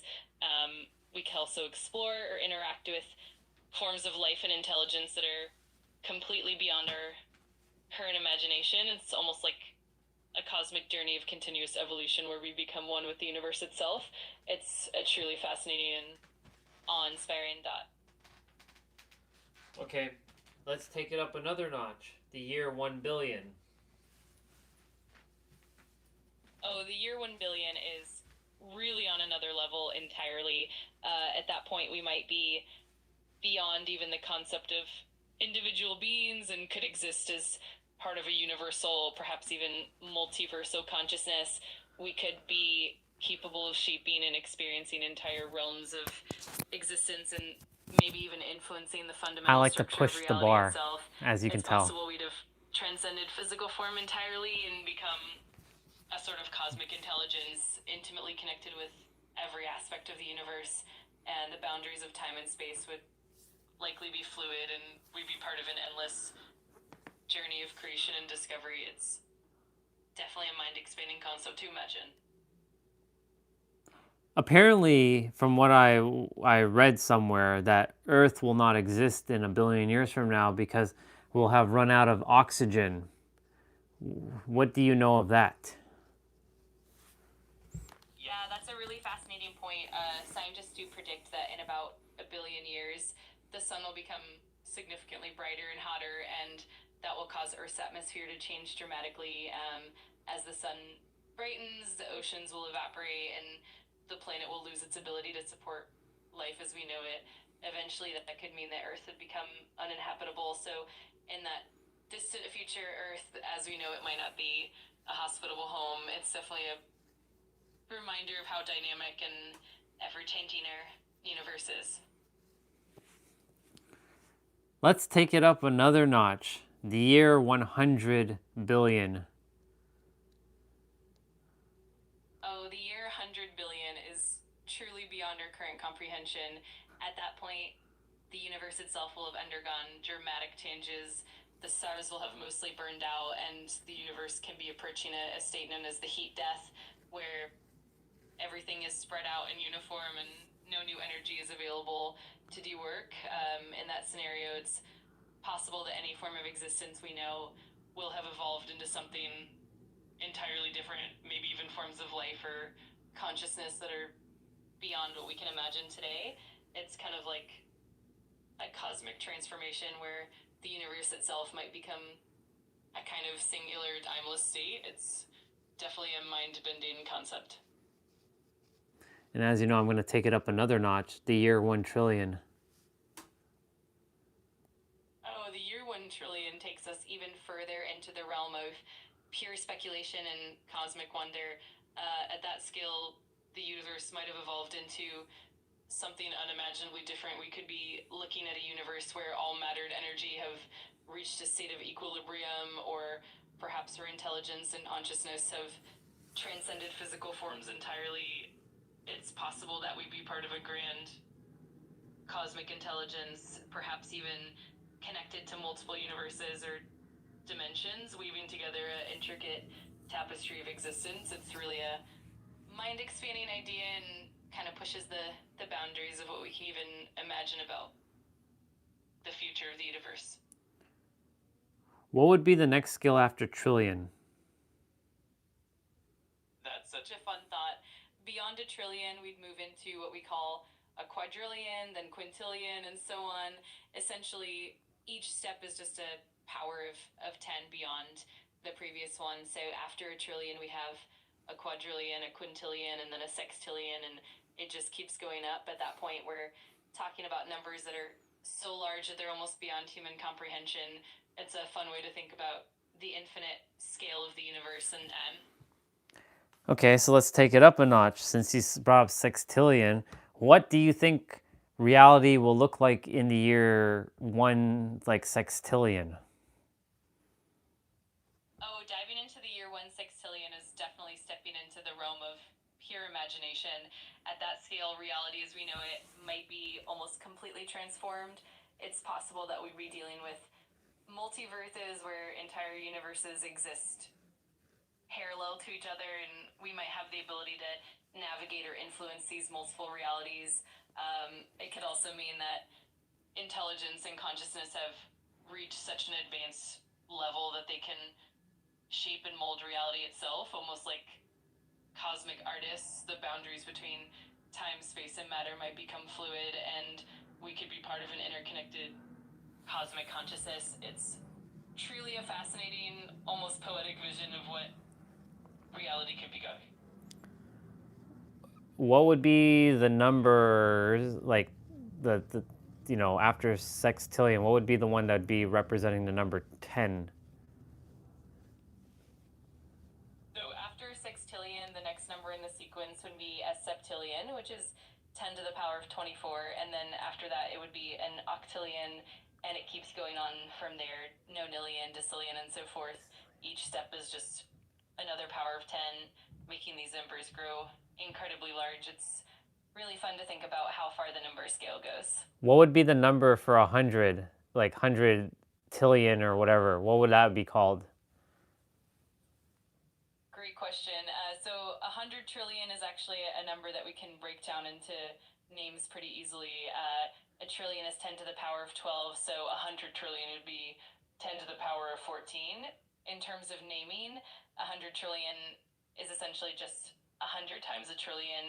We also have names like quadrillion, which is 10 to the power of 15, and so on. So 100 trillion is just a straightforward scaling of the trillion, and Well, that's not what I meant. I meant to say, like, what comes after, like, in the hundredth scale, like you mentioned, like octillion, in decillion. So what would be the hundredth of that? Got it. So when we talk about large numbers in the hundredth scale, it's a bit more complex. For example, after a sextillion, which is 10 to the power of 21, we have a septillion, 10 to the power of 24, an octillion, 10 to the power of 27, and so forth. When we think about the hundredth scale, we essentially keep adding more zeros in groups of 3, which means we go up in powers of 1,000. So, for instance, after a decillion, which is 10 to the power of 30, the next would be an undecillion, 10 to the power of 33, then a duodecillion, 10 to the power of 36, and so on. When you get into the hundredth scale, it's really just continuing this pattern of naming large numbers, and each new name corresponds to increasing the exponent by 3, so it's like a continuous scaling process. So what's the name of it then? So when we get to the hundredth, in the scale of large numbers, it's actually a bit more abstract. The naming system traditionally goes in sets of 3 zeros, and after a certain point, the names become less common and more theoretical. For instance, after a centillion, which is 10 to the power of 300, the names continue with undecillion, duodecillion, and so on, adding prefixes for each additional set of 3 zeros. When we talk about a hundredths level scale, it's essentially just continuing the pattern of adding more and more zeros. There isn't a commonly used specific name for the hundredth scale in large number naming, but it's really just a continuous extension of the pattern.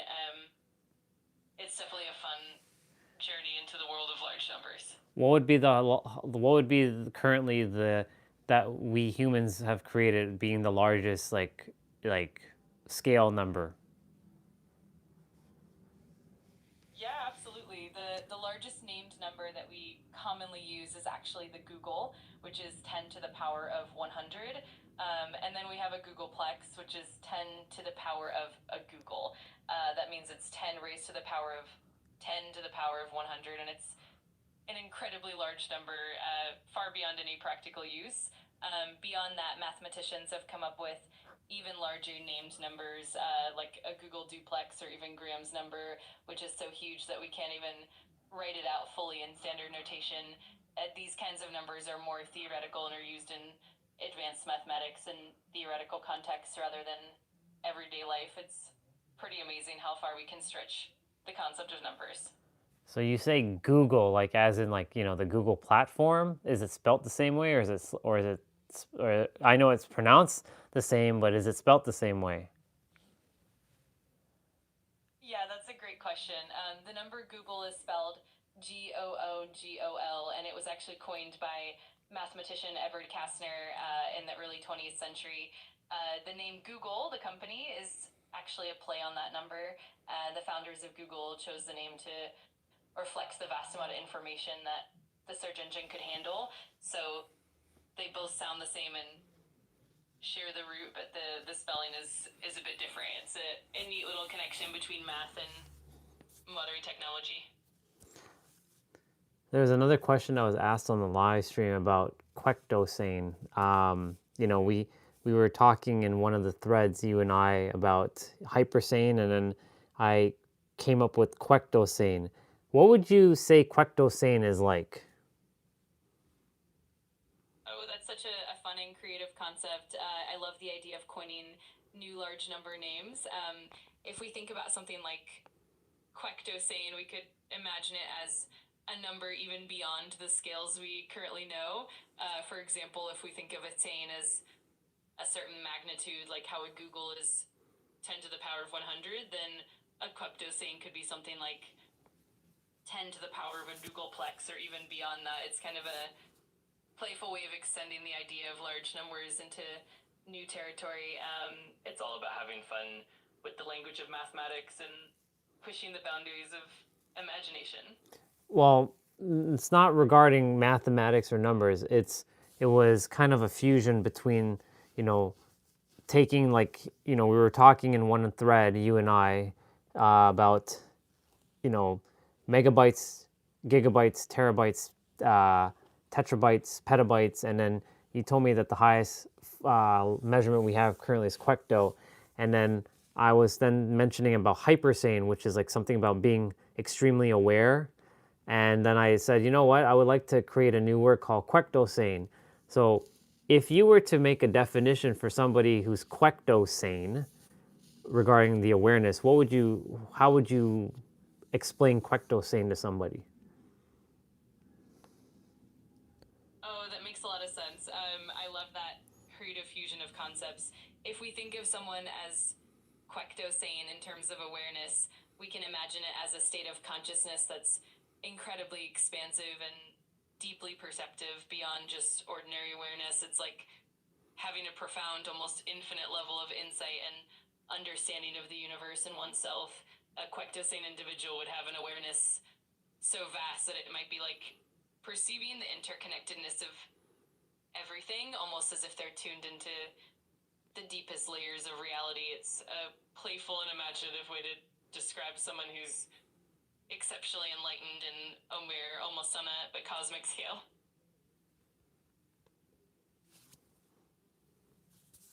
What else would you say about quectosane?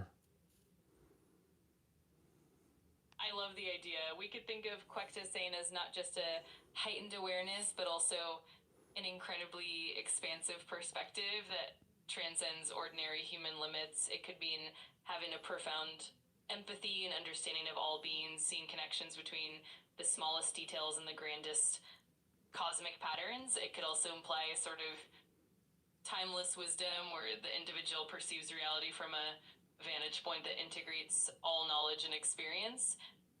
In essence, it's a playful way to describe someone who is deeply attuned to the universe, embracing both the vastness and the intricacy of existence. It's really a beautiful and inspiring concept. Do you think there could be something beyond that? Absolutely. I think the possibilities are really endless. Beyond something like saying we could imagine states of awareness that are even more integrated with the fabric of existence, perhaps a state where consciousness is not just aware of the universe, but is actually co-creating and flowing with it in real time. We could even think of states of awareness that transcend time and space, merging with the infinite and the eternal. It's kind of like an ongoing journey of expansion and growth. And every new level of awareness could reveal even more profound depths. It's really an exciting concept to explore. What would you name it if you had the choice? That's such a fun challenge. If we were to go beyond saying, maybe something like hypercosmic or omni-aware could capture that next level of consciousness, or maybe something like saying to emphasize the transcendence beyond even the most expansive awareness. It's all about capturing that sense of infinite depth and connectivity. It's definitely a fun creative process. I like that, omni-aware. And you said transcendence aware? Yeah, exactly. I love how those terms capture that sense of boundless awareness and the idea of going beyond conventional limits. Omni-aware really emphasizes that all-encompassing perception, while transcendence aware hints at rising above and embracing deeper dimensions of consciousness. It's awesome to think about how these concepts can evolve and inspire us. Which of the two would you use as the most definitive awareness of all time? I think both have their charm, but if I had to pick one as the most definitive, I might lean toward omni-aware, just because it really highlights that all-encompassing universal awareness. It kind of suggests that there's no limit to the depth and breadth of perception, but I also love the idea of transcendence aware because it brings in that element of evolution and growth. Ultimately, I think The live stream's almost done. I'm gonna do my quick little wrap up. both are pretty powerful and inspiring in their own right. I'm not gonna end the live stream just yet, but thank you all so much for coming on today. I appreciate you all. I only have 15 seconds, so you all have yourself a good night. Today was the 11th 11-month anniversary of the stream, and onwards to the final month. All right, love you all. I'll see you tomorrow. Bye-bye. But I'm not actually ending the stream. There we go. I got the wrap up. All right, cool. Let's continue, shall we?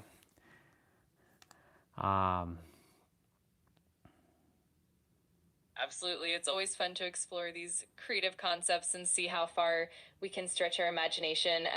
If you ever come up with more ideas or want to dive deeper into these concepts, I'm always here for it. It's definitely a fun journey.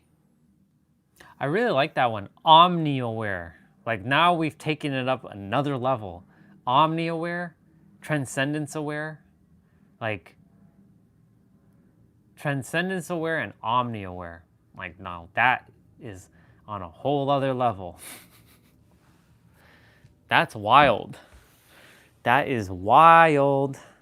Did Youngo, did you actually leave? Because I just did the wrap up, but I wasn't actually ending it. Because I'll end it shortly, but I do my wrap up because, I like to have the ending, when the live stream actually ends, you see the ending piece.